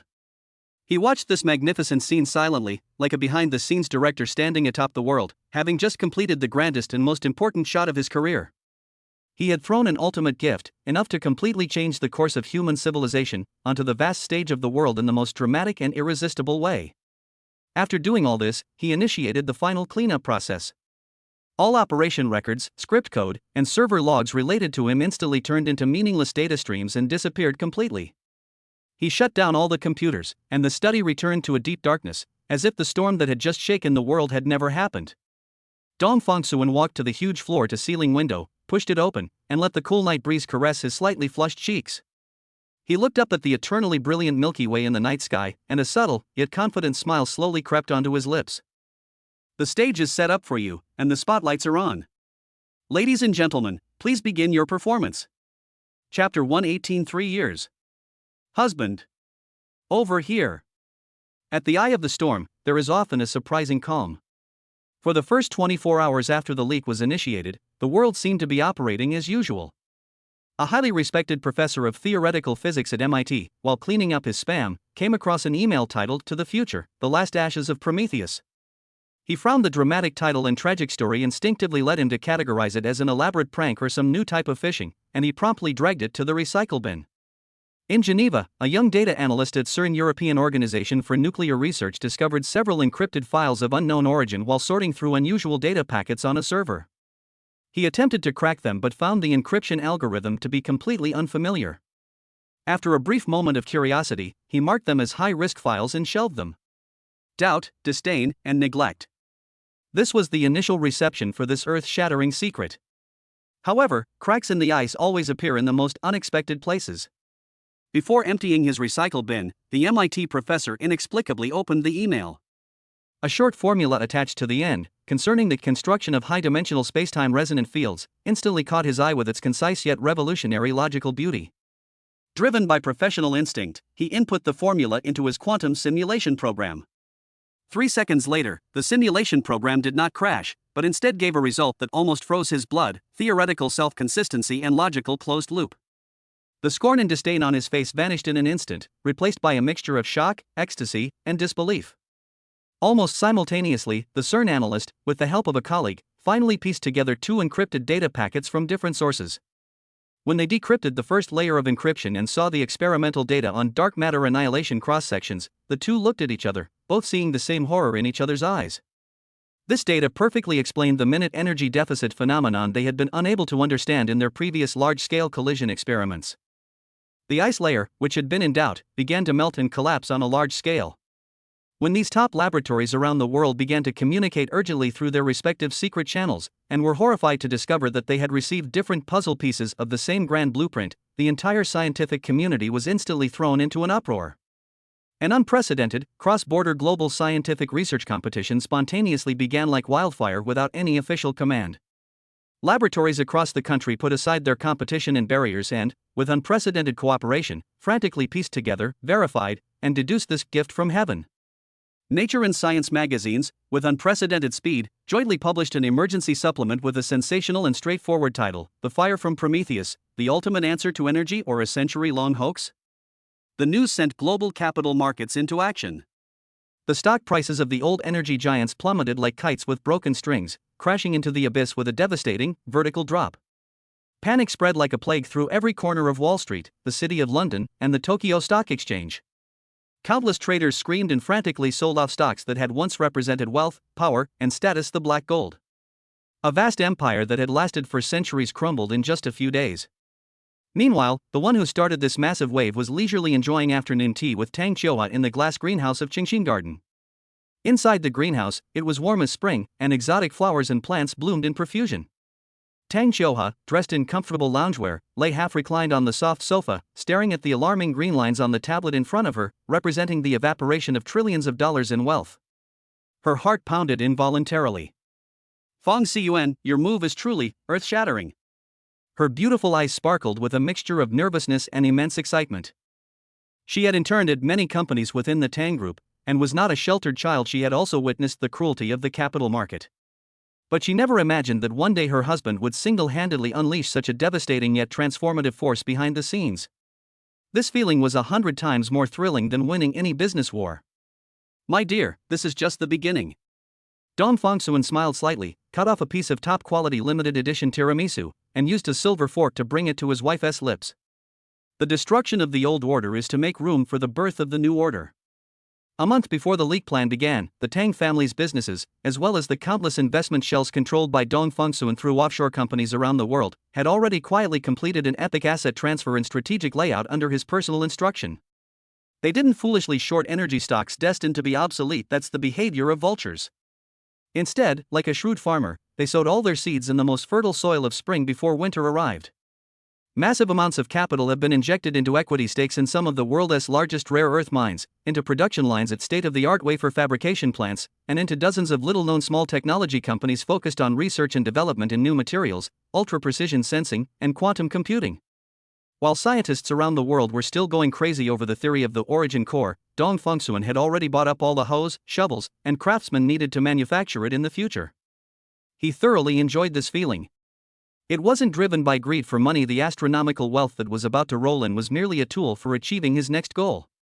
What he enjoyed was the ultimate thrill of subtly manipulating the course of human civilization with intellect as the sole lever and the entire world as the chessboard. Like a master chess player who had foreseen the end of the game, he casually placed a piece, already calculating the evolution hundreds and thousands of moves ahead. In this magnificent energy revolution, he is both the one who ignited the flames and the one destined to reap the most bountiful rewards. The river of time flows silently by. 3 years is but a fleeting moment on a grand historical scale, but for a world undergoing dramatic changes, it is enough to leave an earth-shattering mark. Honey. Over here. Chapter 119 Almost fully healed. Epic reward. The autumn scenery of Qingxin Garden is as beautiful as a poem that has been sung for 1,000 years. The air was crisp and sweet, each breath a cleansing of the lungs. Sunlight, no longer blocked by heavy suspended particles, poured down without reservation, turning the huge ginkgo tree in the courtyard into the purest and most dazzling golden yellow. Tang Xiuhua was wearing an elegant off-white dress and was barefoot, walking on the cool and soft grass. Honey, over here. She waved to Dong Fongsuan, her gait calm and elegant. Unless one looked closely, almost no one could see the extremely slight, fleeting pause in her left leg as she walked. You're getting better and better. Dong Fongsuan smiled gently, you're almost fully recovered. Tang Xiuhua walked to a cluster of blooming roses, bent down, and gently brushed the dew off the leaves of a budding flower. Her fingers were slender and steady, and her face wore a genuine, serene smile. This courtyard, which she could only gaze at from a wheelchair, she can now measure with her own 2 feet and touch with her own 2 hands. This happiness of regaining what she had lost fills her with boundless love for every scene in her life. On the terrace not far away, Dong Fongsuan was quietly watching this scene. His gaze was so gentle it could melt away all the ice in the world. In the past 3 years, he had witnessed 2 miracles. One was his wife's recovery from that initial trembling step to now walking freely on the grass. Every bit of progress thrilled him more than any billions he had earned. The other was the recovery of this planet. He picked up his coffee, looked past his wife, and gazed into the distance. That sky was a pure, clear azure blue he had never seen before. It was a deep, pure blue, like a huge, flawlessly polished sapphire covering the heavens and the earth. Once upon a time, even living in a top-tier luxury residential area like Qingxin Garden, the sky he looked up at was always a hazy, gray expanse, as if veiled by a layer of dirt. Today, that oppressive grayness has become a historical term, existing only in old video footage. The changes in the world over the past 3 years have been revolutionary. The birth of the source core was like a perfect storm sweeping the globe. Following the initial shock, skepticism, and frenzied scientific competition, came an explosive explosion of technological applications. The first city with the source core as its energy hub, named City of Hope, rose from the once barren heart of the Sahara Desert. A massive protective shield insulated it from the scorching heat, creating a year-round spring-like climate. Nearly zero-cost energy supported a vast seawater desalination system and integrated agricultural factories, turning the impossible into reality. This model project ignited enthusiasm worldwide. Subsequently, this technology spread rapidly around the world. In cities, chimneys belching black smoke were demolished one by one on roads, gasoline-powered cars were replaced at an astonishing rate by electric vehicles equipped with micro-source cores. The thick smog that once shrouded Beijing, London, Los Angeles, and New Delhi was gradually thinned and eventually disappeared, as if slowly wiped away by an invisible hand.